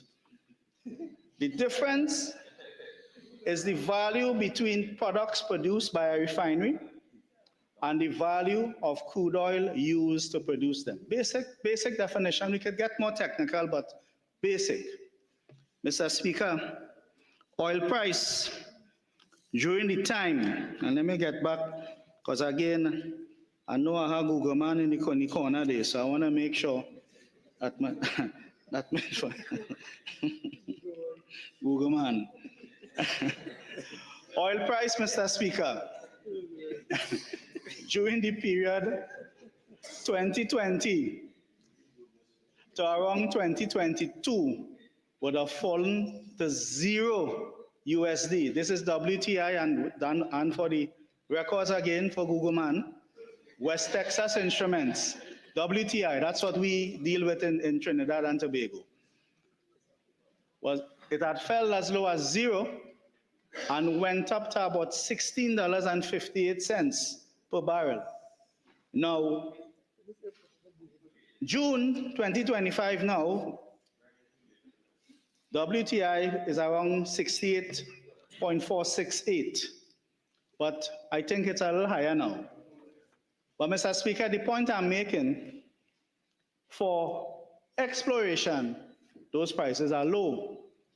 But for refining, Mr. Speaker, $16, $20, and so on, those are good prices for refinery margins or for refining, because from the inception of our oil refinery to now, we have always had to purchase oil. I would have quoted that based on the Freedom of Information Authority requests. But Mr. Speaker, we failed. We as a nation, under the PNM administration at that time, failed to capitalize on that. Aruba, which don't produce oil and gas, but they have been in refining for quite a long time. They had shut down their refinery for quite some time. You know what, Mr. Speaker? During that period of COVID, they restarted their refinery, Mr. Speaker. And Google Man could check that out too as well, right? They restarted their refinery, Mr. Speaker. And Aruba is doing pretty well right now. Had we taken the opportunity and not operate in some sort of clandestine operation, Mr. Speaker, we would have benefited from all that revenue, even though things were bad where COVID-19 was concerned. We would have not had to borrow any money or receive any grants from anybody because our refinery would have been running, Mr. Speaker. Mr. Speaker, I want to say again, just a little more, Mr. Speaker.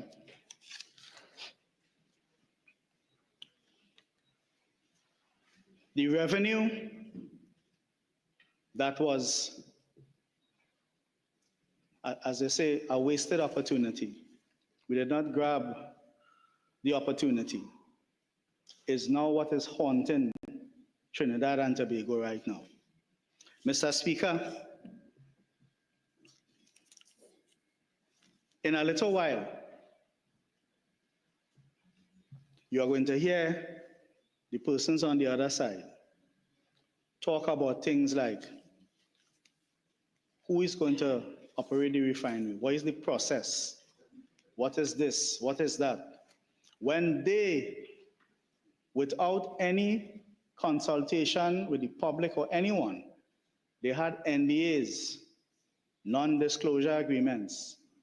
Under oath, Wilfred Espinay, the chairman of Petrotrin at the time, the all man, he said under oath in the court proceedings, industrial court proceedings, and I'm saying this now because I was present, Mr. Speaker, of Industrial Relations Offense, IRO 35 of 2018, when questioned by the union's lawyers as to who made the decision to shut down the refinery and send all the workers home. The question was asked, did the board make the decision? And he said no. The question was asked, did you make the decision, sir? He said no. And when the question was asked a third time, who made the decision to shut down the Petrotrin refinery and send everybody home? He said, the cabinet of Trinidad and Tobago, led by Keith Christopher Rowley at the time, made the decision. The cabinet. Now, it's interesting that my honorable minister said just now he won the cabinet minute, because another freedom of information was done somewhere in May 2023 by, again, a private citizen, requesting the minutes, the cabinet minute, and also the board minutes. And Mr. Speaker, when responded to, the Petrotrin lawyer, who was the person to respond, said, there is no board minute. The board minute does not exist. And in terms of the cabinet minute, she said that she had no authority to issue, and that has to be done in another way. Mr. Speaker, I'm simply saying, and I'm saying here for the record of this House, you know, Commission of Inquiry, the public is kind of fed up of it because they feel Commission of Inquiry, you don't yield the necessary results. And I'm guided by all the legal minds inside here, including your good self, Mr. Speaker. I'm guided. But that there needs to be an in-depth inquiry, whatever you want to call it, because, Mr. Speaker, while the Minister of Finance has to come here and justify asking for additional funding to deal with the morass that we have been met with that was caused by the PNM government, it would have been much different had that detrimental decision that was made by the PNM not been done in 2018. McKenzie report, and by the way, when Mr. Esmilian was asked about the McKenzie report, he said, again under oath, and everything I'm saying here, Mr. Speaker, for the records, can be heard in the industrial court. You can request the court the verbatim of IRO 35 2018, again, to examine the veracity of my claim, Mr. Speaker. Mr. Speaker, when he said that the McKenzie, there was no report, McKenzie would have been advising. Because people talk about the McKenzie report and so on and so on. That's what Espinay said. I don't know.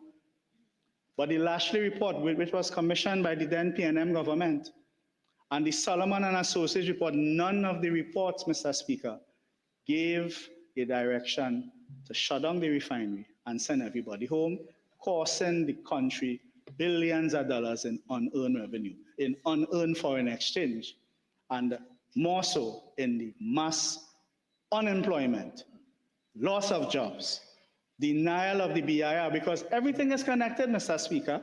Everything is connected.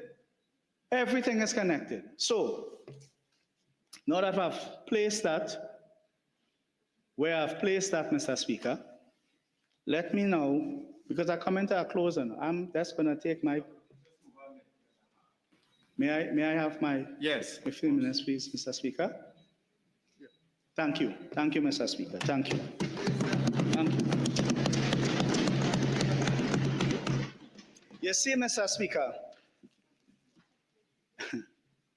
it is not, again, as I say to you, as I know many of my constituents are looking on, because it's a long time that I've had a representative stand up and defend them, Mr. Speaker, in the Parliament. So, Mr. Speaker, I ask this August House, had there been revenue from the refinery? Then the essential workers in COVID might have gotten their compensation. They say treat we essential, the TNTech workers, the healthcare workers, the doctors, the nurses, the landfill workers, all these workers that worked, and some of them even died working through COVID to keep us safe. Yes? But when it's time to give them some sort of recognition and compensation, only crickets, Mr. Speaker. Nothing but thank you. In some cases, they even tell them thanks, Mr. Speaker. They even tell, yes, right? They even tell them thanks. And all of this money, from what I understand, Mr. Speaker, again, I didn't Google that, so I won't quote no figures, Mr. Speaker, because I didn't Google that, right? But I understand that a lot of funding was had for COVID-19, and some of those funding might have been to compensate these workers, these essential workers. So when I hear people talking about, only don't take them on, don't study them, they ain't gain only not 10%. Well, Mr. Speaker, the PNM didn't even give some of these workers the 4%. So they can't even talk nothing about 10%, Mr. Speaker. They have no authority to do so. No authority to do so. Mr. Speaker, in addition to that, Mr. Speaker, in addition to that, as I told you, Mr. Speaker, I'm not going to take a long, length of time. Mr. Speaker, I'm asking the question here tonight, but yes, it's still nighttime. Mr. Speaker, that on what authority does the now opposition has to ask us, this government here, as it relates to the request made? Now, I know they have a role to play, yes, they have to oppose for opposing sake, but let's be real, Mr. Speaker. Let's be real. Let's be real, Mr. Speaker. They had an opportunity to close the gap. They had an opportunity to keep Trinidad and Tobago afloat. They had an opportunity not to make that economic potentially criminal decision by closing down that refinery and costing all these workers, and more so injuring the economy, Mr. Speaker. But they decide to do otherwise based on whatever doctrine. And I would reiterate, Mr. Speaker, no matter what we say, and that is why, Mr. Speaker, they would have lost the elections, because they did not listen, Mr. Speaker. They didn't listen. They didn't listen to experts. Not necessarily. I am not an expert. At the time, I'm just a worker, maybe somebody who knows a little bit. But experts that carry in doctor this and doctor that, I'm not going to call their names. They advised them and they didn't listen. But they listened, Mr. Speaker, to a bareback man who had all these set of crazy things to say about the Honorable Prime Minister. They listened to him, Mr. Speaker. And he benefited from the decision, some $700 million, Mr. Speaker. Yes? Mr. Speaker, I would like to see the completion of the Point Forte Highway. The Point Forte Highway has been on the Hansards in this August House since 1967, Mr. Speaker. And it was only under a UNC-led government that the highway came to fruition. And it is now 10 years since then, Mr. Speaker. And it's now 10 years, Mr. Speaker. And the highway to Point Forte can't finish yet. So I would like to see it finish. So indeed, I support whatever request was made by the Honorable Minister of Works and Infrastructure. I support that because I want to see my highway I want my roads and them fixed. The people are Point Forte, the roads are some of the worst. We want the roads fixed, Mr. Speaker. We have a situation where we have a brand new hospital, but we short staff, Mr. Speaker. We want that additional staff down in the hospital in Point Forte, Mr. Speaker.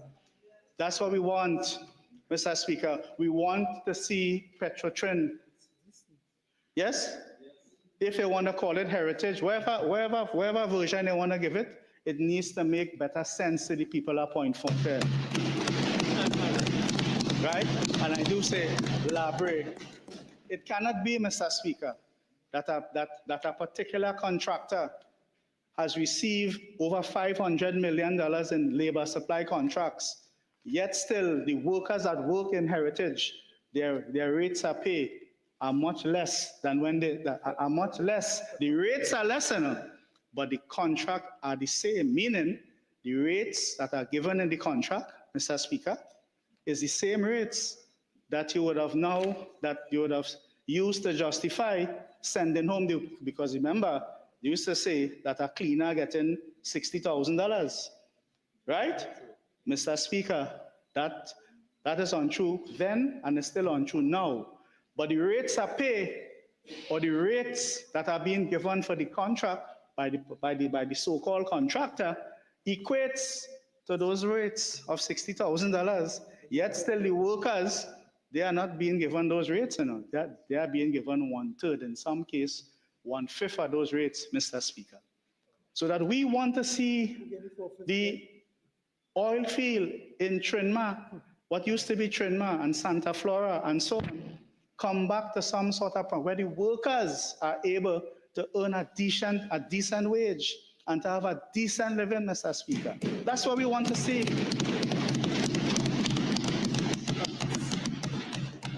And Mr. Speaker, finally, we want to see all of the city corporation, borough corporation, regional corporation workers get a just due. We want to make sure everything is back in a gear. We want to see police get a just due, firemen get a just. We want to see that. But to do that, Mr. Speaker, it starts with this appropriation here so that we could not continue with the nonsense that was going on before and that we could deal with people who have not been paid, persons who have outstanding monies owed to them by the last government. We need to do that and settle those things. And that while we do that, as we reach to the next stage of the first budget of this government, then we will sort out the rest. But for now, Mr. Speaker, we want to see that. And in closing, Mr. Speaker, I know, Mr. Speaker, some of the people on the next side might be expecting me to and make a certain noise. No. And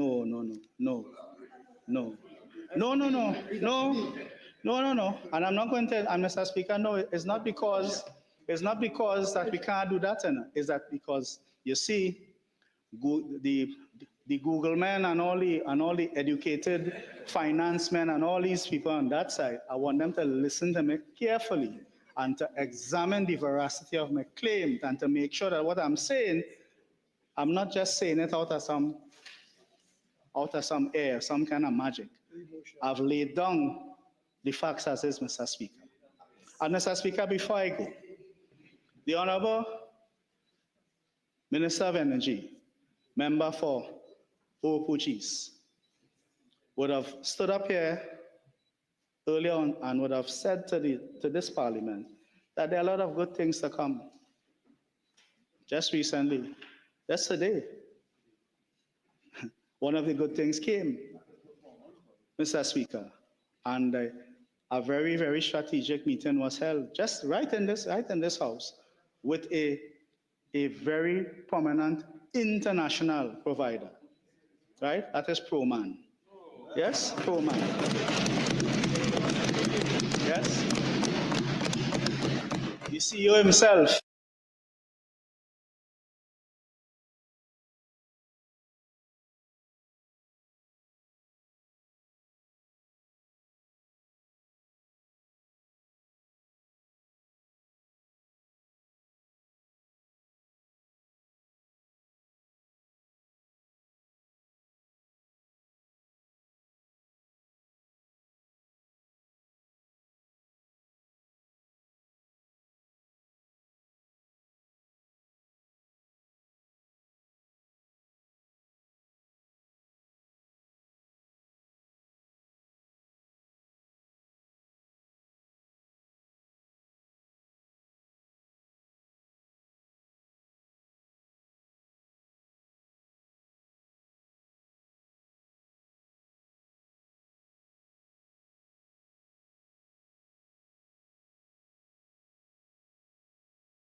BounXup Central Network. Tune in for shows like Let We Talk to Ting with Sister Jenny every Monday, Wednesday, and Friday at 5:30 p.m. Dauntless Defenders of Good Governance, Wednesdays at 8 p.m. Culture Points on Thursdays at 8 p.m. and Sundays at 5 p.m. And Fine Point with Fearless Warrior at various showtimes. For more news, informative content, entertainment, special events, discussion forums, BounXup Radio, movie watch parties, and to even bus a mark anonymously, visit our BounXup Central Community Hub, the platform that's We Ting, created for we, by we.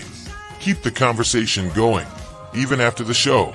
Chat in real time on our 24-hour live chat at BounXup.com.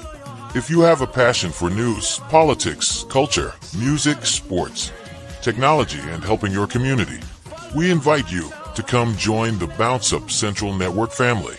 Come join us.